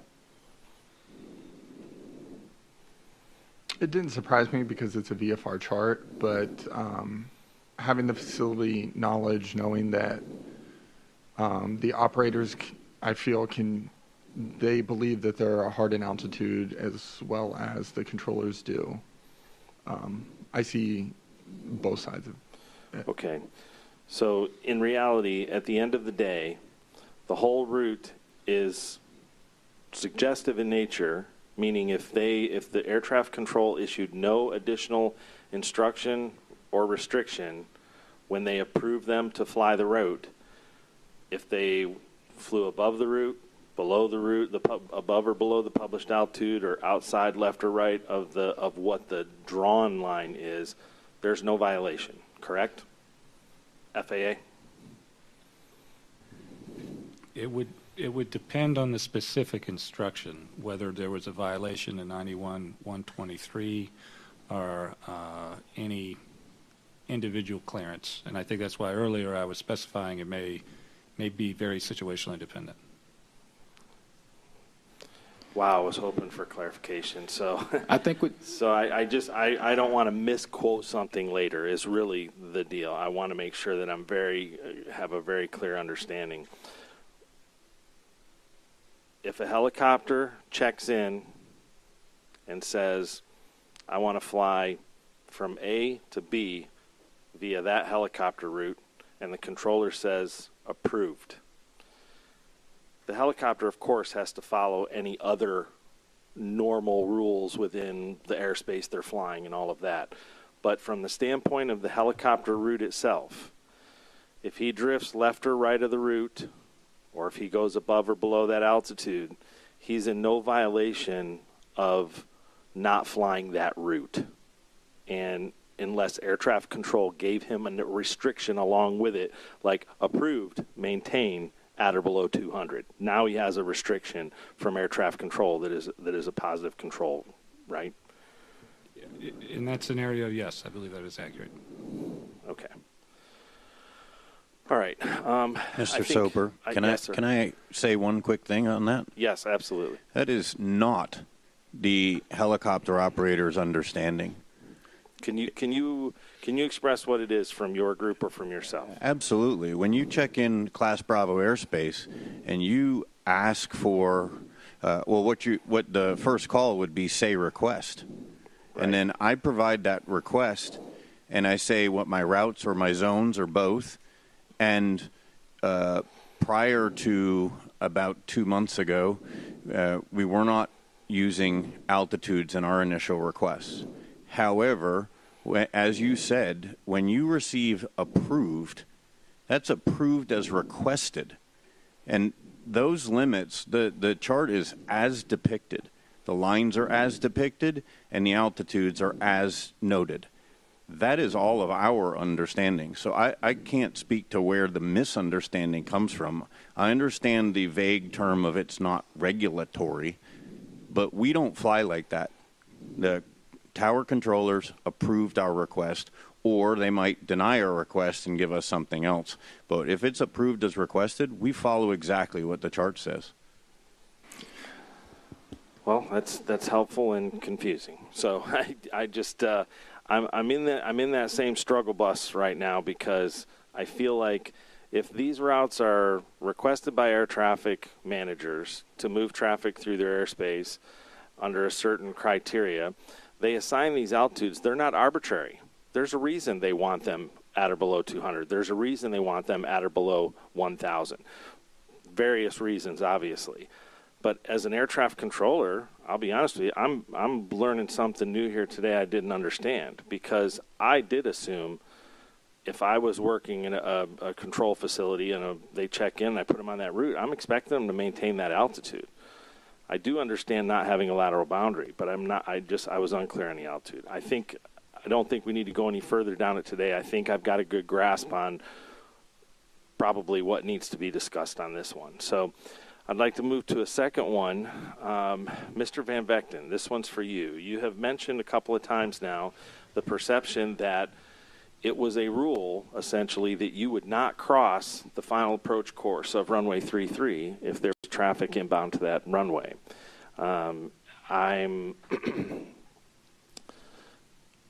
Do you know where you got that perception, or where that came from? Did somebody tell you that? Was it part of a group you went to? Did somebody instruct you with that on air, or how did that work?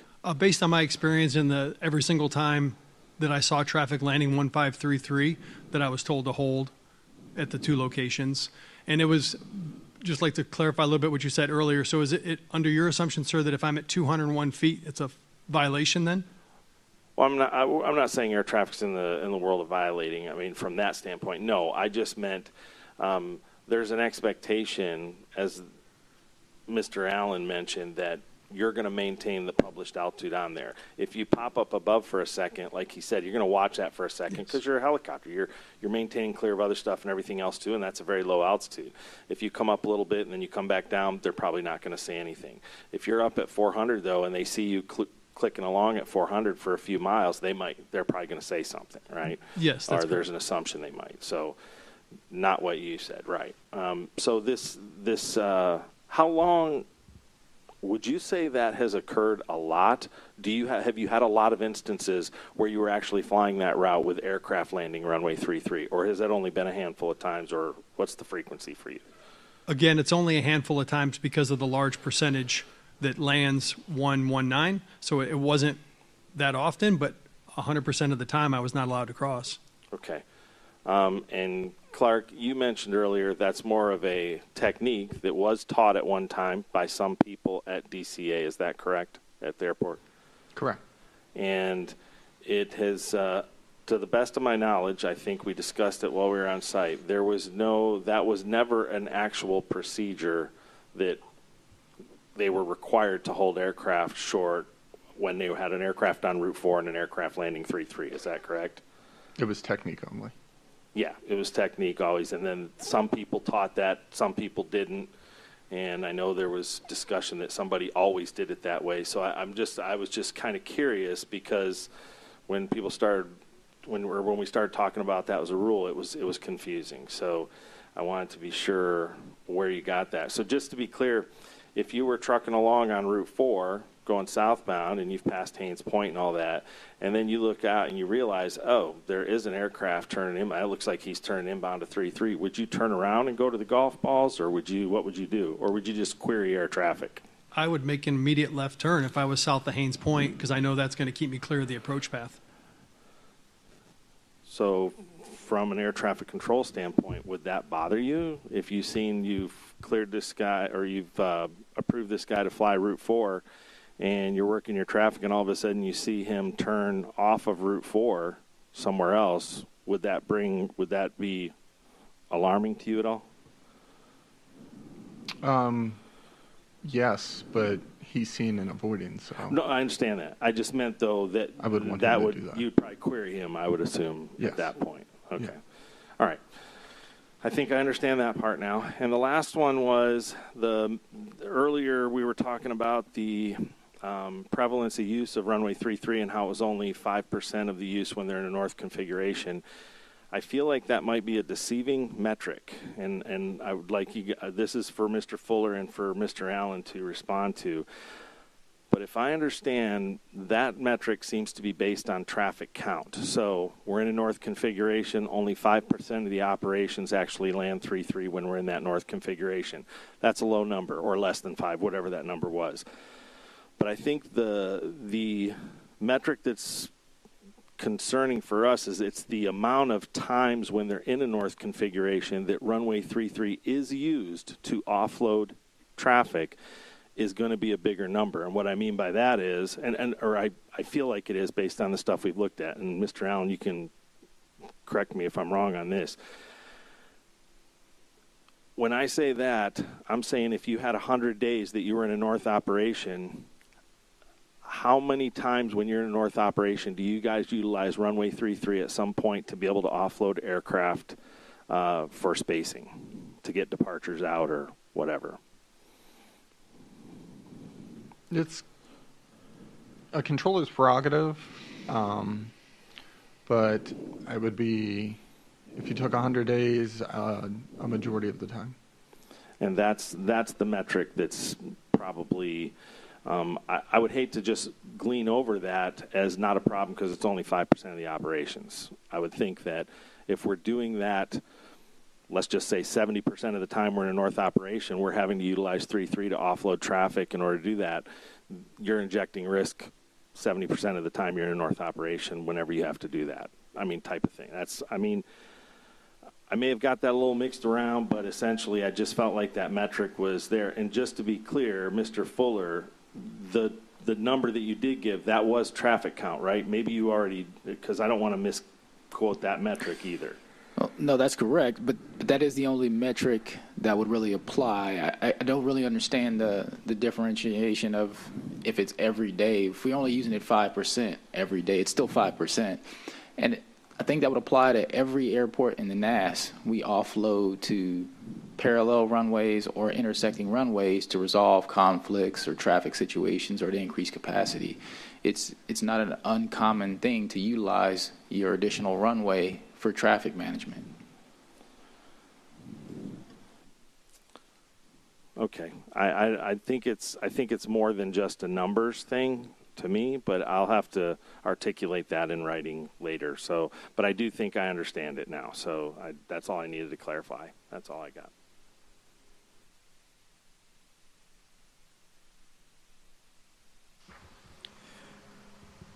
I think it was Colonel DeForest that mentioned during our investigation, 7 of the 8 Limas at the 12th Battalion stopped broadcasting ADSB after installation of the APX 123 Alpha transponder.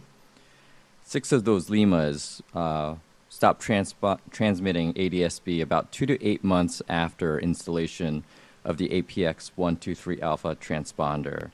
And we found the time source setting was incorrect for those. Would that suggest the time source setting was changed at some point between the initial installation when it was successfully radiating ADSB for about 2 to 8 months until when it stopped? I'd be unaware if it was manipulated or changed willingly.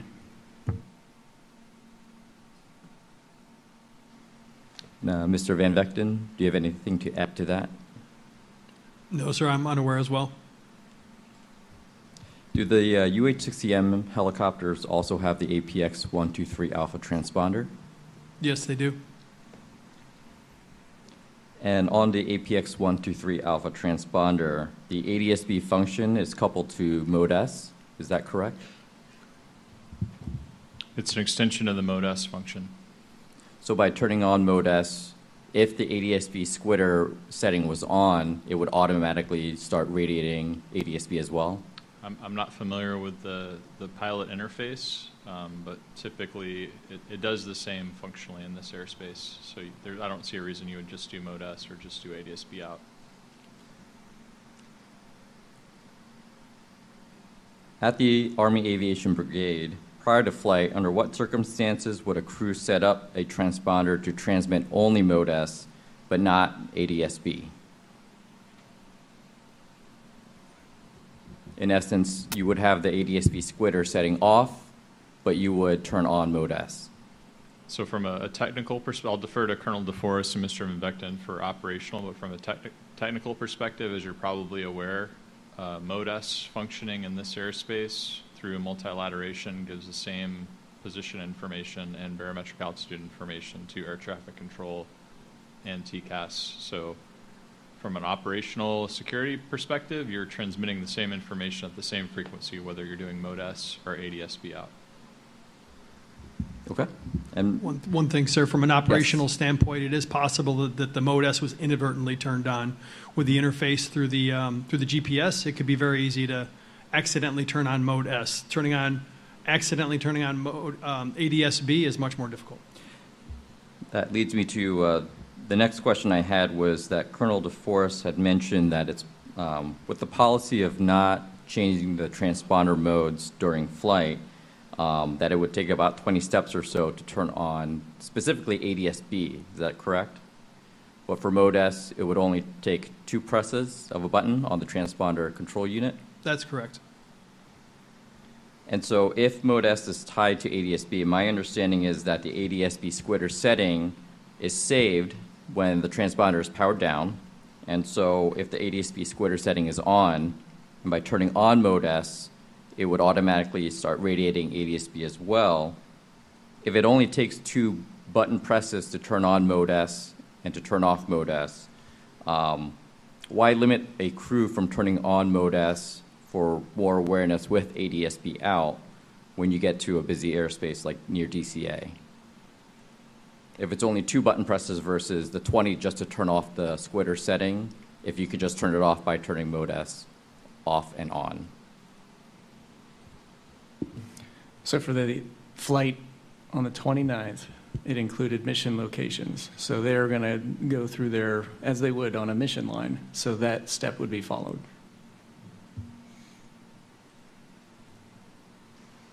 But from a pilot's perspective, would that be difficult to turn on Mode S?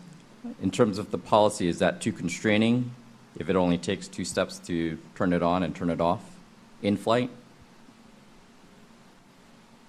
No, that wouldn't be difficult.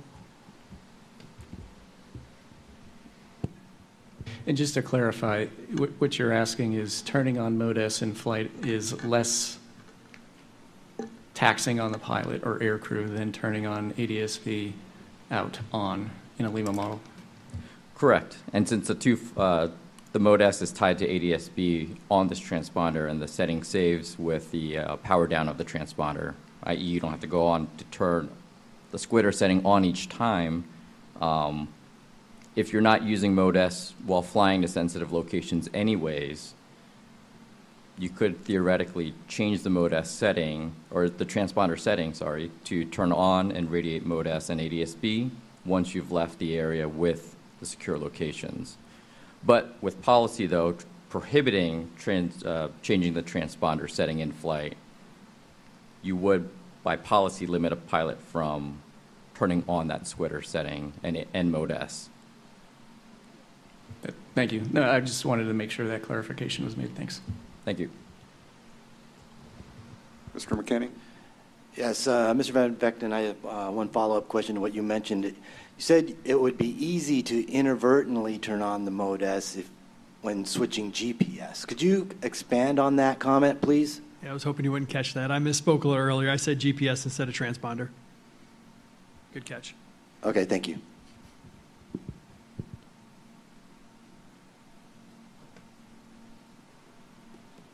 Chairwoman Hamady, I believe that's all the follow-up questions we have.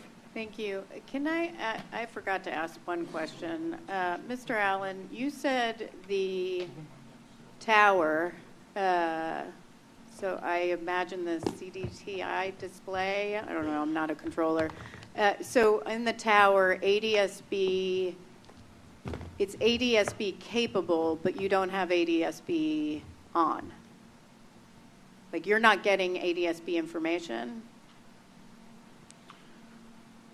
What I was referring to is on the radar display, it can annotate if the system is receiving ADSB data or not, and that's not typically turned on.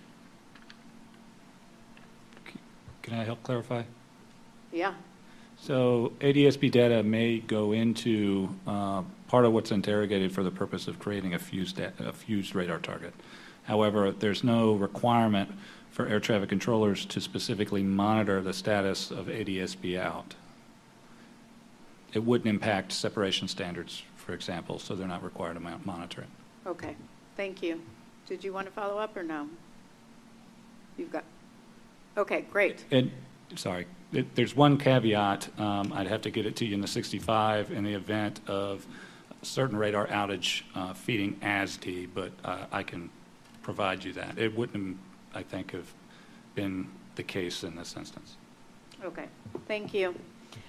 So that concludes panel 2 and day 1 of this investigative hearing. On behalf of my fellow board members and the NTSB staff, we extend our appreciation to the participants in this hearing. Before we close, I do want to ask Mr. Baranowski to please review any new exhibits, and I know we have a few from the Army that were admitted during this hearing. Madam Chairman, the unit from the Army is the 2017 ASAP report that was filed by MedStar. We can't hear him. That's- Step up. Step up. I'm going to repeat it. Okay. We got it. That was by the Army. Yeah, it's the only one that's official. Sorry, can you repeat that? It was the 2017 ASAP report filed by MedStar Transport. Okay, so for the Army, 2017 ASAP report filed by MedStar. Is that correct? That's what we're looking for, actually. Okay, thank you. All right, the record will remain open for the addition of exhibits admitted during the hearing. So the transcript will be made available to the parties and witnesses electronically within 7 days of the completion of the hearing. Any corrections to the transcript must be sent to the hearing officer by September 1st, 2025. As a safety agency, we take fatigue very seriously, so we ask that the Board of Inquiry and parties to please refrain from contacting NTSB staff from now until 7 a.m. tomorrow. If you have questions or need assistance in the meantime, please reach out to the Office of Aviation Safety Director, Tim LeBaron, the Deputy Director, Dave Helson, or the Deputy Managing Director for Investigations, Brian Curtis. To NTSB staff, you did an excellent job today. Thank you. So see everyone tomorrow at 9 a.m. We stand adjourned.